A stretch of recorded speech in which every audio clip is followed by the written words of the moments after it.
it's kind of like unexplainable. Because here's the experience that they've gotten in just a short amount of time. Miko Rantanen traded to the Stars.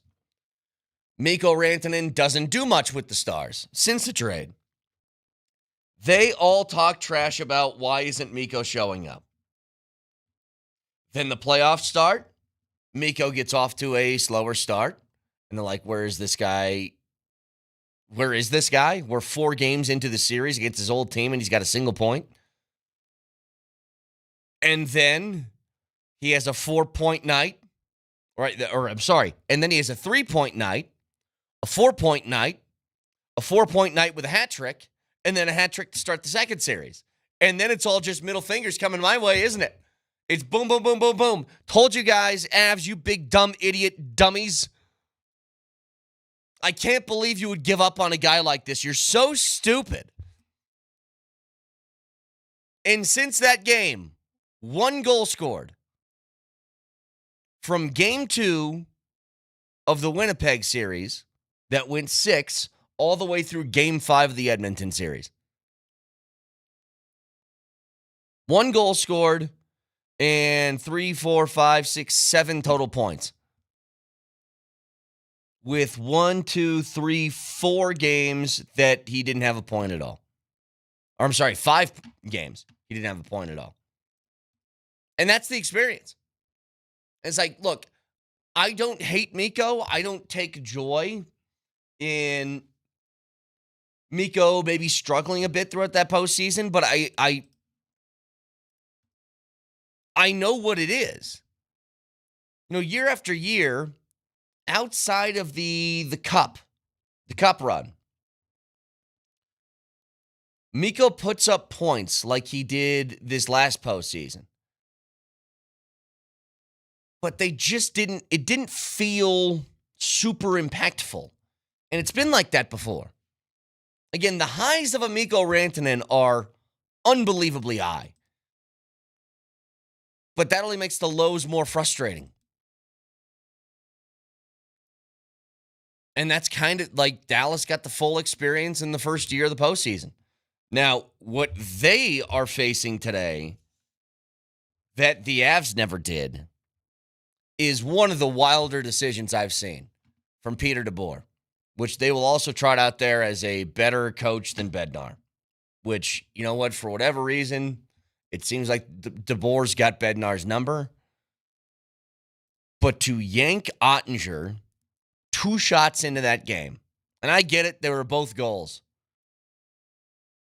But to yank him 2 shots into that game is a total panic move. And he looked terrified. And now you're going to have a real problem of this. How the hell is Ottinger ever going to trust him again? How's he going to do that? I mean, honestly, you go out there and you tell me that starting goalie who has been, no question, one of the better goalies in the NHL, somebody who was an absolute beast in the Avs series, followed that up with a really good series against Winnipeg.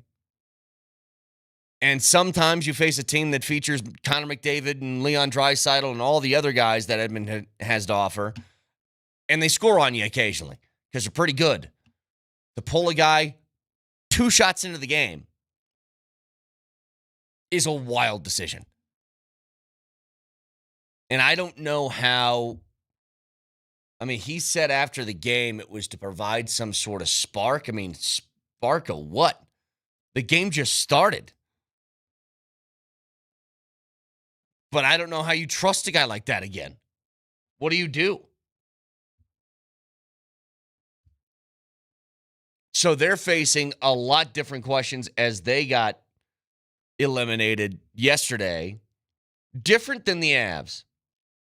Kind of similar, but different.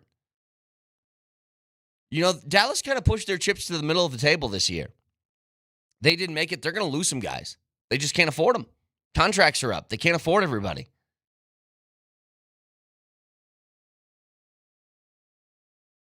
But goodness, I I was like not proud of myself for how much joy I took in that loss yesterday. Because it was right out of the gates. Boom, boom, boom. 3-0, less than halfway through the first period. And to Dallas's credit, they tried to fight. Like, they hung in there. They get one from Robertson to make it 3-1 in the first. The power play goal by Hintz puts them within one. You're in Dallas. That place is rocking. You're like, all right, maybe. Nope. Connor McDavid's going to just rip you apart. He scores to make it 4-2. Robertson scores again to make it 4-3 at the start of the third. But then Evander Kane scores shortly after that. And then the game's over.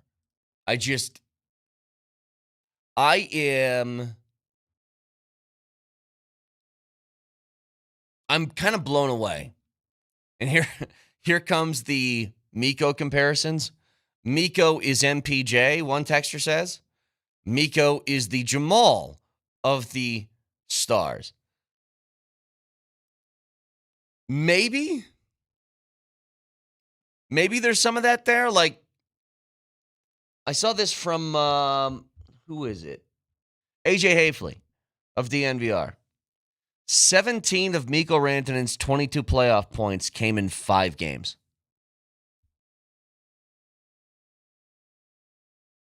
Remember, they played 3 series. It was a 7-game series against the Avs, a 6-game series against Winnipeg, and a 5-game series against Edmonton.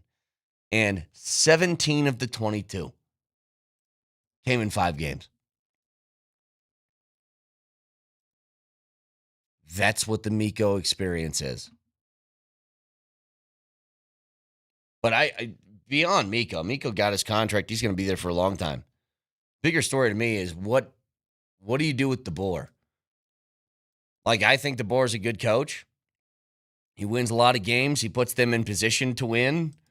But you make a decision like that to pull your starting goalie is one of the better goalies in the NHL after 2 shots into the game. That's a tough conversation to have unless they went out. If they won the game, maybe he could defend it.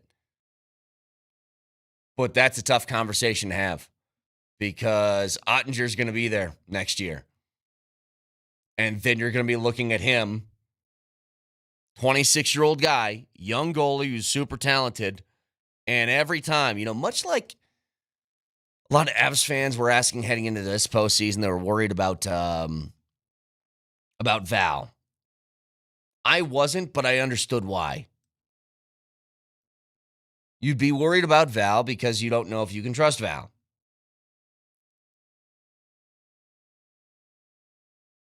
Ottinger's going to be having that same trust problem with DeBoer moving forward. And is that a good thing to have? On the opposite side of things in the NBA, the Knicks continue to push this and at least make it a series. As Karl Anthony Towns had another great game, along with Brunson. I still think Indiana takes this series, but they better win Game 6, or else it's going to get really, really iffy. I mean, for as much as Tyrese Halliburton has been praised this postseason too, 8 points on 2 of 7 shooting is a rough look in 32 minutes. Really rough. And maybe this is just their clunker game that they get out of the way because nobody played well. God, they only had one starter that hit double-digit points last night, and that was Siakam, who had 15. Their leading scorer was Mathurin, who came off the bench to give him 23.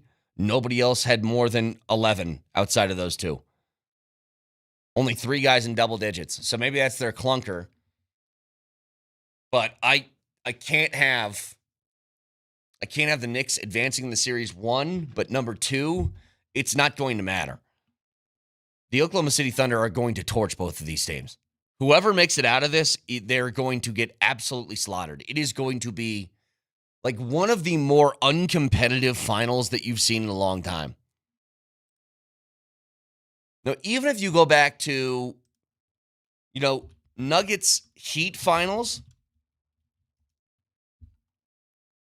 the Nuggets 1-5 But it's not like they just demolished the Heat. Remember, game one, they won 104-93. It was within 10 points for most of that game. Game two, the Heat win 111-108. Game three, the Nuggets took it to them. They won by 15.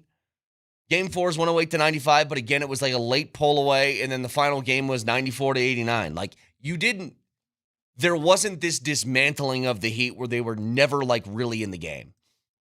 It felt that way, but the score didn't reflect it at times.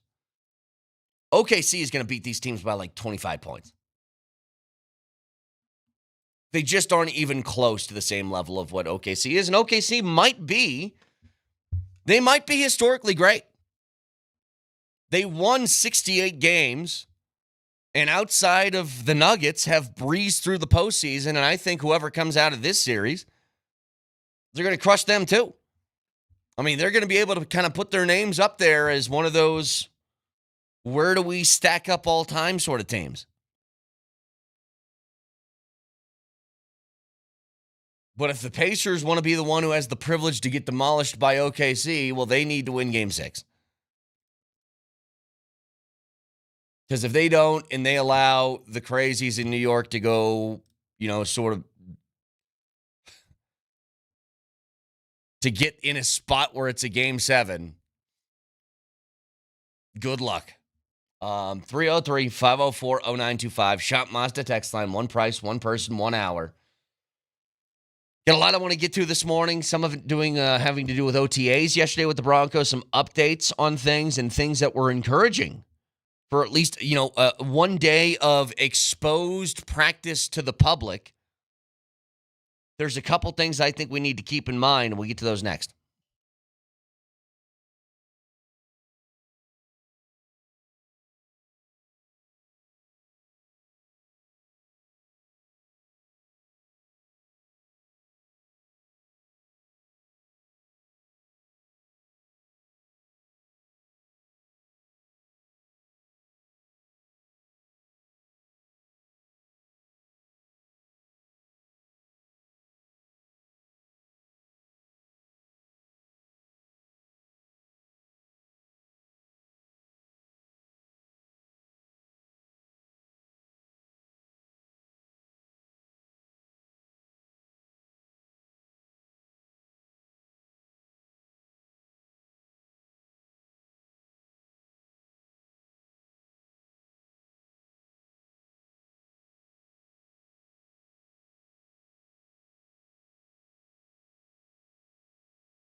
All right, the Broncos have started their OTAs. And we at least got a practice that was seen by the public, the media. And a couple things that I think are going to be interesting storylines as this offseason progresses. One of them, I think, is a story that's kind of gone under the radar that is going to be a super underrated aspect that can help this team out. I still believe the strength of this team, as much as we're excited about possible improvement within the offense, the strength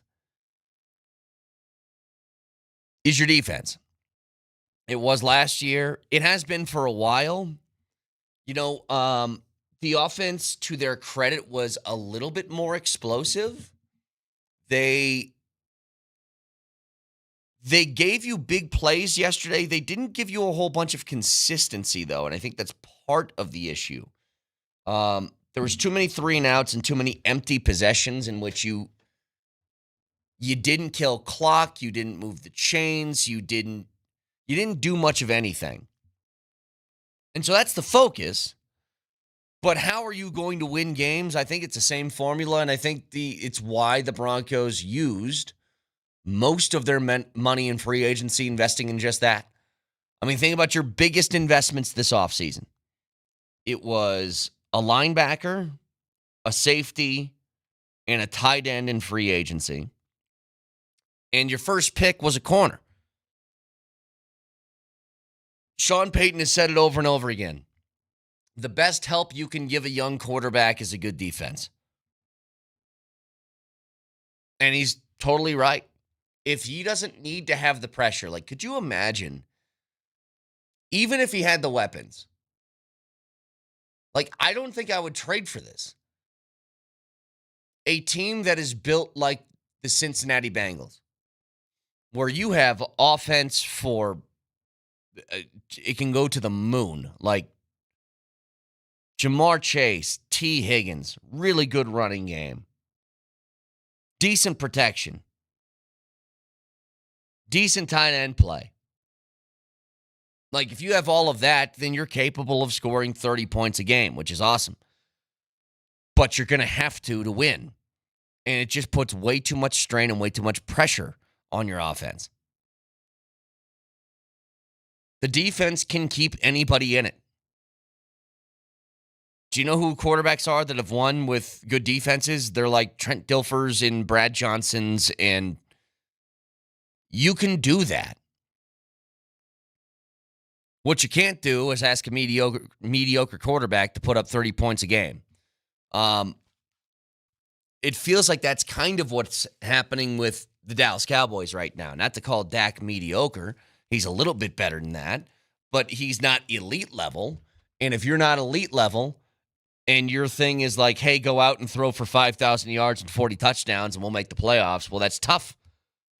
You're asking a lot of one guy. So on the defensive side, the underrated storyline here is Alex Singleton. Him being back at practice, coming off that injury. He was such a good player and I think an undervalued one. You know, he was always around the football, always making tackles, didn't miss all that much. I'm not going to say he was like an elite level linebacker, but he was somebody that, you know, we talk about all the time with consistency. You throw somebody out there, you want to know what that guy's going to do. Alex Singleton is absolutely that guy. Moj calls him fire and forget missiles. Like, he goes on the field, you know what his job is going to be, you know he's going to fulfill his role, and he's going to do it well. Boom, go ahead. But now you put that side by side with what you hope to be a healthy Dre Greenlaw, and now you've got a linebacking room that is going to be competitive with really any other duo in the league that you can put him up against. You know, remember, in the cases of Greenlaw and Hufanga, who they got from the San Francisco 49ers, but especially Greenlaw, we can talk about injury problems that these guys have had, and they have had them, no doubt about it. But despite that, San Francisco didn't want to lose them. The 49ers were like panicking to try and bring Greenlaw back. They flew to his house in the offseason and basically did the hands on their knees. What is it? What is the movie with Cusack? Say Anything. Got the boombox outside the window. Baby Come Back from Players on. Like, wait, that was Breakfast Club? I thought the movie was Say Anything. No, it was Say Anything. I think I'm right on that. Fact check yourself, Jesse. But they were doing that to try and bring Greenlaw back despite what, and again, injury concerns are a real thing. But they weren't concerning enough for the team that had him to let him walk. And that's usually a pretty good indicator. If somebody has a history of injury problems, and the team that had them previously was like, yeah, we like this guy, but we're going to need to let him go because I don't trust it. That's a much different situation than team showing up to the guy's doorstep with a promise ring saying, please, baby, please don't leave. Much different. So maybe the weakness of what you had last year on that defense, a very good defense, one of the best defenses in the NFL, the weakness that you had was linebacker. And now, again, those two being healthy, you can put that up against a lot of teams in the league and say, which is better? Ours.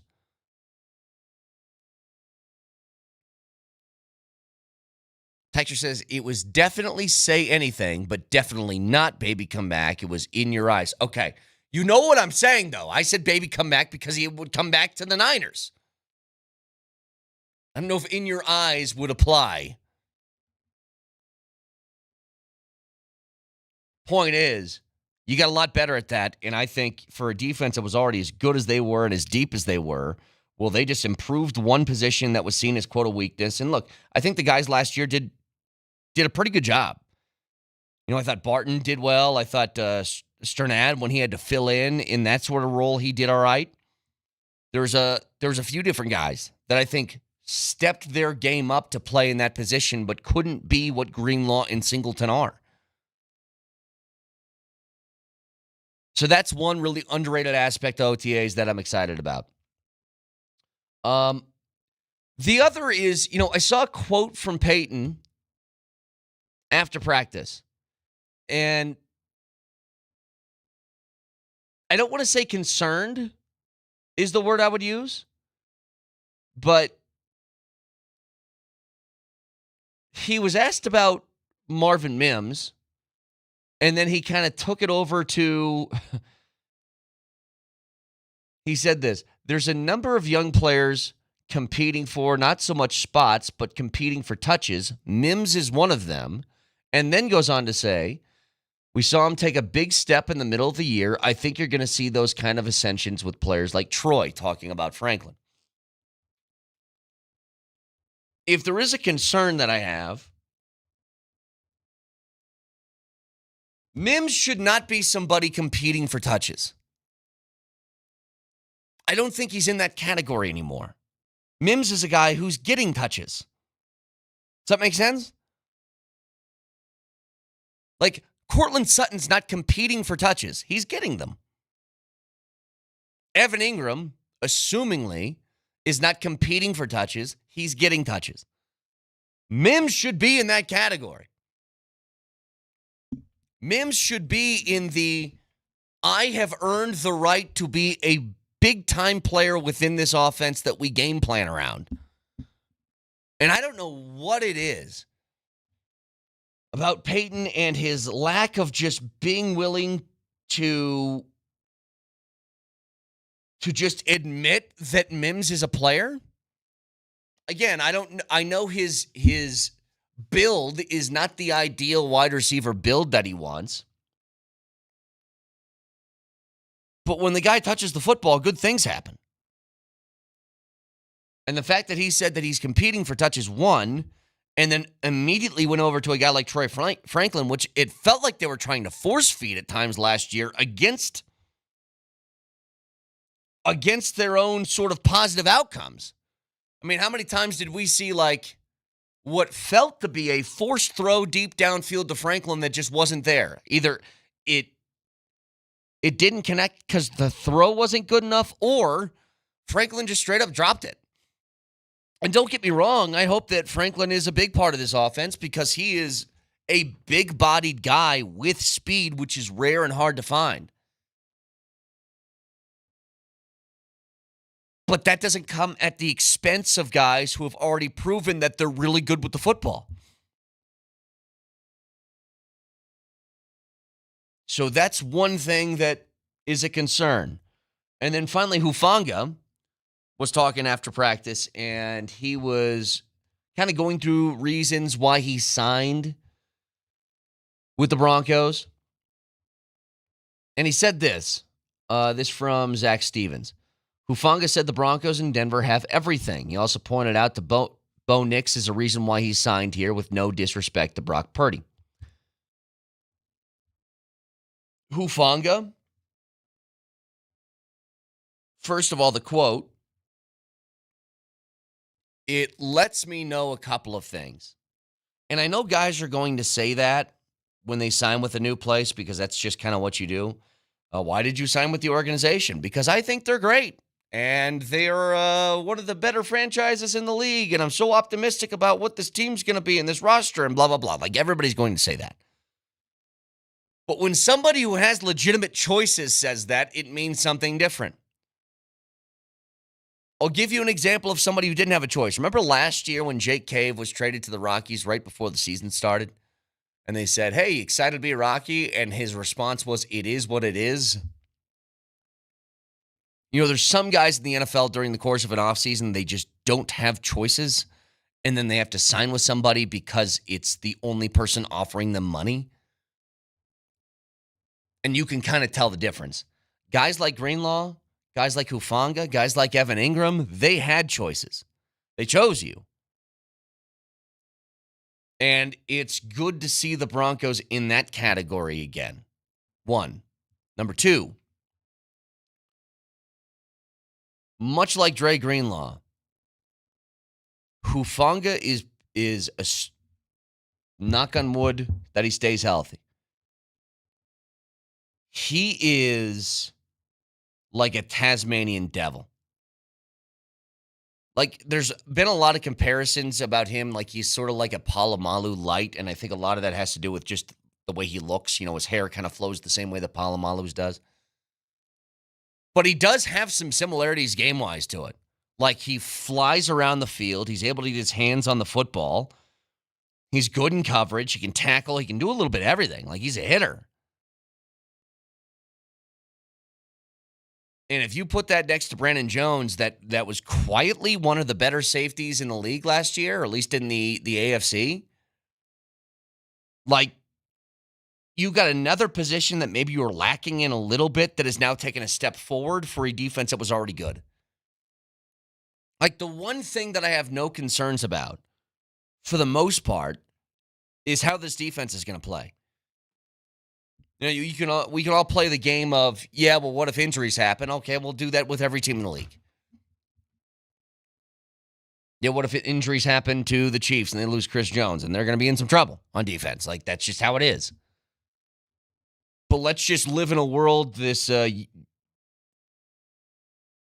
altruistic, nobody gets hurt, everybody stays healthy, nobody misses games due to injury for 17 games for all 32 teams. There is nothing I'm concerned about with this defense. None. I think they're going to be that good. Truly. So just a few notes there from camp yesterday. 303-504-0925. Champ Mazda text line, one price, one person, 1 hour. So, there's a story surrounding the Indiana Pacers and a fan of theirs that I want to get to in just a little bit. Because it's like we can just do it now. We got a couple of minutes. John Mellencamp.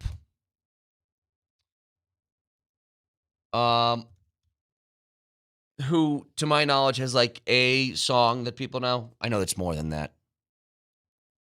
He's not my style of music, I guess is the way that I would put it.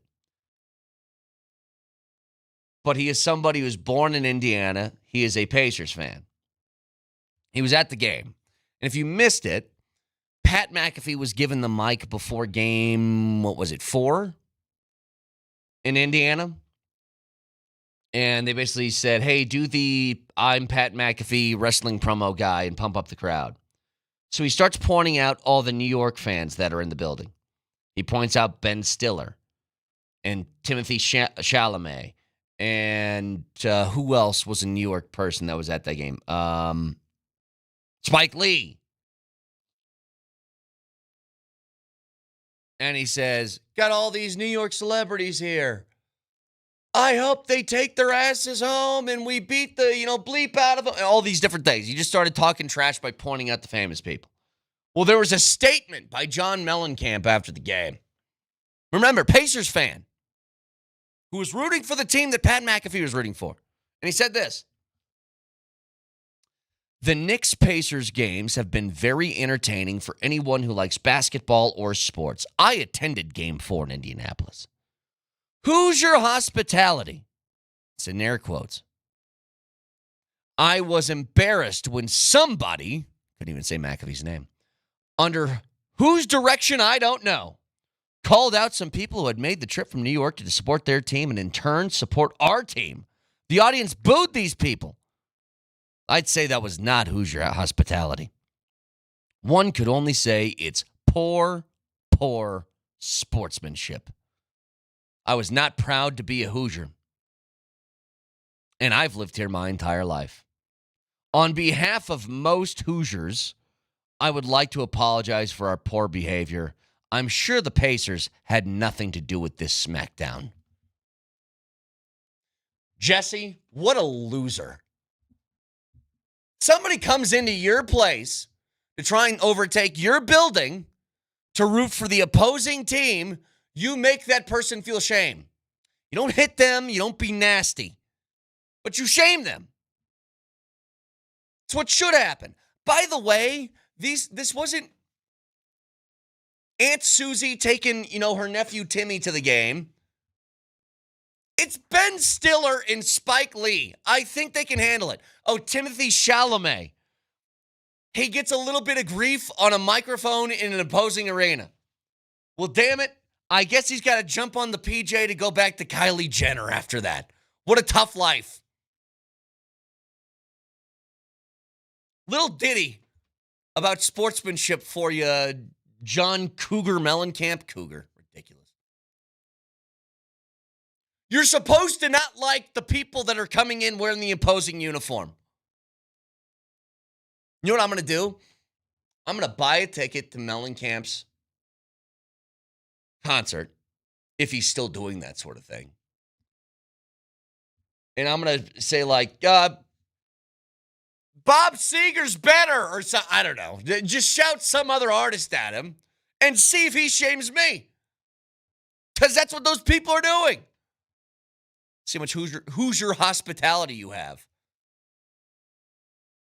I'm telling you right now, kids, if you're listening, if you're on the way to school, school's out now, whatever, you wouldn't be listening. Never mind, parents, I'm talking to you.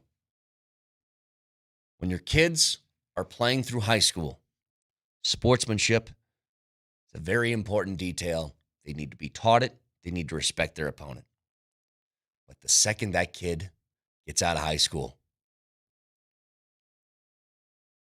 you tell them when they beat somebody in an organized, professional sort of sport, rub their faces in it. I would. Bat flips are allowed the second you leave the high school field. There's no more kneel downs at the end of games. You try and throw another one on them. Take the hockey approach. What are we up, 9-0? We're still going to try and score in these last 30 seconds. That's what I want. Speaking of hockey, by the way, all of the conference finals games and now heading into the Stanley Cup final games can be heard right here, Altitude Sports Radio 92.5. Every single one of them. And they're powered by Mountain Hyundai. So again, you can hear all of the NHL playoff games right here, Altitude Sports Radio 92.5. Speaking of hockey, a new report from Brock Nelson. Maybe there is life with him returning to Colorado. Get to it next.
Hey, one thing I was just thinking about.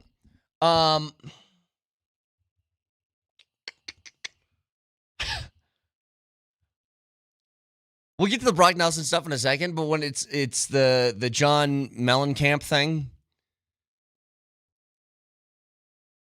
Have you ever been insulted by the way your fan base has treated someone before? Like, I'm trying to think of that. By the way that your fan base has reacted. Now, again, I'm not talking about, fist fights and stuff like that. But a chant or something.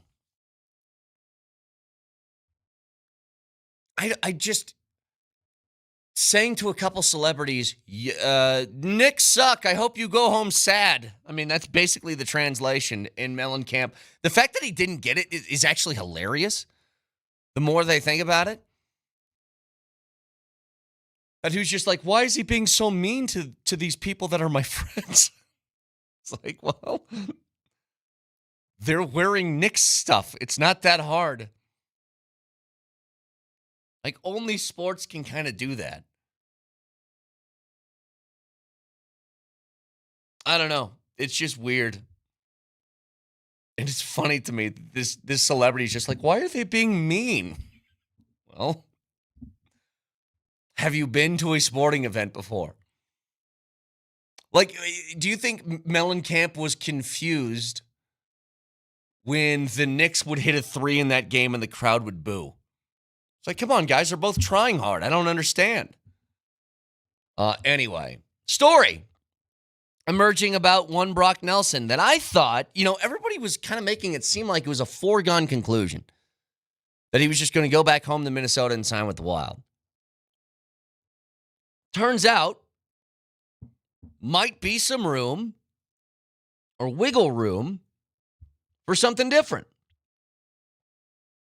So, here's the story. This is from David Pagnotta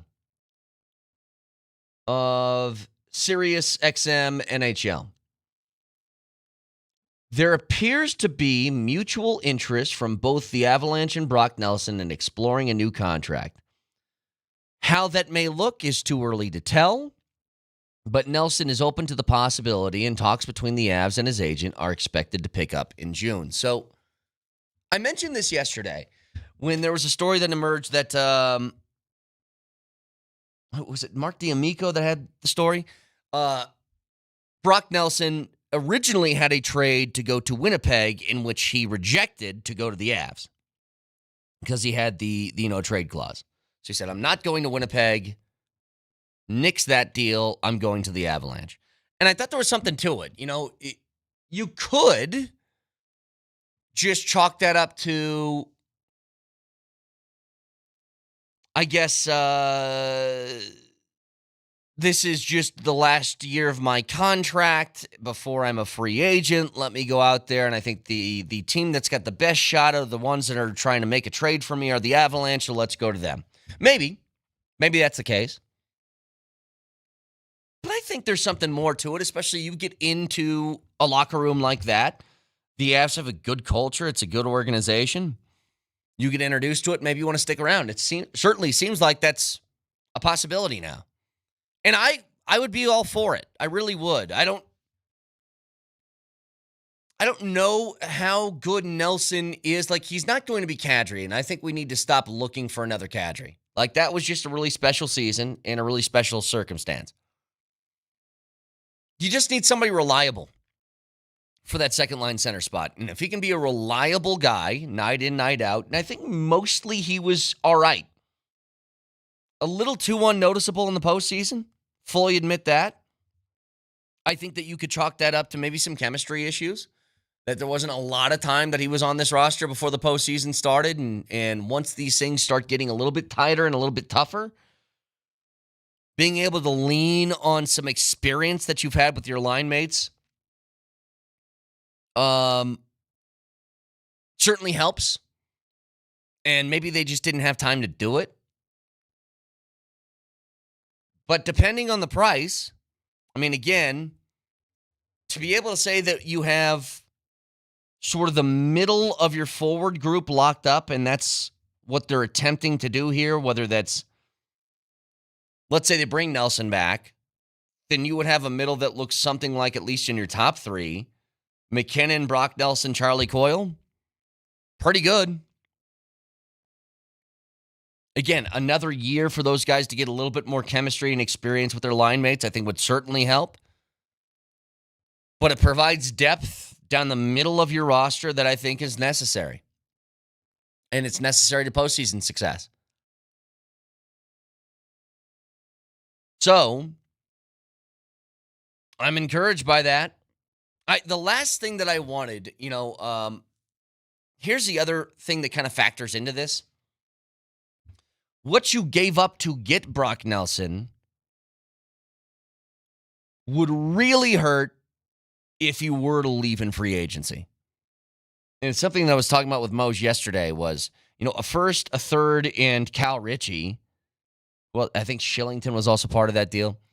But a first, a third, and Cal Ritchie, big-time prospect that you had high hopes for, to give up on that for, a 2-month run that didn't work, it'd feel like a waste. Not that I think it was the wrong way of thinking.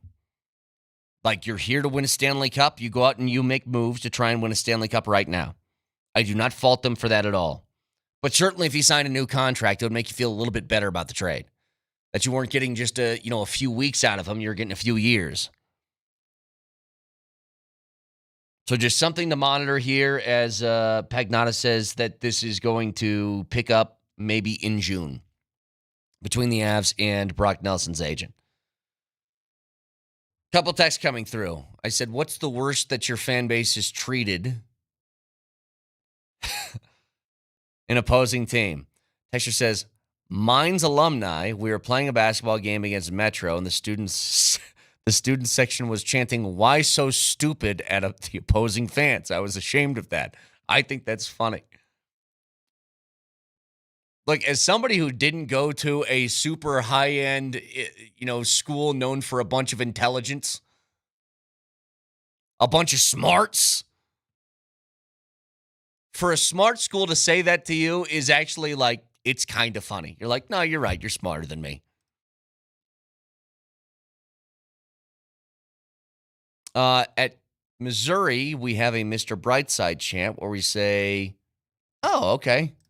Bleep you. How about that? No, I like the one from the Mines. Say, why so stupid? I think that's hilarious. It's not treating anybody poorly. That's good old-fashioned trash talk. You can always watch it live on Twitch, twitch.tv, search Altitude SR in the search bar, the Altitude TV simulcast, and that is the Safeway Twitch feed. You can download Safeway's Deals in Delivery app and get exclusive grocery offers, Safeway, fresh foods, local flavors. You can also watch on YouTube. Search Altitude Sports Radio, subscribe to the channel today, and don't miss anything from Denver's number one sports station, Altitude Sports Radio 92.5. Moser, Lombardi, and Kane next.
Good night for hate watching. Really good night. I know the story that.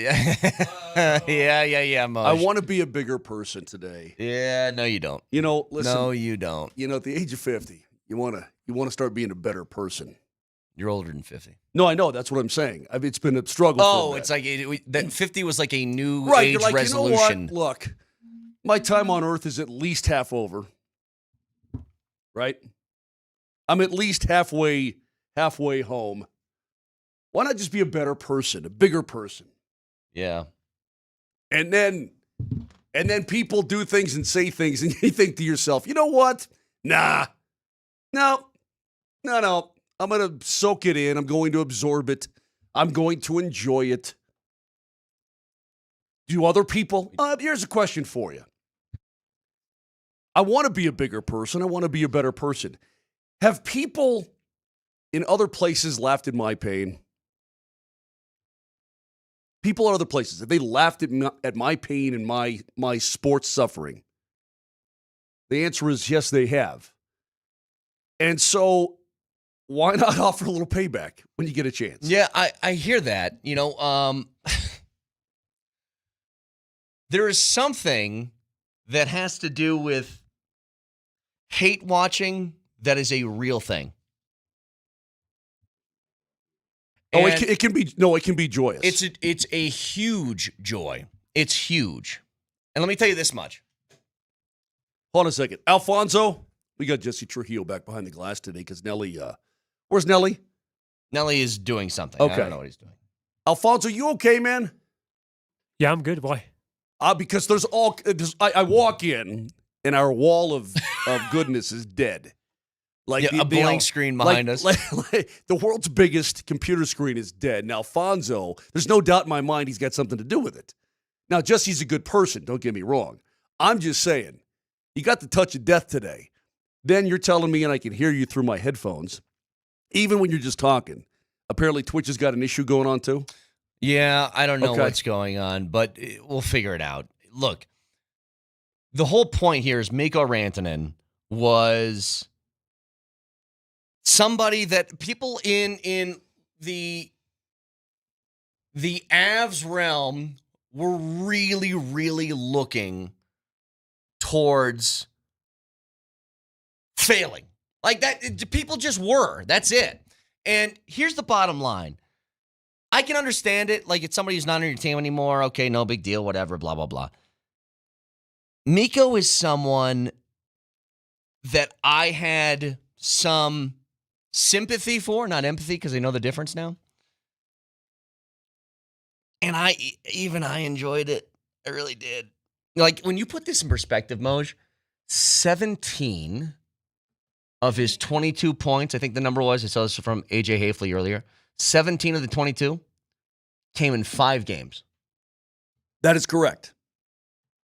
But that's the full Miko experience. That is also correct. I think anybody, listen, I've known him since day one in the National Hockey League. Heck, before that. When he was just like a newborn deer. Brett, it was so interesting. When he was first drafted, he's this tall, gangly kid. He fell down a lot, only because he's knock-kneed when he's skating and all this kind of thing. And he says, look, and the Avs say, look, you're going to the A. You're going to go play in the AHL. That's all there is to it. Yeah. And so at the time, the Avs affiliate was the San Antonio Rampage. So Miko Rantanen spent a year in San Antonio, learning his craft a little bit, becoming a pro, helped him out a lot. And he's a good dude, okay? He just screwed up really badly. And I don't wish ill upon him, but at the same time, I don't want to root for that team to go win win everything. Why would I want to do that? Not to mention, he screwed up. He really screwed up. It didn't have to be this way. Not to mention, like, there's 2 things that went into that game last night. Number one, so first of all, if you missed it, but let's say Edmonton, let's say this real quick. I'm sorry, Brett. Mm-hmm.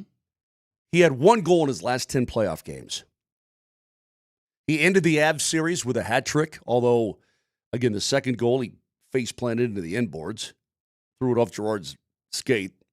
It went in. Yeah. And then he shovels home an empty netter with 4 seconds left. Ooh, magical. He blasts Winnipeg game 1. I mean, Okay, he did. Well, he did. No, but the way that you do that, it's like, okay, so he had a lucky goal, big deal. Like, he had a hat trick in the game that mattered most against his former team. You have to give him credit for that. He had the first goal of that game to make it 2-1 in Game 7 was a great goal. Darting through the top of the circle, cutting to the slot. And then he got goal. a bounce. And then he got an empty netter. So what? Ooh. McKinnon got credit for a goal that he didn't even touch this postseason. Well, he okay? deserves it. Okay, yeah, that's my point. Now, all I'm saying is it's the full Miko experience. It's you get the highs of Miko Rantanen are why he makes $12 million a year. When he plays that at that level, Moj, he is so good. He is so good. Yep.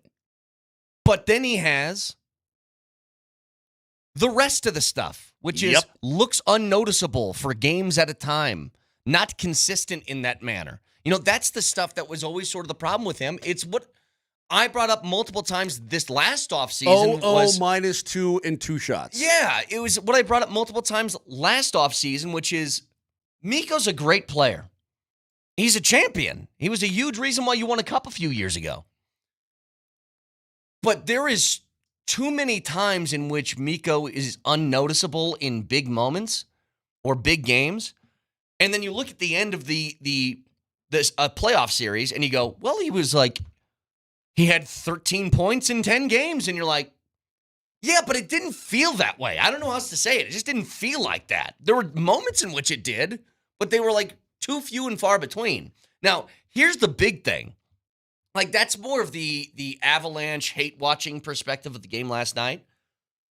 You know, Dallas has been trotting out, and look, I think this is deserved, that DeBoer owns Bednar and we own the Avalanche and blah, blah, blah, right? I don't know what DeBoer does now. You pull Ottinger 2 shots into a game, and you got to face that guy next year. How the hell is Ottinger going to trust him again? It's really risky. Like, if they come back and win, that's the only way that gets to work. That particular game, yeah. Yes. The implications, the overall implications of that one act of pulling one of the best goalies on the planet 2 shots in. And I guess he rationalized that, hey, look, man, he lost 5 straight to Edmonton, and he gave up 2 goals in the first 2 shots. What do you want me to do? One of those kind of deals. Yeah. Well, I don't love. It's none of my business. It's not my team. But I'm here for it. Oh, I'm sorry. Do they want to blow up? Do you want to blow things up down there? Okay with me. I'll just stand back and see what goes down because their cap situation is going to be pretty friggin' tight. Yep. They're going to be shedding some dudes. Why? Because they went for it as well, Brett. Sure. Not only did they do the trade for Rantanen with Carolina and then sign him to a big deal, they sort of put all their eggs in one basket as well here, and it didn't work for them. And sometimes it just doesn't work, and I'm sure down in Dallas people are going, dadgummit, man. Yeah. You know, you guys blew it. Well, sometimes it doesn't work. It worked for a little while. Well, and we know that they're going to be in for some changes this offseason. They got a whole bunch of guys that's contracts are up and all that different stuff. I don't know. And now you're saddled. You're saddled at 12 per for the next 8 years. Yep. Jesse, I'm going to send you something real quick because I want to play this. I couldn't imagine one of the best goalies on the planet. Now, again, rationalize it however you want to rationalize it. But to pull him 2 shots into the game, it's going to be so difficult a year from now. You know, when we were fighting some Avs fans had this thought heading into the postseason. Well, when can we trust Val again, right? And I trusted Val heading into this postseason because I go, here's one of 2 things that's going to happen. He's going to play the whole time, or he won't, and he'll never play in the NHL again. Right. So those are the only two options. One of those two things are going down, and I don't think he's going to throw this all away, by doing something, whatever he did again. So they have that sort of feeling of distrust, right? And I don't blame him for it. It was 2 years in a row. I got to feel like Ottinger's going to be feeling that next year. Like, what do you mean you're going to pull me 2 shots into a game? If they face, if he has a bad game prior to, let's say he has a bad game 2 in their first series next year, and they head into game 3 and he gives up a goal on the second shot of the game, is he looking over towards the board again? You know what I mean? Like, how do you mend that fence? I think also when you do that, you send a message to your team it can work in a positive way. It can wake your team up. It also can look like you're panicking. Yeah, this was more, but this was viewed as more of a, oh boy. He just pulled a parachute that can't be stuffed back in the parachute holder thing. Yeah. What do you call that? The whole thing's a parachute, right? Even though it's been released from its packaging, the whole thing is still the parachute. Hold on. Parachute harness and parachute? In place to, harness will work. Okay. Yeah, sure. All right, cool. Anyway, very interesting to see how it all went down. Very, very The rig interesting. is the backpack style container. Okay, the rig. My bad, the rig. Not a parachute, it's the rig. The parachute back in the parachute thing, though. That is absolutely correct. So when you pulled that parachute last night, there ain't no going back to Ottinger. There ain't no, you're just doing it, right? Yeah. And then they give up 6 total, including the empty net. So, look, am I here for it? Yeah. And again, I think that when you look at that and you look at the lack of production all the way down the stretch through the Winnipeg series and then into the Dallas series. Yeah. 1 goal in your last 10 games, you're being paid 12 per. Mm-hmm. You don't think there's going to be a lot of, well, I would say scrutiny on his game? Of course. Like, Moj, this happened 4 games into the Avs series. There were Dallas fans being like, guys, why isn't Miko scoring? Why isn't he doing anything? And then they were sort of panicked. And then he had those amazing games. Yeah, well, and then they threw middle fingers at you for the next week. A lot of people told me to suck something. Yeah. And it wasn't a lollipop. And I'm like, hey, man. And this was unsolicited. It wasn't like I said, screw this. It was like they panicked. Right. Then he had some great games. They're like, yeah, now screw you. And I'm like, I'm just sitting here. Right. It was, oh, God, this isn't good. Did we make a mistake? And then it became double middle fingers to every Avs fan that a Dallas fan could find because Miko had 2 straight hat tricks and blah, blah, blah, right? And now I think it's back to, why didn't he score for like 10 straight games? Forever? What happened? Right. I don't know. But that's what Miko is. Miko is just. Exactly right. And he's going to have there's going to be some moments of the season where he carries your butt. There's going to be some moments of the season where you don't see him. Yep. Okay, that's who he is. Now, if you're Dallas, you got that for the next 8 years at 12 per, and you gave up 2 firsts and 2 thirds and Logan Stankoven. Now, you were able to secure him to a contract, which is ideally what you want to do. I heard you talking about Brock Nelson. The Avs gave up far less, but obviously he's not under contract. Yeah, we'll get to Brock in a bit. So there's a development. So you gave up, 2 firsts, 2 thirds, and Stankoven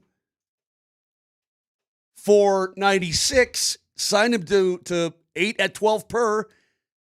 Let's see if it works out for you. Yeah. Get back to this in a bit. 303-504-0925. A lot to get to with that update with Brock Nelson. We'll get to a little bit later, along with get some little notes from OTAs yesterday from the Broncos. A couple interesting things that I think heading into this offseason that we'll get to in just a second. Also, we read the text from the licensed skydiver. Licensed skydiver here. The bag the parachute goes inside, the rig, is actually called the D-bag. Well, Moj, you're being Let's call it the Arenado. How about that? You're being. Let's call it the Arenado. Tell you what, Moj, you're being a real bag. The parachute goes inside the rig. Anyway, I'm just being silly. I'm just being silly.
Don't do that.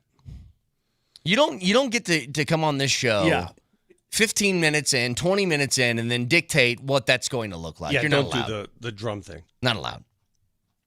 Could you drum if you had to? If you had to, I said, Vic, here's $5,000 to get up there on stage and do a little. Could you do a bongo? Honest to God, I'm not a drummer. I've never had a drum set. But that seems, of all the instruments, that seems like the easiest to pick up. Negative. You just sort of hit a beat. Negative. It looks very easy, like almost too easy. Your body, all your Wait, parts.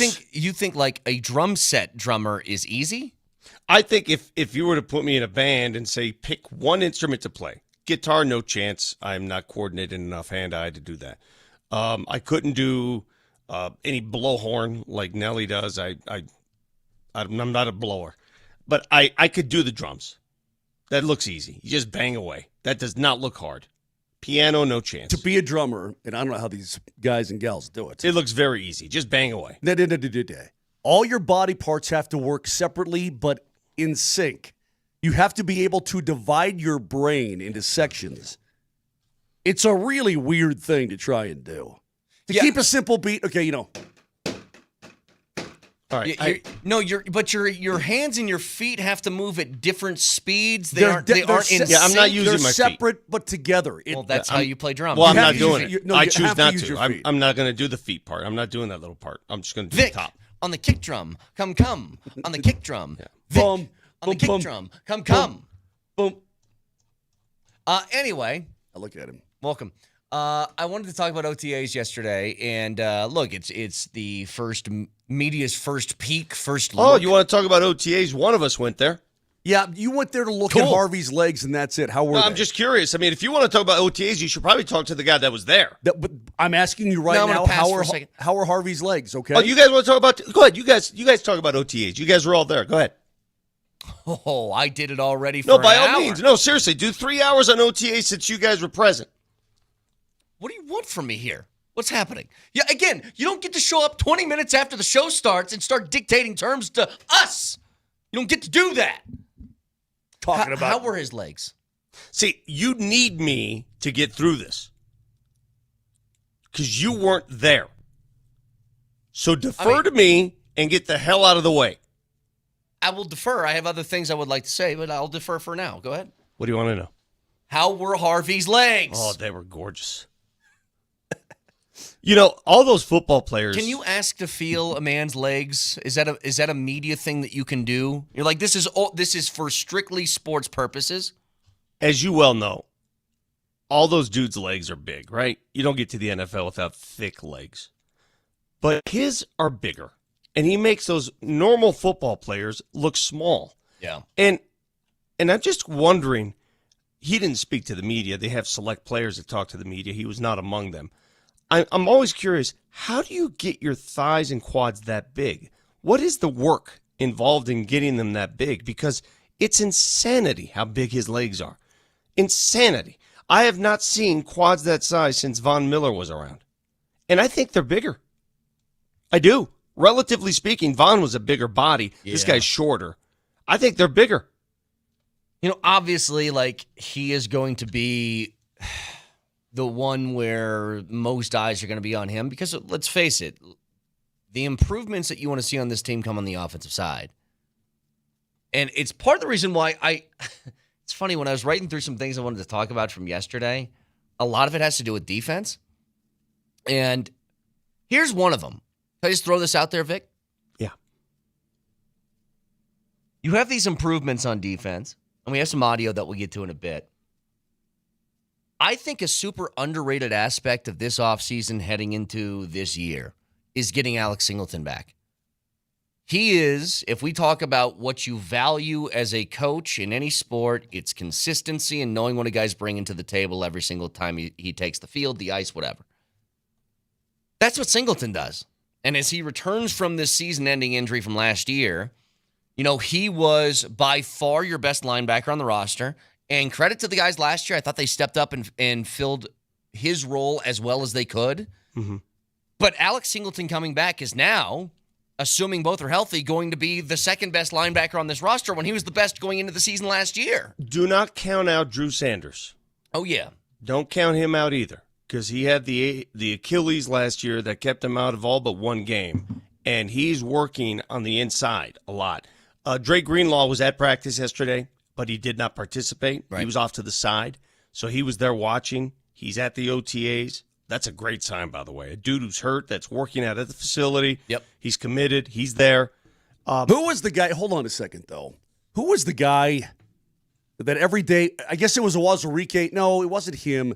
Who was it that was just on the other field by himself pushing stuff around, like trash cans Last and year? sleds? That was a couple years ago. Or like, is that guy ever going to get actually back on the field? He's just pushing stuff around all the I have time. no idea. I don't know. I don't remember. So I'm glad that they're there working out on their own, but I would not expect them to be anywhere else. I mean, I would Well, expect there's a them to couple be guys that at weren't the there. facility. Well, yeah, I saw John that. Franklin Myers wasn't there. And Pat Surtain. Surtain wasn't there. There are a couple guys that were They missing. said JFM was not because of a contract, though, right? No, they both contend that wasn't contract related. They do that with gritted teeth. Afterwards, Sean Payton, that's the first thing he was asked. He said, "No, these are voluntary. We're good." Okay. But you know how it is. Yeah. Maybe a message is sent. Who knows? But Zach Allen was there, and he's a similar situation where he would like a better deal. He was present. Zach Allen deserves a better deal. Yeah, he does. I think he's first in line on that. Yeah. Guys, Where's Benito? Bonita will get one too. A couple notes that come off the page for me just watching practice, and we'll be there obviously for training camp like we are every year. Number one, let me say this off the bat: watching fake football practice, because that's what it is. It's OTAs. They're not even hitting, right? They're in shorts. Watching that compared to watching live, intense playoff games, it's such a. And I'm not trying to be a jerk about this, but you go from the intensity of a playoff run. You're in the playoffs, hockey playoffs, basketball playoffs. Every game counts. Every possession counts. Everything matters. And now it's like watching a field day. It's just not the same.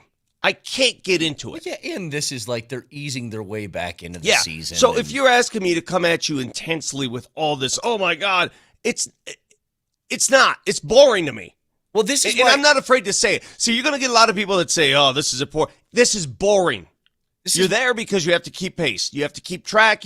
It's boring as all get out watching this happen. Well, this is why I was more interested in some of the quotes that came out of yesterday. Yes. But let me just give you a couple of things I noticed outside of the boredom. 2 hours of boredom. All right, because that's what it was. Stretching, catchy passes. Yay, yay. There's nothing at stake. Oh, wow. Bo looks like a different quarterback. He looks in control. All right, he looks in control. He's confident, number one, but he also has a dash of humility to go with that confidence, and that's my favorite type of player. He understands. He even said it afterwards. I haven't done anything yet. Mm-hmm. He gets it. Bo looks like a different quarterback. A year of this playbook under his belt, and it's the first time he said in a long time where he's had that much experience with the playbook. He can finally concentrate on the defense. All right? That's the first. Hufanga is a monster. Hufanga in a helmet looks like a monster. I cannot wait to see him play. He's so fun to watch, man. I can't wait. I'm telling you guys, like, if you just go throw on a Hufanga, like, highlight reel on YouTube, it's a blast of, like, a 4 or 5 minute watch.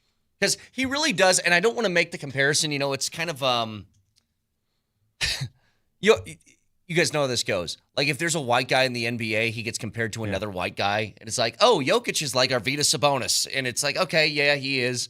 And people are going to do this with Hufanga, that he looks like Palomalu, because he's got the flowing hair out of the back of the helmet and all that stuff. He really does kind of look like Palomalu, though, in the style of play. He does. Evan Ingram is a lot smaller than I thought he'd be as a tight end, but he's a great pass-catching tight end. He's not as big a body as I thought he'd be. Like thick or tall? Yeah, he's just, when I looked at him, I just said, oh, wait, that's Evan Ingram? Okay. Maybe it's because he was wearing the number 1. Does he have sort of like do you remember Josh Reynolds last year sort of looked like a spider? No, he's not skinny. Okay. He's not skinny. He's not big he's not that big body, right? He's not like, oh my God, look at that big old tight end. He's listed at 6'3" and 240. He doesn't look as big. Maybe it's the number 1 jersey. I don't know what it is. Yeah, but there are receivers on the Broncos staff that are bigger than he is. Yeah, I'm not sure I can get used to a tight end wearing number 1. Cortland Sutton was the best pass catcher by far. Yeah. He had some catches yesterday. I'm like, who caught that? Oh, 14. Oh, who caught that? Oh, 14. I mean, he just makes tough catches look easy. Mm-hmm. Okay? And having Cortland Sutton at your disposal in those situations is going to be such a big... trust me, Bo Nix, I think his favorite player is going to be Cortland Sutton. Oh, yeah, it was just last because year. he can bring down the ball. Mm-hmm. Defensively, it's tough to ascertain what's going on because they're not hitting, right? I could just see coverage. Chris Abrams drain. Remember him? He came on strong at the end of the season. He looked good yesterday. He had got a lot of reps because Pat Surtain wasn't there. He looked good. Other than that, I can't tell you what was happening in the trenches. Those guys aren't doing anything. It's OTAs. Can I bring you a quote that that has me mildly concerned? Mildly. Because Sean Payton was asked about the receivers, and, it started with Pat Bryant and how he looked, rookie heading into to camp, that sort of thing. But he said this. He looks older than he is. You know how some people have, like, if I were to see Pat Bryant, I'd say, wow, there's a 28-year-old veteran. Yeah, I get that. But here's what Sean Payton said. Talking about his receivers, he says, Payton predicted at receiver not just for roster spots, but among young players like Mims, Franklin, Vele, Bryant, to determine how they fit in the pecking order. So here's what he said. Regarding Mims, he goes, we saw him take a big step in the middle of the year. I think you're going to see those kind of ascensions with players like Troy, talking about Franklin. But then he said, there's a number of young players competing for not so much spots, but competing for touches. Mims is one of them.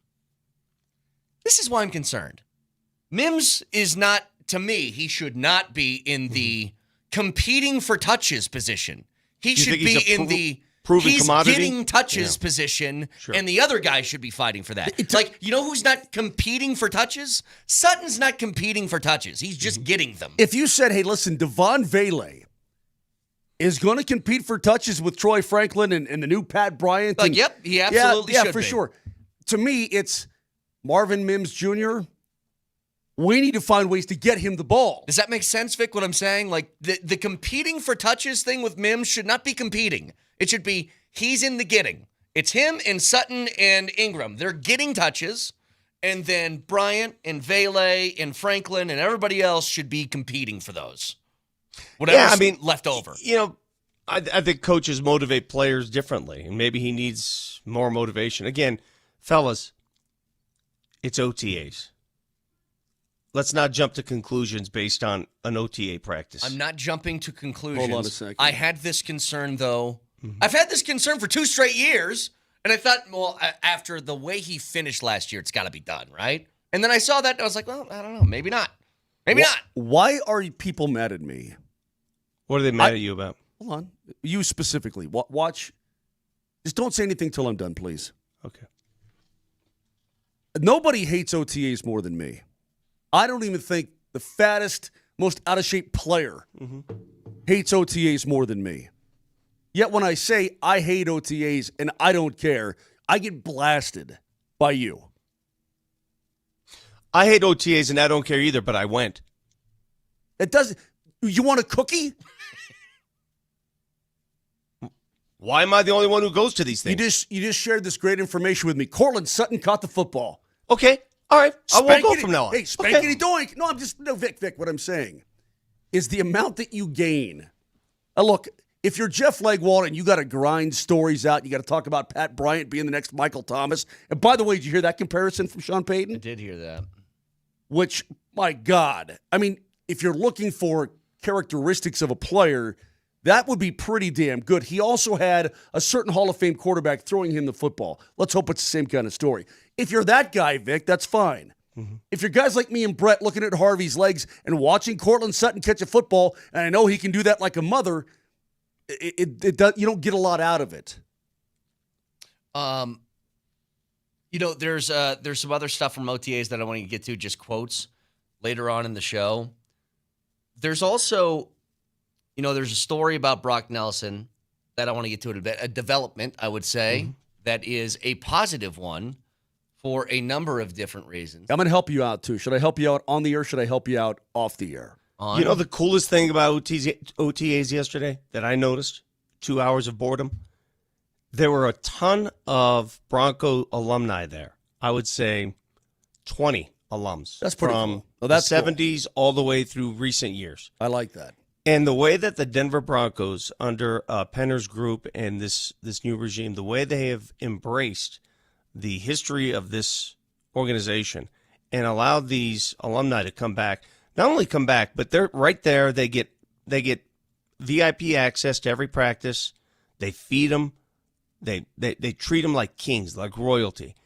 I think it's the coolest thing ever. I really do, because I've not seen that before. That's really cool. And they sit there and they talk and they reminisce. And if you gave me one thing to walk away from that yesterday, that was the thing. That was so cool to see. Talking to so many guys over the last 50 years. I mean, we're going way back. There were guys who played for the Broncos in the 70s that were there. Guys who played for the Broncos in the 80s, 90s, 2000s, in the last 10 years. All of them as alum watching these practices. I think that's cool. It is cool. Hey, how did Jeff Crawdad look? He hit the hell out of the ball. I have this on my notes here. He hit a punt. I think he was at the 20. Is he a lefty punter?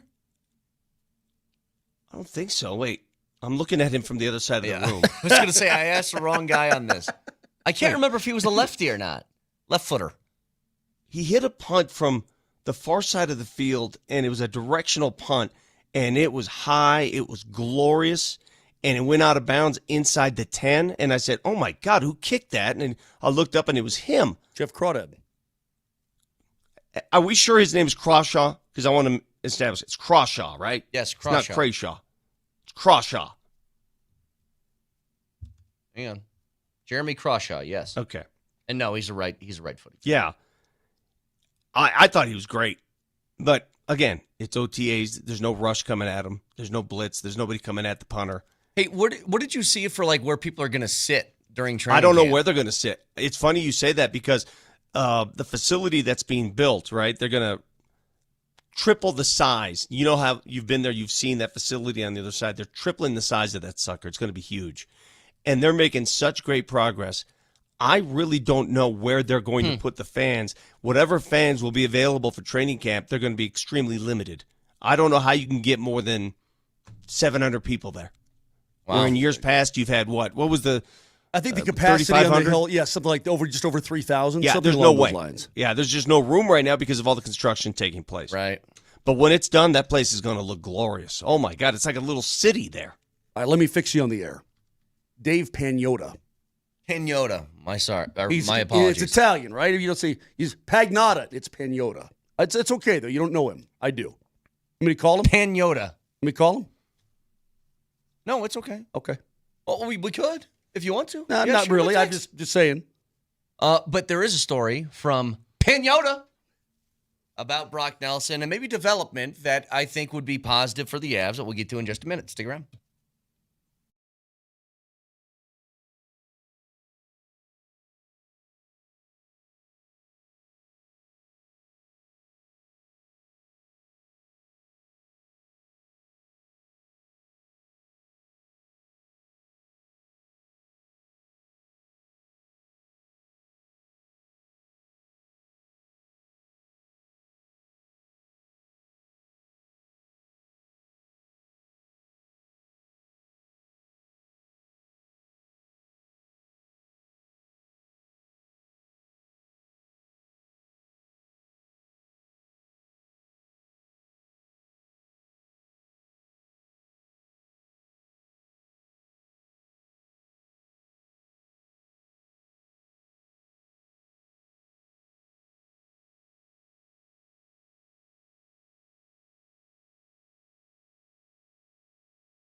All right.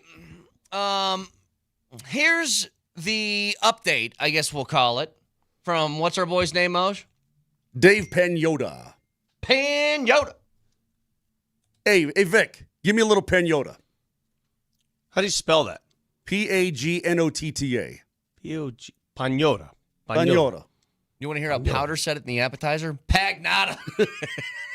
NASDAQ Pagnotta. Well, you know, Look, it's not often I see an Italian hockey writer. You know what I mean? Yeah, but some guys pronounce it that way. It's the Americanized version. So I know a lot of people that pronounce it that way. Really? Yeah. Okay. 100%. So I didn't look all that stupid, No, just kind of stupid. Not one bit. Okay.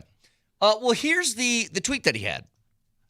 And I do think this is interesting for a couple different reasons. Number one, he says, there appears to be mutual interest from both the Avs and Brock Nelson in exploring a new contract. How that may look is too early to tell, but Nelson is open to the possibility, and talks between the Avs and his agent are expected to pick up in June. So I asked this to you yesterday, Moj, because the story came out that Brock Nelson originally was going to be traded to Winnipeg, which he nixed that deal in order to take the Avs trade.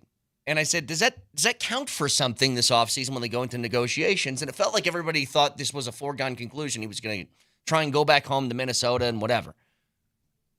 And I thought, well, you know what? If you choose to go to a place, and I understand you're at the last year of your deal before you're a free agent, and maybe you thought the Avs had the best shot out of all the teams that were inquiring about you to win a Stanley Cup. Okay, fine.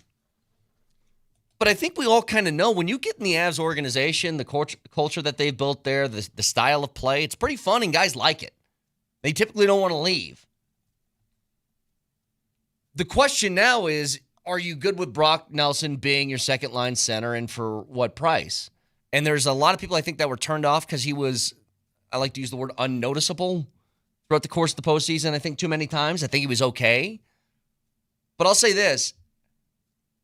I kind of like that better than waiting out into the nothingness. You know what I mean? Like, I think Brock Nelson, if you bring him back and you kind of solidify the middle of your forward group, which would be McKinnon, Nelson, Coyle, and then whoever you want to throw in that fourth spot, that's a pretty good group to head into a season with. It is. I would tell you this, too.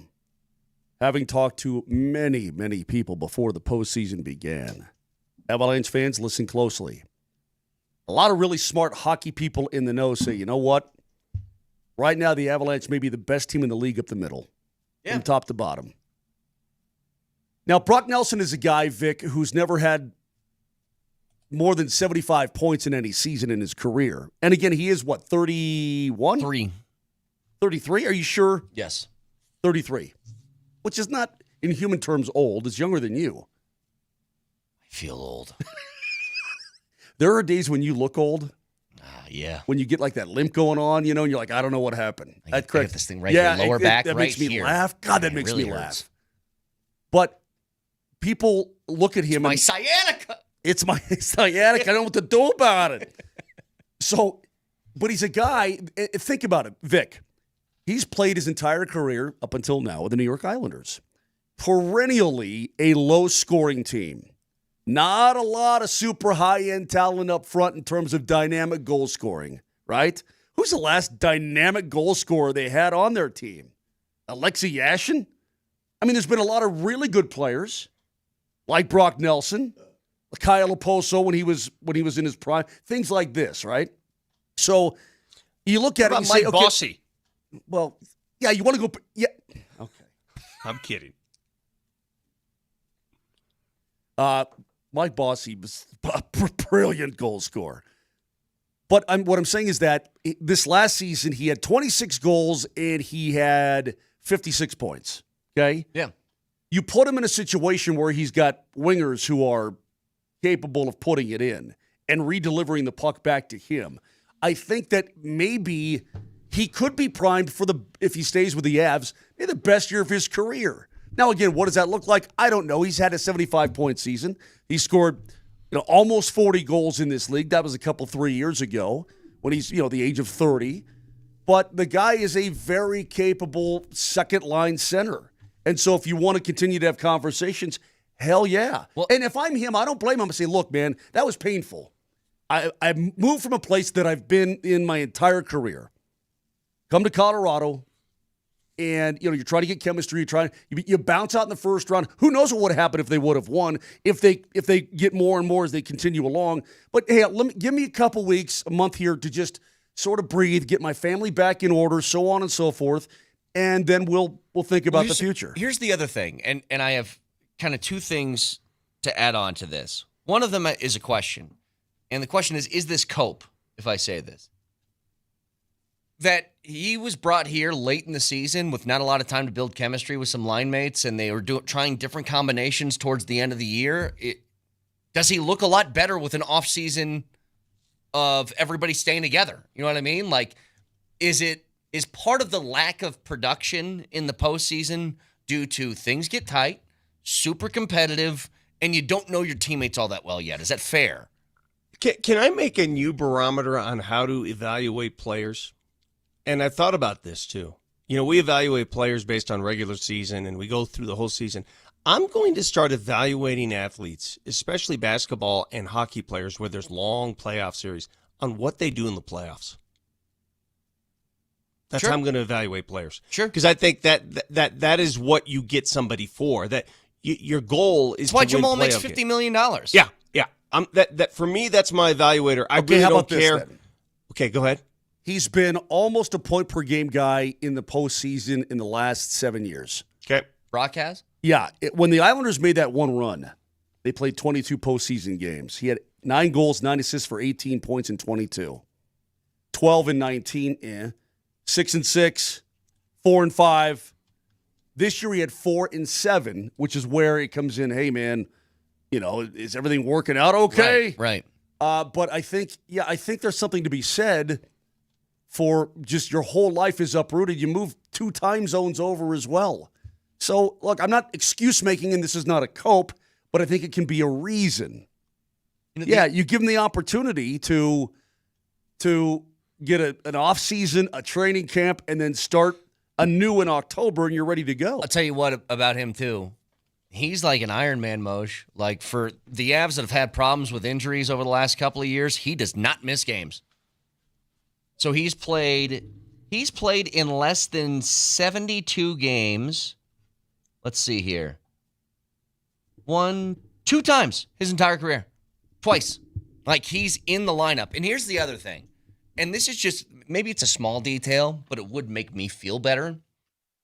If you somehow sign him to an extension, the idea of the initial trade, and I understand why you made it and all that different stuff, right? But it was a lot. You give a first, a third, and Cal Ritchie, big prospect for him. Having him for a few years sits better in that trade than a few weeks. Make sense? Yeah, it does. Absolutely it does. Hey, Vic, take yourself back to 33 years of age. Hold on a second. Oh, All right, God. I'm there. Hold on a sec. Okay. Yeah, I'm there. Izzy wasn't even thought of yet. Oh, God, that rich brown hair. Just rich brown hair. Yeah. Little Izzy wasn't even thought of yet, right? No, she wasn't. Okay. I had 2 kids at that point. Yeah. Let's say you have 3. Yeah. And somebody says, "Hey, Vic, I know you live in Denver, but you just got traded to Boston, Massachusetts. Yeah, that would suck. You're going to have to leave the Queen of Chicken and your 3 children, and you're going to go to Boston and work." Well, Nelson's got shipping up to Boston. I almost took a job in Boston. That's great. Nelson's got. Oh, you would have fit in great there. You would have been. I actually would have. Yeah. There's a lot of digs in Boston. Not for that reason. I'm talking about just the Your way that you general talk attitude, about yeah, Boston, yeah. your general attitude towards the I city. would have changed my mind. I think you would have had to. Brock Nelson has 4 children. And again, you've got a family, you've got a home, you've got everything, you've got, all the little ones around in Long Island. And you're like, hey, you're going to Denver, you're leaving your wife and 4 kids there. I mean, it's a hell of a change. So I'm not excuse making because when you get on the ice, you're on the ice. But I think a settling in time could be really cool. And I hope that they could get something that's amenable to both sides. That'd be cool. Can you imagine the fraud that Vic would be? So excited to be here outside the Garden to watch the Celtics play the Knicks. my God. Like, I'm here on such a Yawkey fraud. Avenue. I'm here on Yawkey Avenue outside of Fenway. It is Oh, fraudulent. go Red Sox! Hey, when I lived in Austin, Texas, I was fraudulent in terms of my fake enthusiasm for the Cowboys. It's a cowboy town there. All Texas is. I couldn't stand them, and yet you had to pretend you did. Yeah. 100%. Hey, you don't think there are frauds that live among us here in this town that are from other parts of the country? Gritting their teeth, having to pull for the home team? You don't think there are frauds here? Is there anybody that I know. that would? Do you think there are people that actively hate the big team in town that cover that? Like if I moved, I know writers that do. Like if I moved to Green Bay, like I can't. I hate the Packers. I don't think I could even fake it. It would be so transparent. I'm a pretty bad liar. Mm-hmm. It would be so transparent. So if they offered you a job there, can't wait to see the Green Bay Packers play the Bears. Could you imagine? Could you imagine? Let me do a stand-up. Let me do a stand-up. Brett Kane reporting outside of Lambeau Field. Big day today between the Packers and the Minnesota. I can't effing do this. Yeah. Are you kidding me? I can't. Could you imagine? Hey, what am I doing here? If Jeannie Buss called me up and said, we want to make you the pre- and post-game host for Lakers games. So glad to be a part of this legendary. I just can't. I'm sorry. Take all the money back. It's a dream come true to wear the Laker blue microphone flag. I can't do this.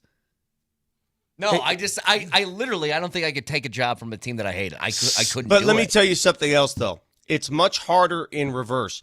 It's much harder to work in a city where you grew up a fan of that team. It really is. To remove yourself from fandom and be objective is much more difficult. Like, I left South Bend. I worked at South Bend for 3-4 months after graduation. I said, I got to get the hell out of here. I'm too emotional. That's why I love. See. What do you like? I get this question a lot. It's like, oh, you do radio, so what do you want to do besides that? I was like, I like radio. I know nothing. I like this. This is fine. Vic, And part of the reason why I love it is because I don't have to play that game. When the Nuggets win a championship, I'm getting drunk because I'm happy. You know, like I don't need to fake like I'm not I'm a fan. I love the team. What do you want me to do? Vittorio, when we come back. No champagne for me, please. I have a stand-up in 5 got a minutes. stand-up to do. Got to stay neutral. Get that live view ready. Yeah, there's no neutral here, okay? When we come back, I've got a letter to write. Uh-oh. Your letters. This is a good one. Hey. And it has to do with something I railed about earlier this morning before the show. And have you guys, and I'm sure you've talked about it in the first segment, did you guys talk about DeBoer throwing his goalie under the bus? We did. Okay. Did you have the sound that went No, with it? no, We did. we'll play that because soon, he basically drove the bus over Right his back leg. over him again. Over his legs. is And what then did, yeah. he threw it reverse, and he went, doop, doop, doop. So we get to that in just a second. Stick around.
Go ahead, letter boy.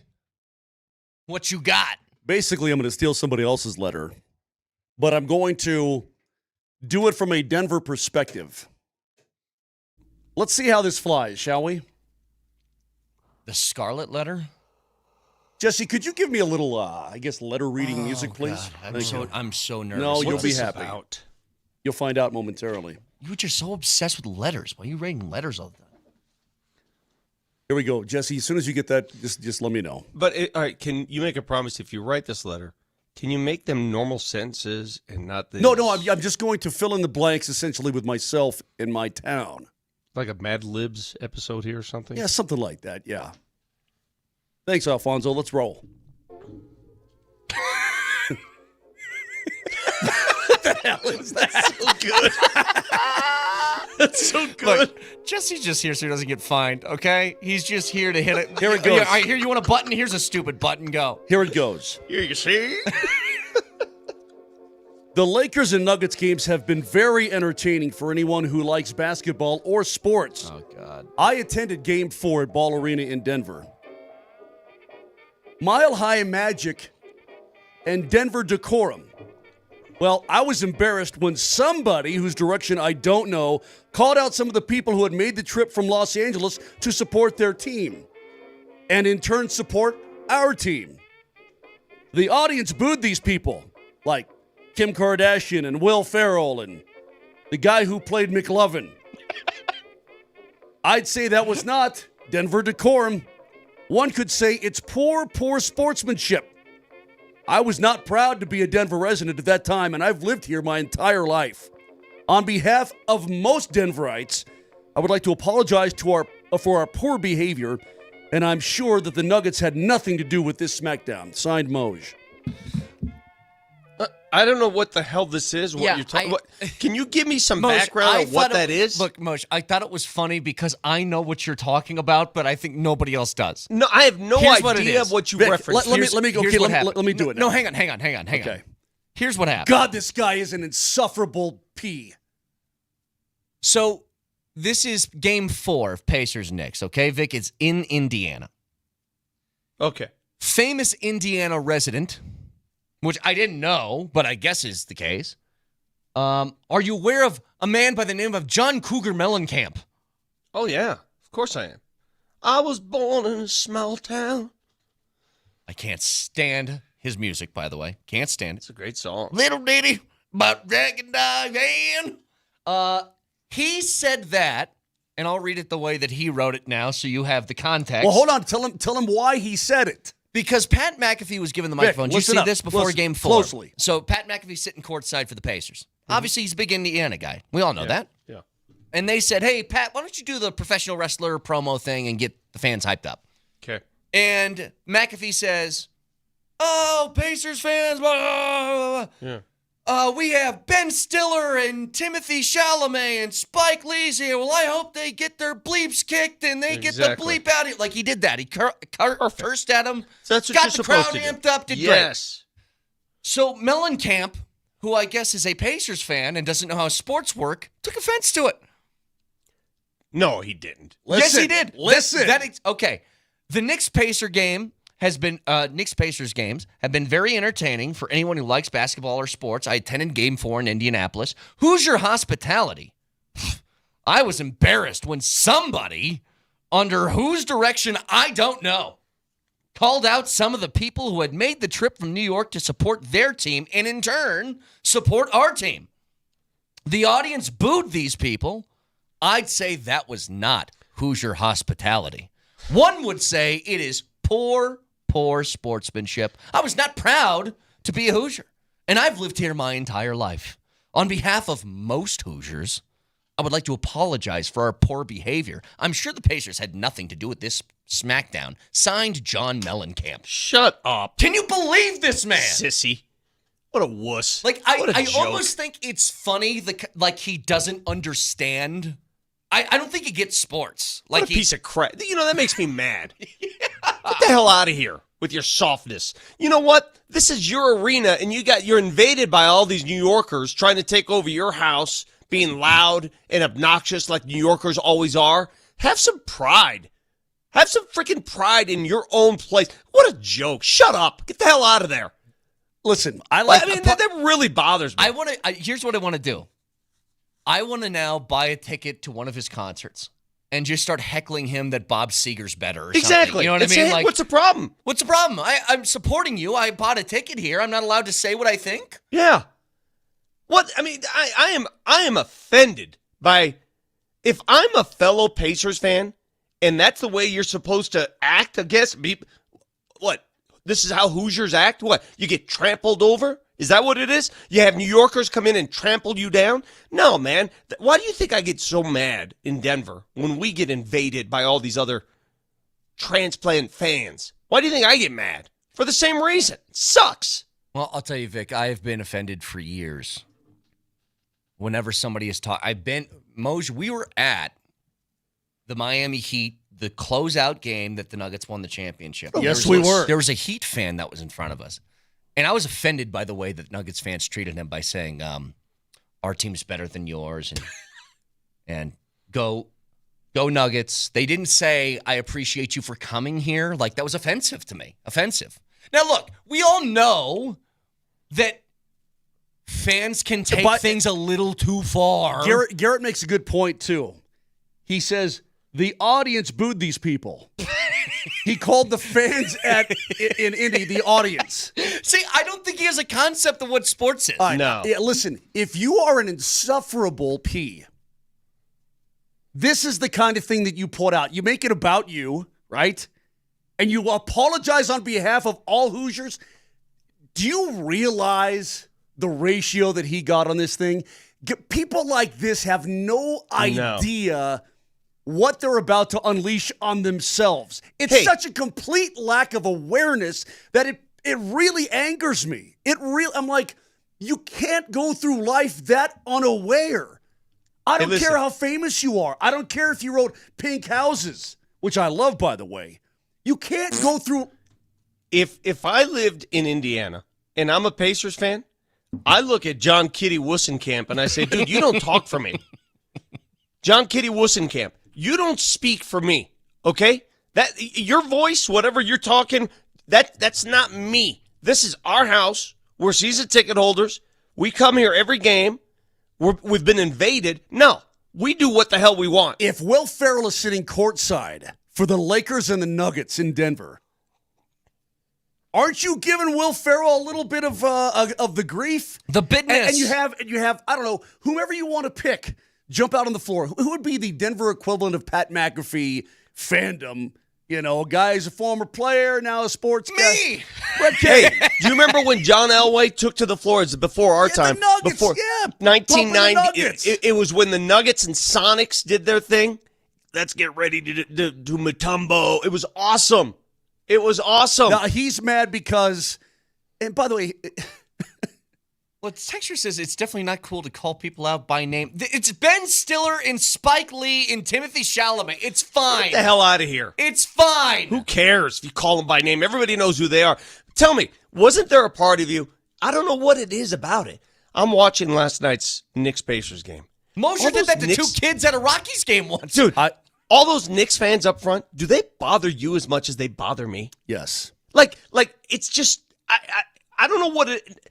I'm paying more attention to who's there, and I'm like, get off the floor. A couple occasions, the ball goes out of bounds, and one of these fans jumps up and spots it. Like, sit the hell down. What do you think you are? Timothy Chalamet is an American and French actor who attended. He's French? That sounds like a Chappelle skit. And he's French. Yeah. But he attended the game with Kylie Jenner. Of course he did. So here's the thing, man. If Timothy Chalamet is on the road supporting the Knicks in your bar, you have a duty to call him out. Totally agree. But get back to New York, kid. Get back. I have no problem with these. I have no man. problem. You do it at your house. You do what you want. That's fine. But if you're offended by these guys traveling to another arena and people being mad at that, are you kidding me?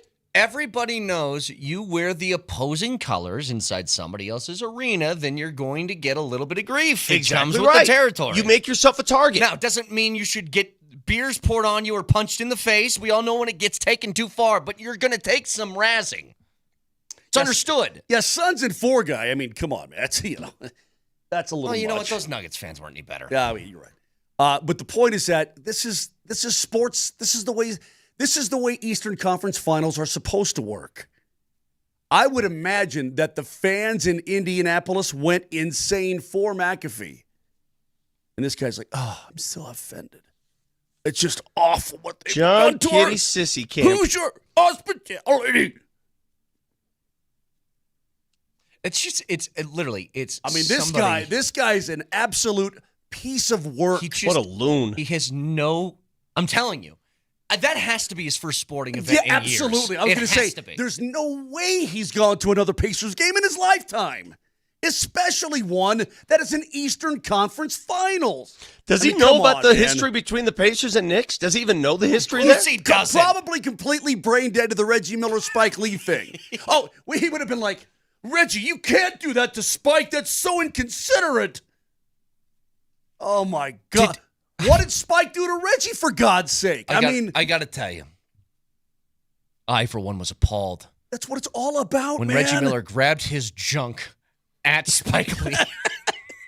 It is awkward. That is not Hoosier hospitality. You have to admit, what we do in Indiana. You have to admit, though, it is awkward having Reggie Miller, who is a known Knick killer, on the broadcast. It's very awkward.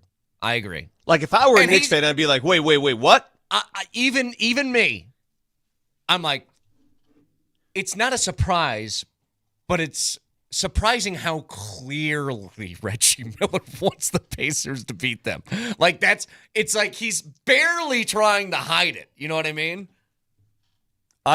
When I saw that, I'm like, I just can't believe that you're so out of touch with your own people. What year was it where Knicks fans were giving it to Reggie? Was it the year that the Nuggets won a championship? Whatever year it was, last year or the year before, he was in the Nuggets media room. We were having dinner, and it was a few days before that. He was getting heckled by Knicks fans, and I saw Reggie, and I approached him, and I said, hey, man, that was wild. And he, I'm not going to tell you what he said, but he went off on Knicks fans. So it's real. You're damn right. It's real. Of course. He hates the Knicks. Of course. By the way, like I said, he's just getting completely dragged in his own mentions. He probably doesn't even run this account. But he's getting dragged by his own people hardcore. Well, it doesn't matter, because the winner of that series, even if the Knicks were to win, they're going to lose to Oklahoma They're City. going to get rolled by OKC. Either of those teams, they're going to get rolled. I swear to God, those teams are going to lose by 20 a night to OKC. Yeah. That's how it feels. Anyway, get back to this in just a second. 303-504-0925. Back after this.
So Never break the chain. back to last night. Again, it was a good night for hate watching if you're into that sort of thing, because there's two different sort of takeaways that I have. One of them is Peter DeBoer that we'll get to in a couple of minutes. The other is Okay. the amount of joy that was taken from Mavs fans about Miko when Miko is doing exactly what Miko has always done, which is he has these unbelievably high highs that are like, oh my God, this is incredible.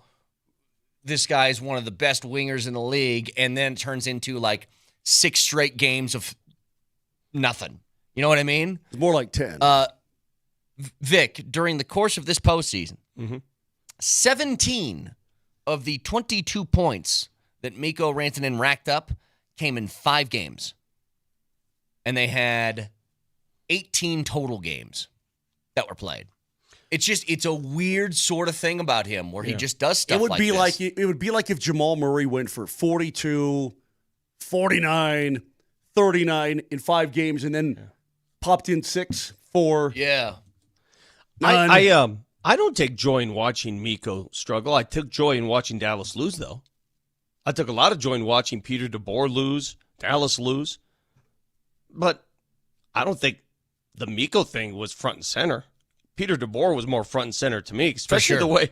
How does he Okay, we know his all-time record. He's so great in these game 7s and all that, but he just can't win the big one. And we've discussed this before. Dude, He he's can't do lost it. in the conference finals time after time after So he can't time do it. after time after time. He is married to this goalie for many years to come. Because the goalie's good. Yes. And he pulled him in an elimination game. And then, on top of pulling him in the elimination game, do you have the sound, Jesse? Well, Get ready. Yeah, hang on, Vic. But one more detail. He pulled him 2 shots into the game. Yes. And in addition to pulling his all-star goalie, his stud goalie, he had this to say about him after the game. Well, anytime you pull a goalie, you know, there's the reasoning's always to try and spark your group. So that was the number one reason. We had talked endlessly in this series about trying to play with the lead. And obviously we were in a 2-0 hole right away. And you know what, I didn't take that lightly and I didn't blame it all on Jake. But, you know, the reality is if you go back to last year's playoffs, you know, he's lost 6 to 7 games to Edmonton, and we gave up 2 shots on 2 goals in an elimination game. So, you know, it was partly to spark our team and wake them up, and partly, you know, knowing that, you know, status quo had not been working, you know, and that's a pretty big sample size. Okay. He's not wrong. He's not wrong. He's right. Edmonton owns Otter, owns him. He's not wrong. But as a coach moving forward, this guy, he's part of your team. You guys are married. Do you say that? No, you don't say it. Moj, And- what do you do there? I would guess that if somebody's going to go, it ain't going to be Ottinger. Okay? Right. Listen, you have to have the awareness of, okay, and maybe he thinks, no problem, I'll get a job someplace else, whatever. But if it comes down to it, if there comes a choice, the goalie's going to stay because he's one of the best goalies in the league and in the world. He's had his struggles against the Oilers, no doubt about it. But if a choice ever has to be made, you gotta have some self-awareness there. Well, then I'll tell you what, DeBoer, why start him at all then? If he's had all these struggles and he's not doing, then why not go to DeSmith? You're immediately. trying Like, to start spark him. You're trying to spark your team. That's the default mechanism. And then 50 Fine. seconds later, the backup goalie allows one. Yeah, DeSmith allows one. He allowed 3 on 17. And again, what you're also telling your team is, God, we can't allow one more goal because you guys can't put the puck in the back of the net. Yeah. You know what I mean? Yep. Like, I think that is such a problem now in the offseason for It's them. a huge problem. Because- and if it's put it this way, if it's not, it should be. Hey, Vic, when you have a good goalie, one that you really trust, one that even in the Avs series, like there were some times where the Avs put up a lot of goals on him and I still thought he played great. How does Ottinger trust DeBoer again that he's not going to do that? How does your star goalie not look over his shoulder in a big-time moment in the postseason and be like, is this guy going to pull me if I make a mistake or something like that? Or if goals are scored and it's not even my fault, whatever? That's tough. Yeah. That's a really tough thing to navigate through. Here's the deal. It's weird. It's Colorado has a Dallas problem. Dallas has an Edmonton problem. Right? Yeah. It's like it's weird. Do you remember when and the Avs can beat Edmonton? Exactly. It's just weird. He's got a bit of a track record in this regard too. Do you recall when he was head coach of the Vegas Golden Knights, the Marc-Andre Fleury situation? Yeah, same thing. Oh yeah. Now Fleury's agent is a guy that I'm not a super big fan of, but remember his agent sent out that picture of Fleury with the giant Clan McGregor sword through his gut. Remember that? Like he got stabbed in the back. This is from a Bruins fan. I realize Pete DeBoer is about to hit the coaching market like a bird hits a window, but please, Boston Bruins, do not let that goalie hater anywhere near you. Finalize your coaching choice immediately and be reincarnated as a lotus flower or whatever. I mean, that's kind of the reputation that he's getting going around the league. It's well, there's evidence to support it. I reckon.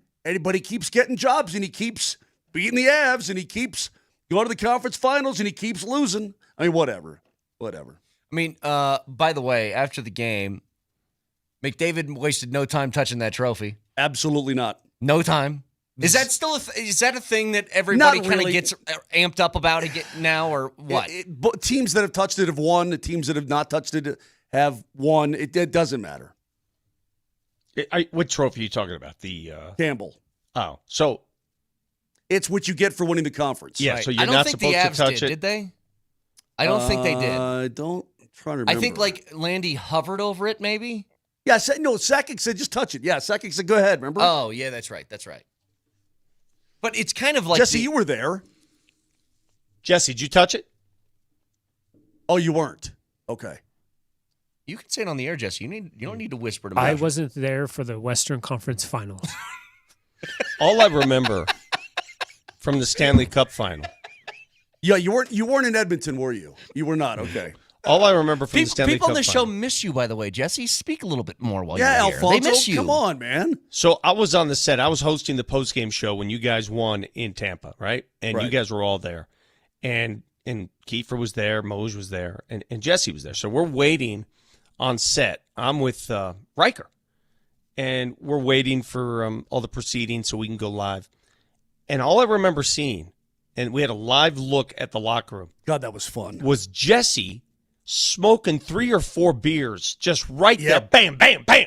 And I'm like, is that Jesse? Yes, it is. And then there's Jesse drinking out of the cup in the room. I go, is that Jesse? Hold on a second. So we're standing there, and I'm covered in, somebody poured everything all over me. And Jesse's up front with his goggles on. Landeskog is giving his speech to the team. Yes! And Jesse's right there! And Alfonso is the first one in front of Landeskog. I'm like, Alfonso, get you some, man. It was good. You were like the team mascot, dude. Yes, he was. Was that not all? Dude, I tell you, man, this is why it hurts when you lose. Because when you win like that, dude, Jesse, have you ever had a more fun night in your life? No, that was probably one of my funnest nights. Yeah. I wish I would have been there. I mean, Brett and I the fun night we had was in the Nuggets locker room because we took part in that, and it was outrageous. That's awesome. But I'm telling you, man, it was so fun. Yeah, it's funny how you go to a dystopian world and God, I was so lucky to be in the middle of that celebration when the Nuggets won. But you're just in a world where it's just nihilistic, no rules, whatever you want to do. Like, I got a cigar in my hand. I'm like, what do we do with this? They're like, just put it on the ground. I don't know. You know what's crazy about those environments, those situations, is because everybody's so happy and jubilant, nobody stopped and said, who the hell's this guy? They just said, here's a beer, here's a cigar. You didn't know anybody in there. Everybody's like, who's this guy? Why is he here? Nobody. That guy had a full bag of like 100 cigars, and he just goes, want this? And I was like, yeah, I sure do. I'd love to. That would be super fun. That would be great. So we get back to it. Golly, that Stanley Cup final was fun, Dude, huh, I had Jess? no business doing anything, Moser. I was Dude. looking at janitors. I was like, you guys want a beer? I'll Remember- go get you one. remember I we don't got- think there's rules here. We got locked out. We had to go up the back way, up the stairs, hammered. Yeah. And then I took the Uber to go get us some beers. Yeah, it was so. It's the show has just started the day after, right? And I was so pickled. I'm like, we could use a couple of brewskis. He's like, I'll be back. That's what happened to us. He the next day. Ubers down the street to grab some brewskis to come back to the arena. And that Dude, I those were slept fun at the times. radio station that night. Yeah, you did. Hey, so I was Anyway, Edmonton touched the yeah. yeah. Okay, so there you go. Why don't you jump to something else here? So, my wife is a former college softball player, and the Women's College World Series is on right now. She has consumed, I think, every regional, super regional, and World Series game so far. She's just Where did she play? NAIA school called Peru State. But she Where's was that? middle of nowhere, Nebraska. Why is it called Peru State? No idea. Well, the town's called Peru. Why was Dixie State in southern Utah? Yeah, they changed the name of that, by the way. Anyway, go on. But she's locked into all these different games. And I will remind people every year that if you got nothing to do in the middle of the day, you're flipping through the channels, watch these college softball games. First of all, they're really quick-paced. They're and very fast-paced. And they are incredibly talented. Like Oklahoma and Tennessee are so good. So there's this girl, the pitcher, I was watching with her yesterday. It's a pitcher from Tennessee. Her name is Carolyn Pickens. She threw a 79.4 mile an hour fastball. What would that be equivalent from? Because you're up. I'll That let mound you is know. way up. Well, So- the mound's only like 40. How many feet is it? 40? No, Right up it's, on you. it's just how close it is to the right, plate. right. And so if it comes at you at 70 plus miles per hour, you can't even you blink and you've missed it. So to do the speed calculator here, if you want to have like a little conversion on what that speed is to like a baseball speed, it is somewhere in the ballpark of 110 miles an hour. Jesus golly. 110. These women never cease to amaze me. These awesome pitchers, and they can they can throw curves and Yeah. all kinds of stuff. It's the fastest recorded pitch in softball history is what they said on the broadcast. I don't know if that was just college or if that was just softball in general from what they've seen. That's crazy. And she's a tall gal too, right? She's like she's tall. Yes. So she gets a lot of torque. Mm-hmm. Have you ever tried to throw underhand like that before? I've tried. I look super silly. I've tried, and dude, I swear to God, I cannot do it. The ball either goes right in the ground or straight up in the air. Yeah, they say it's a more natural throwing motion to throw well, underhand. it doesn't ruin your elbow. Yeah. Right, but I've tried it. I cannot do Nothing it. natural about that. No, zero. It feels like the most unnatural thing you could do. I was watching one of those softball games. That girl from Arkansas, who's a fearsome hitter. I don't know if you're familiar with the girl. That they bat around her, they pitch around her every time she's up. They never even give her a nibble. And then in the bottom of the ninth, who are you talking I about? can't remember her name. She plays for Arkansas. Okay. Oh yeah, she's probably the player you're talking about. She's a pitcher too. She's got $1 million NIL deal, by the way. Is it Bree Ellis? I think that's her name. I'm watching this game. It says and she's a senior first baseman for the Razorbacks, known as one of the most feared hitters in college softball. Well, they kept pitching around her, right? And then in the ninth inning, they had to pitch to her because bases were juiced. She had not even swung the bat the entire game because they literally pitched 5 feet outside the box. Yeah. She took one swing, cleaned the bases. Boom, home run. Jesus. One swing. Good Lord. Her name's Brianna Grace Ellis. I'm just telling you guys, this time of year, if you're flipping through the channels, you see one of these College World Series games on, this Women's College World Series, watch it. It's a super entertaining watch. I You know can't what I would believe what love? I'm saying. Hang on. No. Hang on. I've gotten a lot of these on the text line right now. Hey, guys, DMac swears it's easy to hit off a D1 softball pitcher. Another one. Did you guys hear DMac's rant last week, how he could guaranteed get a hit off one of these college softball pitchers? DMac, you were, first of all, either lying or incredibly stupid. Incredibly. You want to know how I know this for a fact? Mm-hmm.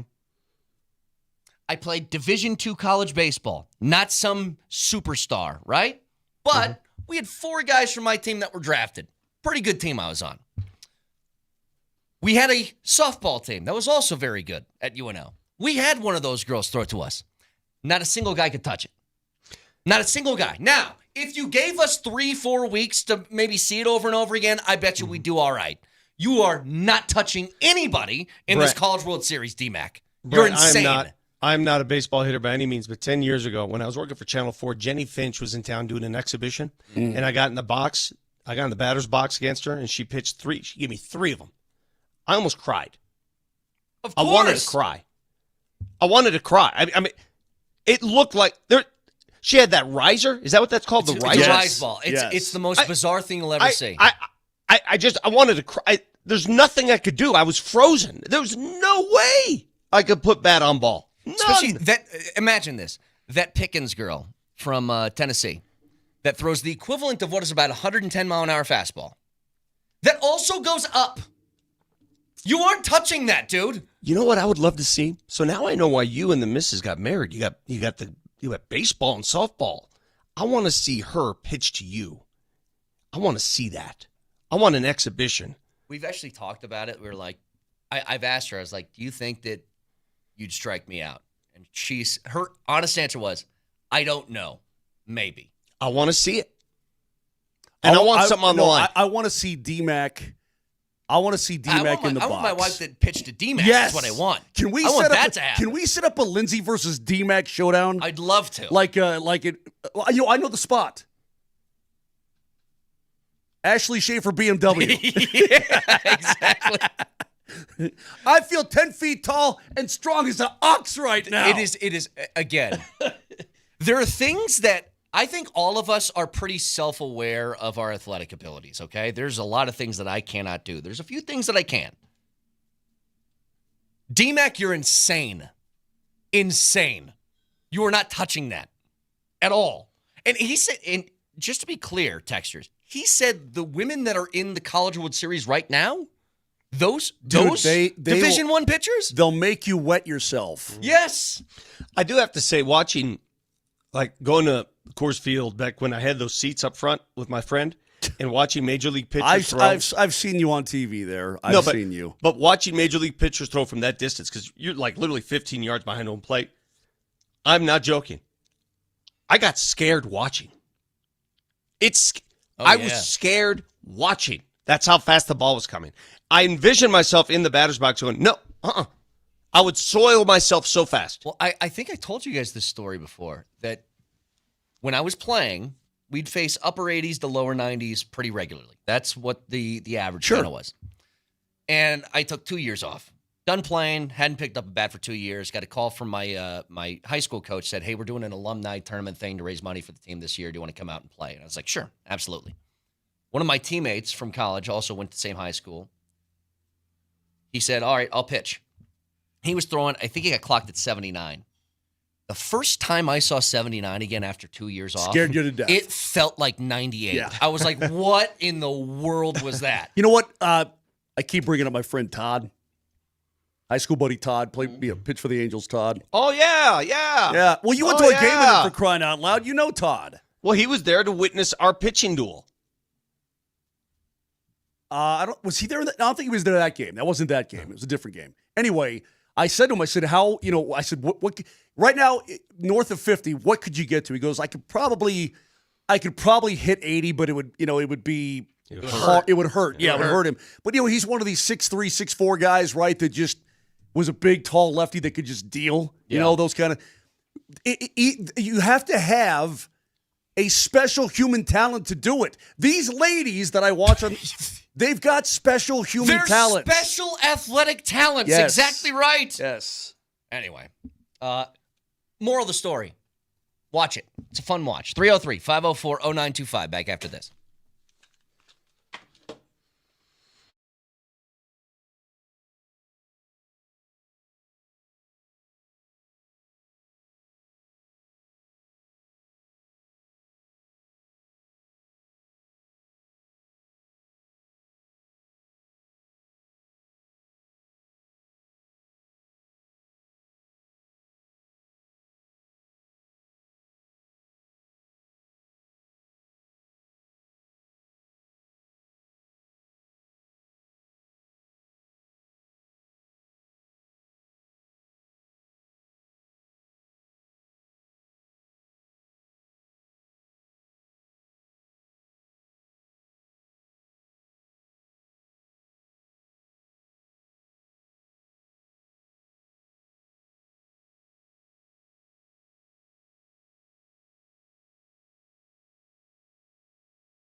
Hey, so first of all, this song, I love the title of this song from Los Lonely Boys. You know what it is? Oye, mamacita. I want to make a song like that. This song that we're hearing right now is called G-Funk by Brother and Fast. Well, this says Los Lonely Boys, Oye, mamacita. That's what it says on the bumper music. Yeah, that's not playing. Oh, that's not playing, Jesse? No. Moser's sent me a song to play. Yeah, that's G-Funk by the late, great Brother and Fast, one of the greatest Denver bands of all time. Never mind then. Yeah, it's all good. See, you guys always do this. You take Moser's request like this is TRL. Okay? Thanks, Jess. You rock, Alfonso. We'll see you Monday. Like, Jesse, he's barely finding music. He gave you old-timey music when you were writing a letter because it was the first thing you'd find, and you're making him do this stuff? How dare you, Moser? You know how much time that Moser wastes for our producers in hunting down music tunes that I mean, it's just sick. You are sick. You're a sick man. Well, now I feel like I want to hear Oye Mamacita at some point. I would love to hear that, too. That sounds like it would be a great song. Hey, so just a couple things here. The Knicks and Pacers, you mentioned something earlier, Vic, that I totally agree with. So the Knicks have forced a Game 6. I was... Did anybody from Indiana feel like making the basketball last night? Did you see the numbers offensively of them? Halliburton took 7 shots, had like 6 points. There was only one starter that was in double digits. They only had 3 guys in total that had double-digit points. Real down game. I mean, down... Look, they're going home. They're going home for Game 6. Yeah. And my guess is they're going to have a much better game. Maybe even John Mellencamp is going to grace. He's going to grace the arena with his presence for Game 6. Yeah. What, John Kitty Wissenkamp. John Kitty Wissenkamp. You know what I hope happens? I hope John Kitty Wissenkamp shows up and the Pacers fans boo him. No, they boo him. Yeah, that would be awesome. Anyway, it was just a really bad game for everybody. Even Siakam was not good. Whole game was just trash. But one thing feels very clear. Vic mentioned it earlier. I said it in the appetizer.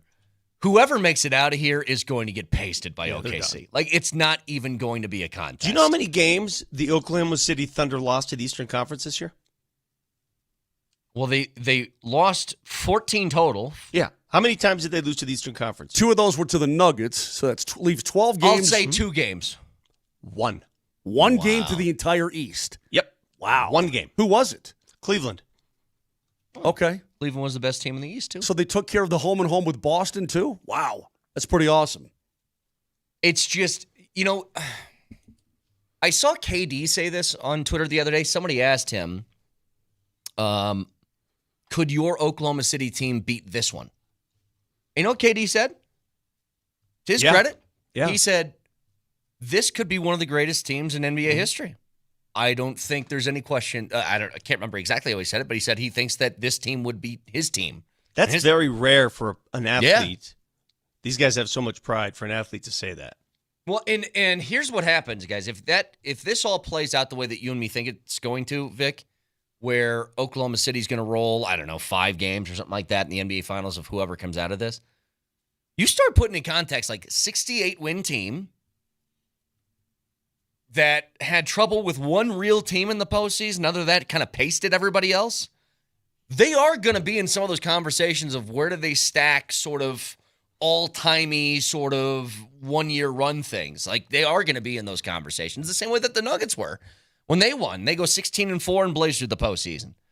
I've seen the people doing sort of the copium stuff with, they went and they played round 1 and Ja got hurt. And then they played in round 2 and Gordon and Porter and all these other guys were hurt. And it's like, okay, fine. You want to do that for every team in NBA history then? Do you want to do that? Every team goes through that. Boston had that. Denver had that the year they won. You can say that the opposing teams didn't have everybody. It's just part of the sport, man. You have to be healthy. I will say, there's a lot of people saying, how do you view the Nuggets and how close they really are? Because, sure, they took OKC to 7. They got blown out of 2 of those 7. Are they really that close? And my retort is, yeah, they really are that close because they were not fully healthy for that series. And if they're fully healthy for that series, maybe it goes the other way. Maybe. I mean, maybe not. And maybe it doesn't matter. Because they had 2 blowout losses, maybe not, but maybe it does, because they gave themselves opportunities to steal another game, and they just couldn't do it. Here's what else I'll say on top of that. As much as I give the Nuggets credit, because I really believe they could have beaten that team a little more healthy and maybe whatever. I also believe they would have lost to Minnesota. If they had won Game 7, they would have lost to Minnesota because Minnesota has their number. Okay, it's funny. It's just a matchup thing. It's funny you mentioned that, Vic, because the Avs can't seem to get by Dallas. Dallas can't seem to get by Edmonton. The Avs can get by Edmonton, but not by Dallas. The Nuggets, even if they made it past OKC, wouldn't have gotten past Minnesota. But OKC did get past Minnesota, although they almost didn't get past the Nuggets. It's a really weird thing. Yes. Really weird. It's truly, just like last year, if the Nuggets had beaten Minnesota and not given up that 20-point lead, I believe the Nuggets would have beaten Dallas and advanced to the NBA Finals. As do I. I really do. Yep. It is simply matchups. It's a matchup thing. By the way, Jesse, I know you have the sound. So last night, Indiana loses in New York, forces a Game 6. Pacers shot the ball terribly. They looked disinterested at times. After the game, Pascal Siakam was asked by an Indy journalist, Greg Doyle, who writes, I think, for the Indy Star. Yes. He was asked about the effort level put forth by the Pacers. And I think he was asked a little too forcefully. He didn't like the line of questioning. So listen to this exchange. Go ahead, Jesse. He's looking. Do it. Oh, no. Is it not they there? Played harder than us. It's okay. We played hard, but they played harder. What's your point? I don't get it. My point is, you're saying you guys got outfought, and I'm saying That happens in a game, though. That's basketball. in game 5 we didn't play. You're good. You're good, bro. You're looking for something. I know. But damn. No. But I'm telling you though. I told you. What else do you want me to tell you? Well, what about you tell me? So go ahead. Who's this guy? What's your name, bro? Oh. I write for the local paper. So apparently you couldn't hear the line of questioning. I love a good. So Who is this guy? I got it here, by the way. He said, how did they win? Siakam said they played harder. I'm just giving you cliff notes. Greg Doyle said, how is that possible? And he goes, they played harder. It happens sometimes. And he goes, yeah, but in Game 5 of the playoff or of the conference finals, how does it happen? He goes, you good? Like, I told you. What else do you want me to tell you? He goes, I want you to tell me how. And then he goes, who is this guy? Who is this guy? What's he supposed to say there? Yeah. I never understood the snippiness of like a reporter after something like that. When Siakam wasn't being a jerk at all, he was just like, I don't know, we got outplayed. It happens sometimes. They wanted it more. I mean, it's they had to win. It was an elimination game for them. They clearly wanted it more than we did. We didn't dig down. I'm a loser. Is that what you want me to say? I'm a loser. I didn't give it my all. Flail, please flog me when we get home. I'm a born loser. What do you want him to say? I touched on the scene a little bit earlier. Why are you so pissy? No, not that one. No. Where Kenny Powers is pitching to Reg McWorthy at Ashley Schaefer BMW. And what's his Kenny Powers' little guy's name? Stevie. Yeah. Stevie Janowski. I feel as strong as an ox. I feel 10 feet tall right now and strong as an ox. And Reg goes, Craig Robinson, right? He goes, who the blank is this guy? He goes, who the blank are you, huh? Who the blank are you? And Ashley Schaefer, Farrell's like, all right. Stevie all rolls. right. I forgot that. Remember that one? Because he's just like, I feel strong.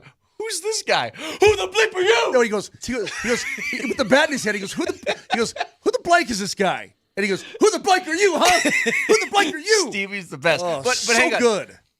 It reminded me, you guys remember when Torian Prince was in college at Baylor and they lost to Yale? And they got out-rebounded by Yale. And that reporter goes, well, how did that happen? And he goes, they just got more rebounds than us. And he goes, but how do you get out-rebounded by Yale? And then Torian Prince did so you go up and you grab the ball with two hands and you bring it in, and that's called a rebound. And they had more of those than we had. It's like, what do you want these guys to say? And These again, guys- Siakam wasn't being a jerk. He was just like, yeah, they played harder. They You- wanted it more that night. After Happens. that Knicks game, Barkley, they have Karl Anthony Towns on the set inside the game, and Barkley says, "I gotta ask you something. How do you get all these dumb fouls all the time?" And Karl Anthony Towns goes, "God only knows." Really? Yeah, that was his response. Interesting. Yeah, I love that. The prickly reporter that goes back and forth with the player, and the player's very off guard. I mean, I think we all understand the worst question you can ask an athlete, the one that will insult him most, is the energy and effort question. For right? sure. Like, you didn't give it your all. And it really is, you're at that point, you're drilling to the core of his heart. You're like, Well, you aren't saying just you didn't missed want- a shot. You're No. calling out his character. Yeah, at that you're point. calling. So I'm not sure what you're looking for in return. Okay, you asked the question, fine, he made the, but he continued to probe. Yeah. He continued to probe. And at that point, all right, dude. Calm down. All right. Hey, that last column, did you give it your all? Because I read it. Paragraph 3, you just, whoo. You mailed it in, bro. You chat GPT'd that thing. Don't lie to me. So, get back to a little bit of Broncos OTAs. And one of the things, I want to play some audio from Hufanga, who I'm very excited about for a number of different reasons. First of all, he just seems like a good dude. But second of all, brings a little something that maybe you didn't have. And I'll explain what that is next.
Moser spent the break showing me Stevie Janowski videos. So funny, and I will dude. say, it's like Kenny Powers is, I think, probably the dumbest show I've ever watched, but Well, it's Eastbound and Down. well, you know what I mean. Eastbound and Down. Righteous Gemstones is up there, but it's the same guy. But it's so funny. Like, I can't stop laughing. It's so funny.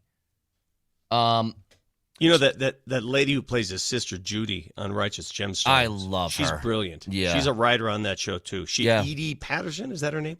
Sounds right. Brilliant. You can tell she's a writer because I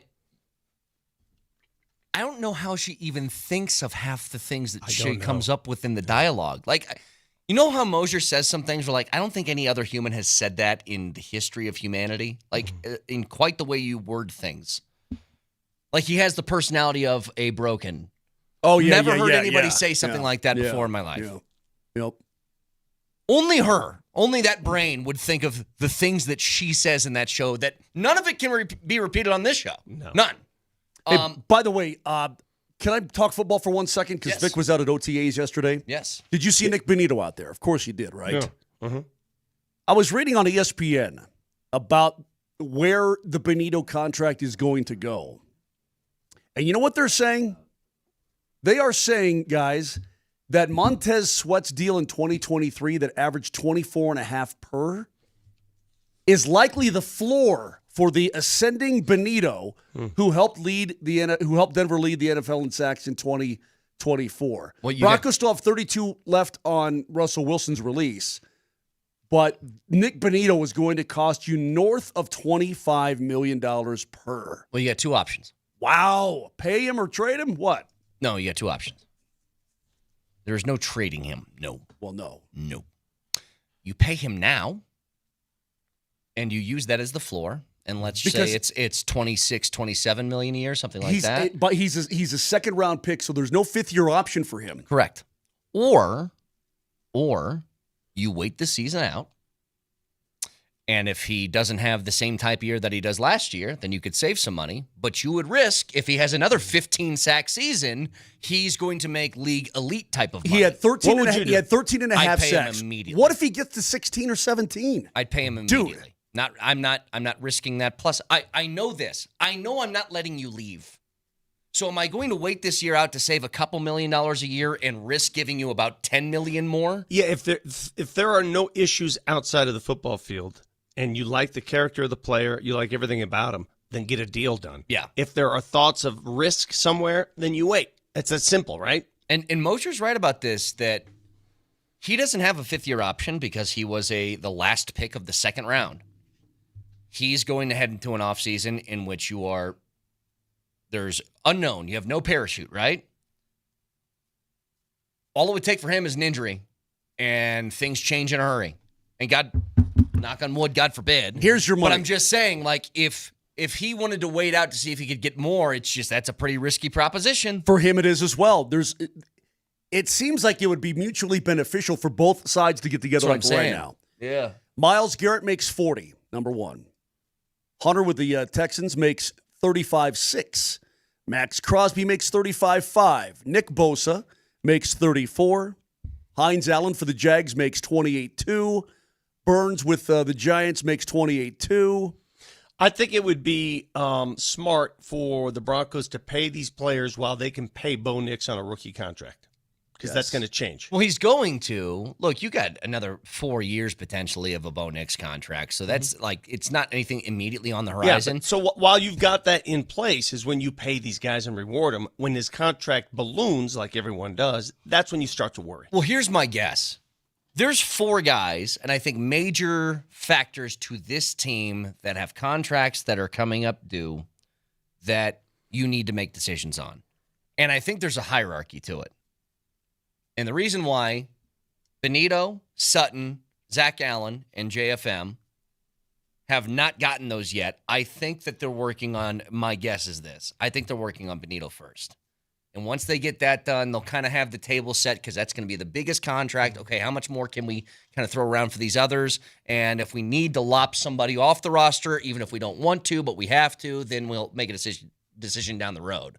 But I think they're waiting to get Benito done first before they start gauging the other guys, if that makes sense. I'm telling you, a lot of people are going to look at Cortland Sutton's contract, which is up after this year, obviously, and say, well, you can always make do. There are other receivers. What I watched yesterday, man, that guy's hands are the most reliable on the team. They just are. Every time there was a big catch in traffic, it was number 14 making that catch. He had one on the sideline. Chris Abrams' drain, I believe, was just blanketed all over him. I mean, I'm like, there's no way this guy catches this. Not only does he catch it, but he stays in bounds, and I'm like, wow. Why do we not give Cortland maybe the credit he deserves, or do we? Because he's not, again, we're not talking about a Jefferson or a Higgins or, guys of that caliber. I think we do. But he's right the step down below those guys, right? Is he not? I think we do, though. I don't think Cortland Sutton is overrated or really underrated by Broncos fans. I think that, even his money that he makes, I think is pretty accurate to where he's at in the league. If you had a fantasy draft right now that all teams, we're starting over and every team's just going to pick from scratch. Nobody belongs to any team. How many wide receivers would go before Sutton? My guess would be around 20. Would you say that's fair? Is that too much? Probably somewhere 15 to 20? Probably somewhere right around there. I mean, I can think of a bunch. I can think of Chase and Jefferson and St. Brown. Yeah, I guess C.D. Lamb, these kind of guys. Yeah. I mean, you would go through, I think, quite a few people. I'm on the Washington guy, Terry McLaurin, is a stud. Scary Terry. Yeah, I mean that's what I'm getting at. Like I don't know, ProFootballReference.com usually has like comparable players, and I wonder who it would be. Like who would you say is a wide receiver like Cortland, a peer of his, if you will? Well, you got to drum up his numbers and compare him to other guys. Well, I know. I'm just trying to see if there's a faster way to do it. There's a player comp. And texters, you can write them in too if you have some suggestions. I would argue if you put Cortland Sutton on the Cincinnati Bengals, he would have, I'm not saying similar numbers that those guys do, but his numbers would increase dramatically. He would be a 1,000-yard guy. Listen, he became a Denver Bronco in 2018. Think of the guys who have been throwing him the football since 2018. Think of it. I know. Yes. I mean, seriously, you're like, okay, and he's had some injury years. There's no doubt about it. I mean, 2020 only played one game for crying out loud, so he's been injured a little bit. But think about it, man. Look, dude, if this guy had a dude throwing in the pig, this guy would be a 1,000-yard guy all the time.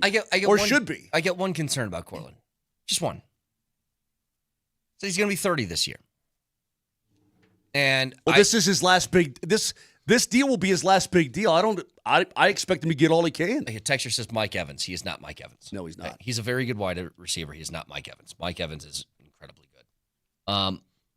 Here's my concern. This is one of the greatest wide receivers of the last, 20, 30 years maybe. Julio Jones is pretty damn good, right? Incredibly good, incredibly effective, huge body, great hands, speed, all the stuff that you'd want. He had 1,000-yard seasons for 7 in a row. He's a whole bunch of touchdowns. We all know the accolades of Julio Jones. Julio Jones, when he was 30, had a 99-catch season for 1,400 yards. And then didn't catch more than 51 for the rest of his career. Yeah, he fell off hard. But a lot of wide receivers do when they get past 30 because they just don't have that explosiveness anymore. That is scary. But Cortland's not an explosive guy. Well, he relies on going up very high and coming down very hard to make catches. Well, yeah, that takes a toll. But he as a possession dude, if you're fighting for the football, he wins. He's a winner. I love him, man. All I'm saying, he's a team captain. I mean, does he mean more to the team than just his receptions? Moj, this isn't about Cortland, the person or the player. Like, I love all of it. I'm strictly concerned about what happens beyond 30 years old, because that's when the contract's kicking in. So what happens after that? And that's my favorite addition might be Hufanga, because I couldn't take my eyes off him yesterday, and you could tell his hair was sort of sticking straight up, dude. Yeah, when he's got that thing on, he's got that thing on his head that pushes his hair up. It looks pretty tough. Moser, it was just OTAs, so there's no hitting, right? There's no contact. It's just, but you could sense it. That dude goes 110 miles an hour. The way he comes out of breaks, the way he just approaches practice. That dude is fun. He's going to be fun to watch if he stays healthy. Yeah. No, he is. It's always the if you stay healthy part with both him and Greenlaw. But he's like a Tasmanian devil. And he's always he's just around the football all the time. And if you see him up in person, he's not an imposing body. He's not an imposing figure. He's not like all cut up. Well, or anything. and it's not like he's like a real tall guy. He's 6 foot, 200 pounds. Yeah, there you go. And if you look at him, you're like, okay, now I know why he's injury prone, because he takes that body and puts it in places that, whoa, maybe shouldn't be. Yeah. Well, he's not afraid to stick his nose and stuff. That's for sure. See, but that's those kind of guys. Have you ever taken your body and putting it in places it shouldn't be? Yeah, but not in football. Where else? Well, that's between me and God. Moj, there's a little small mountain outside of the Villa San Miguel area where they chase the sheep up the mountain to get them to go feed. It's called Gulag Street, if you don't know. Someone is always responsible for to chasing sprint. the sheep. You got to chase the sheep. You got to chase them, and you got to sprint up the hill. It's hard. It's arduous. I cannot wait to leave you in charge of chasing the sheep. There's this big cross on the top of the mountain at Villa San Miguel, right? And when I got there, I'm like, oh, that's what he's talking about. I'm looking at it, right? I can see it in the night. Like, that's what he's talking about. He said, did you go up there? To which I answered, hell no, I didn't go up there. Do you know how hard it is to get up there? Why would I go up there? It's a good question. I wouldn't do it either. So if I'm not going up to touch my own God, then I'm sure not chasing a bunch of sheep up there. I go up every year. You got to go up. Got to run the trail. Got to get those sheep to the gulag, Mosh. Who else is going to do it? I did go visit the cows, though. I went to the cow place up the street down on the corner. I did go there. Sure, Brett's really looking forward. Very cool. Very cool. You're gonna love this, Brett. You're gonna love it. I mean, Vic already mentioned it. Vic knows what's coming. He could tell my annoyance yesterday. I don't blame you. Where he's like, Brett's going to be so mad because we're just going to come back from this trip. We're going to be talking about Italy, and he's going to have So to for shut us anybody up. who missed it, let's set the table. Can you do it quickly? Yeah. I set our vacation in July. It's our 30th anniversary, the Queen and I. So we're going. And then Isabella, my daughter, says, oh, I want to go. We're like, oh, okay, fine. And I'm bringing a friend. Oh, great. And then Moser says, I want to go. And so now on our 30th anniversary, we're being tailed by a bunch of people all over Italy. Can you guys share a room? I want you, the Queen, the Bear, and Moj to all share a room together. Probably only one person would walk out alive. Yeah. I don't know who that is. It's either Terry or the Bear. It's one of those two, 100%. This is why I like vacationing with my brothers, because when we went to Italy last year, we all shared one bed, all three of us. We didn't care one bit. Yeah, now everybody's got to get rich and do their own bed and room and spend a lot of money. That's not the way we roll. So, yeah, it's going to drive me nuts. I tried to sleep with Jesse and Brett. No, you didn't. You got a cheap hotel down the street. Because I laid down and I looked at Jesse's feet and I said, I'm out. I had those feet right next to my face and I lived. Look at him. He just shrugged his shoulders. I lived to tell the tale. No big deal, huh, Jess? So, when were your turn again? Last night. By the way, I was invited. Last night. If you were a hate-watching type, well, you got your money's worth because there was a lot to love in hating, if that makes sense. Get to it next.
Oh, the all rare breaking news that we get on this show.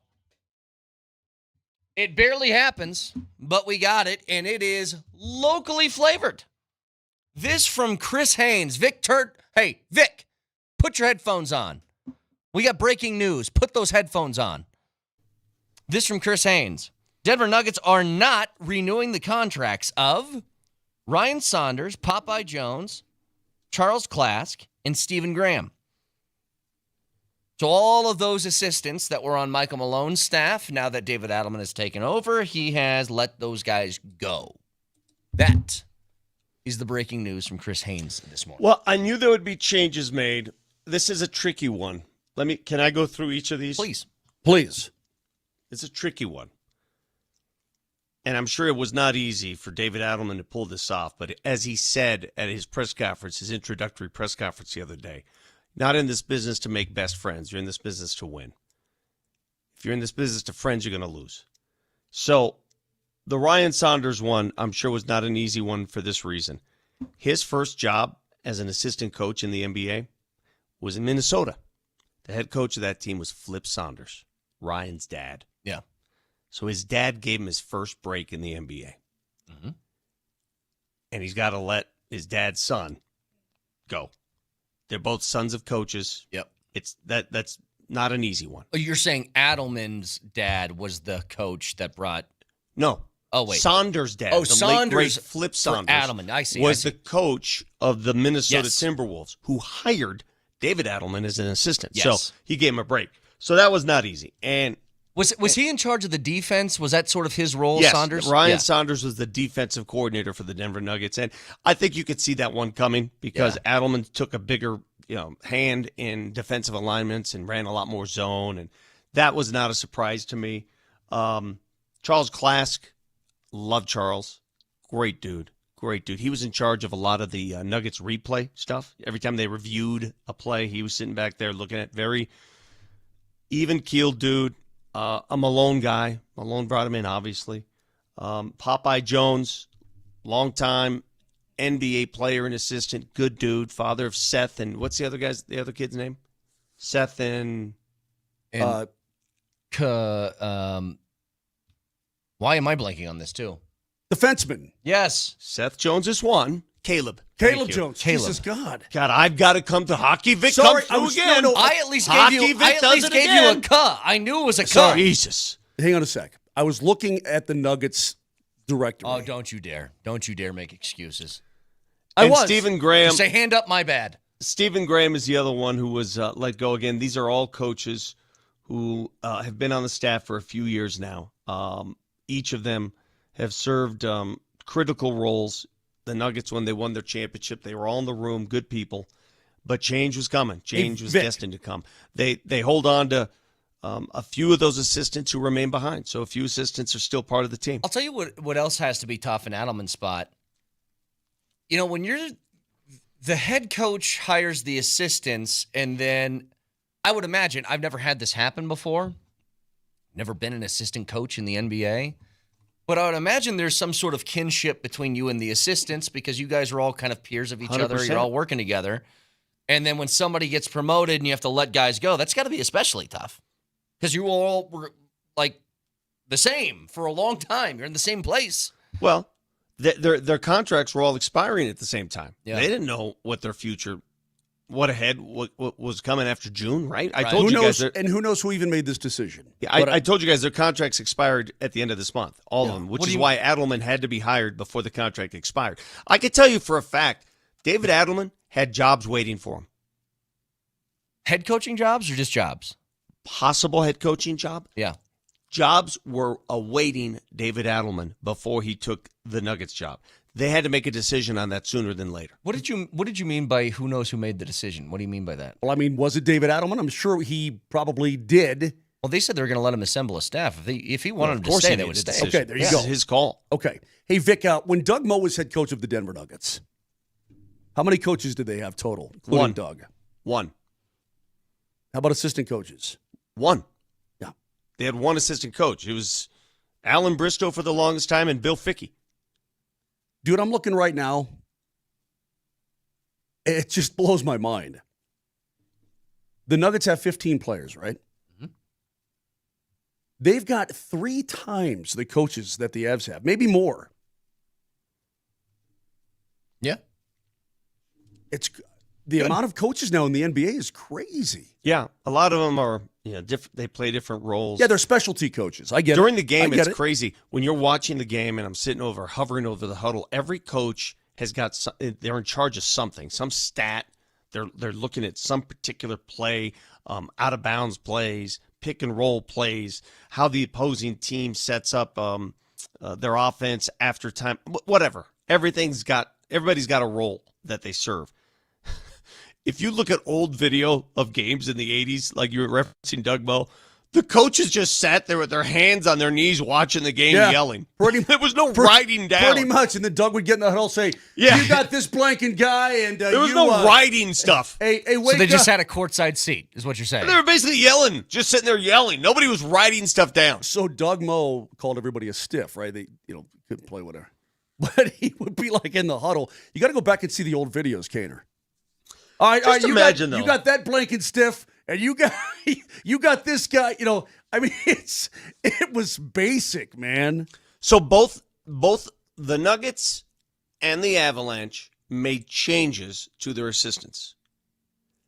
I think the Avs, that was more of an organizational change. The organization decided to make that change, and Jared Bednar clearly had an impact. Sure. But I think that came from up above. Would you agree with me on that, Moshe? I think it's probably a group decision. Yeah. Well, yeah. I mean, when you really want to boil it down to why did we not advance in the postseason, pointing towards the power play. 3 for 2. 3 for 22 is 3 for 22 is very difficult. The Nuggets, while they wanted fresh voices, creative voices, Adelman hinted to that during his press conference. He said, we need fresh voices.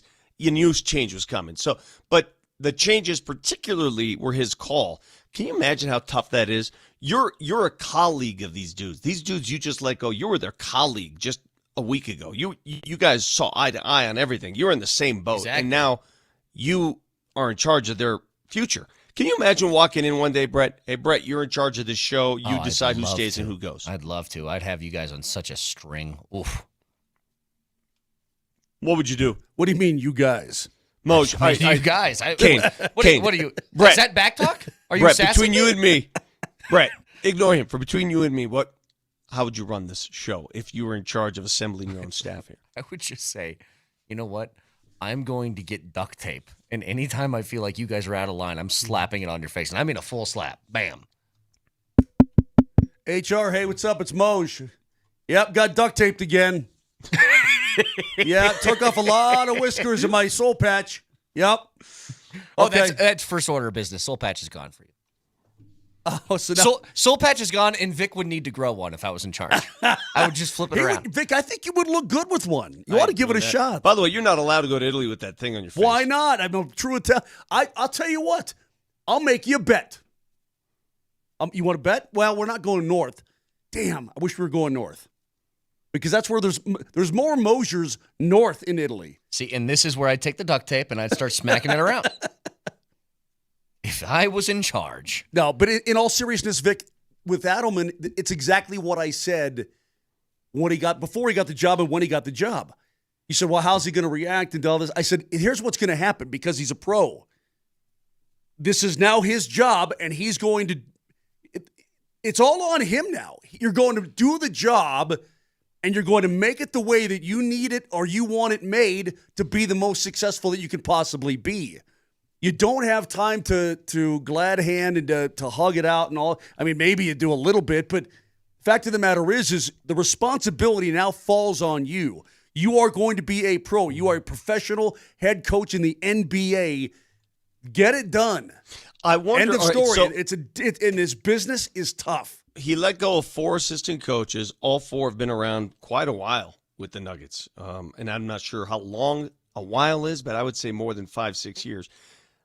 I wondered if he replaces one of those coaches with a vet. I like when I say a vet, I mean, Like an old timer? yeah.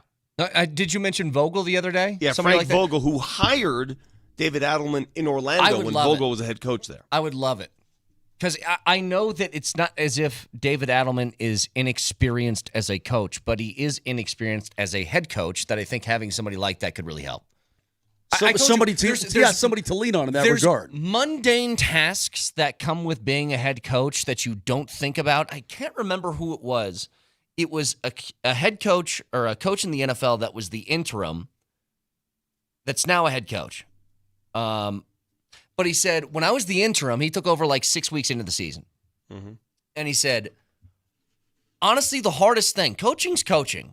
And being the guy with the headset and making the decisions to challenge and stuff like that, that's all something that you know comes with the job. He goes, what I didn't realize was I had to do a press conference every day. I had to do a weekly radio show. I had to do television hits. I had to do all these different media things that took up a lot of my time that I didn't know how to navigate that from a schedule perspective for a while. Like these little things that you don't really understand until you're in it. The coaching's the coaching, but there's a lot of other things that happen too. Not only that, I think people, they diminish the importance of hiring and firing and evaluating who you want around you. That is that's such an important thing.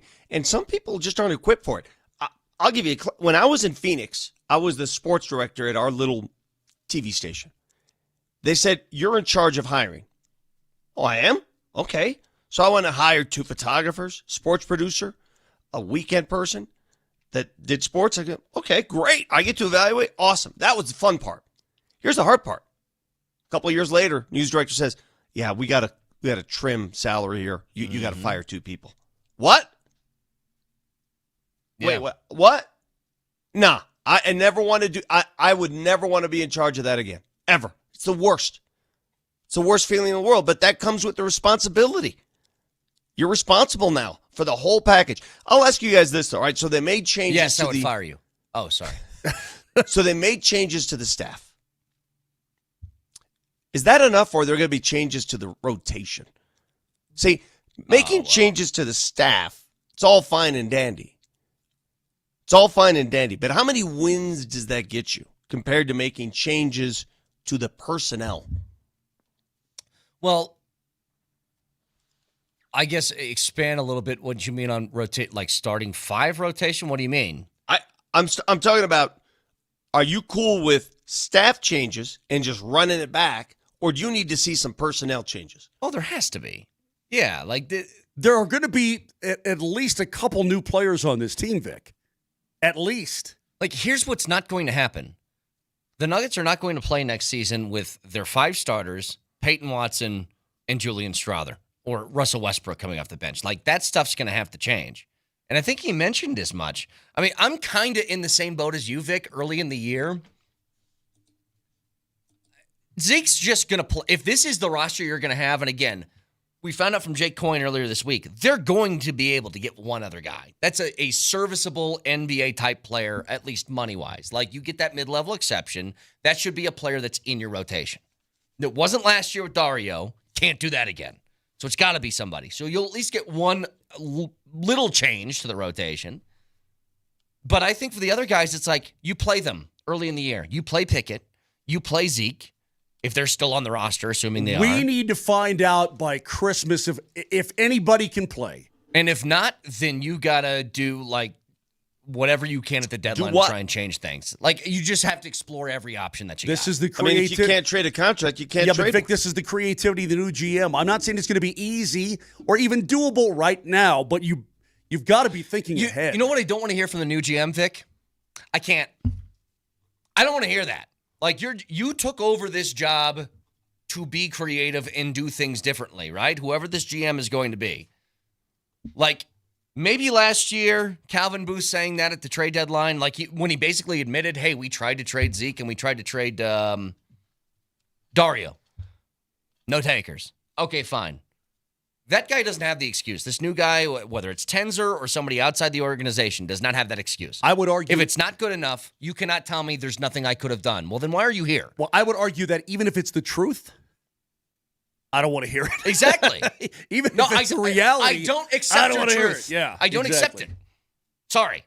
It's going to be a difficult job, man. It's going to be tough. They're not in a very enviable position. Take the spaghetti out of your mouth. You aren't in Italy yet. Well, hold on a second. 6466. Please, please, please put Brett in charge. I'll pick up a case of duct tape and drop it off to you on Monday. Thank you. That doesn't Let me seem get some very nice, respect man. around That doesn't seem very... I want my damn respect. You want your damn respect? No, I'm saying that's what Brett's saying. I need it.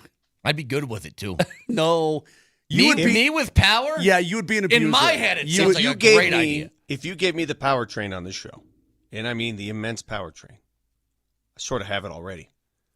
But if you give me more of it, no facial hair allowed. Oh, I know exactly what I would do. Oh. No facial hair allowed. Everybody with a crew cut. No, you cannot have that stupid little zipper thing under your lip.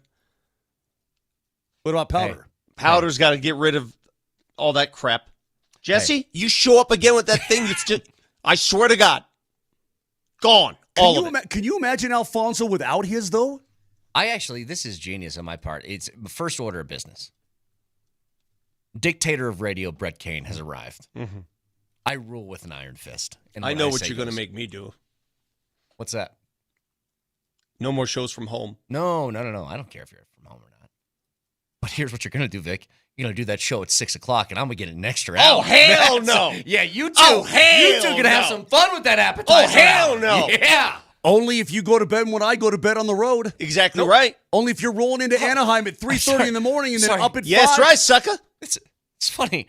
I heard things like this was a democracy. It's not. I'm a dictator. You don't like it, Moj? Off with your head. See you later. Hey, before we get to drunk takes coming up. The other thing I would require, once you guys have to read a book a week. That's no problem for me. I like to read. Oh, and you have to run. That's a problem. I don't like running. Can I read while I run? Can I knock out both in one thing? Can I ride my bike in the basement and put a book on my little holder thing next to my ginger ale? With a ginger ale? I was going to say with a ginger ale on there. And last thing before we get to drunk takes. Still one of the funniest things I've ever seen. Moshe's on a stationary bike, and instead of water, he's got a just can of ginger ale. There's a bottle of ginger ale. A bottle of ginger ale in there. I like me a good ginger ale. As you're exercising? Vic, I had 2 firsts of the year last night, 2. Number 1, my wife made ribs. She smoked ribs that will blow your face off. They were on there for about 6.5 hours, and they were phenomenal. I had to get that duct tape. What takes so long? Number 2. 6.5 hours. Number 2, I bagged my first fly of the year last night. With my bug assault. Did you do it like Danielson with the... No, with the chopsticks? No, I went downstairs and got one of my bug assaults, man, and I cocked that sucker and I stalked him in my bedroom. Landed up high in the ceiling. Bam! Nailed him. It felt so good. What is a bug assault? It's a the salt gun. It's a little shotgun that shoots a pinch of salt at bugs, and it'll kill spiders. Certainly will smoke flies. It will make a grasshopper really pissed off. If you feel the need, just make sure you don't like wind around and Dick Cheney somebody. With it. So this is like an actual gun? Yes, I'll show it to. I'll send it to you. Gun. It's like it is. It just shoots salt. It's not a gun. It's just not air. a gun. Yeah. They make it look like a little Nerf gun, essentially. Like a cannon? I'll send it to you Tell right you what, now. Vic. Next time you're in studio, we'll have Moser bring it in, and I'll see if a fly lands on your face. Does it? No, seriously, does it hurt if you hit me in the leg? If you're within 3 feet, it's going to sting, yeah. It stings. I just sent it to you. Baby. Check your phone. All right, drunk takes next.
See, you're already proving that if you had the power, the boss knows. If you had the power, Brett, you would abuse the hell out of it. Oh, of course I would. I've never been given power before.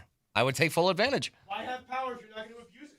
That's a good point. I guess you're right. Why? You know what?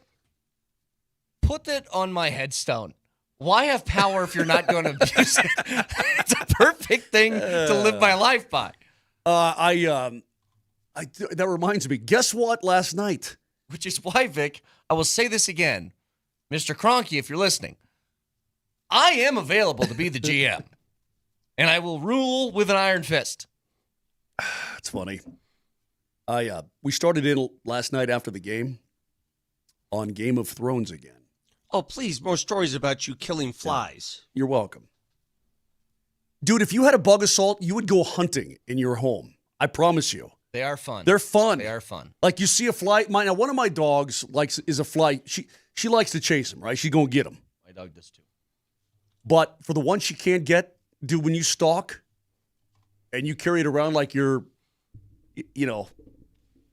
ready to go, to find that fly, and he's like on the inside of a lampshade or something, and you smoke him, it feels good. Here's the problem. My beautiful Layla. Beautiful Layla. That's a pretty dog. She likes to jump and try and like eat flies. Right. Which is all cool and awesome until those turn into wasps or bees. And I'm like, you're going to be in for a rude awakening if you try and catch one of those, dude. Don't do it. Hey, by the way, your old man just sent me a text. Oh, yeah? He's got a bug assault as well. Love He does. him. Love him. Right on, T. Willie. Great stuff. Hey, I can't stop thinking about John Cougar Mellencamp not understanding sports at all. It's stuck in my head. We'll get the drunk takes in a second. But if you John guys Kitty missed it, Wissenkamp, get it right. John Kitty Wissenkamp, the singer of what's a stupid song called Jack and Diane? Jack and Diane. What Is if that Jack the- and is that the Diane name showed of the up for song? the game? Well, his first song was his first ever hit was "Come On, Baby, Make It Hurt So Good." Yeah. Sometimes love don't feel like it should. You make I it put that hurt so I put good. that in the same category as I do a bunch of other songs, which is never would listen to that voluntarily ever in my life. That whatever that genre of music is a giant no thank you to me. Never You been don't like in the Bryan Adams genre? No, Bryan Adams is good. I like Bryan Adams. He's not that. I don't Because it cuts like a knife. But here's what he said. Because Pat McAfee took the microphone before Game 4 in Indiana. This guy is He's just a twerp. He's a twerp. Pat McAfee was given the mic, and so he's speaking over the PA to the entire raucous crowd in Indiana, and he calls out Ben Stiller, Timothy Chalamet, and Spike Lee, and basically says, we're going to kick the bleep out of them, and let's send their bags bleeping packing or whatever. He cursed a couple times. John Cougar Mellencamp, who I guess is an Indiana native, was at the game and said, the Knicks-Pacers games have been very entertaining for anyone who likes basketball or sports. I attended Game 4 in Indianapolis. Who's your hospitality? Huh. I was embarrassed when somebody, under whose direction I don't know, called out some of the people who had made the trip from New York to support their team and in turn support our team. The audience booed those people. I'd say that was not Hoosier hospitality. One could say it's poor sportsmanship. I was not proud to be a Hoosier, and I lived there my entire life.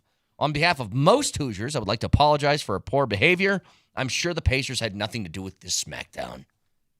And all I could think to myself was this guy's never watched a Pacers game in his life. What does that even mean? What's he talking about? So you're not... Are you supposed to invite opposing fans? Did you see how many Knicks fans were at that Pacers game? And he considers that okay? Like, that's all right? Like, that's cool? More than that, Vic, he said those who made the trip from New York to support their team and in turn support our team. I don't even know what that means. What does that mean? That they gave money to the arena? Like nobody else would buy the ticket? I'm going to say this again, and I'm going to be very, very to the point. When the Phillies played the Rockies, and there was all kinds of Phillies fans here back in the day when the Rockies were going to the World Series and going to the playoffs, and Phillies fans always showed up here, and oh gosh, dang, all these Phillies fans. I went to Philly for Rockies-Phillies. I went to those games. Yeah. You could not find a Rockies fan. And if you did, they were cowering, Yes. afraid, because they would be killed. You'd be And nervous. that's just the way it is. Which is a little extreme, but It is that's- extreme. It's sports, man. It's Now, if some Phillies fans gave me, Schwarber took you deep, I'd be like, yeah, I get it. Yeah, pretty much. I probably deserve it. I'm wearing the opposing jersey in somebody else's place. If Ben Stiller shows up at my building supporting the other team, and I'm McAfee, of course I'm saying, yeah, send these guys back to New York. Of course I am. God, I can't believe Mellencamp. What is that guy's malfunction? I am man? talking nothing but trash to Ben Stiller. And by the way, Ben Stiller, I think, is one of the greatest comedic minds of my generation, anyway. He makes me laugh. His old man was pretty funny, too.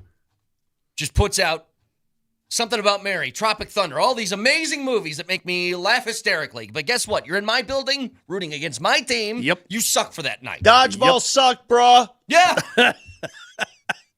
Well, that was more of a Vince Vaughn. Well, he was He in it. made the movie. Oh, yeah, okay.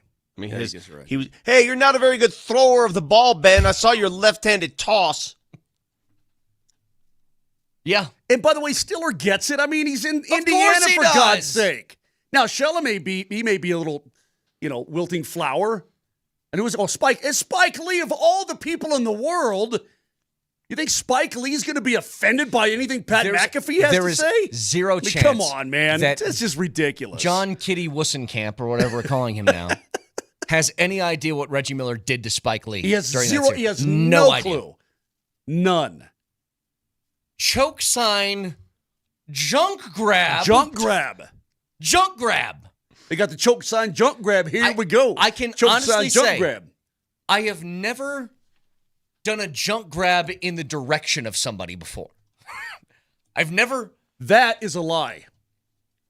I have done a crotch chop to you before. That is right. I have done that. Crotch chop different than junk grab, though. I can remember one specific instance at the old Is that building, right? Is that and I right? Jesus. When I put you on your knees and I was raining down threes on you, you couldn't believe it.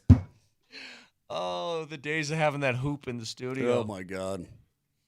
All right. Attention, Brett Kane. It's time for drunk Yeah, tank. you guys are foul. It's us. Yeah, it's one of the reasons Marty O's no longer with us. His foul language is just not.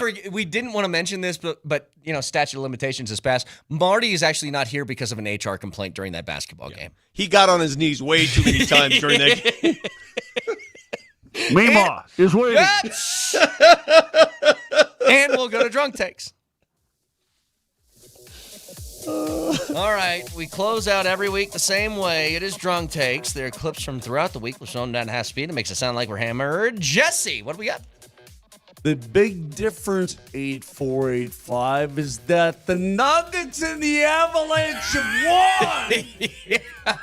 And they kick ass every year. I can't believe you're making that comp. They're not on pace to match 1895 Jack Glasscock. Okay? We're not talking about 135 years of suckitude. It's all true. You notice when you laugh, Brett, it sounds like you've just inhaled 7 Marlboros. You got that. I gotta be honest, I like it. I think it gives. You it get a gives bit of a laugh- wheeze. You got a bit of a wheeze. Like a little. Well, it's also just I've had a cough that has been here for like 3 months. That is just never going to leave. But yeah, I get a little bit of the Troy Kane. I think you've got black lungs, Dizzy. a little bit of the really Troy do. Kane cough going on. That's right. What's next? Dave. How about if I blow your Achilles and see how long you milk it, bud? That was the day that Moser was not impressed with a texter saying he really milked his Achilles injury. Yeah. We never heard back from Dave after that. We did not. Like, Dave disappeared into the ether. Go ahead, Jesse. I went to Mexico every year, and I stayed outside the entire day. How much I just needed to load up on spray. That's all. How much load? I mean, a lot. I know. It's a lot. Slab. But I took care of myself. You look like a basted turkey. Not one lie told that entire time. Not one. It's a lot. What's next? You don't want And I finished it Brett. 10 over. You don't want this. Listen, not only do I don't want anything. I'm not feeling good right now. I not don't want only anything. do I want it, I'll touch you whenever Okay. I want to. Mose, All right, Mose, hang on. if you want Hang this, on. come touch this. What's going on here? Talking about golf. Are we playing I'll next say- week yeah, or not? it sounds like. Yes, Are we playing next week? Yes, I talked to Jeff. We're playing next week. All right, what's next? Where is Torrey Craig? What is he doing? Wasn't he dating somebody's mom? Who was that? Who's dating Megan the Stallion? Oh. Who's dating, I mean, I don't know. Does she have a kid? Maybe she is somebody's mom. I have no idea. Sorry, I thought he was dating like another guy's mom. Who was the former Nugget that was dating Pippen's mom? Scottie Pippen. Never mind. Isn't he dating a mom? In mom news, It was Malik Beasley. My It bad. was. I'm sorry. But it's just, I never thought about it that way. Like, I'm married to a mom. You're married to a mom. Vic, you're married to a mom. Everybody's dating moms out here. I don't know. Jesus God. All right. Have a wonderful weekend. Is that Check it? Out, that's it. Check out the podcast. We have one more? Yeah, not enough time, though. iTunes, Spotify. Oh, man. Wherever you find your podcast, search Moser, Lombardi, Kane. Have a wonderful weekend. We'll talk to you guys on Monday. Love ya. Bye. see you, buddy.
Happy Friday, people. Beautiful Friday morning here in the Mile High City as we welcome you into the morning sprint. Alex Ryan alongside the coach, Mike Sanford, KJ Granderson behind the glass today in the Backus and Shanker studios. Their passion is justice, and we start off, which it's going to be a jam-packed day. Sure is. We're going to have a special guest. Cody Ror from Locked On Broncos podcast. My guy. I got to know him well on the Broncos beat. Ball knower. Certified ball knowers can give some updates on what happened at OTAs yesterday. He'll join us at 11 a.m. to talk about Broncos OTAs. We'll hear from Sean Payton when he addressed the media yesterday, as well as Talanoa Hufanga and Bo Nix. Big fan of what I saw on social media of Talanoa Hufanga in a Broncos uniform. I can't wait to lap up the tears of Peter DeBoer and Dallas Stars fans. That made my night. Yeah, I have another little take on that, Raj. I really do. And we'll get into all of that. But what we start with is that the Denver Nuggets are not renewing the contracts of assistant coaches Ryan Saunders, Popeye Jones, Charlie Klask, and Stephen Graham, all of whom have championship rings with the Nuggets from 2 full seasons ago, nearly 3 now. That's the first of the big moves. And I wonder whether or not, is this the big change that we were anticipating in the offseason? Does it only go with front office execs and coaching staff? Or will this start to bleed into the roster? Eventually, it'll bleed into the roster. It can't bleed fully into the roster because of obvious reasons, which are contracts that are going to be prohibitive to really turn over the roster or add pieces that are costly. See, Brett said something right before they got off. Before the guys went into drunk takes, Brett said the best thing that was talked about on the morning show. And he went, whoever is signed as GM, whether it is internal or external, if your answer to the Michael Porter Jr. or Jamal Murray or Zeke Najee question is, well, we tried and no one wanted to take the contract. If that's your answer, it's not good enough. If that's your answer, you should not be hired as general manager of the Denver Nuggets. So when we talk about prohibitive contracts in terms of the ability to move them out of Denver. And there's 2 guys. There's 2 guys, right? It's Jamal and MPJ. And you can throw Zeke in there as well, but like we saw some flashes and maybe Adelman. And Zeke's not the guy. I feel like okay, that's fine. Do we not have enough data? At this stage, I mean, Zeke's not new here. Zeke was on this team when they won a championship 3 seasons ago. Adelman in his presser talked heavily about 9, 10, 11-man rotations during the season. Because when you get into the playoffs, and he did say, yeah, you drop down to 7 guys in the playoffs. That happens everywhere. Not often do you did mention that there's a couple places that are playing deeper playoff rotations. And they're going to be the 2 teams playing in the NBA Finals, most likely. Honestly, OKC is the exception to the rule, and they'll be able to do that next year. But 2 years from now, are you going to have the same, 9, 10 guys that you can play? Probably not, with how the CBA looks at. He did talk about how he wanted to have 9, 10, 11-man rotations during the year. And if you're going to do that and Zeke's on the team, Zeke's going to play a lot next year. So we've seen a lot out of him. I don't know if we've seen everything because Michael Malone simply wasn't willing to play him. He never got into any type of flow and feeling like he was consistently seeing minutes and finding a way to acquit himself to what he can do as a power forward, not a center. I just hope that these moves, new GM, new head coach, although internal head coach, and moving on from now 4 assistant coaches, I hope that's not the last move that they make. That it's just about the guys at the top, and it's not just about the guys that are on the floor, right? Could you move on from Russell Westbrook and he's not on the team next year? Sure. Is that as big of a move as you need? It certainly is not. So I'm right there with Brett. If the answer to the question of can you move Jamal or MPJ is no, nobody wants the contract, it's too difficult, you should not be hired by this organization.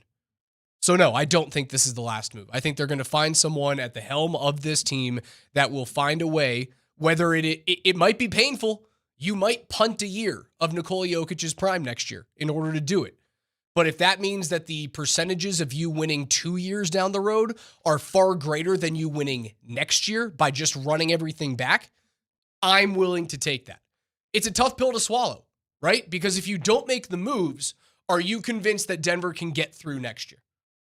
If you don't make those types of moves, big time roster moves, are you convinced that the Nuggets, and let's say that they're completely healthy next year, right? Let's say nothing changes. Russ is back, but he's utilized in a more hands-on approach by Adelman, which I think that you saw during the postseason. That's like, Adelman had a pretty good finger on the pulse of, oh no, Russ is about to screw this thing up, get him out. Far more than Malone did during the regular season. Let's say everyone comes back, MPJ's shoulder is healthy, Aaron Gordon's lower body isn't an issue. Are you convinced that they can get through the West next year? They have a chance, but it feels tenuous.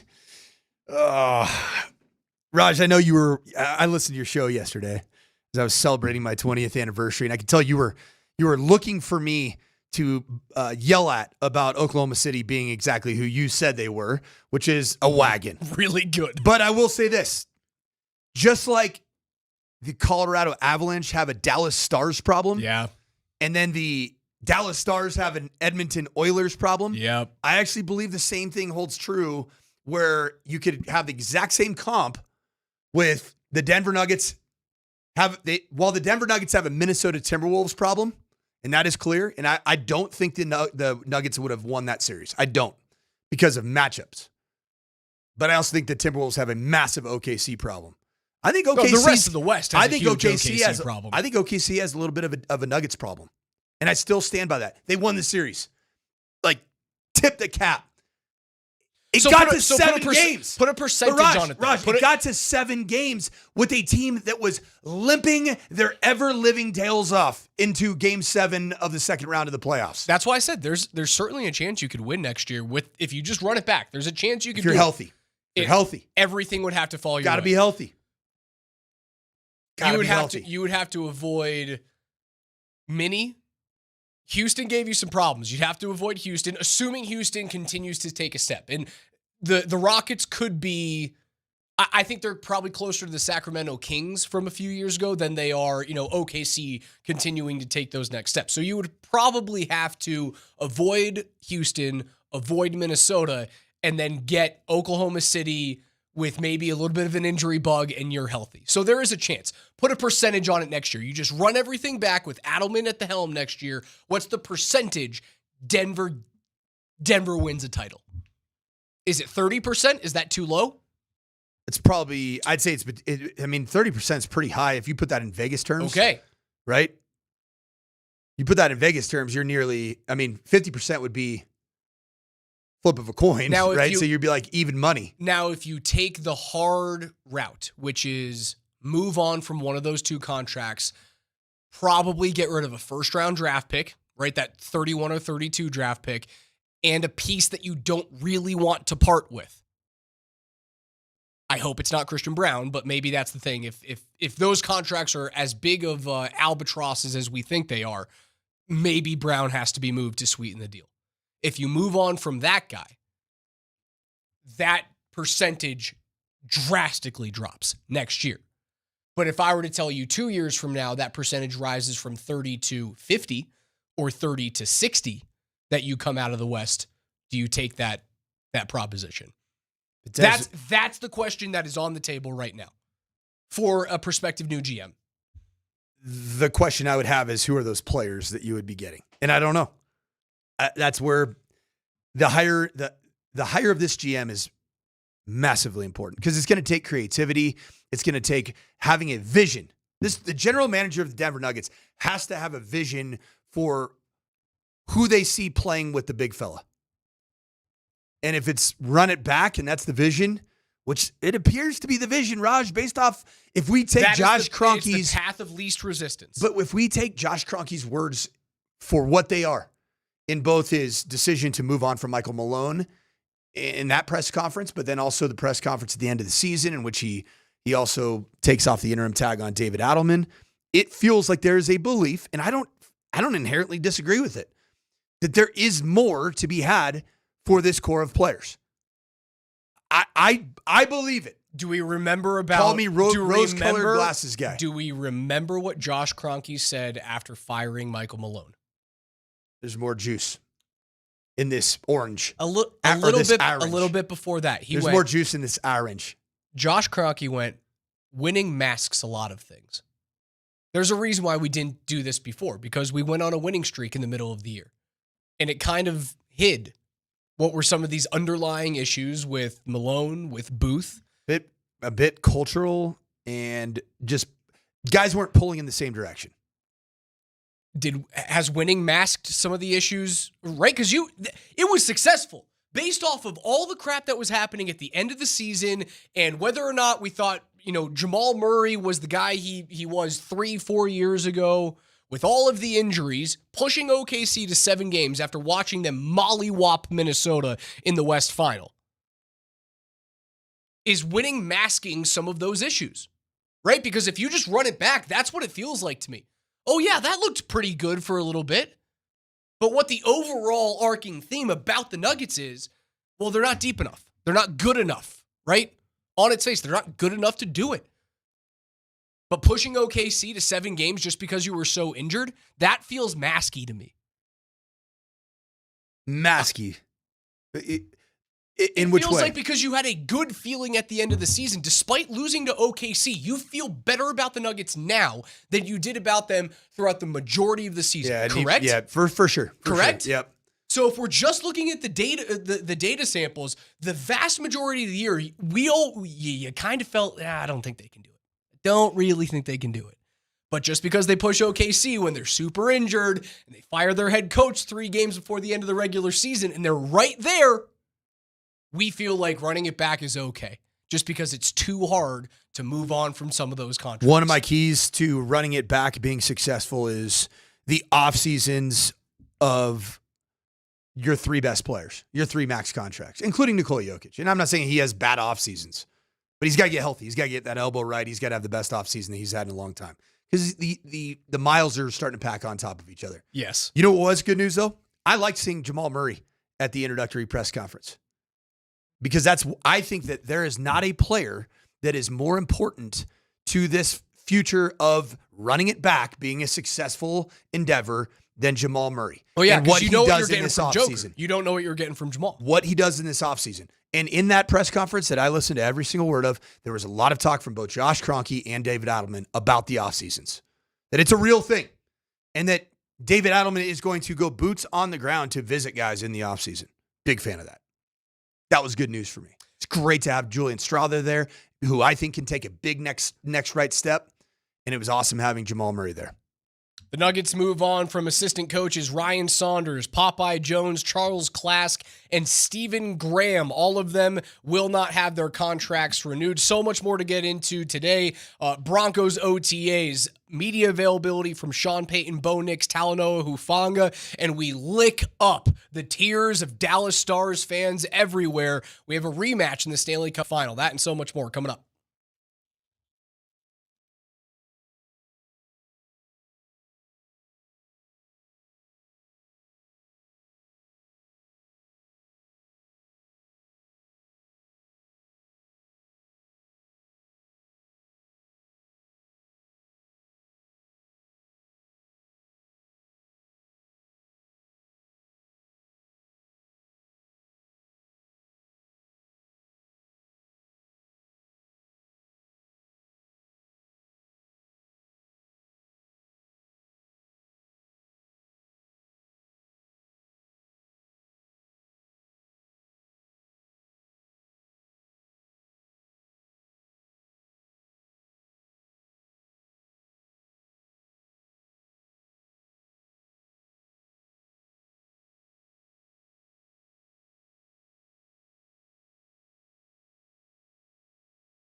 Josh texts in, can we talk about how a person comes back for a week-long vacation in Hawaii and gets sick? Raj sounds terrible. It's my wife, man. She was sick the whole time. You're blaming your pregnant wife? The whole trip. Gosh, man. She's coughing up along, and I was fine. And as soon as we get back to Denver, I start getting the sniffles, and I am upset about it. Caitlin Ryanemi is creating a miracle right now. And She is a saint. She is creating a human life. You come in here, you get my wife's name right. Christine. Is that her name? Christina? Arnie Palmy alert. Dude, last night was what a delight to watch Peter DeBoer scramble and slither and panic his way into not winning the big game yet again. Mr. Game 7. Is he the worst human being in the NHL? He is a goalie killer. Not only is he a goalie killer, he is also a first-class blame shifter. That's exactly what he did last night, Raj. Proving yet again he can't get it done in a series. He can get it done in Game 7s in the first 2 rounds of playoffs. He can get it done in a Game 7 even in the Western Conference Finals. But he can't get it done when it really matters. So whose fault does it have to be? One of the top 5 best netminders in the NHL. It's that guy's fault. Here's Peter DeBoer postgame. Well, anytime you pull a goalie, there's the reasoning's always to try and spark your group. So that was the number one reason. We had talked endlessly in this series about trying to play with the lead. And obviously we were in a 2-0 hole right away. And you know what, I didn't take that lightly and I didn't blame it all on Jake. But, the reality is if you go back to last year's playoffs, he's lost 6 of 7 games. What? To Edmonton, and we gave up 2 shots on 2 goals in an elimination game. So, it was partly to spark our team and wake them up, and partly, knowing that, status quo had not been working, and that's a pretty big sample size. What head coach does that with a player that is long-term in your franchise, that actually cites the negative stats historically of one of your 3 most important players in your franchise? Who does that? You imagine doing that in football? You're the head coach, say, for the Buffalo Bills. It's the equivalent.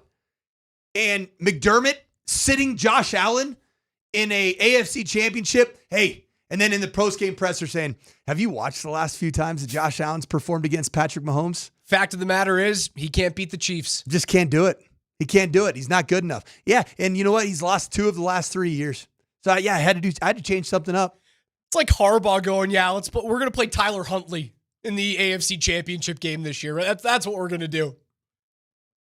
Because Lamar Jackson can't get it done. The 2 goals that Ottinger lets in last night on 2 shots, Corey Perry is alone in front of the net on the power play. Nobody next to him. And that guy has scored 60 goals in his postseason career. He's a former MVP. He's a future Hall of Famer. I know he's 40 years old, but you let the worm alone in the crease, he's going to find a way to score. And then Janmark goes in on a breakaway, right? So the first 2 shots that Ottinger sees, there isn't a green jersey in between him and the puck. And you're going to say it's your goaltender's fault? The best thing that I saw last night, it was hilarious because it doesn't really happen anymore in the league because of all these new arenas, right? However, in Dallas, American Airlines Center, that thing's like a mid-90s building. Mm. So instead of the goalie being on the bench and separated, separated for the analyst that's in between the glass, Ray Ferraro is 6 inches away from Jake Ottinger. Talking about his demise and his dismissal from the ice. The craziest thing I've ever seen. It was my favorite piece of sports television I've seen in years. That Ottinger's sitting there with his hat low, pissed off. And Ottinger didn't just sit down. He went into the locker room to blow off some steam. Imagine what was said from Jake to whoever else was in the room about his head coach back there. But he walks out, and it's the same image that we saw in 1993, or rather 1995, of Patrick Waugh after giving up 8 goals in Montreal. Ray Ferraro is sitting there talking about how Jake Ottinger shouldn't have been pulled, how this great American goaltender should still be in the game, and Otter's 18 inches from the microphone. It was amazing. For Avs faithful to watch that, it had to be so cathartic. Is there a path forward for Peter DeBoer with Dallas? Yeah, I mean, he's a man? good coach. He's a good coach, but he just can't win it. At what point are you starting to see that this core that Dallas has, are they going to be fully intact going forward? Was this potentially one of their last years that they can maximize on aging players? Okay, also, part of last night's game, and I'll hold that for a second. I got way more joy in watching DeBoer lose and panic and Dallas just as a team lose than I did of like, oh, Miko Rantanen loses. I agree with that. I didn't feel any Yeah, of it didn't that. do anything to me. But Dallas Stars fan, welcome to the Miko Rantanen experience. You get 5 games where he is elite. You get 2 periods where he's the best player on planet Earth, right? And then you get a whole series where he does nothing. Alex, you just morphed into Chris McFarland. Dallas reaches out. Hey, Raj. Ottinger for Mackenzie Blackwood, straight up. Would you do it? No, I Really? like Blackwood, man. Really? I think they're kind of the same guy right now. Huh. When the Olympics comes to Italy, Maybe Ottinger has more demons because of what he's seen in postseason. Whereas Blackwood's a little bit, he's new and raw to all this. kind of green. It's big green. There's a very good chance that when the Olympics come in 2026 to Italy, that USA versus Canada is Ottinger versus Blackwood. Who has more demons in terms of the postseasons, Jake Ottinger or Connor Hellebuck? They're both pretty up there. Possessed. I'd say Hellebuck because Hellebuck's the better goaltender. Hellebuck has the multiple Vezina trophies and like there's a chance he could win an MVP. Or is he? I don't know if he was a Hart. I don't think he was a Hart finalist this year, but he should have been. Yeah, Hellebuck more so than Otter. They're both amazing goaltenders, but like I thought it was unbelievable. It was a coach saying, "I'm smarter than you, and because I'm smarter than you, whatever I'm going to do is going to work. I am bulletproof." And as soon as he pulled the guy, DeSmith lets in a goal.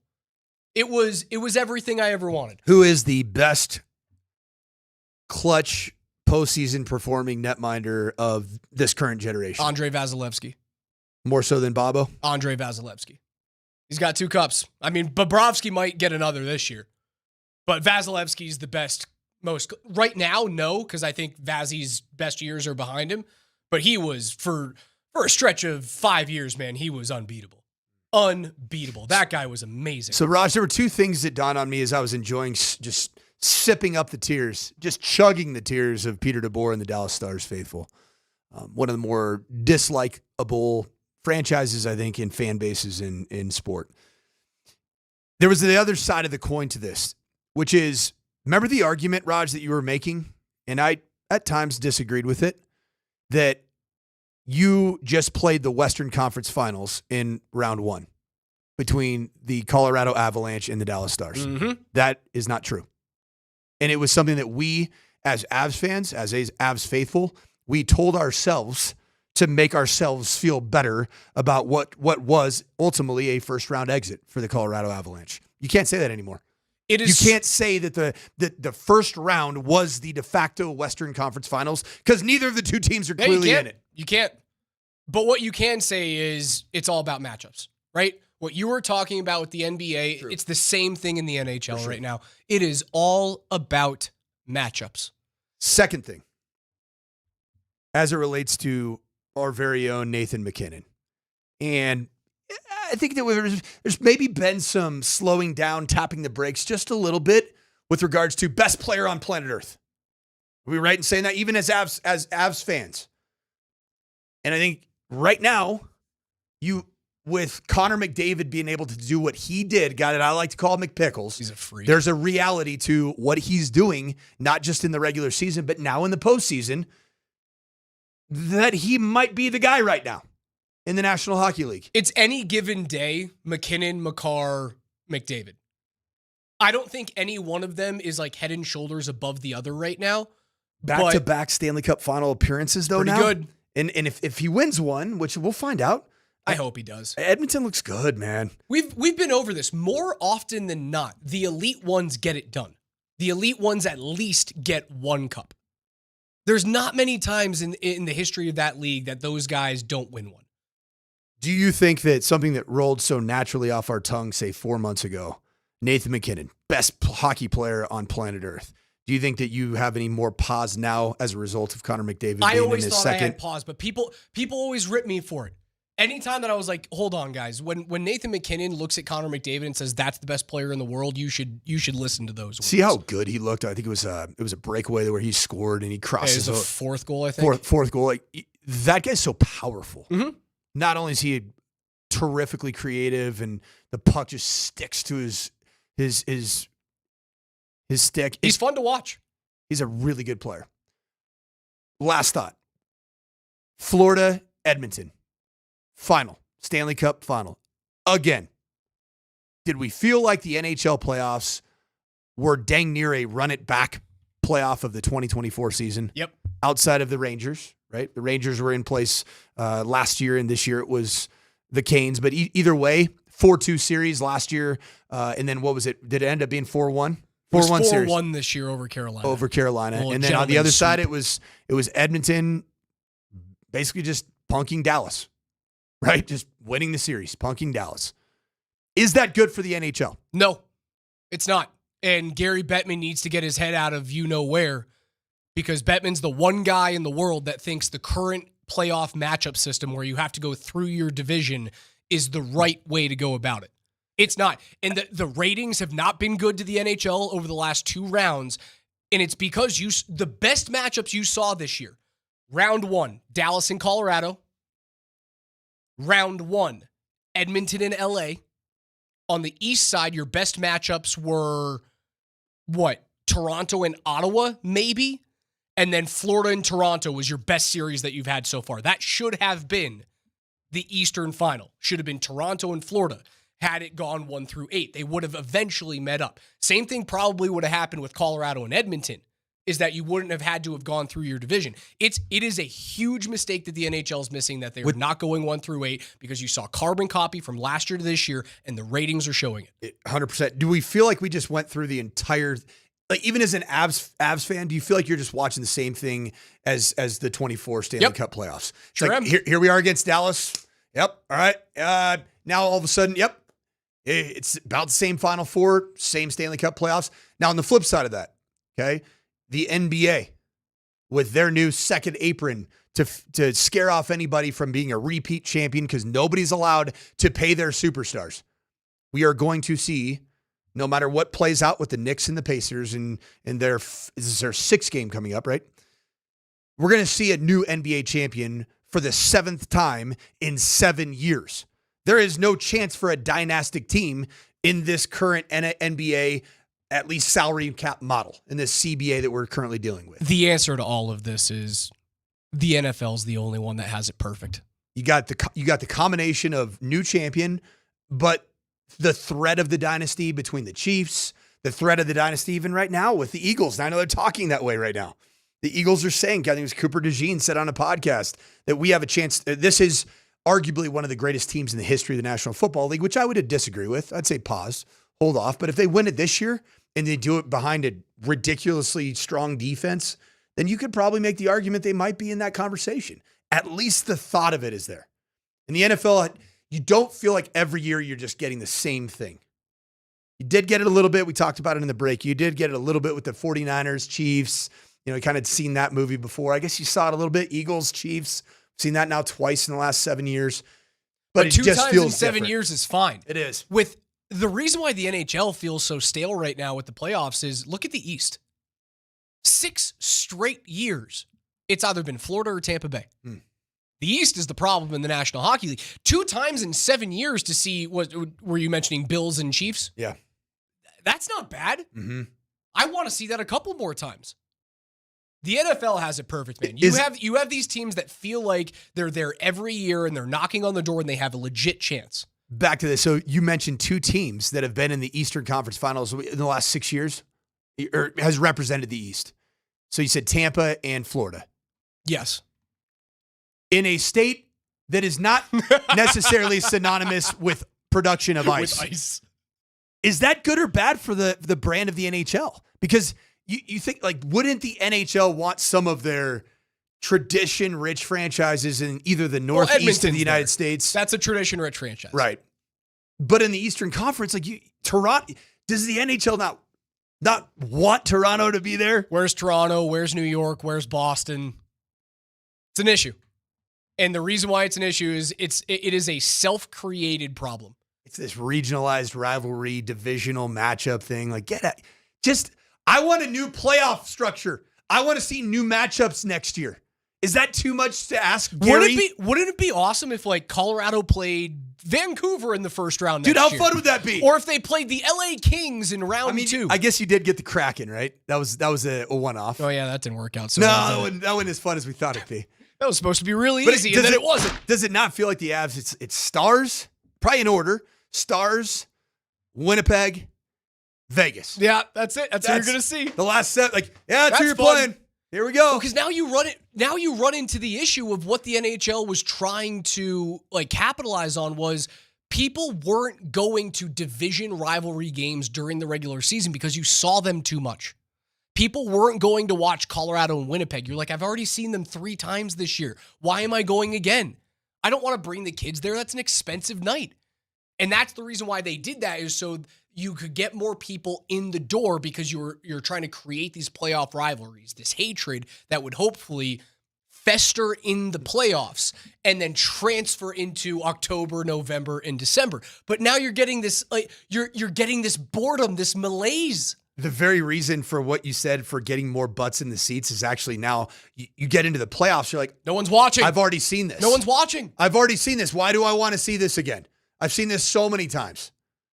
Like, if you broke down the Colorado Avalanche and their opponents over the last 7 years, I could imagine how much frequency they've played those 3 franchises that we just mentioned. I'll be really interested to see what the NBA Finals ratings look like when it's OKC, Indiana. Do you really think that New York's out? I wouldn't say out, but it's that's a hard road. 3-1 in the NBA is really difficult, man. It is. Yeah. There's been just so much with this series. It is a good series. Argument, let's say it's Indiana and OKC. What are those ratings going to look like? Probably not great. Probably not great. Two mid-market teams. I mean, OKC is that the second smallest market team? Number 1 being Sacramento. It's going to be really interesting 10 years from now to look back at this CBA and the NBA and go, was it the right thing to basically outlaw super teams? It'll be a really interesting case study 10 years from now to look back at this version of the NHL Stanley Cup playoffs and go, was it the right thing to force your way through divisions in the playoffs? I think 10 years from now, we're going to look back on both of these eras and go, we were so close to having it perfect. And then you look at the NFL and go, they do it right all the time. Every single time the NFL knocks it out of the park. Raj, the Oklahoma City media market is the 47th largest in the United States. Silver is begging that Jalen Brunson finds a way to get this thing done. A sliver ahead of your wife's native New Mexico, where Albuquerque is the 48th largest, with the Lobos representing. More to get into today. Broncos at OTAs. We'll hear from Sean Payton, Talanoa Hufanga, and Bo Nix next.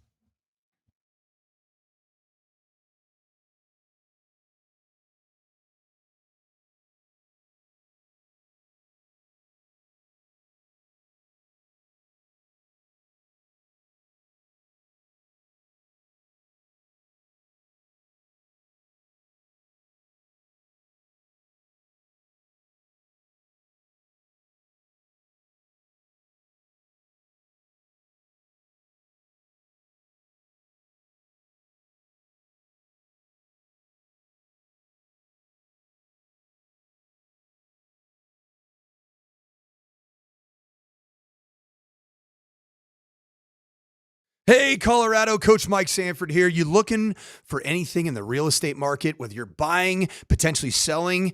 Don't settle. Work with the Remington team at WK Real Estate. And I'm talking about Barry Remington, a former CU Buff, all-time leading tackler, 490 plus tackles as a Buff. He's a proud Colorado native. He grew up in Arvada, attended Fairview High School, and played inside backer for Coach Bill McCartney at CU.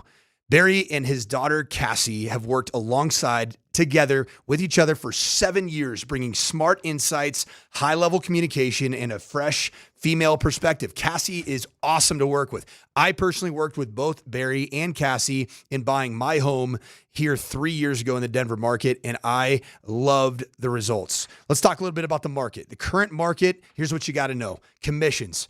They keep their rates very competitive because they do steady business. They don't overcharge. They're not a discount broker. They just want to go out and get the deal done for you in a timely manner and keep getting deals done. Right now, it's a buyer's market. So in many segments, you've got to realize that sellers need a solid strategy and strong guidance to close. Sellers, it's a tough time to be a seller. So with the right approach and a little bit of patience, the results can be extremely strong.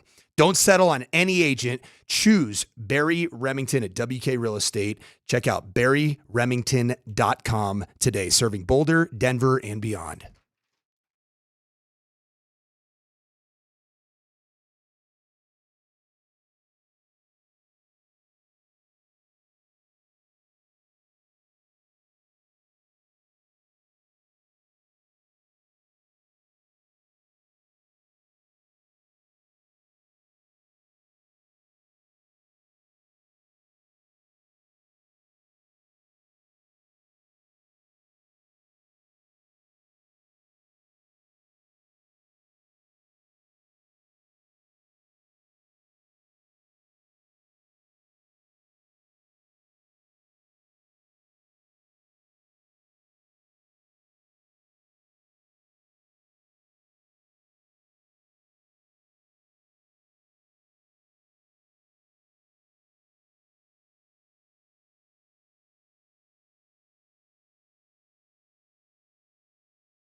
Well, that's nice of them to say, but I, just let the front office do their thing, and I feel like, Coach Payton and George, they put together a great squad for us this year, and so my job is to, when they get here, just make them a part of the team and help them with the transition. And I feel like all the new guys have, really bought in, and they've been around. They've been, getting to know everybody, and we got really good pickups this offseason. So I'm excited to see them play.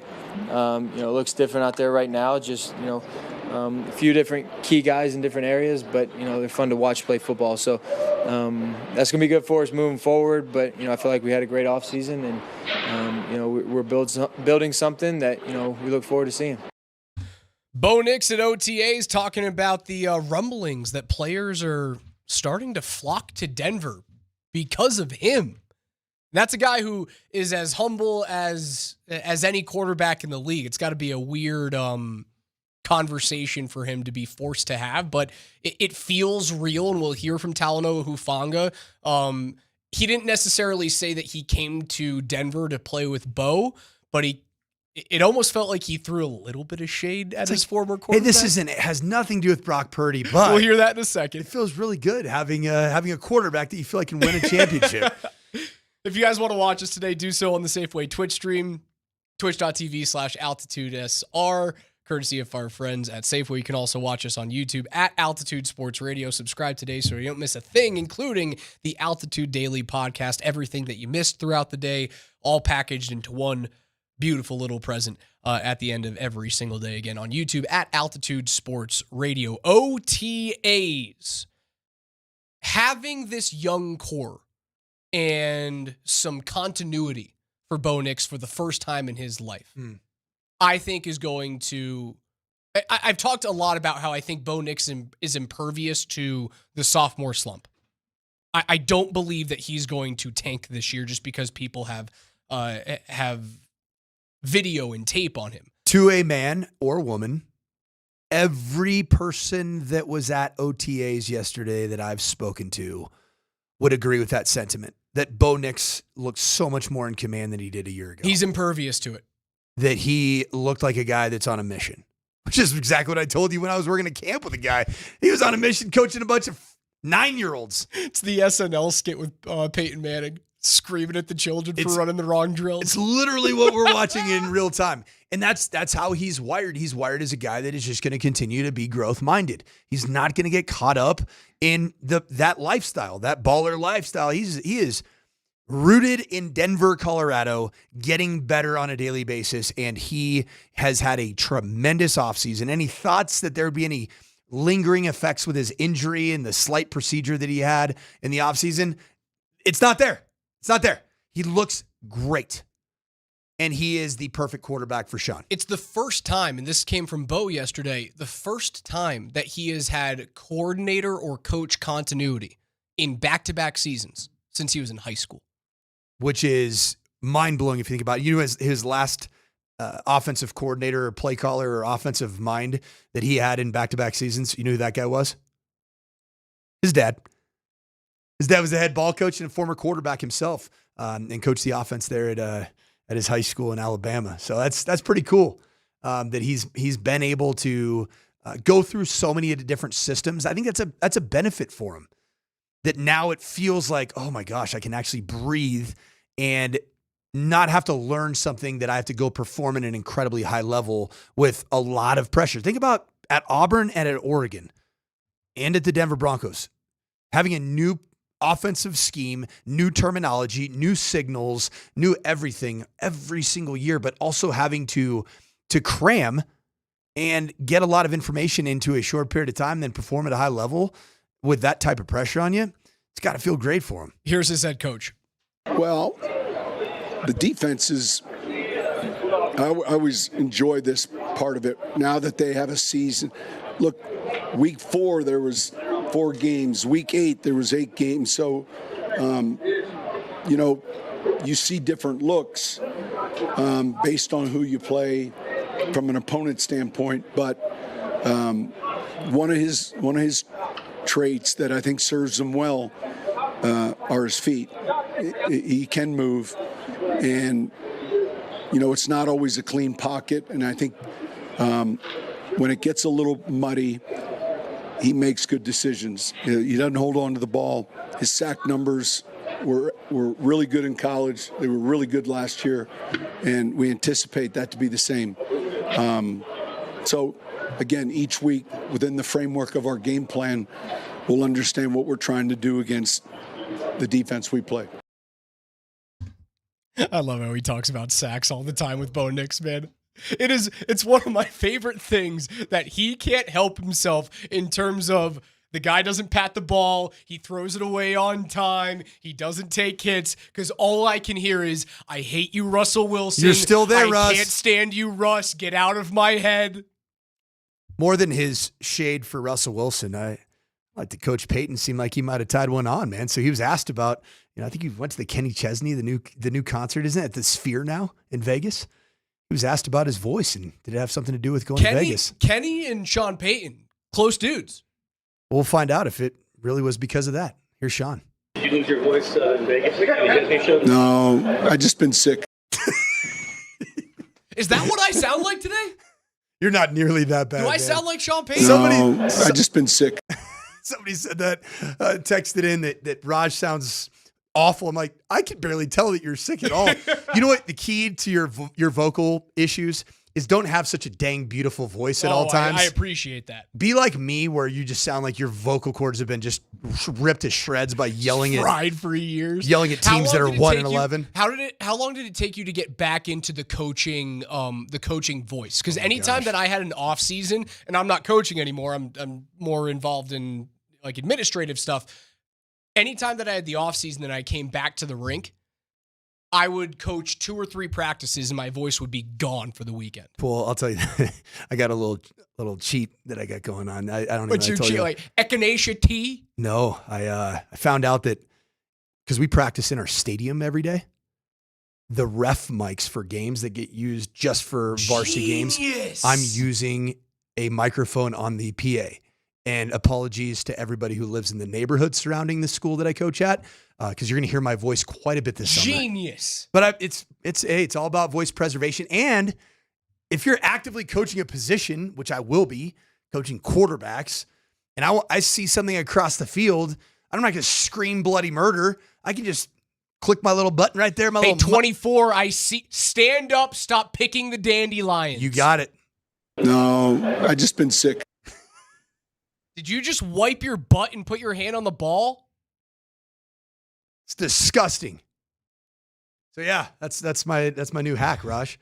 I didn't get better, I just got smarter. One other clip before we get out of here. Talanoa Hufanga. I think it's amazing here. I think it has everything you could think of. It has beautiful scenery, then the team itself, the organization, the owners, and great players. You look at a guy that just stood up here before me, Bo. You look at what he's capable of and what he can go do down the field. Like, it's exciting, you know. And no, there's no disrespect to Brock Purdy and what I'm done. I know people will take it the wrong way. I love my guy Brock.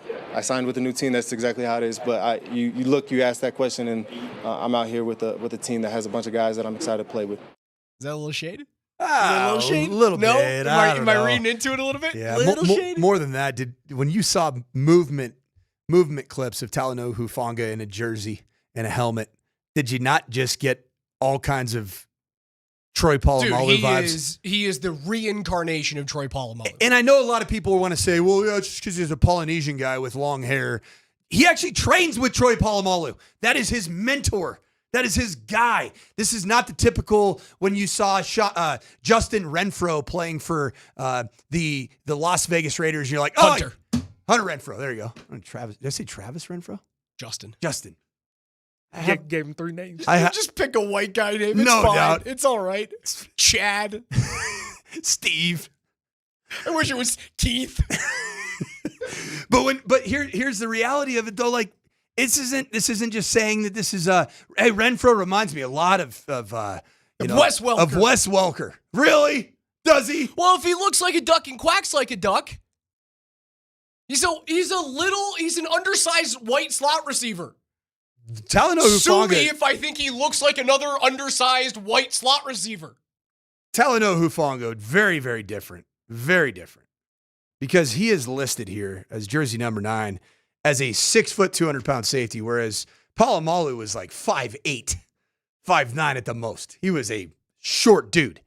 But the movement skills, the ability to bend, the coming off the edge. I'm really looking forward to catching up with Cody Ror with an OTA report afterwards, because I want to hear a little bit more about Jade Barron. Cody Rourke of the Locked On Broncos podcast joins us next. Don't go anywhere.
Happy Friday. It's the morning sprint. Alex Ryanemi alongside the coach, Mike Sanford, KJ Granderson behind the glass, but we head on out to the Ramos Law hotline. Car accident, need Ramos Law, medical doctor and attorney. Find them at ramoslaw.com, where we are joined by Cody Ror, the host of the Locked On Broncos podcast.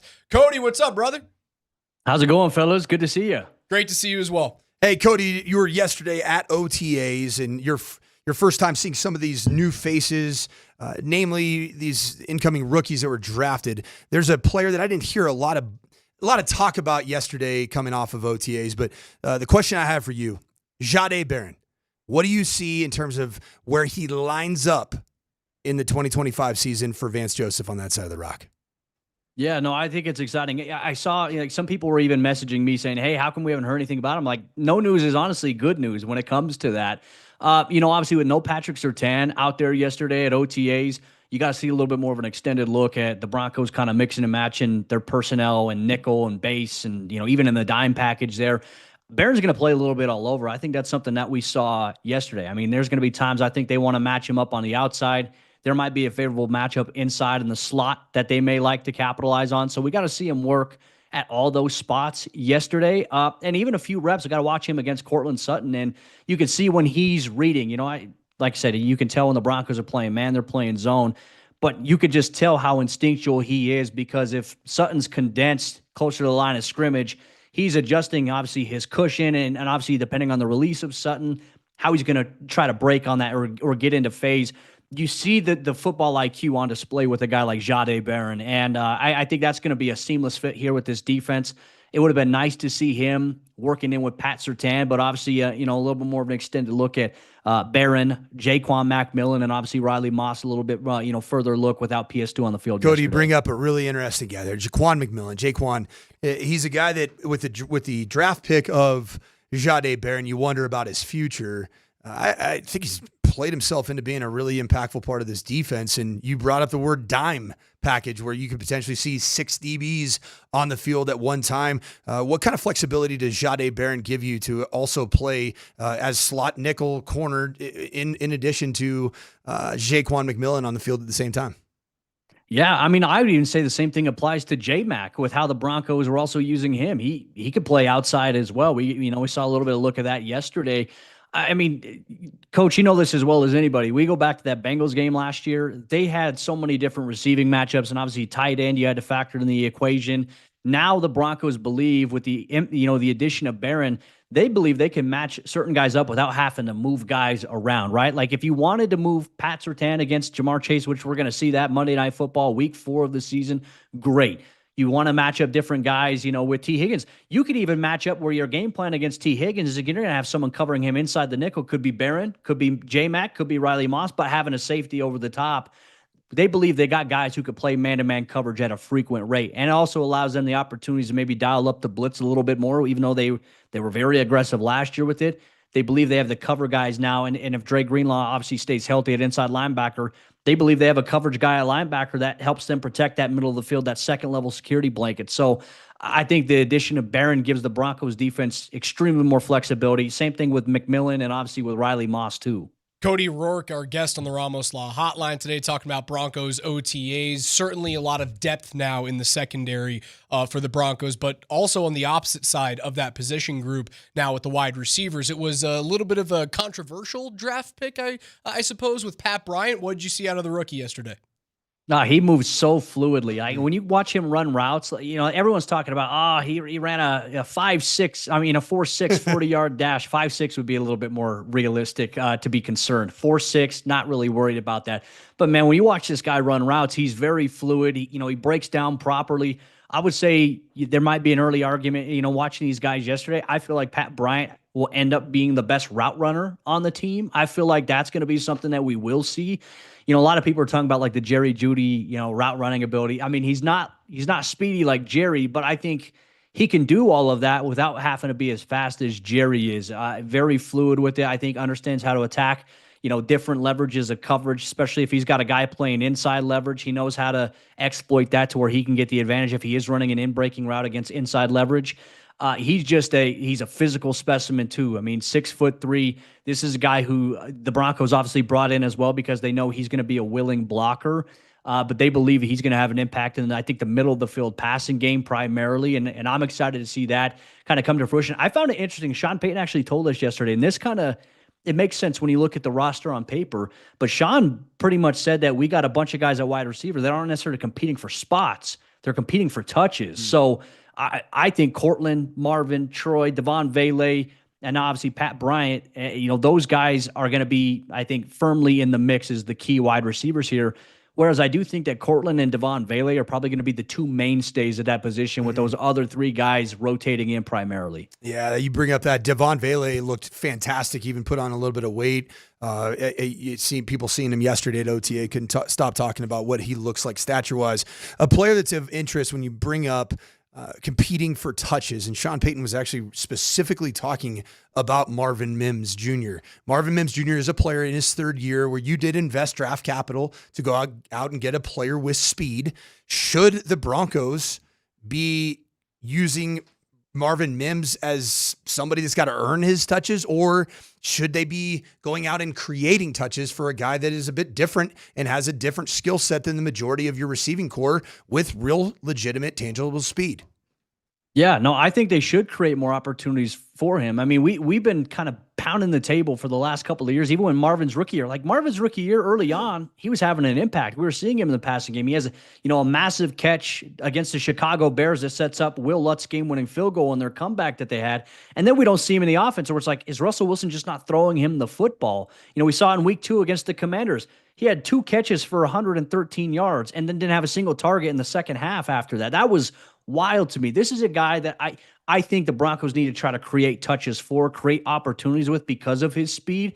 Now, I think this is where, Coach, the addition of Evan Ingram comes into play, right? When you have a tight end who can attack that middle of the field where you can just, hey, you need 6 yards, he can run a crosser, right? And the defense is going to cheat up a little bit to protect the sticks. That's where Marvin can get behind defenses, can maybe get a safety to kind of bite on something.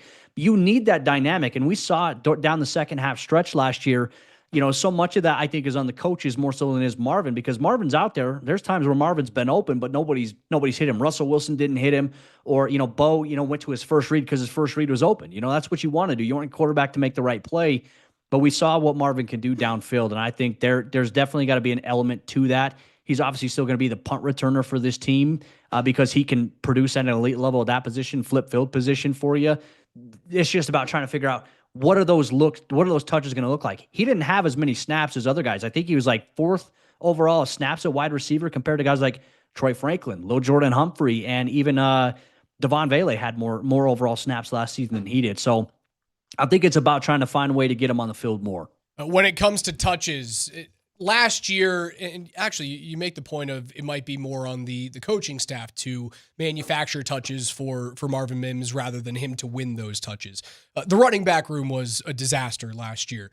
When you walked into OTAs and you saw, I suppose, a new look running back room, that's exactly what it is, and you utilize a big-time draft pick on R.J. Harvey, did it feel any different? Did it feel more dynamic? Or did it feel a little bit like last year where you go, I don't really know who the go-to guy is?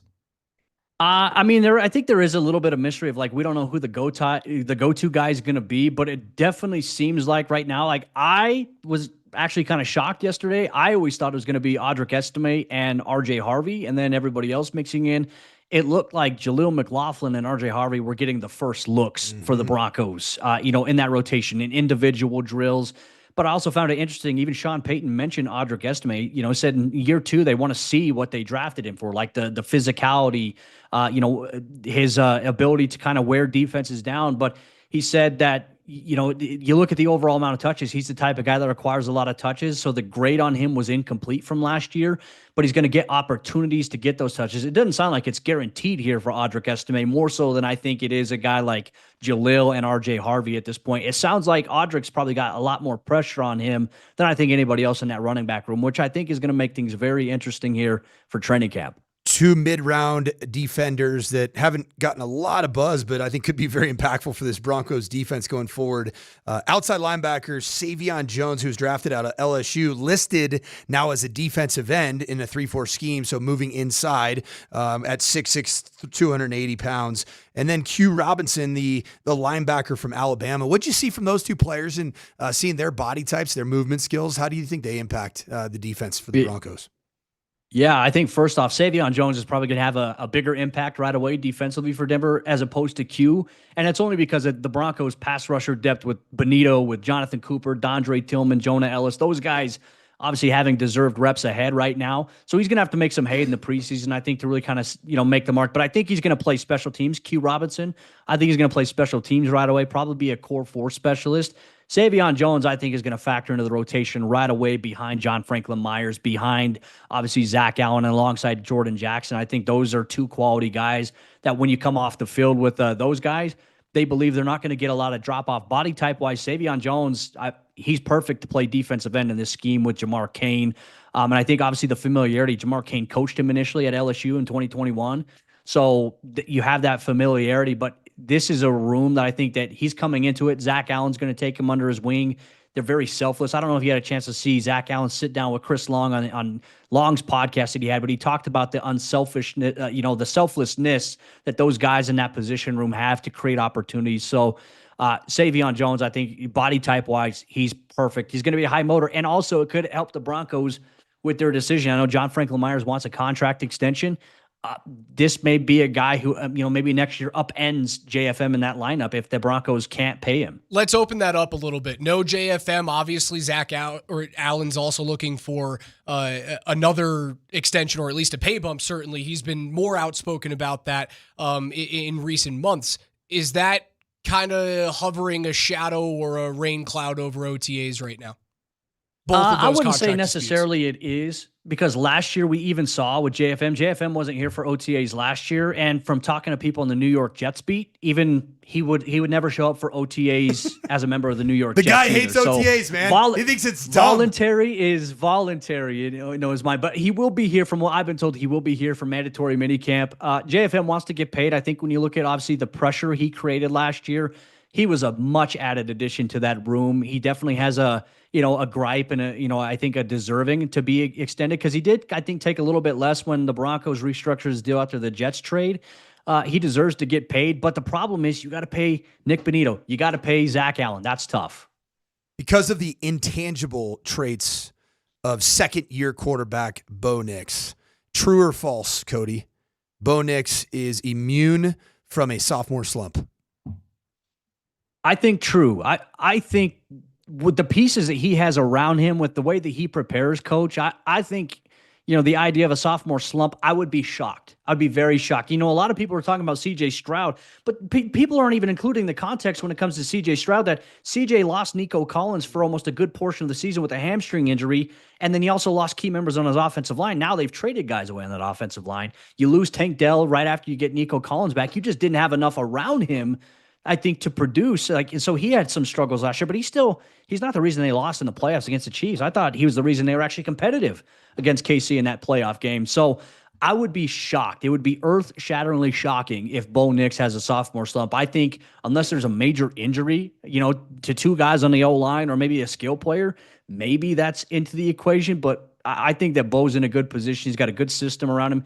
He's in more control of the offense. It would be shocking to me if that's the case. That is Cody Ror. Listen to him on the Locked On Broncos podcast. You can read him at milehighsports.com as well. Cody, appreciate your time and the insights on Broncos OTA. Thanks, man. Thanks, gentlemen. Appreciate you guys so much. Follow him at Cody Rourke NFL on Twitter. We'll take a quick time out, come back on the other side, continue to unpack some of that with KJ's NFL Notes.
Altitude Sports Radio 92.5 presents KJ's NFL Notes. Why are you smiling? Because I love football. Football's fun. Fun, sir. Fun, sir. It's fun. Brought to you by Mountain High Appliance. Locally owned and operated since 1993. Colorado's most complete appliance store. All right, listen up.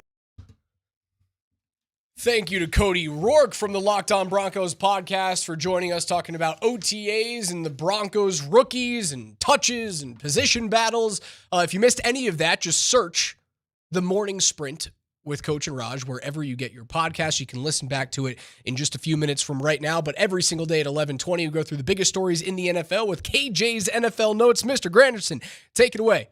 Well, Sean Payton and company stepped up to the podium yesterday after OTAs, and Sean was asked about a lot, but the running back room was still the most pressing question of the offseason. Sean, how will Audric Estime factor into your plans for year two? Yeah, year two for him, just running style, his physicality, the things that got him drafted, the things that we saw.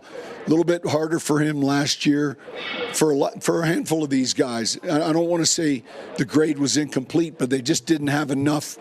He's a back that requires enough touches. He's going to get those opportunities. Is he actually going to get the opportunities? Again, we talked with Rourke about it just a few minutes ago. It felt like the majority of the touches yesterday, at least, were Jaleel McLaughlin and then the rookie RJ Harvey. You thought it was going to be Harvey and Estime. He fell out of favor early. It was odd that he wasn't the go-to guy in the playoff game, like really odd that he wasn't going to be that. And maybe it wouldn't have made a difference against Buffalo. Is Estime the odd man out a year after being drafted? Felt that way. It felt that way. There's no way it could actually be. But it did feel the way. It felt that way from even the standpoint of how he became a milk carton player for the Broncos at the very tail end of the season after what appeared to be a really good first half in that second matchup at LA against the Chargers. And then for some reason, he's inactive against the Bills. A healthy inactive. Something isn't quite adding up. That's a storyline that I would love to get more information on, but it is just, it's interesting. Sean Payton wants to see Audric Estime run the way that he looks like he should run. And I would say, have we been able to see that yet? I don't know. He's also the type of player, Raj, that if he's going to wear out a defense, he's got to get north of 15 carries in a game. He has to. Gets lathered up and keeps rolling. That's what we saw last year from Payton, though. He's not willing to give a back 15 touches. So he just doesn't fit. That's the bottom line. Because Jaleel McLaughlin's he's your token player that you can plug in wherever you need him to, and he's going to make a couple guys miss. He's a change of pace back. And the Broncos love Jaleel McLaughlin. They should love Jaleel McLaughlin. He's great. He's cheap. He was undrafted free agent just a couple years ago. So it's Audric Estime's got to. I keep saying that his best path forward to make this roster is to be the best pass protecting back on this roster for third downs. The running back room should be Harvey, Estime, McLaughlin. Those should be your three dudes. Correct? Correct. I would think. You get a little bit of versatility. You get versatility in your body types. I always say that you want your first guy and your third guy to be pretty comparable. And you can say that in a sense, even though RJ Harvey's shorter than Audric Estime, if you were to kind of stretch out RJ Harvey a little bit, he'd have about the same dimensions as Estime. They're both thicker backs. Jaleel McLaughlin's your number two back, who I always say is kind of that duck. The guy that's just think DeAnthony Thomas, the guy who can make you miss, get him out in space. That dude was so good at Oregon. Really good. He's more of that smaller back that can be a bit of a slasher. KJ, what's next? No, I just been sick.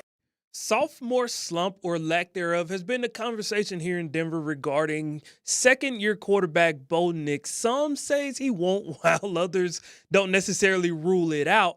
Well, let's hear from Bo himself. Bo, from last year to this year, how much farther along are you? I feel like I'm a lot further. Just spitting out play calls is a lot easier, just processing, being around VJ for a year, understanding the defense that I'm going to get. So it's a lot better. It's a lot more enjoyable not thinking, right now as opposed to what I was doing last year. So it's fun. It's fun to be in the know. It's fun to have a little bit more of an understanding of, what's going on, so I can kind of be a little bit more beneficial to others and kind of help them out along the way. But I feel good. We're in a good spot. Year 2 of Bo Nix is all about the word continuity. Continuity for the first time in at least 6 years of having the same offensive play calls. Continuity of the Broncos going out and really running it back with the group of offensive skill players. Outside of Javonte Williams, everybody's pretty much back. You could point to little Jordan Humphrey, but he was more of a niche, kind of bit small role player. Bo Nix is going to feel comfortable, and the Broncos were very clear in wanting to create that continuity, and clearly that was going to happen with Sean Payton as the play caller, but even making sure that Courtland Sutton's around for another year, and the running back room isn't completely revamped. There's just one addition to it. And I think that's a good thing when Bo Nix is the second-year quarterback that just went through his rookie year that can help players that are going into their rookie year to be that voice of reason, that guy that comes and grows together with Bo as a second-year player, and that's going to be with Patrick Bryant and R.J. Harvey. I think it all comes down to whether or not Evan Ingram can be healthy and actually take advantage of the middle of the field, right? If you can use Bryant and Ingram to open up that portion of his game, not only does the sophomore slump not exist, and I'll go out on a limb, I don't think it can happen with him because I don't think the Broncos rely heavily upon Bo Nix to win football games. And DMac might be pissed off at me, but I've said it time in and time out. While I think he's very good and he's the perfect fit, the Bo Nix game last year that you think about was a loss. Like, there wasn't really a time last year where you look at the offense, you go, you went out there and that's the reason why you won the game. There were a couple of times where you outscore Cleveland. I guess you can say it there. But doesn't the defense have 2 pick sixes in that game? Well, yes, they do. They don't rely upon their quarterback play nearly as much as, and this is very easy for me to pull, as Washington did with Jaden Daniels. So if Daniels takes a step back next year, Washington takes a massive step back in the win column. If Nick stays where he is, the defense just got better. The running game should be better. You now have a tight end, hopefully, and the wide receiver room is as deep as we've ever seen it.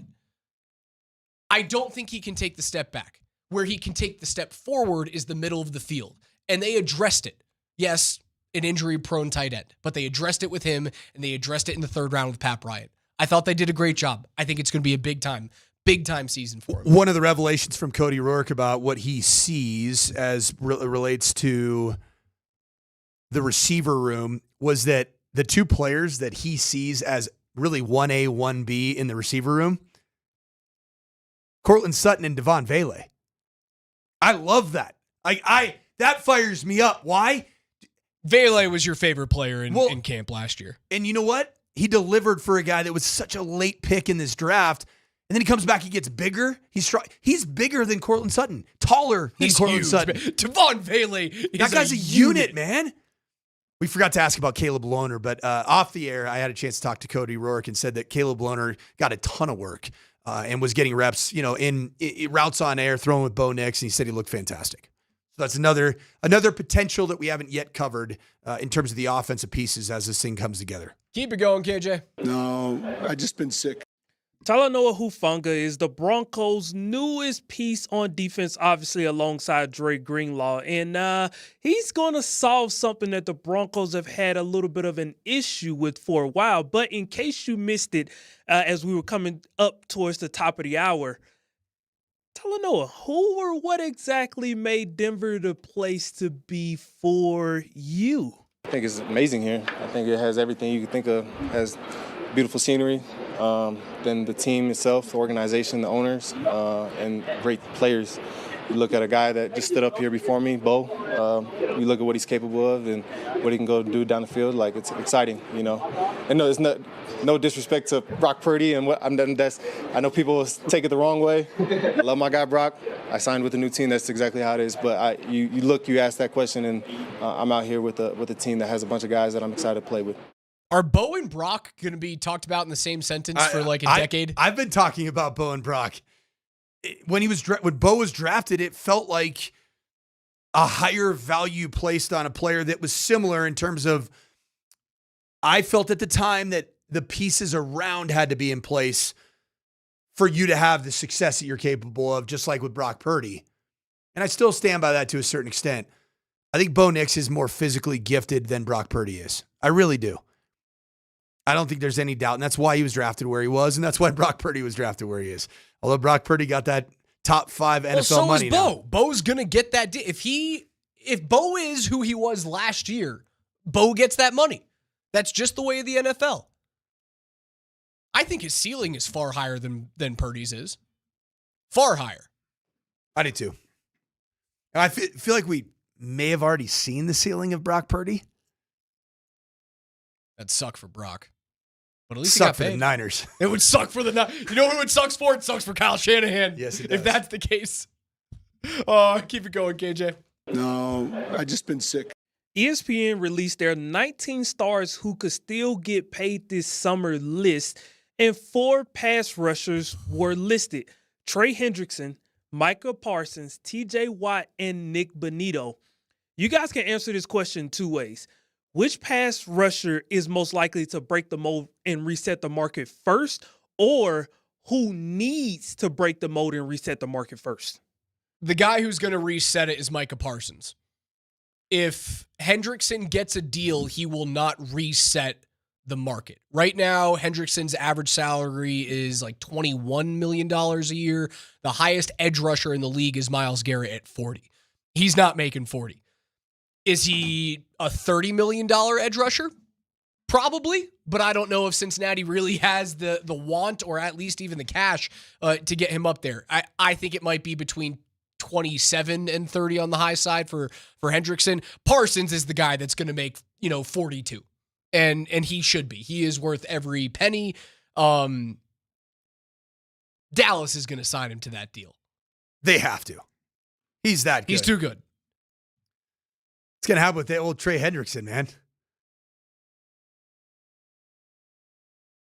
It's the line has been drawn in the sand. He probably walks. Is TJ Watt too old to make his next deal? That's a legit question about TJ Watt. Are you too old at 30 years to make another big time deal? Now, Daniil Hunter signed his big time deal at 35.6. It's just a 1-year deal, but he made big time money at 30 years old. Myles Garrett signed his deal at 29. So recent contracts would tell you, yes, TJ can get up there. TJ could be a $40 million player when his deal comes up. Bonito, what's it going to cost to get Bonito done? Cooper's at 15. Bonito's going to be top $3 at that. If he has the season that I believe he's going to have this So fall, you're telling me like Bonito's a $35 million pass rusher? if he has if you look at the growth that he's Max had, Crosby, Nick Bosa, Daniil Hunter, Myles Garrett, Josh Hines. That's who he is. What was he in this season in terms of sack leader in the National Football League in 2024? Your sack leaders last year. I gotta find it.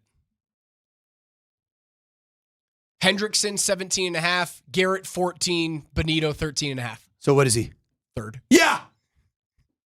Yes, and he's still growing into his role. He's still growing into the defense. That's so much money for 2 pass Dude, he's rushers the on the team. third It's so much money. highest sack So you're guy talking- in the National Football. so you're and he also talking did about- stuff. He also did. He had pick 6. You're talking about $50 million then between Cooper and Bonito. Price playing poker, brother. What happens if you want to build it around the defense? You got to pay their defense, and that's what the Broncos are doing right now. Are they not?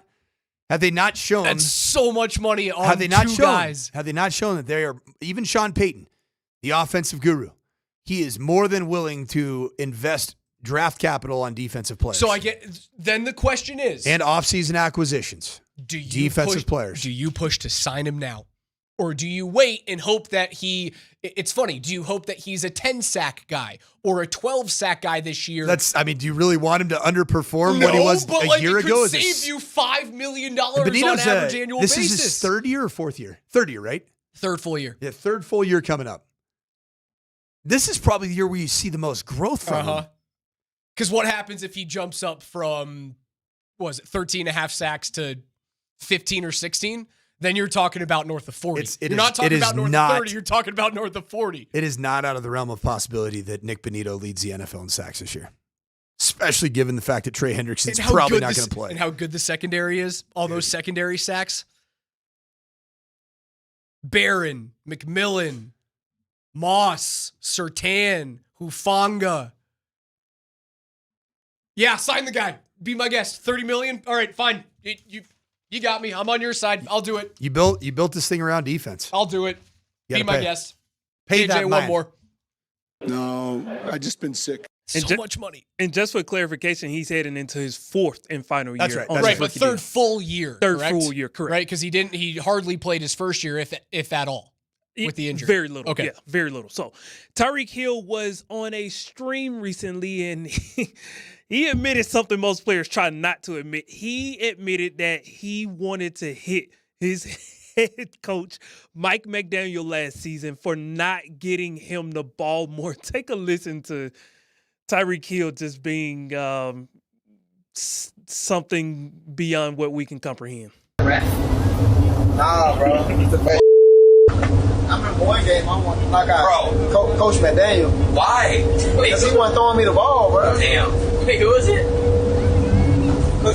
Yeah, like knock out our coach. Tyreek, how are things going for old Tyreek these How days? are things going for Miami right now? You see the report that came out earlier this morning that the Dolphins are looking at possibly trading Jonnu Smith? Yep, saw that. And did you hear he is trying to renege the trade? He doesn't want to go to Pittsburgh. Strange times in South Beach. 884 yards last year, 8 touchdowns for Smith. And they're trying to move on. He's like, I don't want to go anywhere. I like Miami. Miami's a wonderful place to live. You want me to go to Pittsburgh? How many touchdowns did Jonnu Smith have? 8. Do you know how many touchdowns Tyreek Hill had last year? With 81 receptions? 6. I was going to say 7. All right. He had fewer than Jonnu Smith. He wasn't utilized nearly as much as I thought he was going to be in Miami. The year before, he was an 1,800-yard receiver. Tyreek was. McDaniel, who gets fired first, Kyle Shanahan or Mike McDaniel? That's a toss-up. I don't like the Niners this year, man. I don't like the Niners this year. And I'm not saying that I like the Dolphins, and I think they have plenty of issues that surround their situation, but yeah, I think both of them the Niners certainly have a way more difficult division to get through than Miami does. Right? The Jets aren't an issue. The Patriots likely this year are not an issue. The Bills are going to win the AFC East, and Miami's the second best team. That's what the AFC East looks like. The NFC West is LA, Seattle still. Like, do you believe in Sam Darnold? No. You don't. So Seattle I do takes a not. step back. What about Arizona and Kyler? No. Okay, so then that you just shot holes in my theory. Rams. The NFC West isn't right. Rams. But like the Rams then are the Bills. So is my assertion that the NFC West is much more difficult than the AFC East is that true? It's pretty comparable, I think. Really? Yeah. There isn't a team in the NFC West as I fumble over myself, there is not a team in the NFC West that is as bad as New England. So I do think New England's getting better. Like they're building through the draft. They're building around a young quarterback. They're doing things the right way. They'll be better this year Than a they've 4-win team. than they've been for the last several years. Like San Francisco was 6-11 last year because of all the injuries and all the off-field I know, but turmoil when that you they think had. about it, like all those injuries that they had, they basically have the team coming back. Well, Greenlaw and Hufanga are on the Broncos. What are you talking about? No, but I'm saying they have the team coming back when they were dealing with the injuries. Like that's who they're playing with. No, good point. And they don't, I mean, we'll see about Brendan Ayuk. They don't have Deebo Samuel.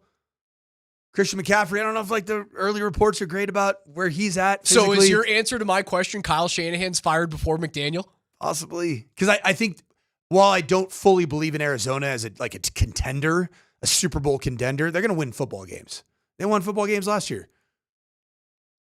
I don't know. I think that the Cardinals are in a better place right now with the construction of their roster than the 49ers are right now. I don't know. The Niners have a greater chance to repeat their 6-11 season than Miami has of dropping from 8-9 to 6-11. I think Miami ends up winning more than 8 this year. Dude, if they're under 500, Shanahan's gone. Miami, if they win more than 8, Miami has likely makes the playoffs. If the Niners have a bad season this year, what does that franchise do? Because you just long-term Brock Purdy. And if he goes back-to-back years where the surrounding cast isn't good, and as a result, you are not Talk a playoff about team. Windows, brother. Talk about Windows being Theirs is done, I think. Theirs is done. NFL Notes is brought to you by Mountain High Appliance, Colorado's most complete local appliance store with locations in Denver, Louisville, Littleton, Colorado Springs, and Glenwood Springs. They offer every major appliance line and brand, and you can find them at mountainhighappliance.com.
If you missed any of our interview with Cody Ror of the Locked On Broncos podcast, just search The Morning Sprint wherever you get your podcast. You can listen to that after we get off the air and hand things off to PhD from 12 to 3 today.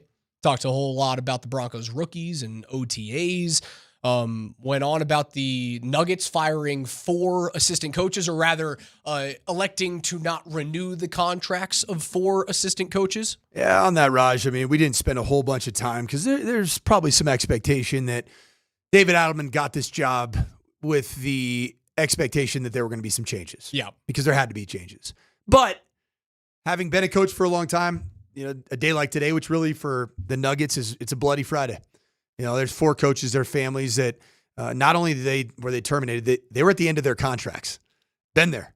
Challenging. You gotta figure something out pretty quickly. And those are NBA championship winning assistant coaches.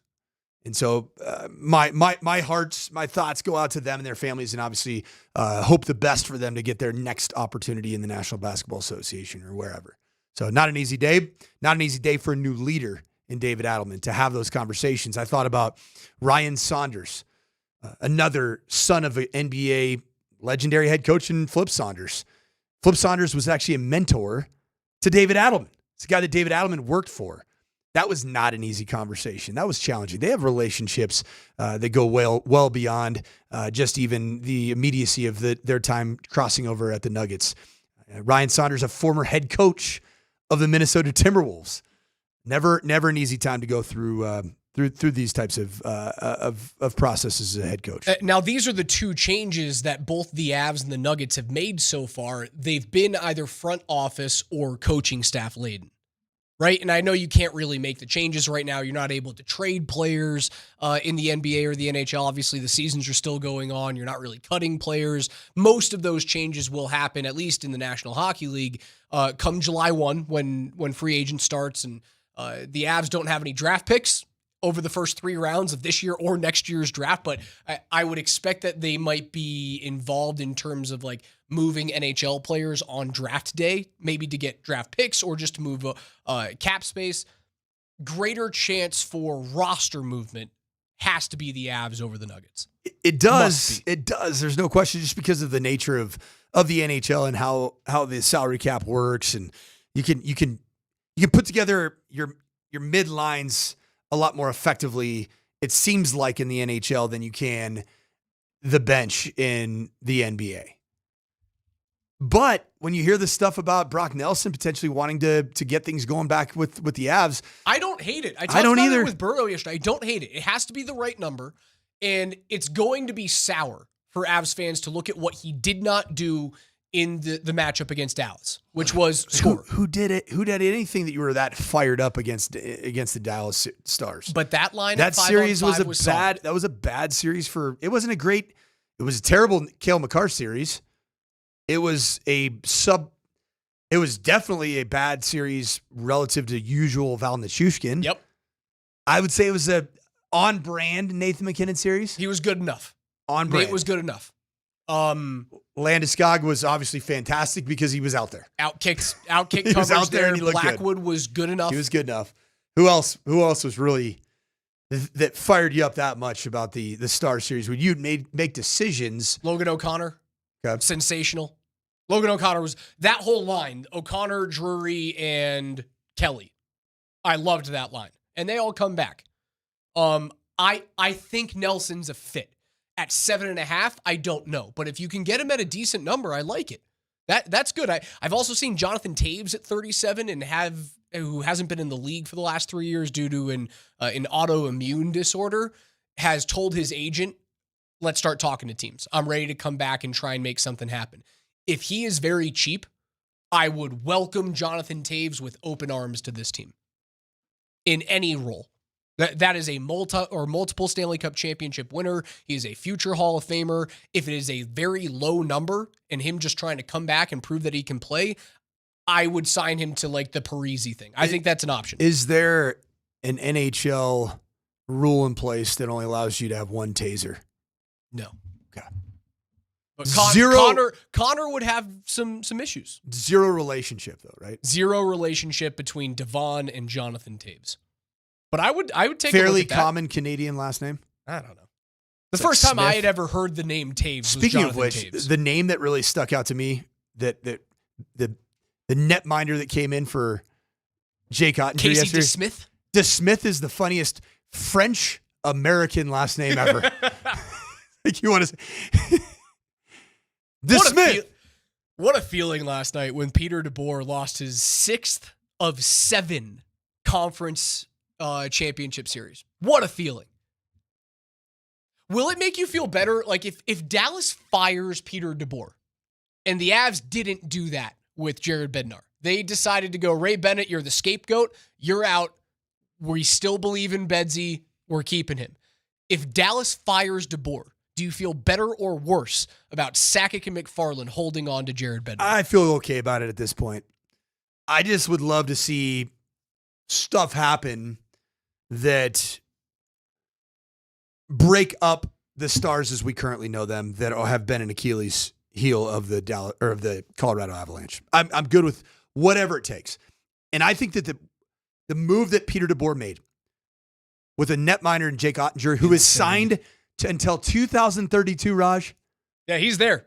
2032-33 season at $8.5 million per. How do you go forward with a guy when not only do you bench him, but then you drag him through the mud in the post-game press conference, which is really the end of season press conference. It was his fault, not mine. It was such a non-hockey answer. No question. Right? How many times do you always hear about the post-game pressers when guys win or lose? It is typically you hear we over I or we over he. And just about every sport, though. DeBoer went, he has lost 6 of 7 games to Edmonton. Not we, he. And it made me do a double take. I went, that only probably doesn't rub well with Ottinger. It probably doesn't rub well with the rest of that team. DeBoer, bad pronoun You guy. look at him and you go, you're gonna went put him? He went he over we? This guy's got issues with It's pronouns, 2025, man. Yeah, man. he's got some serious issues. Figure out your pronouns. Will it cost him his job? No, I don't think it cost him his job. I think he gets one more chance, and Dallas won't win a championship next year, and then he loses his job. He will sign with someone, and he will inevitably take them farther than they should have gone. He will inevitably win another Game 7, but it will not be a big-time game. Like, it'll be a second-round Game 7, and then he'll lose in the conference final. Or he'll maybe make it to a Stanley Cup final, and then he'll lose. He can't win the big one. He simply can't do it. He just needs to go east. He needs to go wherever Jared Bednar is not. I swear to God, if he gets canned by Dallas and like Utah goes, hey, that's our new head coach. Or like Chicago. I think Chicago may have just signed their head coach, but Chicago goes, Peter DeBoer, come on in. I'm going to lose my mind. Go to the east. Just like they tried to put Miko Rantanen in the east, you go there and you stay there. Toronto would take a couple Game 7 victories, would it not? They like Berube, though. Yeah. They like that old crotchy mother, you know what? I almost just cursed. Been in Hawaii too long, Raj. All right, Kurt. All right, Coach, it's time to pop some tops. What are you watching this weekend? You know what? I'm rooting for I want to see a Game 7 series in a conference final. So I am rooting for the New York Knicks to extend the only series that remains in either conference final. I got the Knicks over the Pacers. And I want all the drama as Pat McAfee and John Mellencamp break up the Indiana Pacers. I did it again. The Indianapolis Pacers. I'm watching college baseball, super regionals, man. There's nothing better than watching baseball and softball at this time of the year. I'm also going to be watching the Mets take on the Rockies, which is inevitably a 3-game sweep for New York. That's a better team than Colorado is. So I will watch my Mets sweep the Rockies. I will not cheer loudly in public, but I will cheer loudly in my head. At this point, we're aiming for history with the Rockies. So I'm on board with you, Raj. I'm completely on board with you. I will pop my top. That's to the Rockies making history. Great to see your face again. It's been 10 really days good. since we've done a show together. 10 days? 10 days. For Coach Sanford, for KJ Granderson, my God. I'm Alex Ryan. That guy's coming up next with PhD. Don't go anywhere. Have a great weekend. We'll talk to you on Monday at 10. Did you lose your voice in Vegas? No, I just been sick.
There was some heat to make some changes for the Nuggets as contracts were expiring and decisions had to be made. Perhaps that's part of the impetus of getting Adelman hired so quickly. But today it was announced by the Nuggets they have let go of Ryan Saunders, Popeye Jones, Charles Klask, and Stephen Graham.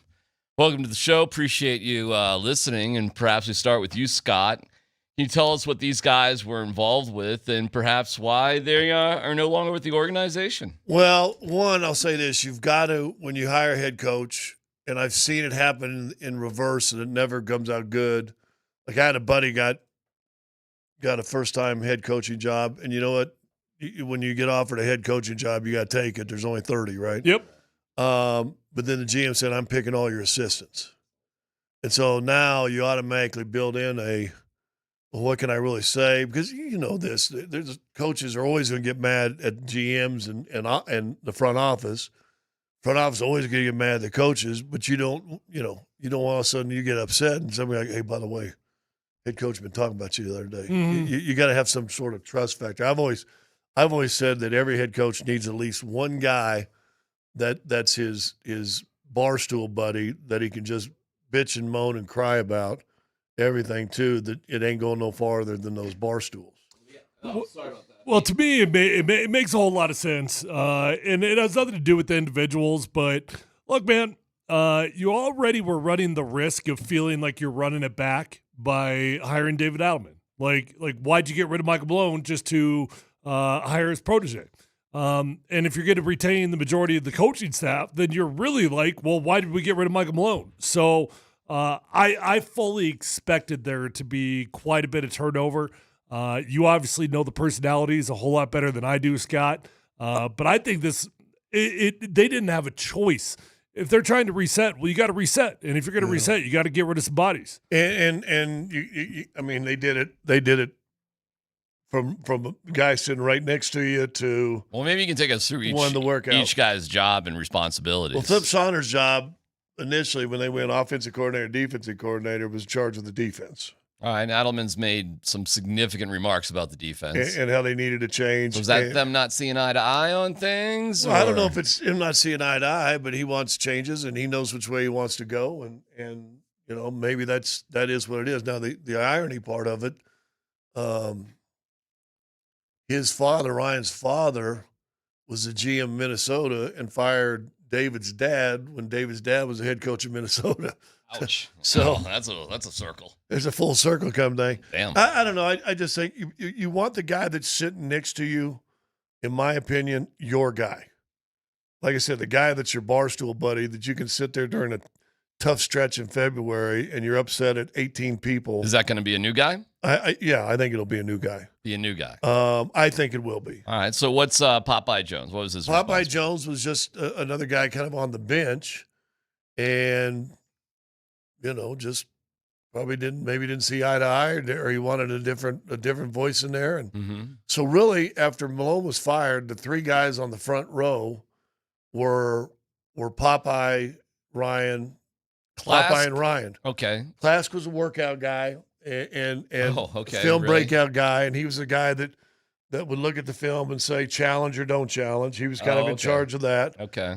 Stephen Graham, who's a good buddy and not quite a peer, but his college coach was my college coach, and so we always had a bond together because of, you know, we both grew up in college and became men in basketball. Graham, a NBA guy? To Eddie Sutton, yeah, and he played in the NBA. Okay. Is a really good guy. Really good guy. What's he in charge of? Just another workout guy. I mean, he, working out the guys you see before the games. He'd always worked out Aaron Gordon. Huh. Well, that seems kind of. So there's two positions on the bench. Ryan Bowen, who's been plugging along for a lot of years, played here, came over with Malone, but he wasn't in part of the. Would this be Black Friday? Right. Bowen and Malone used to commute to games and practices together. And he was in charge of I don't know if this is true or not. I think it is, but in a fun way, free throws. Yeah, well, I think David and amongst other and things. he are tight too, though. Okay. So now I give Ryan a chance to. I'm assuming move from that second row of coaches up onto the bench, which is 6'8". It'd be nice for him to spread his legs out once in a while. So, okay. And he's got a great relationship with Nicola. Okay. Like when we get on the bus to ride the game, and you got plenty of seats. Nicola comes in, and it's the fourth seat from the front on the left. If you're facing the front of the bus, the left side. If you're coming on the bus, the right side. Comes in and plops down by Ryan Bowen every bus ride. Well, I'm old enough to remember Ryan Bowen as the hustle guy as a player for the Nuggets. Big guy, 6'10", an overachiever kind of guy. Yep. Is it safe to say if you're not gone today, you're okay? I think there's a great chance unless you get an opportunity somewhere else. Okay. And that's another thing also, staffs change all the time. Probably the same thing in football. You're always losing a position coach or assistant DB coach or whatever. And some of these would be assistant whatever coach, assistant to the assistant coaches. And it gives them a chance really with the finals, looming to be able to find other, employment in plenty of time. Yeah, and see if Michael Malone gets a job somewhere, right? Michael Malone gets a job, all of a sudden a few of these guys, they might be just reuniting with him. Any chance that any of these guys are pen pals with Ramona Shelburne? And that's an issue. Oh, I don't know. But maybe. I mean, that report wasn't great. And I would think that didn't translate great behind the scenes. So we're gonna leave that one alone. I'm leaving that one alone because here's why I'm leaving alone. Fine, good enough. Here's why I'm leaving alone. Maybe's the answer. I don't know for certain, but I did see a conversation taking place. Okay. And then a week later, an article comes out. Okay. But I'm not going to throw anybody under the bus, okay. and anything else. All right. Well, here we go. Some changes. And another rumor I heard today that a lot of people think that it may be that Tinzer may get this job, but they will hire a president of operations over everybody. Well, when you listen to Josh Kroenke talk in the presser, he sure spoke relatively glowing of Tinzer. I mean, it felt to me like he was prepping him. He was even asked about he had said in his first presser, well, we might go out and hire an outside firm to help us with the search, right? And then he was asked, well, did you do that? He said, no update there.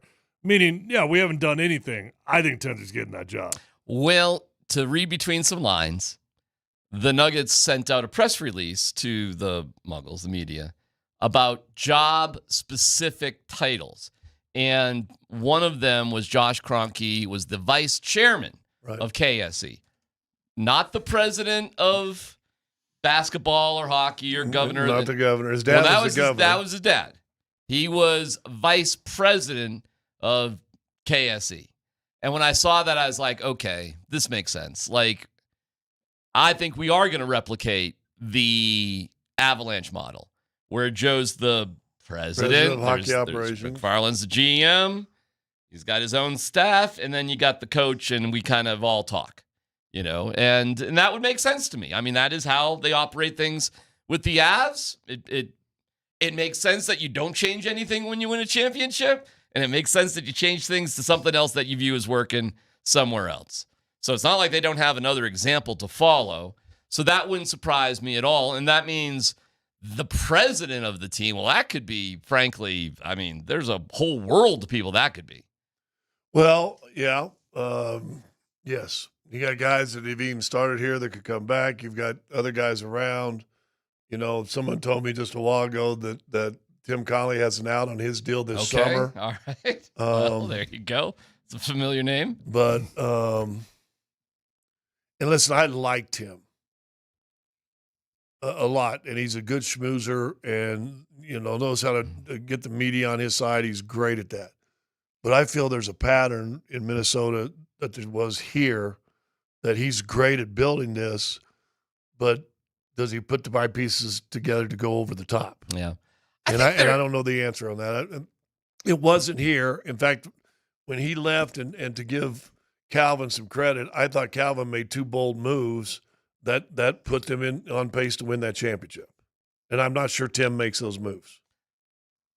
I think there's a million different ways to structure an organization, Tyler. I don't think I think the one thing you need is good communication with whatever you've got set up. Mm-hmm.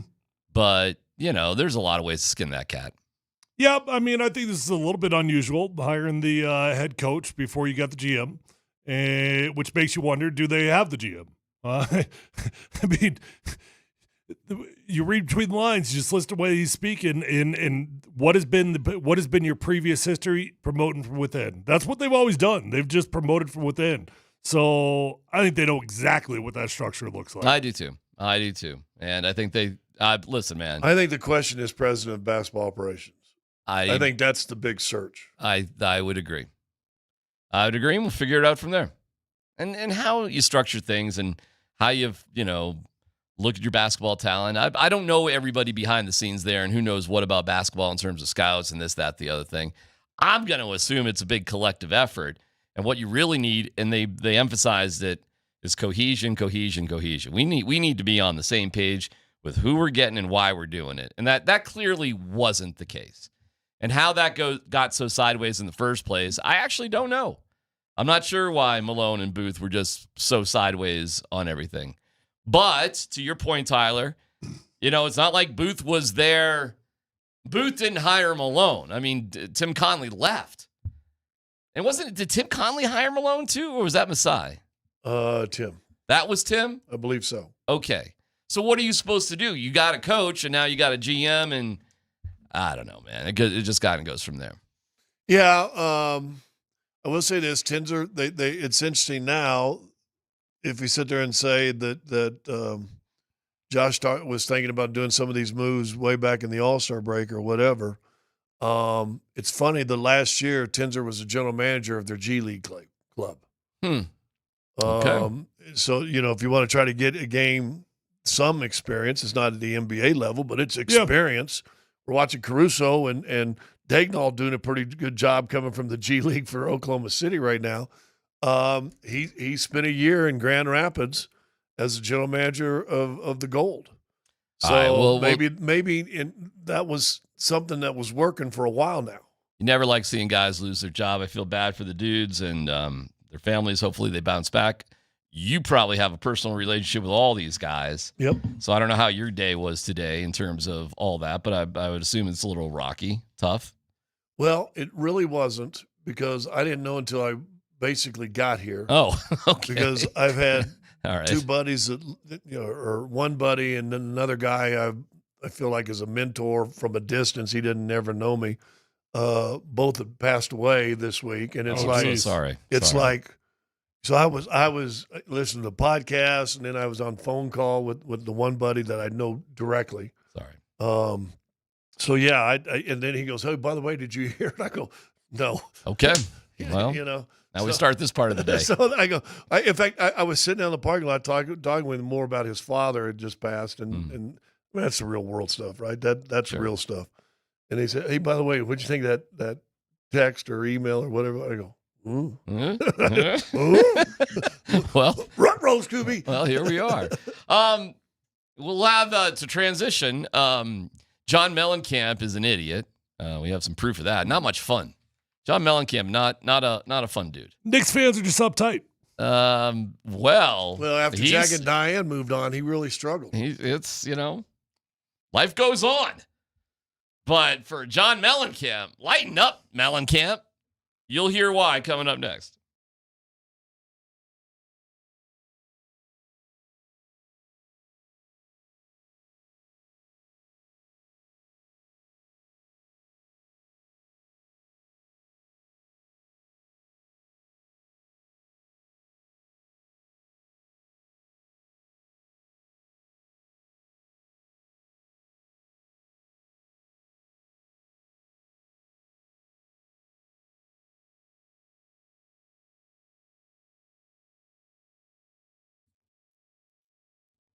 Hey, it's DMac for the Rocky Mountain Men's Clinic.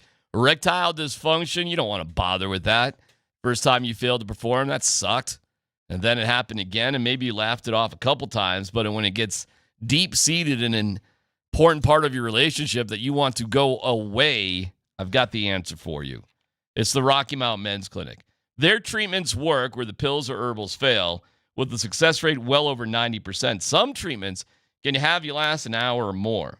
They've served the Front Range of Colorado for nearly a decade, treating tens of thousands of men. Schedule a consult today.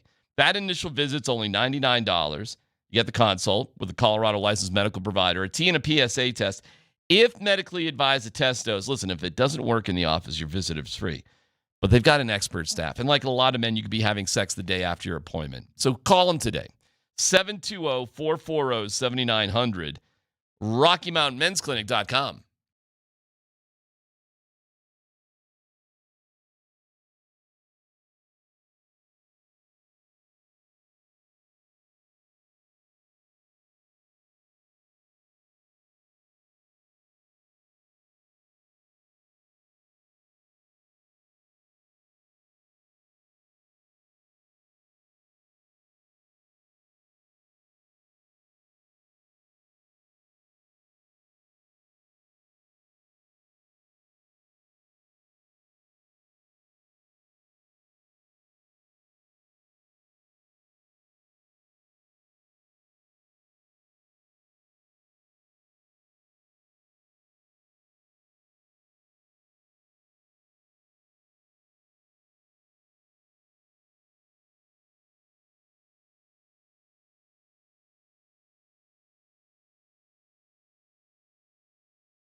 Well, is everybody happy now?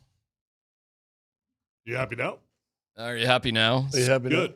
I mean, the stars are out now. Is everybody happy? Is everybody pumped? Happy. Is everybody like, woo, yay? Yeah, life's a little better. Okay. Just checking. So You everybody's seem a little down. What are you? No, you I'm not upset? down. No, I mean, I think that, like, I'm I don't know. Now it's a Stanley Cup where it's two teams that were there last year. We all got to hope that Connor McDavid fulfills his legacy mission. I don't know. You know what? I was Florida repeats. What are we cheering here for? I watched a lot of the Stars Edmonton game last night. More so that I forgot the Knicks were playing and Knicks beat the Pacers to force a game. So You forgot about it? Forgot that game, and I was watching the I got Stars. stuff on that in a second. I was watching Stars Edmonton. But I was sitting there thinking as it got down to the end, the ending netter, and here it's done. And I'm like, like I said the other day, I thought a Pacers OKC a championship would be awesome for NBA. Anybody could win it, even small market teams, blah, blah, blah, blah.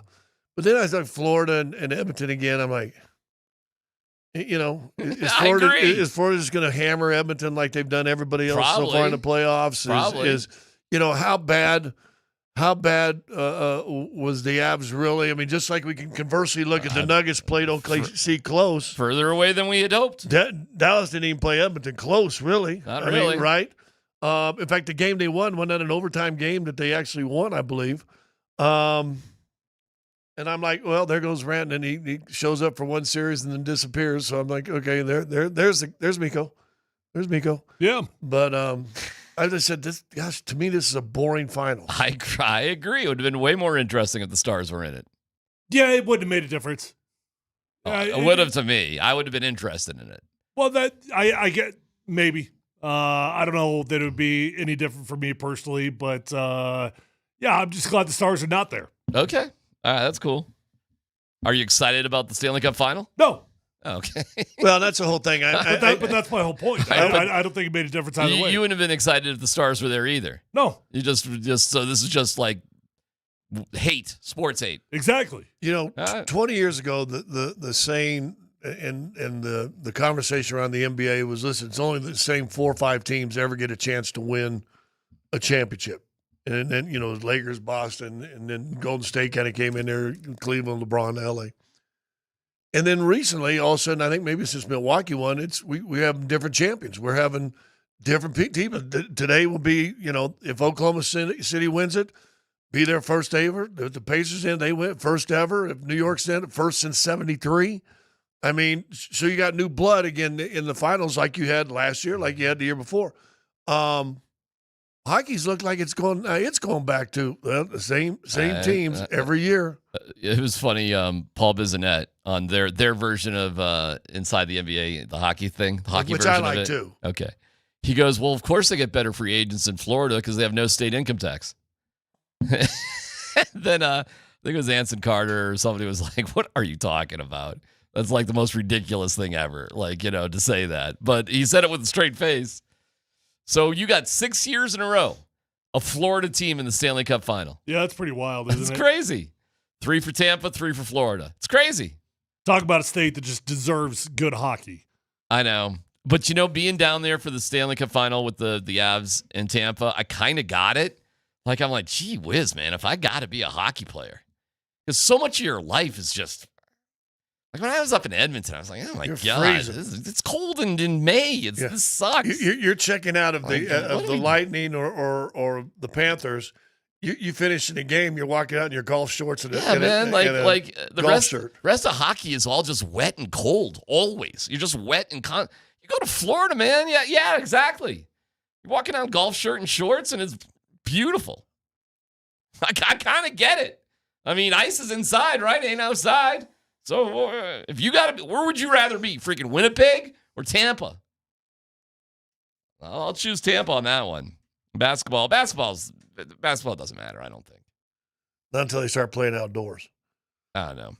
Is that happening sometime soon? The Nuggets actually played an outdoor game, preseason game. Dude, you can't have 10 NBA years ago. games outside. There was that Air Force carrier one. They right? played one the Air Force carried like just a year or so was ago. Was that an NBA game or was that a college game? No, because I think Phoenix played. Well, they did can't do have college a game. regulation NBA game outside. That's ridiculous. A preseason game. Okay. The Nuggets played at the Chris Evert Tennis Center in Palm Springs. Okay. Preseason. Outdoors. And what they didn't take into account. Wind? No, is how the stadium's up and playing tennis in there, and tennis would affect wind. So I think you're protected from the wind. They're thinking, this would be great.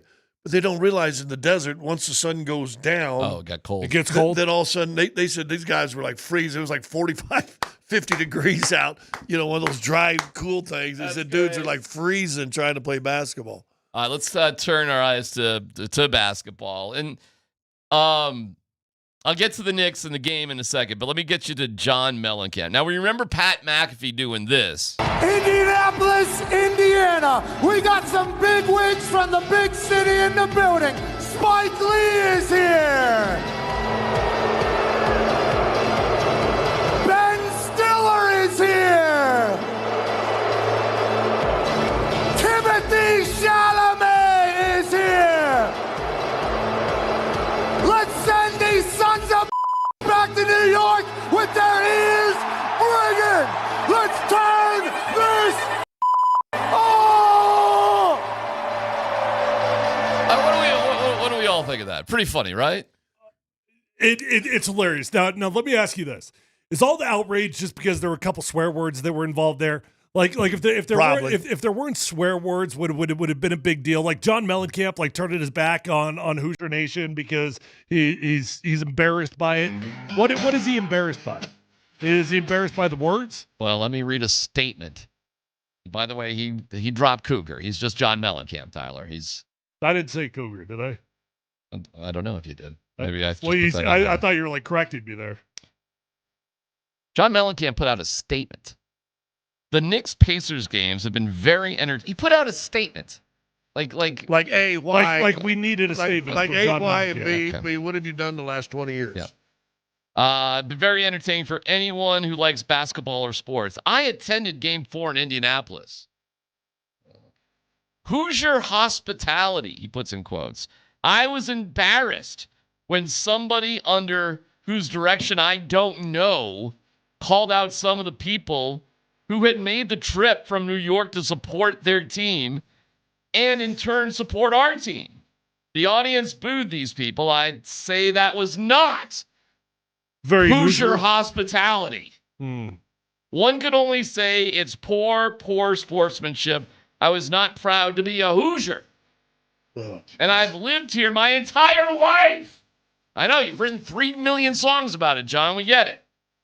On behalf of most Hoosiers, I would like to apologize for our poor behavior. I'm sure the Pacers had nothing to do with this smackdown. John Mellencamp. Well, there's a line. My God. There's a line from a classic movie that needs to be quoted here. The character that said the quote was Sergeant Holka. Sergeant, yes. Lighten up, Francis. From Stripes. Yeah. One of the greatest lines ever. Right? Any of you, I'm going to kill you. I'm going to kill you. Yeah. Touch my stuff, I'm going to kill you. You look at me, I'm going to kill you. Classy. Lighten up, Francis. No dumb question there. Of course. How were they? He said that they traveled to support the Knicks and the Pacers. Is that what he tossed that in there? I don't know what he's talking about. How exactly were they supporting the Pacers? They weren't. They were. Do you think Timothy Chalamet had? And why are we hooked on the Unless you stay at a hotel owned by the Pacer guy, I guess maybe. The Hoosier thing is a real thing there in Indiana. They're all into being Hoosiers and calling themselves Hoosiers and Hoosier this and Hoosier that. Yeah. It's a whole thing. It's like a cult for living in just a crappy part of the country. A cool monument. What is a Hoosier? It's somebody from Indiana. What is that? Don't worry about it. Don't ask any deeper questions. Yeah, if you don't know, don't ask. I don't know. That's just what they call people from Indiana. That's what they call themselves. I have no idea. Good question. I don't know. I don't know what a Hoosier is. Well, it's literally somebody from Indiana, but where it got to there, I have no clue. But there's John Mellencamp with absolutely no sense of humor. Thank God he put out a statement.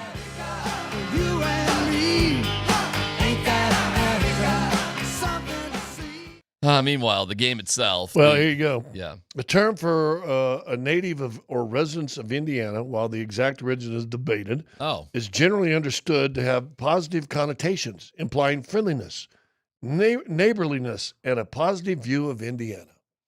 And they were not showing that Hoosier. So maybe it's short for Hoosier Daddy. He was very friendly.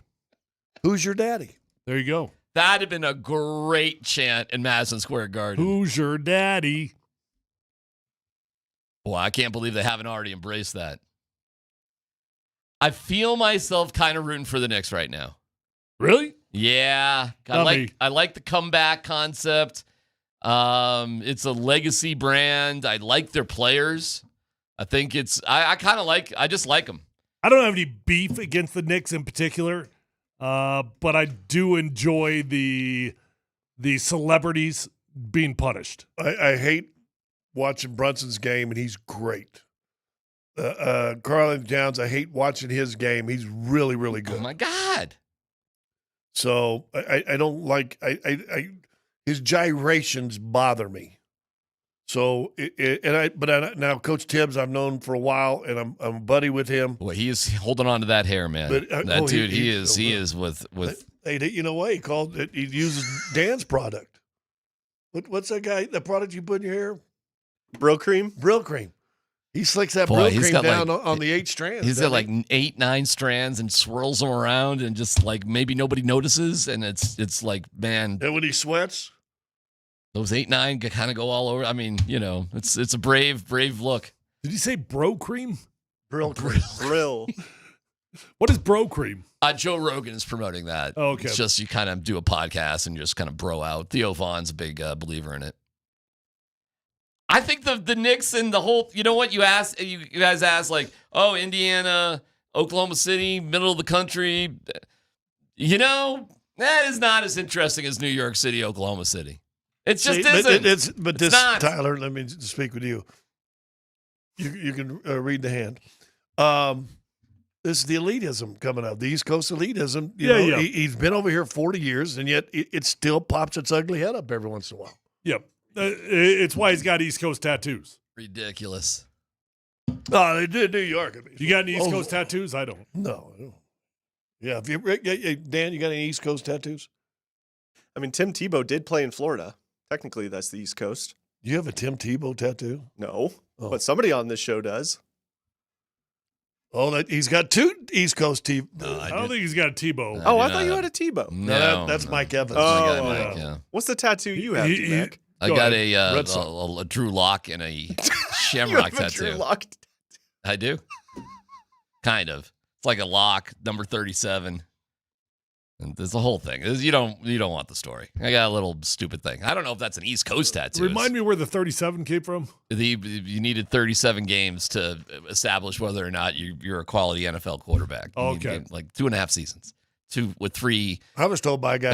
See, you starts. get me down the road. What's that? Yeah. I was told by an NFL scout, 18 starts you should know. Well, DMac's written dictums and theories and manifestos. And Yeah, the Drew Lock one was stupid because I was just betting against myself. So I got a little tattoo. I got a little lock and a So you bet against yourself, lost, Clover. and your other self paid it off. Kind of like the Rockies one that's about to happen. Yeah, maybe. You That's know, not maybe looking good, by the way. instead of the actual walk, you show Since a I'm not- picture I'm not doing anything now. It's already on done. your back, a tattoo, and the picture is a Yoda-like DMac with a walking stick, and you see him walking down a path, and at the end, you have Coors Field way up here in the top part of your back. You're down here in the lower part of the back, and you see the path. Yeah, tattoo the map quest. Tattooed a little bit of the map The quest. funny part is because I got the tattoo like. What is it, about 6.5 hour walk? I think so, something like that. Yeah, 18 miles. Yeah, if we're gonna do it. No, you got to walk both ways. I don't have to. that wasn't the original idea. I'd be piling it on for sure. Okay, just curious. No, the walk of shame. If we do it, I'm up for it. But we got to make sure it's.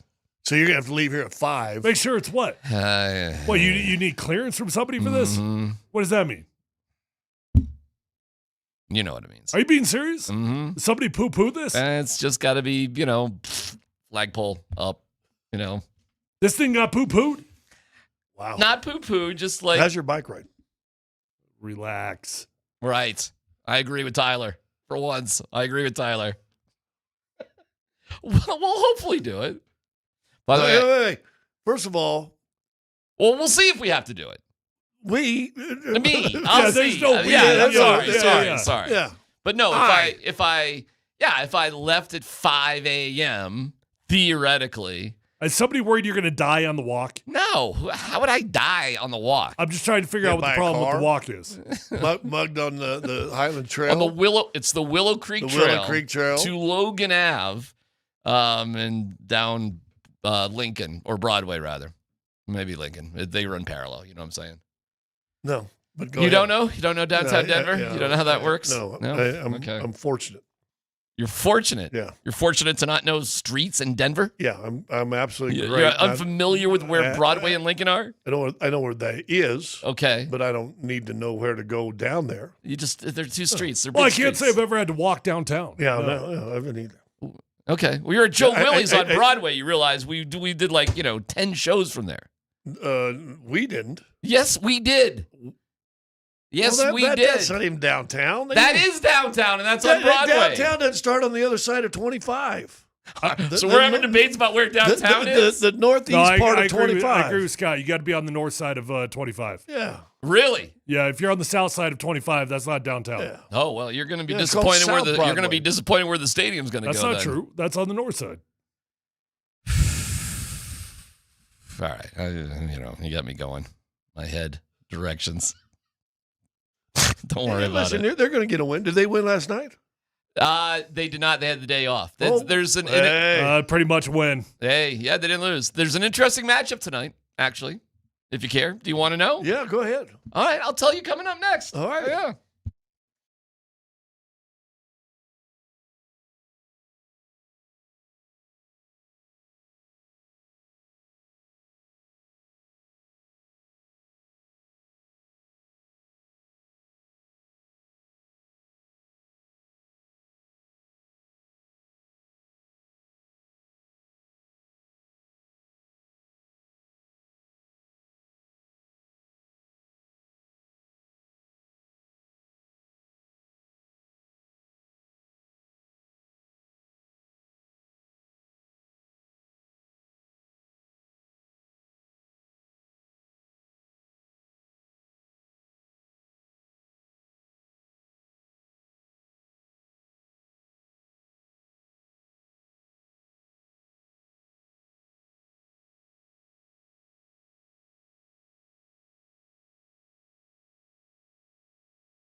All right, let me tell you something cool today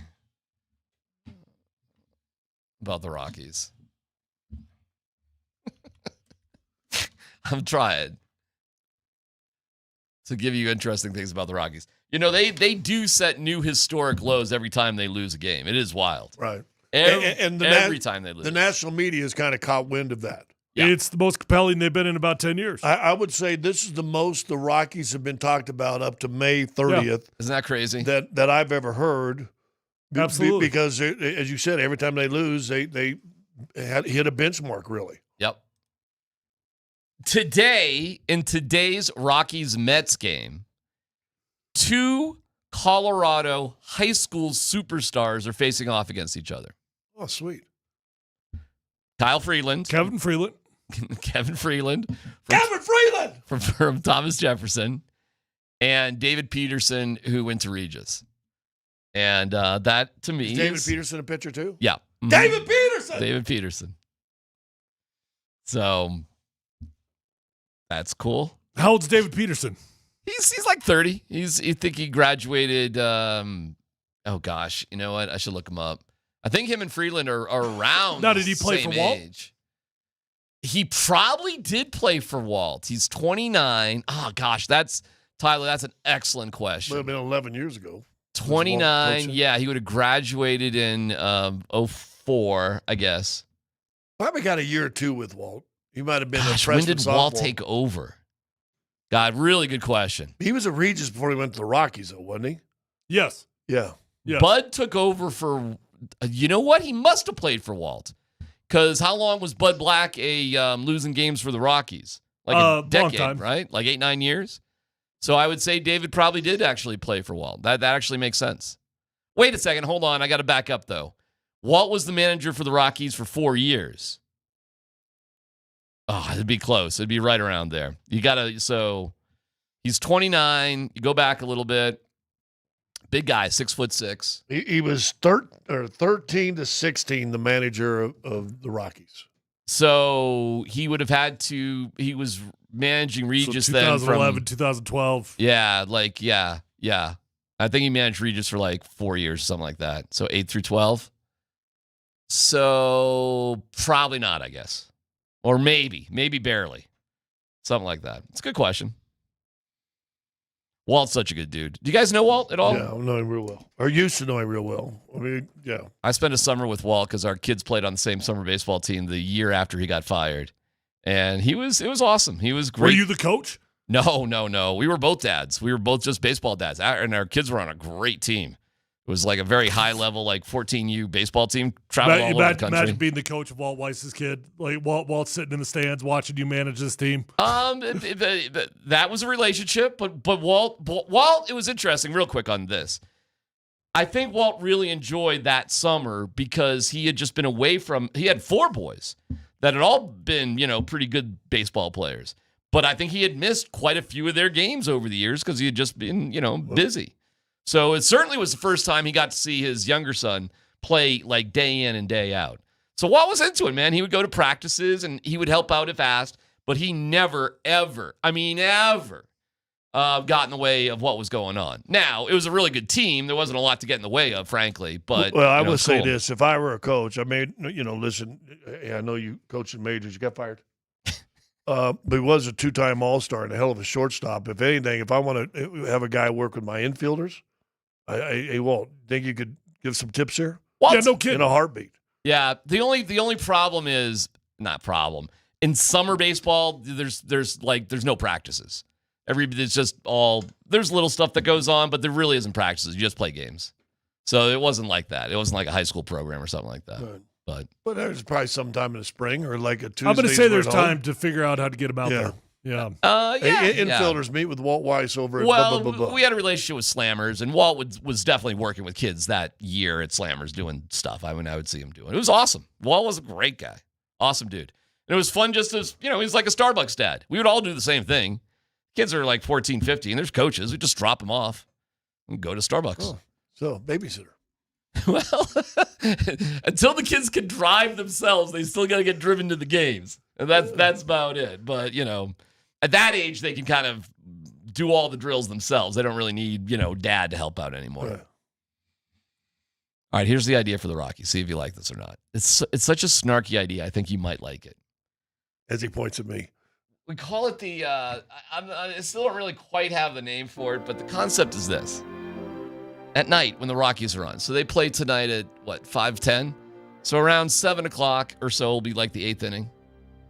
We just sign on the old digital. Just watch the game. Just sit there. Mystery Science Theater 3000. Exactly. As a staff, we ought to have. It's like I'll do it, and I'll invite everybody. I'll only do it is if I can have my back to the camera, watching a game, and I want to do the Mystery Science. You can do whatever you want. But listen. If it's a stupid idea, I don't have to do it.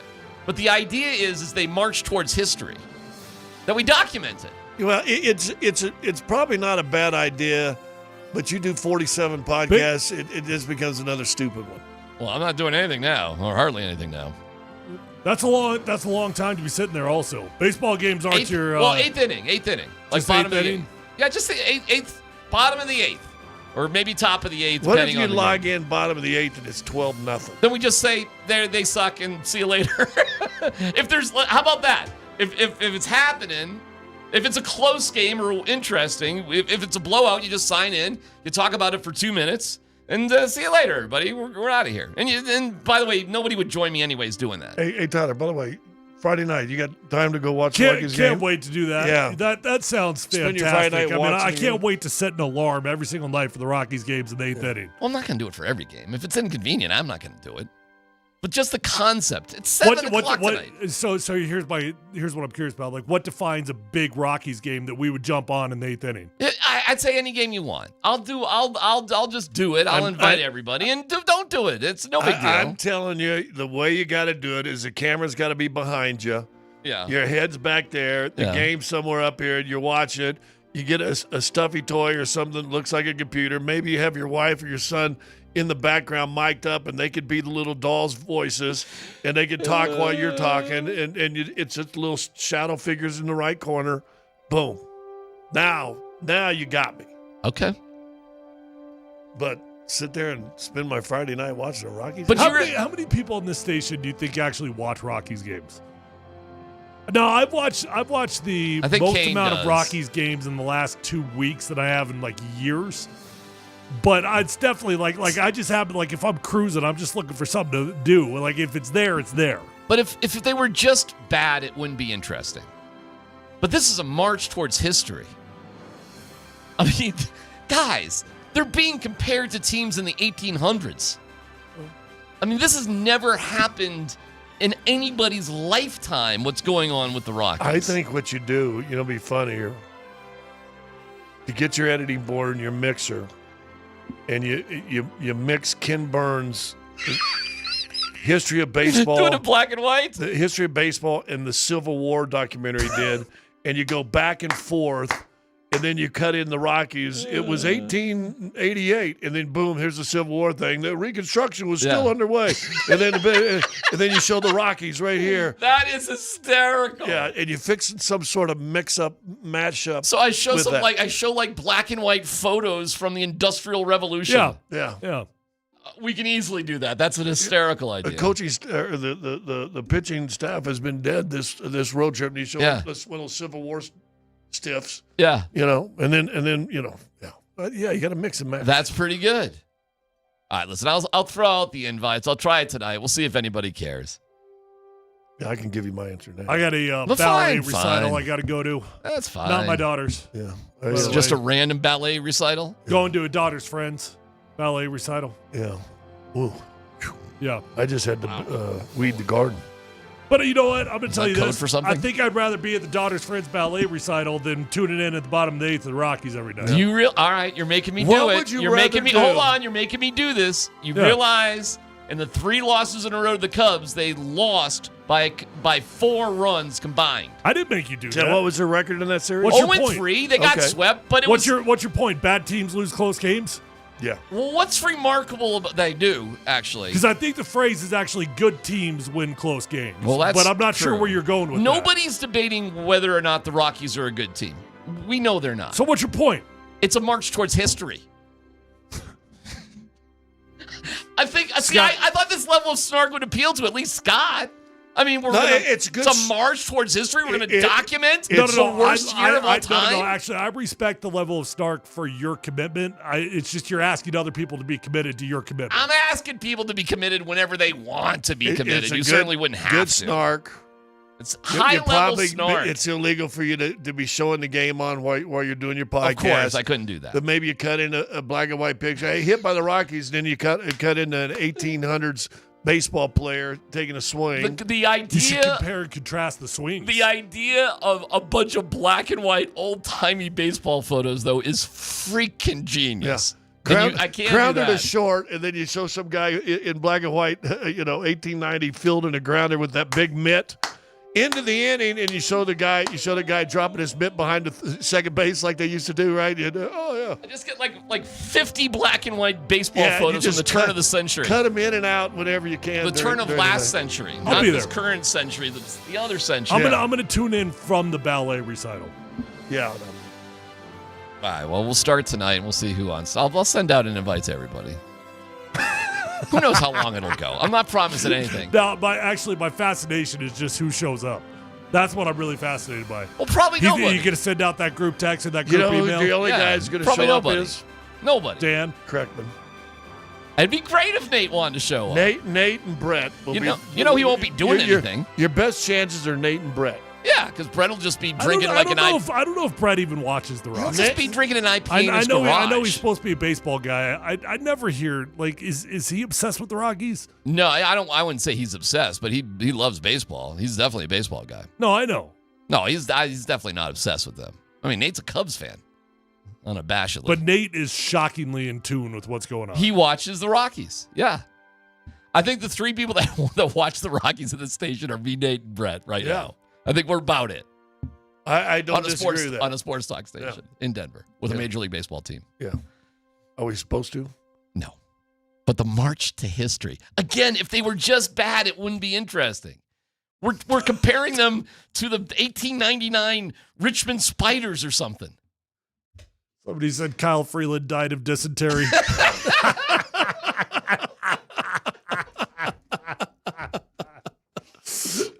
PhD on 92.5.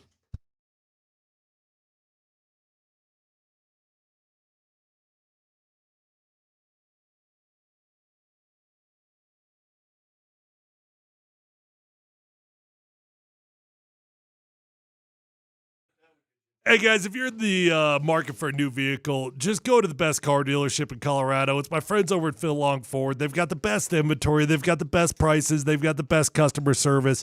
You're going to love your experience. You're going to become a customer for life. Relationships matter in life. That's why I continue to buy all my vehicles from Phil Long Ford, because they always give me the best price. I always find the vehicle of my dreams.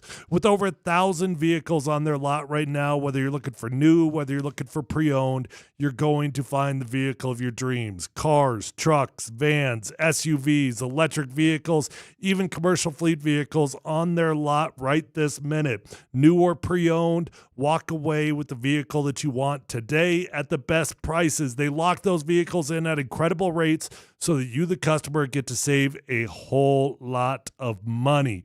Guys, Phil Long Ford has got an award-winning service department, so once you buy that new vehicle, make sure you keep it serviced over at Phil Long Ford, and you're going to love that ride for a very long time. Let them know that your friend Tyler sent you on over, and feel free to shop from the comfort of your own home at phillongford.com.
All right, all of our guests are on the Ramos Law hotline. Car accident, you need Ramos Law, medical doctor and attorney. RamosLaw.com. Texter is saying that Brett Kane had an issue with me on the softball stuff, but I don't know what that was. You guys didn't catch any of that, did you? I think everybody has an issue with on the softball stuff. Yeah, I think you're floating on an island. Name a Gilligan. person at this station that's got your back on the softball stuff. Okay. Well, I don't know if that was the specific complaint of Brett Kane, but Well, we could get that ball guy on the show. yeah, I guess. Hey, Dan, why don't you call Brett? So if you got a beef, you got an issue, I'm happy to hear it. Did we accept the invitation from the Cherry Creek High School AD? Oh, I made it clear I'm not in charge of any of this, right? Like, you're asking me when I clearly said the challenge is that you guys would have to put it all together. That was as good of a Second City, movement. Hey, I'm surprised movement. Yeah. Surprised you don't remember movement. I think I made it clear. That was classic. Yeah. I have no idea. Okay. I have nothing to do with it. And I don't know if Brett. We could ask Brett, too, if he wants to be part of March Towards History. By the way, the Ken Burns idea, that is absolutely so freaking funny. It's ruminating with you, isn't it? That line that Kyle Freeland died of dysentery is hysterical. that one got us all. Oh, my God. That was so funny. You know, I had a great. Put him on the Oregon Trail. Great grandfather. Well, I don't know how many greats, but I had his letters to his wife that fought in the Civil War for the Union. I'm glad you clarified. Was shot somewhere. Yeah. They end up having to amputate his arm, and he's writing these. I mean, you're talking right about or left. I have no idea. Did that hurt him bunting? Well, he couldn't hold a ball. He became a St. Louis pitcher. I know what you're talking about. Yes, Pete. Jimmy Stewart. No, but he ended up dying of infection from the war. But the memory of that was he wrote these letters back to his wife. And you want to talk, and now they spelled phonetically more than they do like we try to do now. But the flow of the pen, the cursive that was, and poetic, these letters, I'm like, oh my gosh, it was unbelievable. Unbelievable. Great story. But he didn't play baseball. This texter says he thinks he said that his wife, she played college softball, I thought. Or she played like his wife would strike me out. That would be perfect. That would definitely not happen. So that's what Brett Kane said? I mean, that'd be easy to set she up. just had a baby. Wow. Yeah, there's a lot of mitigating circumstances towards her not striking me out. Yep. The only mitigating circumstance that you don't follow is that you're 55 now. No, I get that. Your torque and hell turn. of a lot closer to 56, by the way. But your torque and turn ain't what it used to be. Ain't what it used to be. We're talking about hitting a big, huge Ain't yellow as good softball. as I once was, but you're as good once as you ever were. Yeah, I'm not saying put me up there against like a baseball pitcher. Well, I told you that the And girl, I'm not talking about, I'm not talking about No. putting You me up said against the best of all time. No. You did say any Division I college softball pitcher. There you go. That's fine. Well, I told you that story I sent you yesterday. That girl that set the record. For I might pitches for struggle. Tennessee. I may struggle against her. That chick is fun to watch. Oh, man. I legitimately will watch every single game that she's on. Watch Brett has, Texas Tech tonight. Brett's the with us. girl for Texas Tech can pitch too. Brett has conditions of She's being the millionaire. I'm sorry. I don't mean to Yes. interrupt you guys, but Brett We're doing a Kane- show. I know, but he said the thing. I was told he's got 2 minutes. He's golfing. Oh, okay. So I apologize for interrupt, but Brett Kane is telling us he has limited time. All right, we'll go. Brett, yeah, what? Well, I just heard something that I thought was the most ridiculous thing I've ever heard, that you could hit one of these D1 softball pitchers. Yeah, it's not that hard. You could too. Most of us could. It's no big deal. No, DMac, I played Division II baseball, and I tried that with one of the softball pitchers who did that to our entire team with 4 guys who got drafted to the MLB, and nobody touched her. I don't believe it. So I tried this. I've lived this experience. You're wrong on this. I don't believe it. I think you would do great. You're a swarthy, My big, wife large. was a college softball pitcher, All right. and she said that she would strike me out. And here's what I told her. I go, if you give me 3 weeks to practice, I would time it up and I'd be fine. But initially, you stand no chance. Yeah, but when you got struck out by that pitcher in college, you were already timed up, and younger, and lither, and had hair. Yeah, good point. Hair.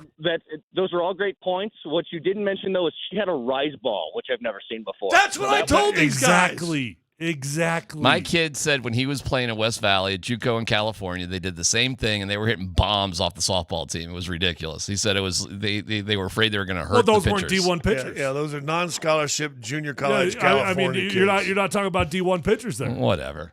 DMac, you understand the chick from Tennessee? Her name is Pickens. Yeah. She threw 79.8. That's 110 miles an hour. Yeah, I might. And how far away is the I'm mound? sure- It's 40, like 20 like feet. 47. I'm sure I might struggle against her. That's one person. That might be a problem. But in general, it's not that impressive, Brett. Would you put your wife up against DMac right now? Just telling had you a right baby. now, I'm about to get on the tee box. My wife would strike you out so quick, DMac, so that's fast. so ridiculous. So fast. Set it up. It's not DMac's my job to set it up. Hey, If by you the think way, so, Brett, set it up. I don't know if you got the invite, but DMac has officially put out a standing invite for every bottom of the 8th inning for the Colorado Rockies. You get to go on the podcast with them. Yeah, from here check on this out, Brett. The concept is March towards history. We break down the final inning and a half of every Rockies game. Okay, got it. All right, I'll send you an invite. That's fine. Stay out of the water. Now watch this. Where are you drive. playing? Oh, Heather Ridge, my buddies. It's the only place we get a tea time. Okay. Oh, way to crap all over Heather Ridge. It's a great course. I mean, all right. See you.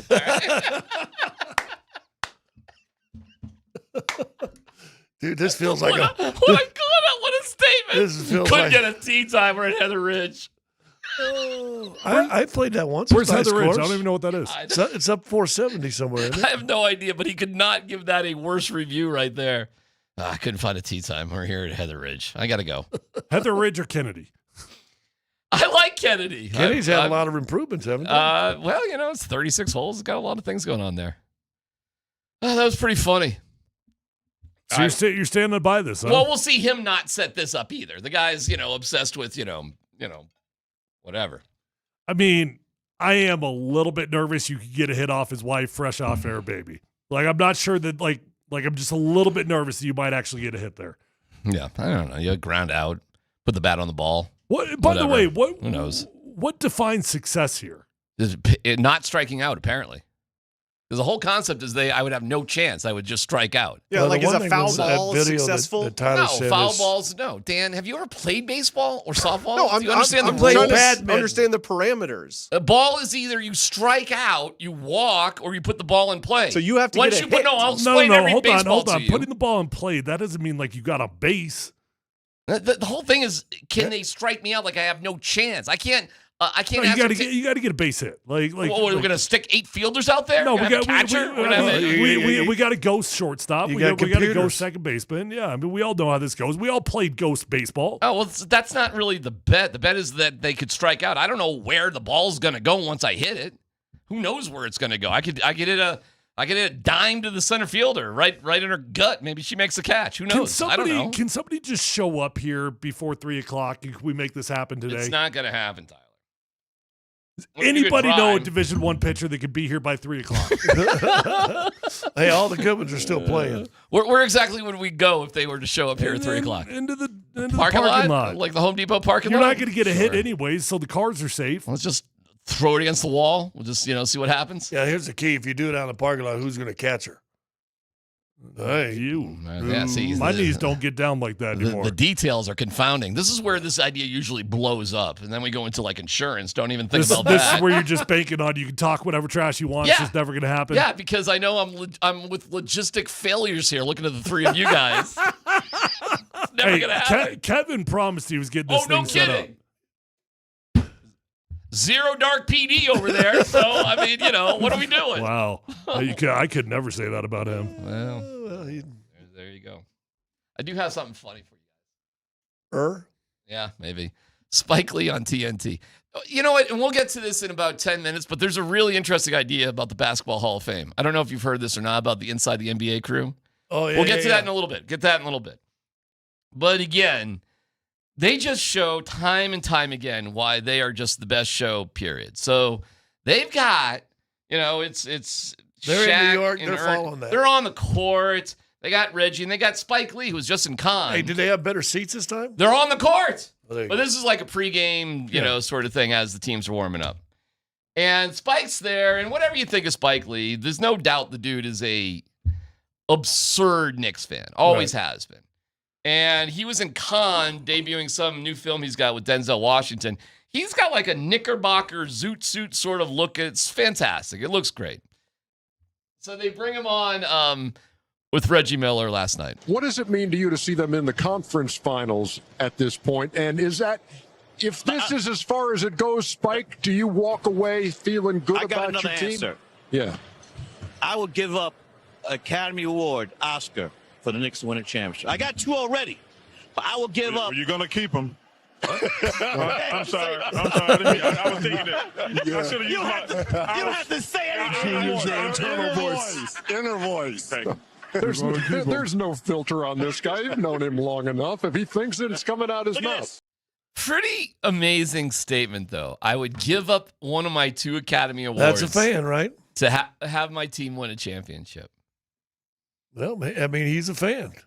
Now, of course, you don't have to make that decision, but that's a hell of a thing to say, don't you think? What would you give up for the Rockies to win one? Nothing. I'd be happy, though. I'd be pumped. By the way, this whole concept I'm doing with the Rockies is not to root against them. In fact, it's just the exact opposite. I mean, I am cheering for their success. I am the only person cheering for their success because he has to, because it was Bud Black's fault. That's why DMac has to be rooting for this success. I got some money on the. You're right. You're right about that. I'm being actually serious here. Are you feeling any different about it being Bud Black's fault yet? Oh no, I know Bud had a lot to do with this, and I'm watching the games closely, and they're getting closer and closer. They are, but I understand. What's the record since Bud's been gone? It's like 2 games, 2-13 or something like that. I don't know. It's not good. It had to have been better when he was here. Look at the last 15 games that he coached. It had to have been better than that. It was, well, I mean, they've only won 9 games. So, I mean, it's the wins are sporadic, to say the least. But the way that Warren Schaefer's doing certain things, I like better than what Bud is not translating yet. And and again, the concept is, will they win 40? What does that look like? I'm curious. But what is he doing that's different? It's little things. It's the way he's managing the lineup. It's decisions he's making on the base pass, decisions he's making with players at the plate. Certain things. Certain ways he's handling the bullpen that are a little bit different. It's not quite translating yet, but there are so many games that are being any day now, though. It's gonna turn the corner. I hope so. Well, I really do hope so. They have, and I think it's 3 runs after 5 innings, or they've had enough quality starts. They should have a lot more than 9 Thank wins. you. Yes, Sensatella should not be playing Major League Baseball, but Marquez has pitched well, and hopefully Dolander gets back and is healthy. He had 2 good starts, lost them both. I know Freeland had a couple bad starts, but his first start was fabulous. I think his last start was pretty good. What would I give up, though, for them to win? I wouldn't give anything up like that meaningful. I'm not that passionate of a sports fan. Seriously. There's nothing in my life I would give up for a team that I pull for to win a championship. Can't think of anything. I don't think many of us are, by the way. I don't think many of us are. I mean, I don't disagree. There's not a whole lot I would give up. Yeah, I mean, what would you give up? I mean, I wouldn't say anything like Spike Lee said. I don't root that passionately for any team. It's not that I don't root for the teams or hope teams win, but to give up something like that? Come on, guys. Is there anything you would give up? I'll throw it out on the text line. What I mean, to now, what extent? all of our teams have basically won except for the Rockies around here. So this is not a sacrifice we kind of would have to make. But what would it be? 303. Least favorite kid? I would not give up my least favorite kid. Who's that? What's today? what are we talking about today? Today I like them both. Today they're good. Today's a tie. But we can keep talking down that. Well, I'm shoulder to shoulder, buddy. Here in about 2 months, it's going to get annoying. It should be exciting, but it could get a little annoying. Can't wait to get up to the team store, get all my gear. Get your See You Dad t-shirt. See You Dad t-shirt, all that sort of stuff. Get my buff tattoo. Temporary. we had a kid show up my freshman year at CU. Full on buffalo tattoo on his arm, like big old sleeve. Freshman year, transfer before camp was over. Yeah, I will throw it out there if anybody. We have something else that's kind of fun too. Things that look dumb but work. Kind of like this show. It's PhD on 92.5.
All right. You guys ready for the wise guys on the text line? Let's go to the wise guys on the text line. I would give up after dinner mints for a month to see the Padres win the World Series.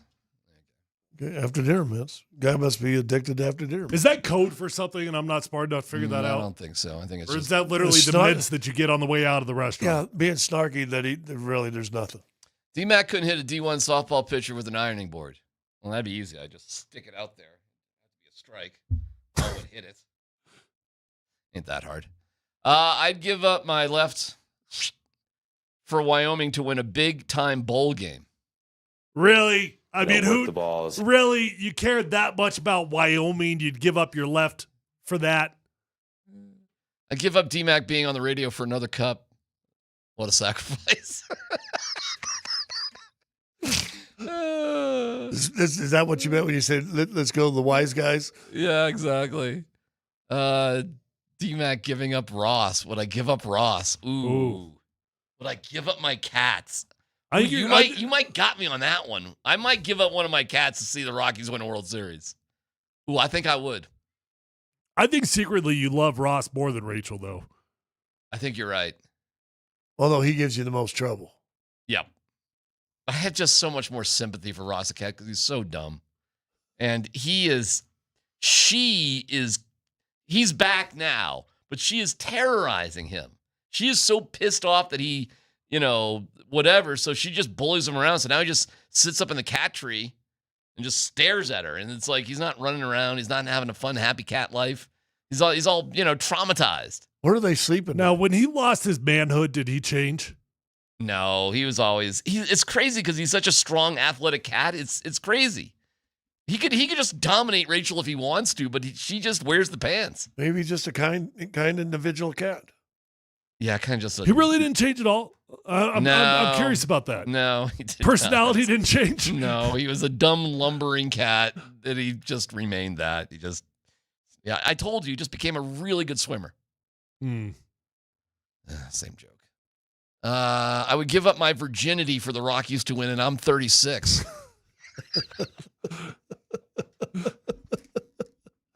They might win 5 or 6, and if you're 30, you might be in that boat.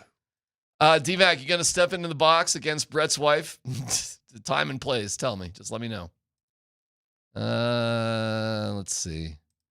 No, I'd give up another team success for Rocky success. That's nothing. Oh, here's Dane and Windsor strategy, like bunting your best hitter. Yeah, it's going great. Nate doesn't understand that strategy either. Neither does Dane and Windsor. But, being able to produce a run for the Rockies. Hold on. Let me qualify something really quick. Scott, who's the best hitter? Topher.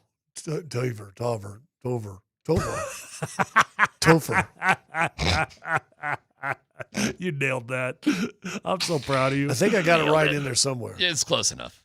But don't give up. Never give up. Is it Tover? Or Topher? Listen, do you really want me to break this down? This would take a little time. Is that the best hit? Or Doyle's Who's the best hitter? Who's the best hitter this year or last year? What season are we in? We're in this year's season, not last year. But Nate and this guy, Dane, it's all based on last year. It's last year's logic. It's last year's results.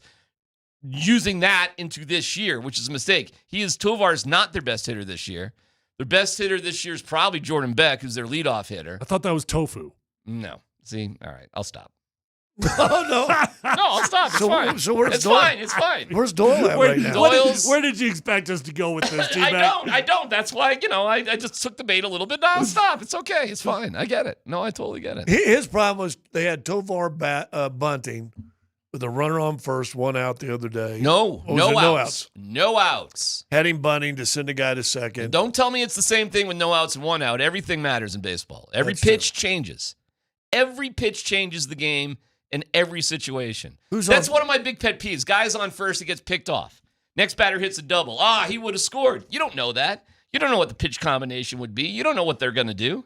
You have no clue what's going to happen next. It changes. Every pitch changes the game. Okay, all right, another no-dumb question here. All right. Why do you feel yourself so passionately defending the Rockies? I try not to do that either. No, but you are. I know. It comes across like that. No, it doesn't come across like you are. I mean, okay. I'm not trying to defend the Rockies. excuse me, I know this is a nightmare. See, this is what happens when you defend the Rockies. People die. You die of dysentery. All right, well, then coach me up. How do I pull for them not to be the worst team ever without coming across like I'm sticking up for them? You can't. Yeah, you can. Well, tell me how to do it, because that's what I'm trying to do. You don't have to defend decisions. You don't have to act like things are better because Warren Schaefer's and now. The only bad decision is one that doesn't work. What happens? Well, that's true. Yeah. But what happens when I philosophically believe the right thing's being done, even if it doesn't work out? If he'd hit a one hot shot to shortstop and doubled him up, would that have been a good decision, lame swing? The problem the Rockies have right now is their strikeout rate is it's like bizarrely bad. Their defense is crazy bad, and they can't produce any runs. So the same advice I would give to the New York Yankees, who have sluggers throughout their lineup that can put up runs, is different from a team that is really, really struggling to stay in games. So would I have a guy like Tovar who hits doubles all the time, and at least he did last year? Not this year, by the way, but last year he did. Is it the smartest thing for him to bunt?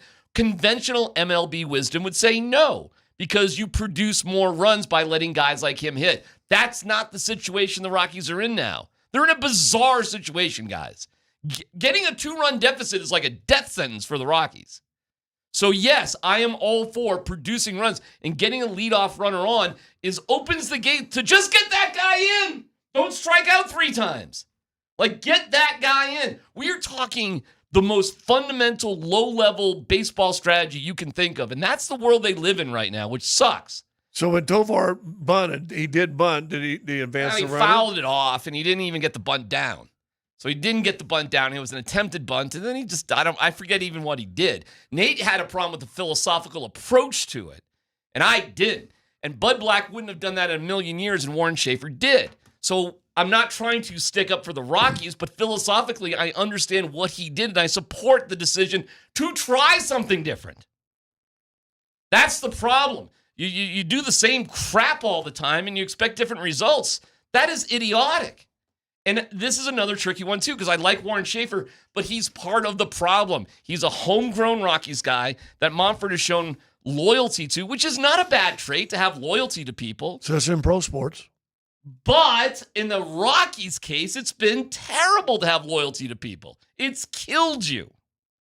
So it is a tricky situation because I like Warren Schaefer. I like what he's doing. I like his story. But he's the same type of guy that the Rockies have just promoted from within for years and years and years. Guys, they brought back Clint Hurdle. And Bill Schmidt was like, well, he went and coached for other teams. He's a Rocky guy. He's going to have this. Everybody is so indebted to Monfort. It's ridiculous. Who tells the Emperor you have no clothes on? Who is it around there? Mike Kliss is asking Bill Schmidt, and Bill Schmidt's like, we got to win one for Dick? You got to be kidding me, man. Well, that answer right there tells you why you're still there, though, doesn't it? Well, that's right, because people like their jobs, and they like their houses, and they like money. So I'm sorry to get all passionate about it, but that's it. That's it. The end. Whatever. I'm getting all serious. Listen, I will say this right now. It feels like you're the most passionate Rockies fan there is. That's not bad.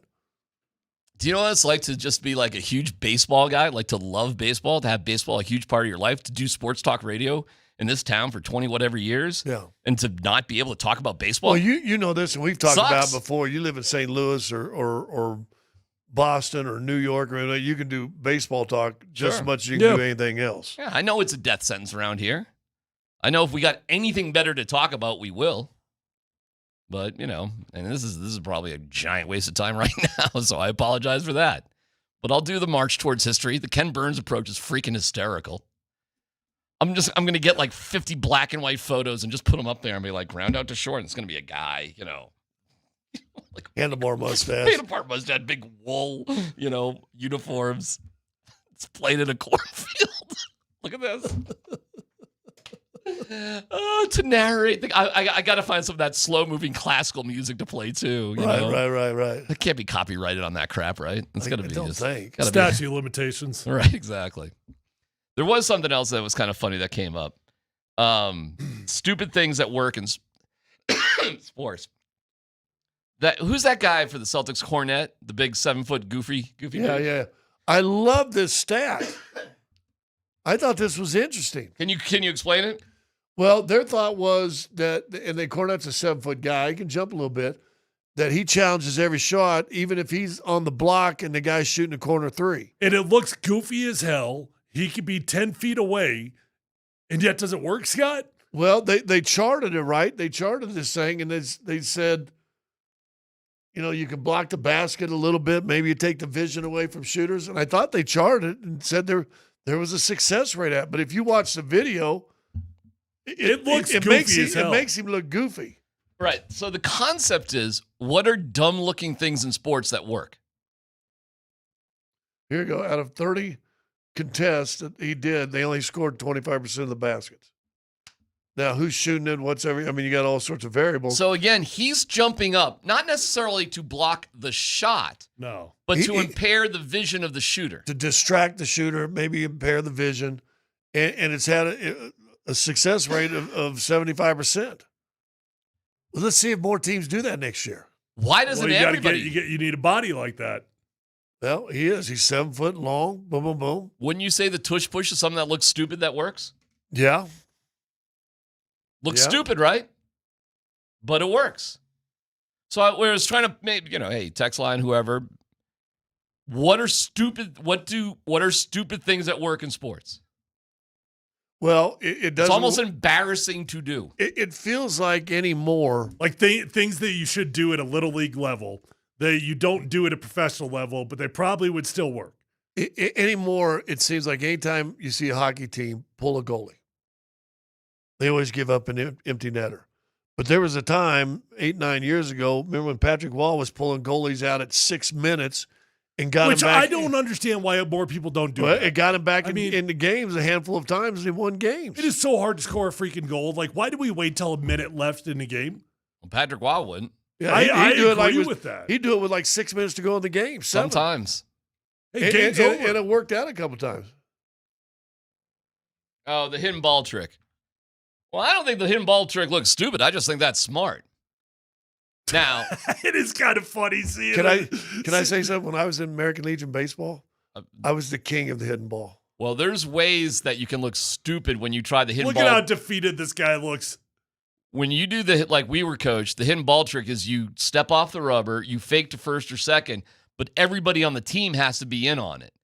And everybody sort of, freaks out. And in fact, there's Irv Brown on the play-by-play call for a college baseball game where it was a fake throw to first, but the pitcher just stepped off the rubber, so it wasn't a balk. And everybody, the bench, ball, and everybody dove. We practiced it in high school, and it did work a couple times.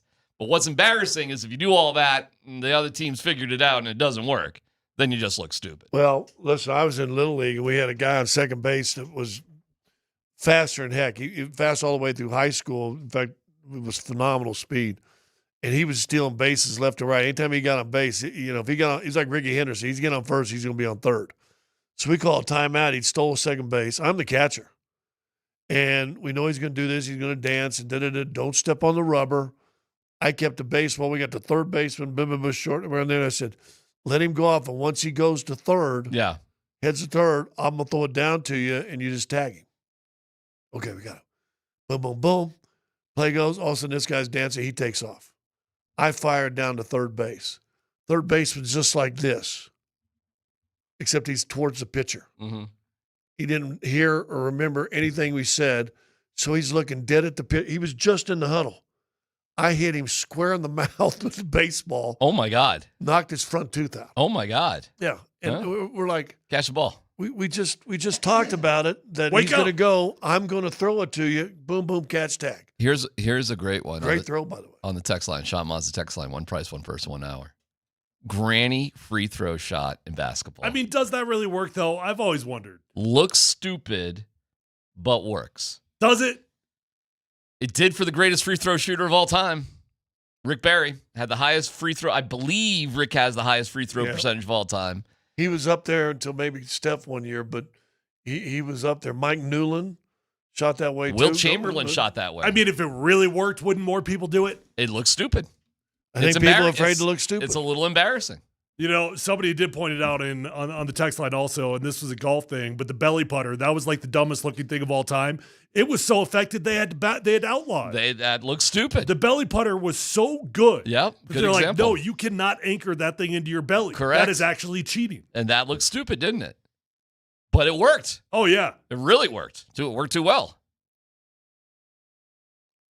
Yeah, now they let you use the putter, but you can't anchor it. You can't anchor it. Right. You know why? Well, because it's cheating. Well, 303-504-0925. It looks stupid, but it works. I mean, it is a little embarrassing. The guy's jumping up to block a shot when he's 15 feet away from the shooter. I don't know anybody who does the granny shot in basketball. Well, there was a dude in college basketball this year that was doing it. Yeah. And he was a big boy. He was like a big fat dude. Two-handed bowling. That is a great example. I don't know if I've ever even seen that. Oh, well, now everybody does it. Now, really? oh, yeah. Now tons of people do it. But when that first came out, it looked like pro bowlers. Oh yeah. Yeah. Interesting. Yep. I mean, you'll Google it or Dan, you can find it, but like it looked idiotic when people were doing it in the beginning. Yeah, here's the dude from this year. From Wofford. Yeah, and he was a stud. Look at that. There you go. Oh, not only did he granny, he banked it. Yeah. Well, that's an easy thing to target, right? I'm gonna throw this right off the backboard. Hey, listen, if you're DJ with the Nuggets and you're shooting 47%, why wouldn't you try to figure something out like exactly. that? Mason Plumlee started shooting his free throws left-handed. Yeah, that looks pretty stupid. You know why he shot that, right? Because he'd been conditioned so much right-handed that he figured I couldn't just change. So he had to teach himself to shoot left-handed with the proper schematics. How about this? Flopping looks stupid, but it works. Sadly. It does. It does look stupid, and it works. To the degree that we were debating, should the Nuggets flop more? Yeah. And like Jamal talked about it seriously, like maybe we should be doing this. Well, how because about, they're never going to call it. How about all the videos that came up on the offensive flopping? Because it used to be flopping you'd consider defense. But what Shea Gilgeous does and the free throws he's gotten, James Harden over the last few years, flopping works, doesn't it? Flopping works and it looks stupid. It looks stupid. You look like an idiot, Does it work but it works. in soccer? Because it drives me crazy when I watch in soccer. That's a good example. Does it work? I don't know, but does it work in soccer? I'm not sure. So I bet it does. I bet it helps draw attention to things. I bet it draws cards, a yellow card or a red card. I watched. Oh, things that look stupid but work. The magical spray in soccer. Yeah. The magical spray. The ice spray. You don't know the ice spray? when they get hurt and they come out there, they spray something on the hammy and all of a sudden they're good. That sucker must work. Now, my question is, why is that science only over in Europe? Why don't we have that science here in American football? Why don't we have that here in America? We have. It just doesn't work here. It only works in Europe. I've had it sprayed on me when I played. Did it work? No, it feels like it's burning your skin off. It's just super, super cold. It's just condensed like dry ice or something. And it sprays on you, and it's super, super cold. They make that thing look like it's magic in soccer. It's like magic sauce in there. Absolutely. This text line, I watch soccer, yeah. Seriously, why did we ever have that in football then? I never once in my entire career did we ever come across that. I think they found out the science doesn't work. I'm sure. But I promise you at one time, I have had to have seen the little ice spray for football. Well, we're getting loads of suggestions. This will dovetail nicely into No Dumb Questions. It's coming up next.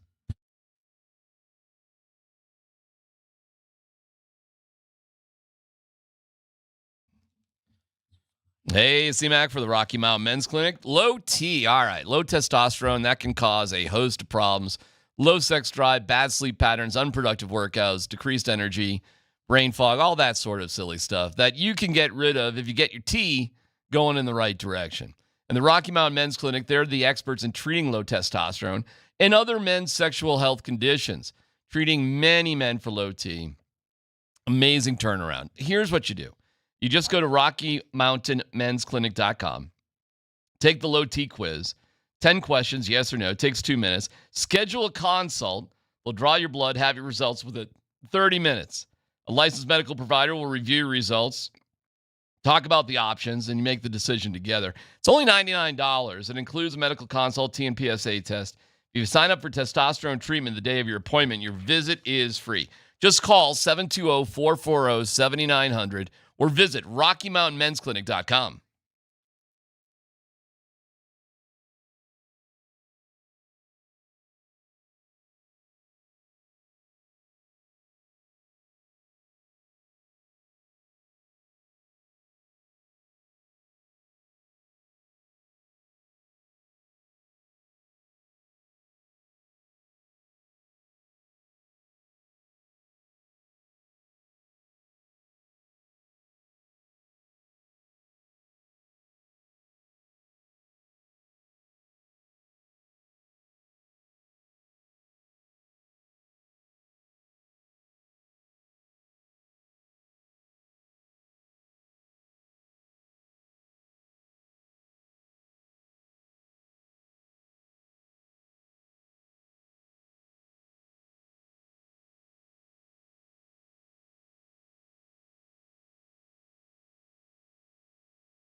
Polumbus, Hastings, and DMac present No Dumb Questions. This is your safe space. I like to use no dumb questions as parenting advice for myself. You're a smart guy. Send us your not dumb question now. Tweet it, text it, or Twitch it. It's No Dumb Questions on Altitude Sports Radio 92.5. We got a few no dumb questions. We also have more like stupid things at work. Somebody said DMac. Thank you. I'll take that somewhat as a compliment. And we'll get to the Nuggets making some changes with their coaching personnel after 2:00.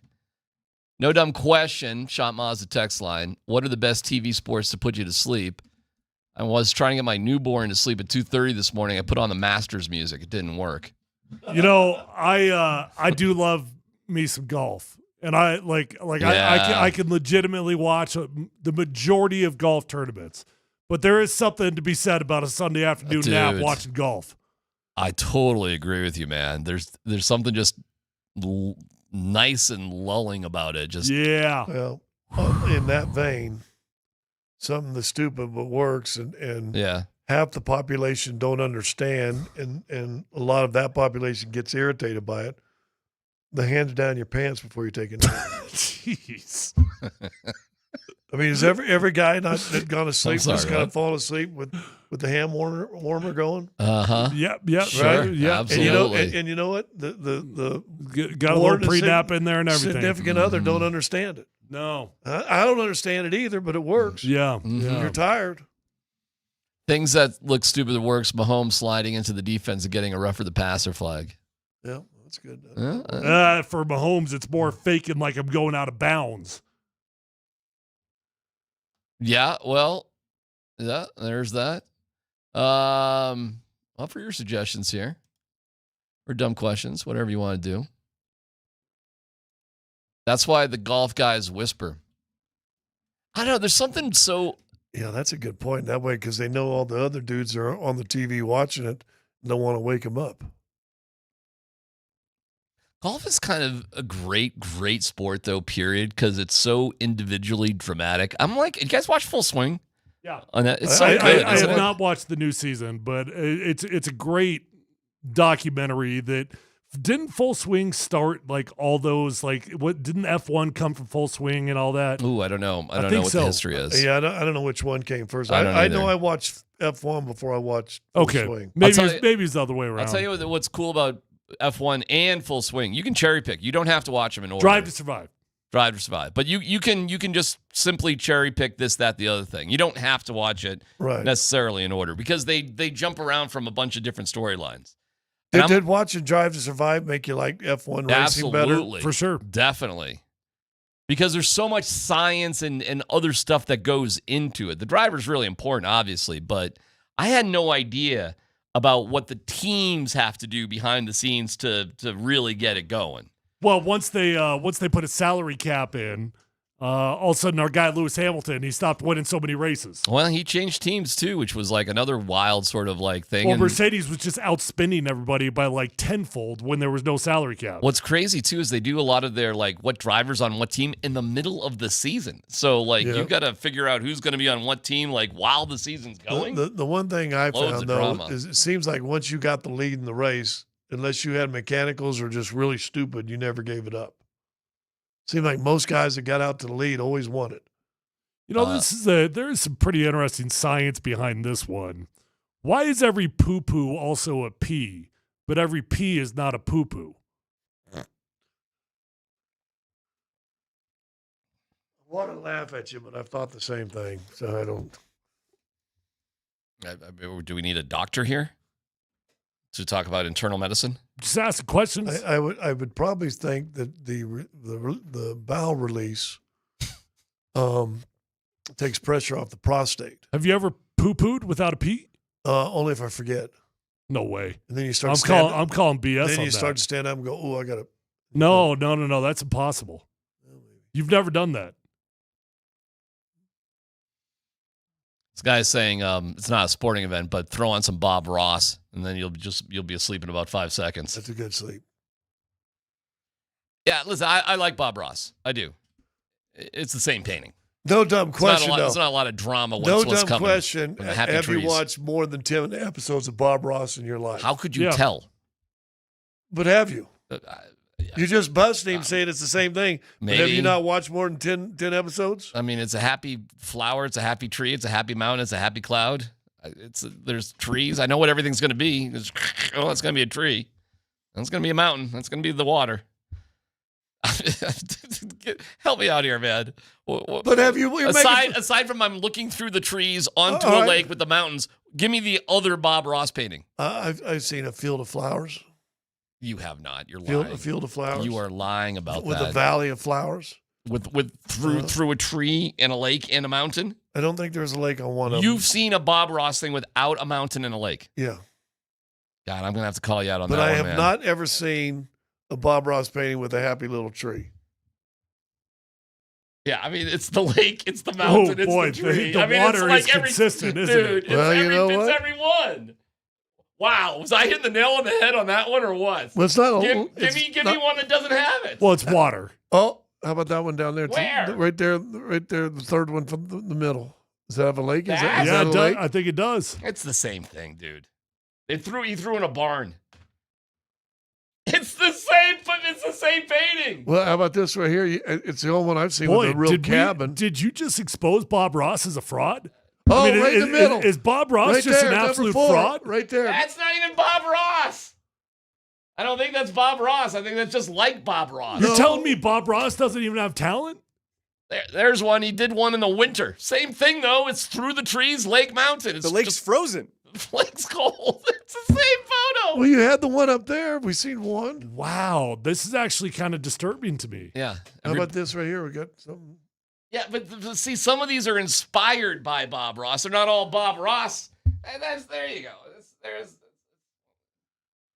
the same photo, the same painting. Oh, that tropical one. No way that's Bob Ross. It says Bob Ross Archives. I'm calling BS on that. Yeah, that's there you go. Now I'm looking through a tree, through a palm tree onto a body of water to a sunset. Oh, with happy birds. Was certified Bob Ross. Landscape paint was certified Bob. No Dude, lake. Scott, you realize if we look at 100 photos and you find one that doesn't quite do it, it's still the same. No, I don't disagree now, especially seeing this. Yeah. So there you go. Wow. Dude, he had a 20-plus year career, 30-plus Bob year Ross career. conspiracy on the text line. What's that? Bob Ross is a serial killer, and all his paintings are exposing where he hid the bodies. Well, he buries them apparently in the same place. Should be easy to find. They're all at the bottom of the lake. They're all looking through trees onto water into mountains. Check the river. It's either the mountain peak or the river. All right, we have some changes with the Nuggets if you haven't heard. Details of that coming up. It's PhD on 92.5.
The Nuggets made a bunch of changes. Why?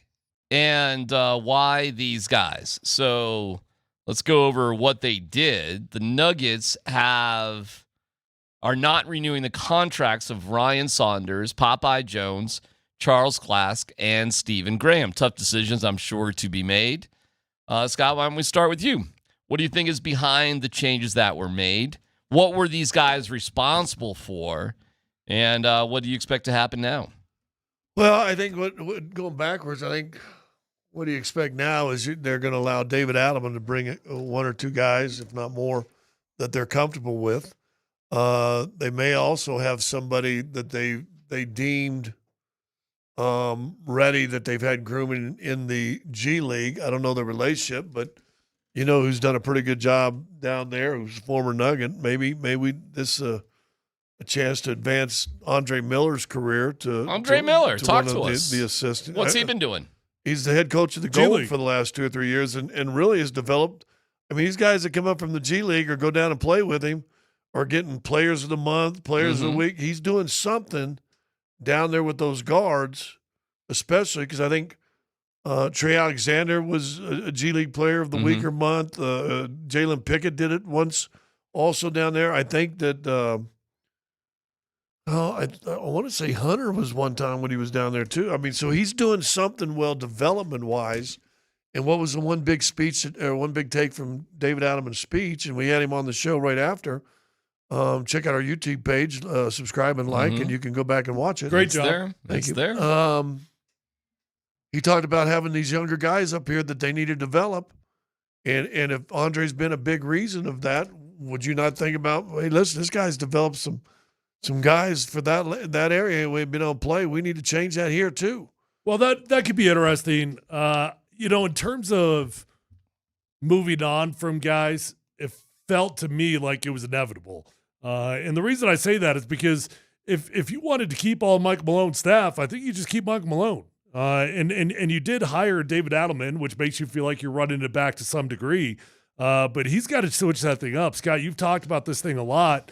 The importance next season of developing the bench is through the roof because we don't have a whole lot of opportunities here. We don't have a whole lot of ammunition to go draft players. We don't have any ammunition.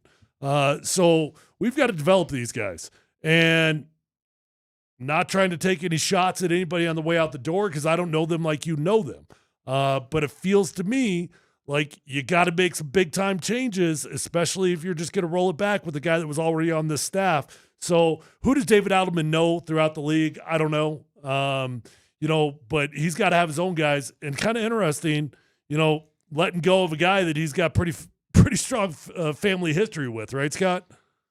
Well, yeah, not all of it glorious, but he did have it. I think there's going to be a older person, and I say older, I want to put the word experienced. That's what you usually do, right? You hire young, you got to get there. Yeah. So I think you may see, maybe, but I don't know. I think his father's too old to come up and give him some help, but that I'm sure they'll be. I bet he's up in Denver a lot more than he's been in the past. Got that years. Mike Shanahan key card. Well, I mean, his dad's in the Hall of Fame as a coach. Yep. So why wouldn't you at least pick his brains a little bit? And he talked about his dad on the show with us. Hey, get on, like, and subscribe on YouTube, and you can follow all those past interviews. But he talked about just the mentality his father had as a head coach. So, yeah, the one thing I was told today when I talked to somebody about it was the first thought was the rumors that he'd hire somebody with NBA head coaching experience to come along. We'll see. Or do you have a close relationship with somebody that's not going to be there under the shadows? Like, there's one guy, and I won't mention his name. There's two guys I know that have had head coaching experience in this league. I wouldn't touch them with a 10-foot pole. Who's that? I'm not going to mention their names. Oh, okay. That's probably not saying their names. They have known, and it's. I mean, I'm curious too, though, DMac. Well, I'll tell you during the break, Dan, and you can't subscribe to that, but you can watch on Twitch. Boy, 3 times, one segment. That I wouldn't hire because their experience, yeah, but as assistants, some of their experiences as being a head coach come at the expense of the old head coach. They work the scenes behind. So you don't want a guy like that. I'm about to ask a really dumb question here. If summoned, would you respond? Yes, I would love to. If they called me and said, Scott, we would like you to be, I'd have to sit in the front because my knees are too sore. Yeah. Sorry. What do you think you could add? I think a good mentality, a different voice. I'm at the age now that I don't care if people's feelings get hurt as far as in a coach's meeting. Mm-hmm. I think that was one of the other things that David had talked about, not only in his presser when he got the job, that he wants communication. And you've said it before, and we've talked about it with different things. What's wrong with the Rockies is everybody just agrees with one guy. Mm-hmm. And if you don't have a dissenting voice sometimes saying, that ain't how you should do this. Boy, I feel like I should follow up on this. Are you being serious about this? Is this a... Well, it's been something I've always wanted to do, yes. So you wouldn't be the first broadcaster to go from a broadcasting booth to the bench. True. That's happened. Well, Doug Christie, now the head coach of Sacramento, did it. Doc Rivers started with TBS and TNT. Mm-hmm. I was working with him at TBS when he got the job at with the Orlando. But it probably is never going to happen. Understood. Gonna be. But would I think about it? Absolutely. I would absolutely think about it, even at my age. But I still think I don't have coaching experience at that level. Do you need coaching experience? Well, do you want me to tell you what I really feel? Want me to be real super honest? I think these things are still on. Are they still on? I think these people, you got to sit there and pay your dues and blah, blah, blah. Really? I need to sit in front of a spreadsheet and watch stuff? Or how about 40 years of watching pro basketball and seeing how many athletes you think I've watched in 40 years of playing and covering basketball? Thousands. It's got to be thousands, doesn't it?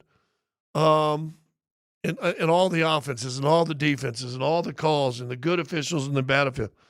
It ain't nothing new. What's new? You catch the ball, you shoot the ball, you pass the ball. I'm not sure. I laugh because when it's halftime and the players leave, and then I see 40 guys wearing the same sweat jacket that are all sitting behind the bench leave together, and I'm just like, I heard the morning guys talk about it earlier today. Like, what happened back in the day when you had like the head coach and like 3 assistants, or maybe 2, or maybe 1? Most of my career was 2. Well, if I'm being honest, sometimes I wonder, too many cooks in the kitchen, and not only just from a like a controlling the message point of view, but listen, I do think loyalty is really, really important. Yes. And especially as a new coach.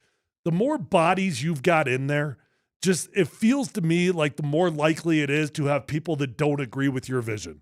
And when people don't agree with your vision, it's just a small comment here, it's just a small comment there, and all of a sudden you've got division that's rolling in that locker room. There's a difference. Here, when I coached high school basketball, I would have meetings with my coaches, and especially in game, I said, I want you to give me 100 suggestions in game if you've got them.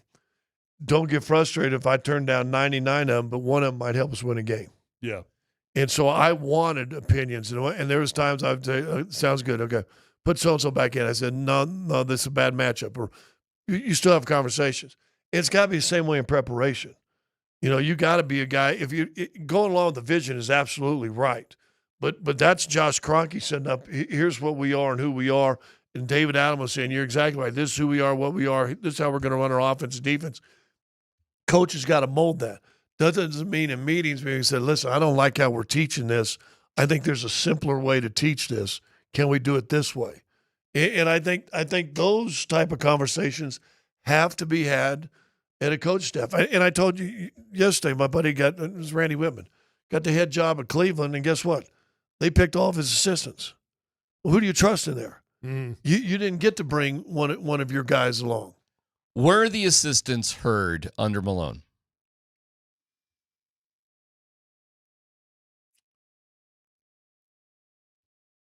To an extent.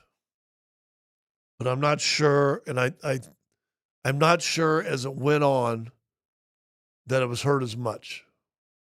Was that a problem? How many of those guys, if Michael Malone is offered a new job, would go take a job with them if they had choices? All the ones unemployed.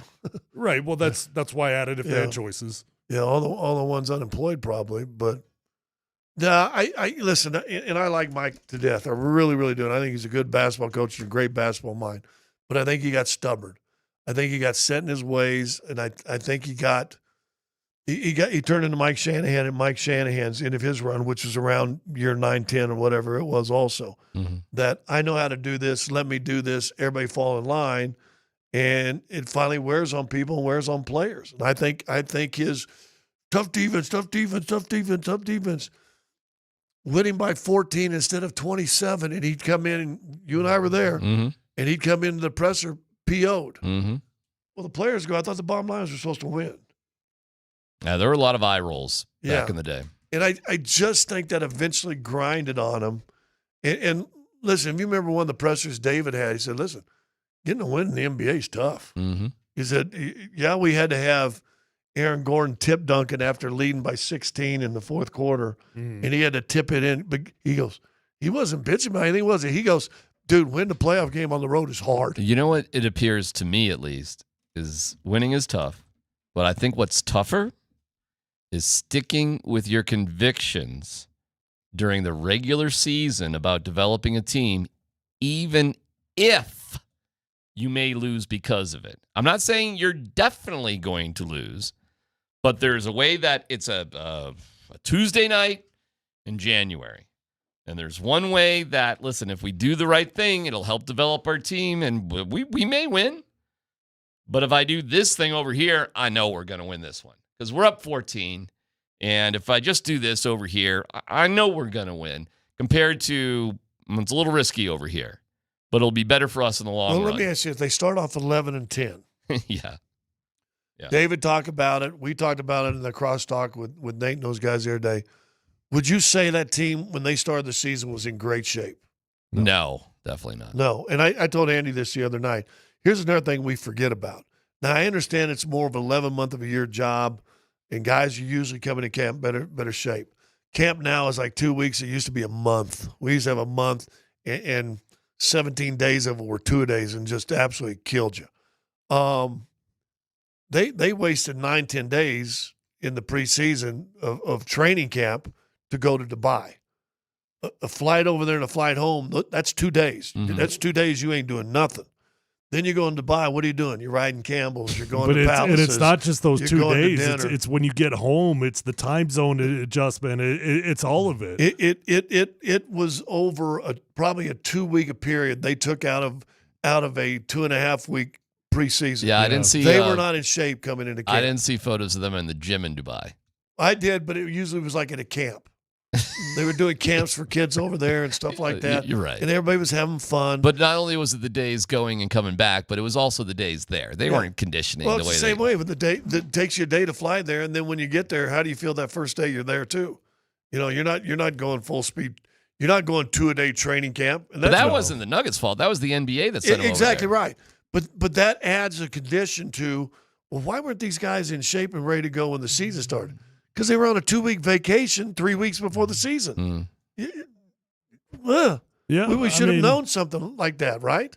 Yeah, not a whole lot they could do about it. Those are the cards they were dealt, though. No, the only way you can do about it is you say, you got this obligation, fine. But they treated it like a vacation. They treated it like the Rams going to Hawaii for OTAs. Yeah, the difference is that's in June and the season's in September.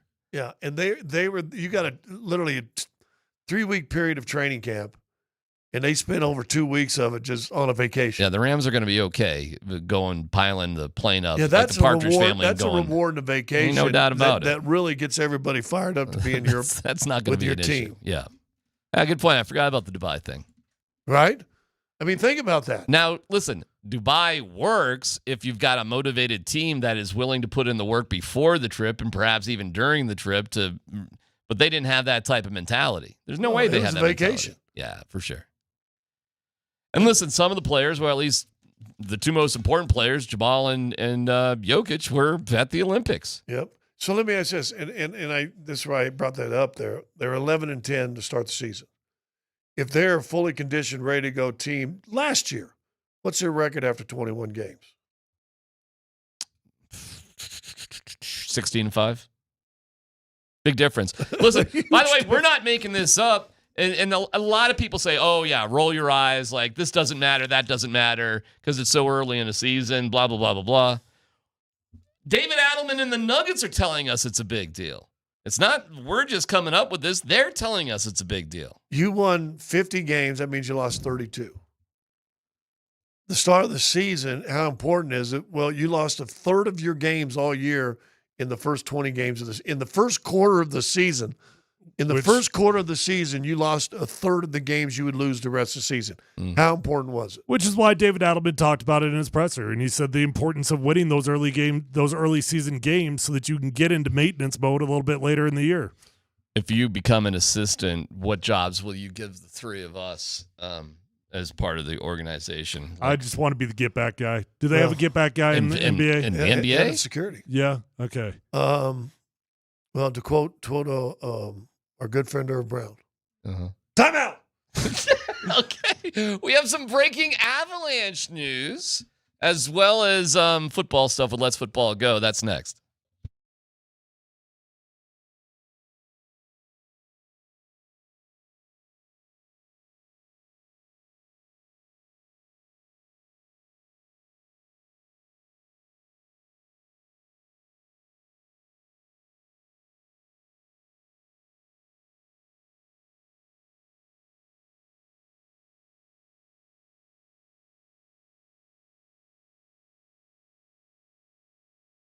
Hey, if you're starting to lose your hair, why don't you do something about it? Do it the right way by calling my friends at Advanced Hair Restoration. Just make that commitment. Commit to call Advanced Hair. You're going to get your hair back. You might have already gone online. You bought the lotions, the pills, the creams, the potions. You're frustrated because nothing's working the way that you want it to. Guys, when you go to Advanced Hair Restoration, ask about their Advanced FUE. It's going to work. Simple as that. You'll be in a calm, relaxed environment, and you're going to have the best of the best working on you. You will love Dr. Tanya Pauls. You'll love the entire staff at Advanced Hair Restoration because they're the best of the best at what they do. Guys, Advanced Hair, they believe in what they do so much that they're going to go ahead and guarantee your hair is going to grow for life. Lifetime guarantee, folks. Your own natural hair, it's going to start regrowing the very next day. So don't waste your time. Call 720-459-HAIR. That's 720-459-HAIR. You're going to get 250 free hair grafts and $250 off, but that is a limited time offer. Or check out those before and after photos at advancedhair.com.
All right. Thank you, first of all, to Mountain High Appliance. Find them at mountainhighappliance.com. They're the best. Really appreciate the guys. We're going to have kind of a funny Peyton Manning story coming up. But there is some breaking news about the Avalanche. It's kind of minor, but still cool. They have signed goaltender Ilya Nabokov to a 2-year entry-level contract through the 26-27 season. So adding to their depth and prospects, and there you go. You draft these guys, then you got to sign them. They play in different leagues. It's a whole thing. So Nabokov, talented Russian goaltender. So that's good news. Good news that they've got that done. I'm sorry, what's that? Will he play with the Eagles or will he come here? I would think he would play with the Eagles. With the Eagles? Well, no, but I don't think you got both. No, I didn't mean with the. I meant here. I don't know if you got both the goaltenders here signed right now. Do you? Really? I'm not sure. I thought one of them was a free agent. We got one of them signed, that's for sure. Blackwood's definitely signed. Yeah. I don't know. That's a good question. Not sure. But, Nabokov. There you go. Little hockey news in there. We'll get to the funny Peyton Manning thing here in a little bit, but we have other football stuff to talk about. That's why we have Dan Buds, Quinn Stanner. Let's football go. All right, fellas.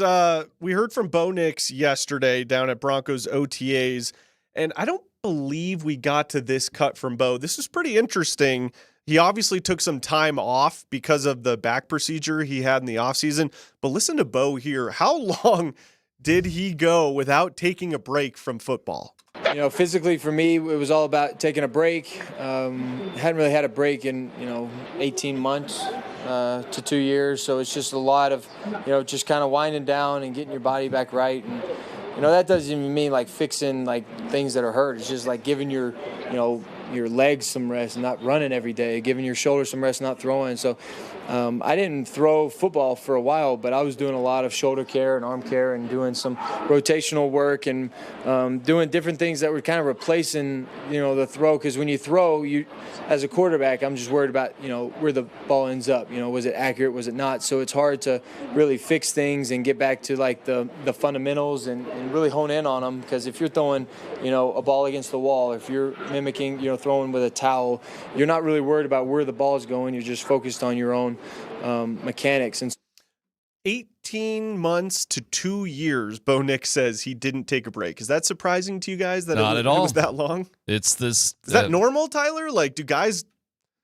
especially coming out of college, go for 2 straight years without taking a break from football? Well, that's why they talk about the rookie wall, right? Because it's the one period of your life that you don't have an off season. Your senior year ends. You go immediately into combine trading. You go from combine trading directly to minicamp, from minicamp into OTAs, into training camp, and then you don't get a real break until the next offseason. So, that's why the rookie wall is a real deal. And especially a guy like Bo Nix, who he's a grinder. I mean, I was a little bit surprised to hear he didn't say how much time, but made it sound like it was a significant amount of time. And don't forget, hey man, the dude had a broken back. Spinal. And an ankle also, thing, remember, didn't he play more college games when he came out than any other player at the time? He's one of those guys, too.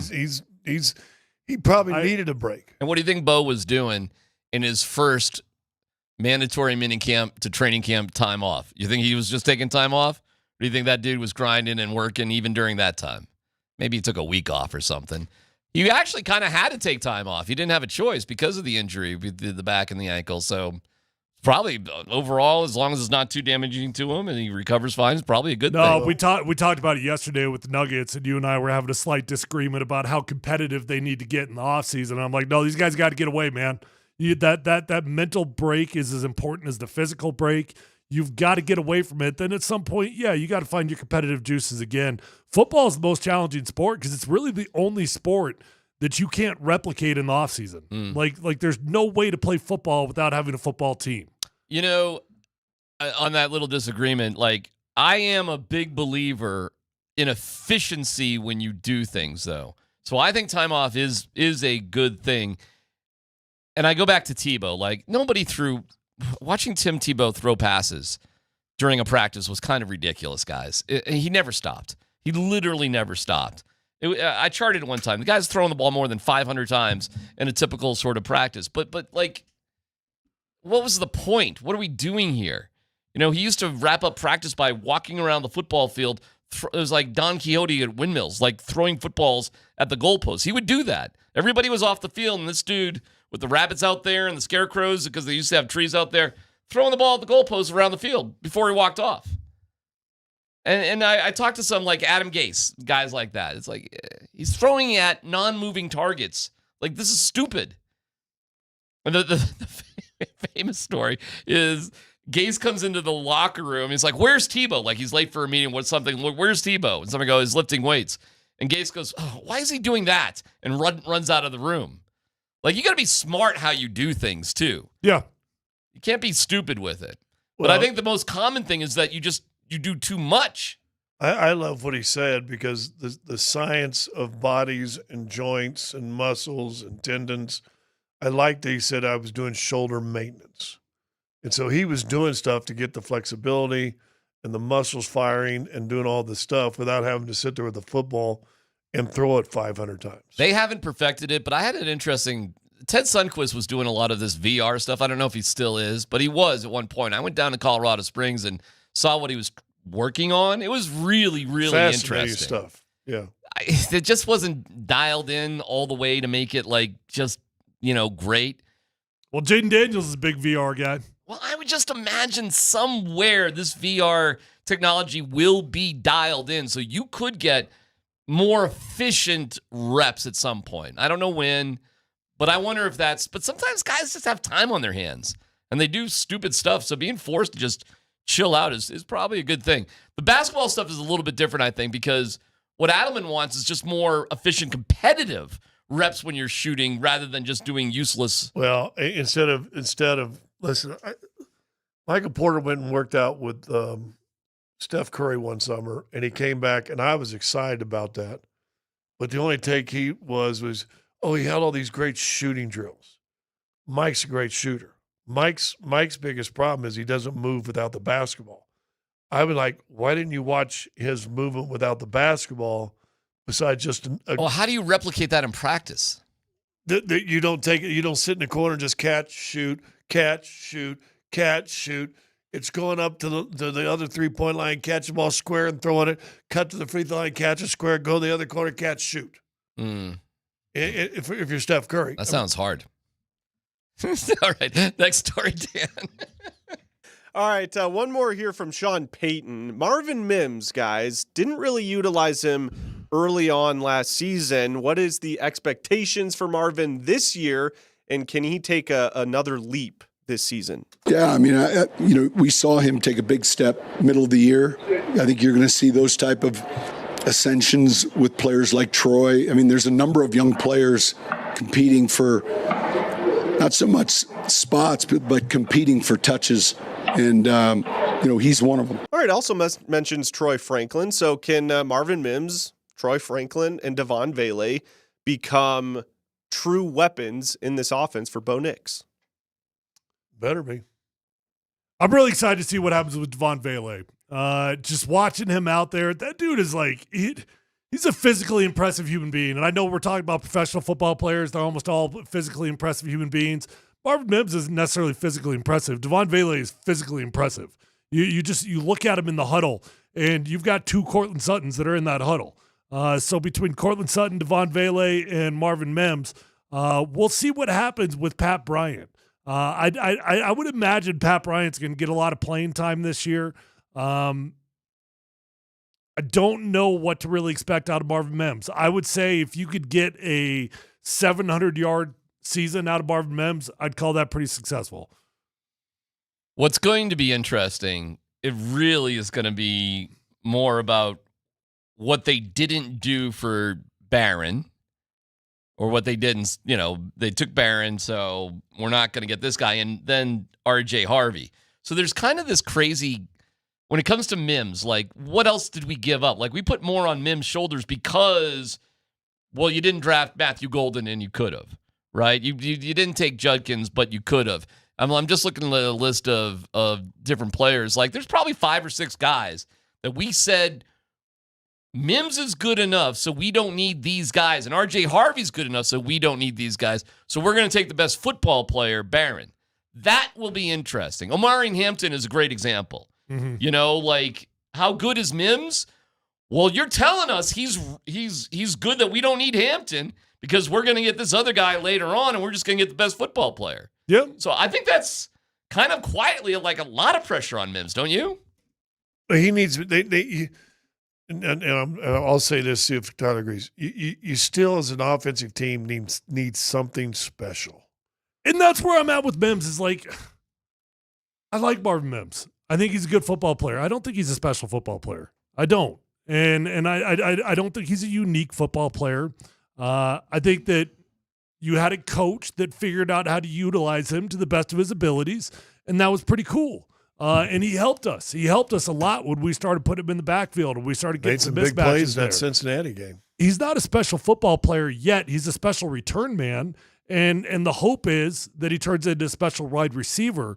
Well, let me ask this: you probably Tyler may not remember them. Remember Devin Hester? Oh, I was teammates with Devin. Oh, there you go. When he started, he was an unbelievable return guy. Tried to make him receiver. I think he was just okay as a receiver, right? He had his moments, but he was special. Yeah, as a return guy, Hall of Famer. So one of the rare Hall of Fame punt returners, kick returners. And so I'm not sure Mims is there, but he's like making all pro teams as return guys. He's been special. Could Mims turn into a Hester for us? That would be nice. It's a big, you got to trust the organization sort of offseason for the Broncos. But hey, man, they earned it. Listen. You got two big wide receivers on the outside. You've got a now pretty good-sized tight end that you like when healthy. And you got three guys that now can post up and make some spots available. And then if you got that fast guy that doesn't get tackled with one guy on the outside as a safety valve, you might have something going. All right, last one, Dan. All right, fellas, I'm going to pot the music down here for this next story because this just coming in. So Peyton Manning is one of us. He was golfing, I believe this is from today, with Scotty Scheffler. And just listen to this. Here is Peyton Manning's tee shot.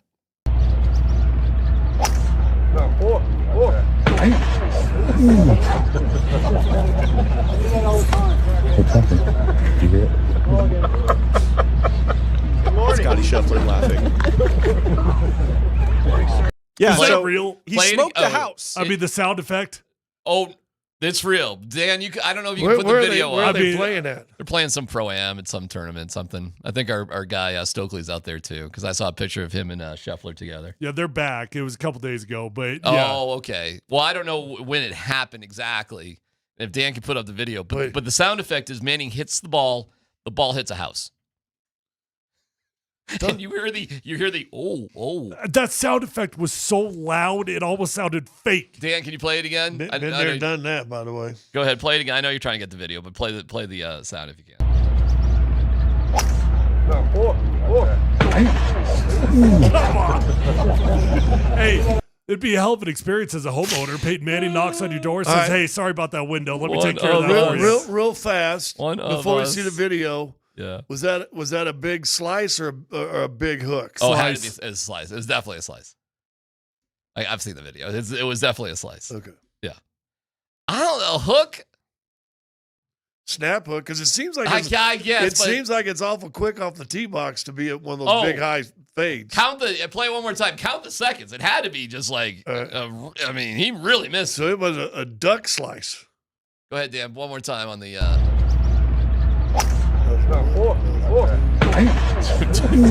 3 seconds. Under 3 seconds. That's what made me think it was a duck hook because it was so quick off the whack and then whack. Do you think Peyton was laughing? No. Hell no. He didn't have a choice but to laugh, but I don't think he likes being embarrassed like that. Oh, I bet he didn't laugh at all. I haven't seen it. Dan, can you put the video up? Let's hope that goes viral. Twitter's killing us. It's always good when you have a one of us sort of moment with golf. Golf will do that to you. I tell you, when you watch, that's some pressure. Getting up playing golf I agree. with a professional golfer with Scotty Scheffler. That's some pressure. Yep. I'm watching these Bryson DeChambeau things, man. I'm such a talk about a guy that I didn't have I didn't really care for all that much that I now am like a huge fan of. It's crazy. Oh, here we go. He's set up like beautiful course, huh? He's set up like he wants to. Cameras. Oh, he's looking left. I think it's a hook. You laughing? Yeah, he's smiling. Good morning. Good I morning. mean, this isn't just Scotty Scheffler. This is cameras, caddies. I mean, there's like 20 people on the team. Oh, they're laughing their ass off, though. But look at him look left. I think it's a hook. I don't know. I think it's a duck hook. Yep, see him look left? Oh, all right. Maybe you're right. I didn't notice that. Maybe you're right. That was too quick to be one of those Maybe high you're right. fades. Maybe you're right. Maybe you're right. He duck hooked that one. I don't know. It didn't go where he wanted it to. I know that much. That's embarrassing. For sure. One of them said, "Good morning, sir." Watch him look left. He's looking left. Oh, maybe you're right, actually. Hits a house. You could be right. I think you're right, actually. Yeah. Good pickup. Everybody's laughing their The ass reason off. I thought it was a hook when I heard the sound effect because it was like bang, bang, and that usually spells duck hook. Good pickup. He's one of us, Peyton Manning. I hate duck hooks. I learned to play with a big high fade, but duck hooks, if I never hit another duck hook in my life, I'd be happy. I'm happy with hitting the fairway. That's usually pretty cool. What tournament is that? What's coming up? What are we talking about here? Is there anything significant? What are we? I thought it was like the Memorial Pro. Oh, it's a Memorial. You're right. Memorial. It was the Memorial. So that's in Ohio, right? Yeah, It is Memorial. You're right. Isn't You're right. Scheffler the defending champ? Oh, he could be. I mean, he could be the defending champ of every tournament he plays in. Yeah, from last year, yeah. All right, good stuff. Appreciate it. Thank you to Mountain High Appliance. When we come back, more thoughts on the Nuggets changes that they're making. This is PhD on 92.5.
We want to thank our friends at Revitalized Health. You can visit them at revitalized-health.com as we come to you live from the Backus and Shanker studios. Their passion, justice. Damn right. You guys got going this weekend? Anything interesting? You got anything sporting-wise? Yeah, we're back into swimming again. Swimming. Ooh. So we have a 6 a.m. wake-up call tomorrow. Swim meets? Get ready for that just about every single day of the week, buddy. You're doing swim meets? Tomorrow's the first swim meet. I mean, that's been the story of my life for about the last 5 years. I think it's I great. got 2 daughters year-round swimming. But don't you think that's a great exercise for them? Oh, it's hell yeah. Yeah, and the water can be like therapeutic for them also. Yeah, no, it's a great activity. It's a great act. I'm sure when your kids are swimming, it's kind of a cool individual team sport. You know, you get a little bit of both worlds in it. Yeah, you got your individual performance, but you got all the kids cheering for you. Well, I was a wrestling dad. So I'm going to guess wrestling dad and swim dad can high five and sympathize. Because when it's happening, it's unbelievably exciting. Yeah. But boy, oh my God. The time in between that's happening well, at least swimming, you like. I don't know. You tell me. Like she swims like the 23rd, the 33rd, and the 48th, and then they have relays. Yeah, I mean, that's like you're there for a while. you know, these competitive meets, you could be there for 5 hours for about 3.5 minutes in the pool. Wrestling was the same exact way. Yeah. When it's happening, your heart's in your throat. It's unreal. Right. The time in between, guys, and God forbid your kid's any good. It's just, things get, you're there a long time. That's what I loved about being a hockey dad. The hockey dad life was possibly the greatest of all time. Drop them off, go have a beer? Well, they have beers like everywhere. Like almost every rink has like a bar like attached to it. And, you know, you drop them off, especially when they can tie their own skates. And the games, because ice time, it's an hour. Hockey and bowling. Well, okay, bowling's probably great too, actually, because your kid's bowling like all the time. Like in hockey, your kid's playing. Hey, if he's on the team, man, everybody on that hockey team plays, okay? Right. They're not sitting on the bench not doing anything, picking their nose. They're playing. Have either of you been to that new South Suburban facility that's there on County Line and like I have not. I bet it's nice though. And Holly, it's unbelievable. But they got like 3 or 4 ice rinks. Yeah. But upstairs, and you can look windows down below. But upstairs, they got a bar and some tables. I'm thinking, and I'm watching all these people at the bar, and I'm like, what are they doing? We're watching our kids play hockey. Their kids dropped off for hockey practice. They're up there having a cold beer. Oh yeah, watching everybody practice. But like every rink in the state is more or less like that. It's pretty disappointing when you get to a rink and it's not like that. Well, Douglas County's building a giant facility coming up. I did go to my my soon-to-be 10-year-old daughter's golf match 2 nights ago. How was that? Hour and a half to get through 2 holes. Yeah. Dude. Took a hot minute. Dude. Took a minute. Dude. Ran out of daylight. Dude. Yeah. You gotta be they played 2 holes? No. I mean, they played 9 holes. I just happened to be timing the first 2 holes. Dude. Yeah. Are there ropes? Are you behind the ropes on that one? Or there's no ropes. I mean, or is there like what are parents allowed to do and not do? You're not supposed to be out there. You're supposed to let them walk, carry their own bag.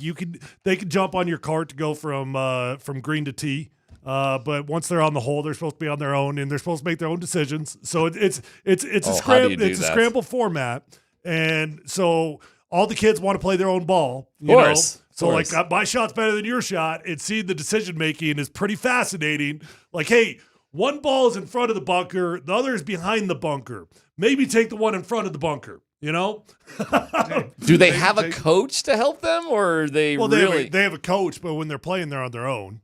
And they're not cheating? They're being... No, I mean, all the parents are there to supervise. Golf's not about cheating. It's not hockey. I've if I'm being serious, I've never once seen cheating happen. Okay. The only time, like, is as they get older in this PGA Junior League stuff, what does happen is when you're on the green, if you putt, so your partners get a chance if you miss it, right? But say you walk up there and you miss by 6 inches, and you go in and you tap it in. Then you got to count it. Now you got to count it. now your teammates don't get an opportunity to shoot. Oh, wow. Yeah. Okay. Yeah. So they got to be careful on that one because that's just a natural thing. You miss it by 2 inches, you walk up there and you want to tap it in. Yeah, you got to mark that sucker. I saw Charlie Woods actually won a tournament the other day. Well, there you go. Like, we'll see where that goes, but he actually won something. Well, Like, you know he can play. he can definitely play. Can he handle the pressure? Well, he's ranked like number 270 in the world or something like that. Like, 15? Is he really? It's not great. Oh, that's not great? Well, hold on, hold it on, sounds hold on. pretty good. If Okay. it's 270 in the world, He's counting everybody, pretty good.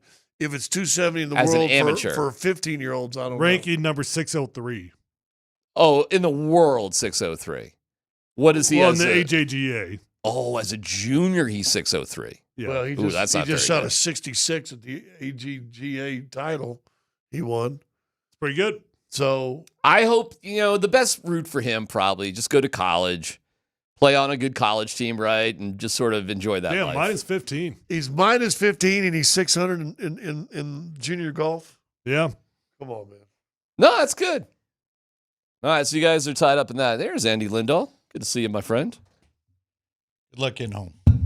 What do you mean? It's just one of those days on the road. What are you talking about? Well, he's on a bike, so Yeah. he should be okay. Oh, yeah. You make me nervous when you say that. I hear the guy slowing me down. And K-Mac's not here, so he's going to have to leave early. Oh, that's true. Who's he going to? Yeah. I'll figure out a way to Who's stay. over there? Huh? Sean Brennan. No, that's my other guy. From the old Yeah, spot. Sit over there. Brothers. Yeah. From the other spot. Oh, yeah. K-Brin's here. He had a meeting. I saw a meeting going on here. Kind of today. wild because you two worked at the same spot. Yeah. We worked at the same spot. We worked at the same spot. Oh, yeah. You worked at the same spot. We worked the same spot. Hey, I've hit him all by now. We all three of us hit them all. You didn't do ESPN Radio Well, that's or whatever true. that was. Well, that didn't You exist. do our Actually, cousin I Lou's did. spot. I did. Did you? I did a couple guest shows as You a were player. there with Deal and Doug? As a player. Yep. Our guy, Tim. Yep. He invited me on over. Hey. I went in and sat in with Gil one time. Does that count? Come see me after the show. Hey, I got some really bad news. Go do a good show, and then we'll talk about it. Yeah. Talk to you in 3 hours. I'm going to a yacht rock concert tomorrow. What? I thought you found out it was You not wear some tomorrow, boat that it shoes? was like next That was week. last weekend. Yeah, my wife screwed that up. She thought it was like the next day, like last Saturday. Which would have been a horrible day to go to It an would have outdoor been concert. terrible. It's at Yeah. Fiddler's. It's sold out. I understand. Who is it? It's just a band that just has all the yacht rock songs down. So they play. Hold on, it's a cover band at Fiddler's? Yeah, Good for them. like sold out. Well, give them some pub. Well, I don't know the name of it. It's just all they do. But I'm gonna know every damn song. What do I care? I just Should we start a band, 4 of us, No. called RJ Harvey's Thighs, and just see what we could go play? Well, Remember that's there was that fantasy punk football. band, Elway, That and is Elway told him to awesome. cease and desist. That is. Do you remember awesome. that? Yes, I do. Wait, what? There's a punk band called Elway out of Fort Collins. Really? And Elway finally was like, nah, I can't do that. Didn't like that music, huh?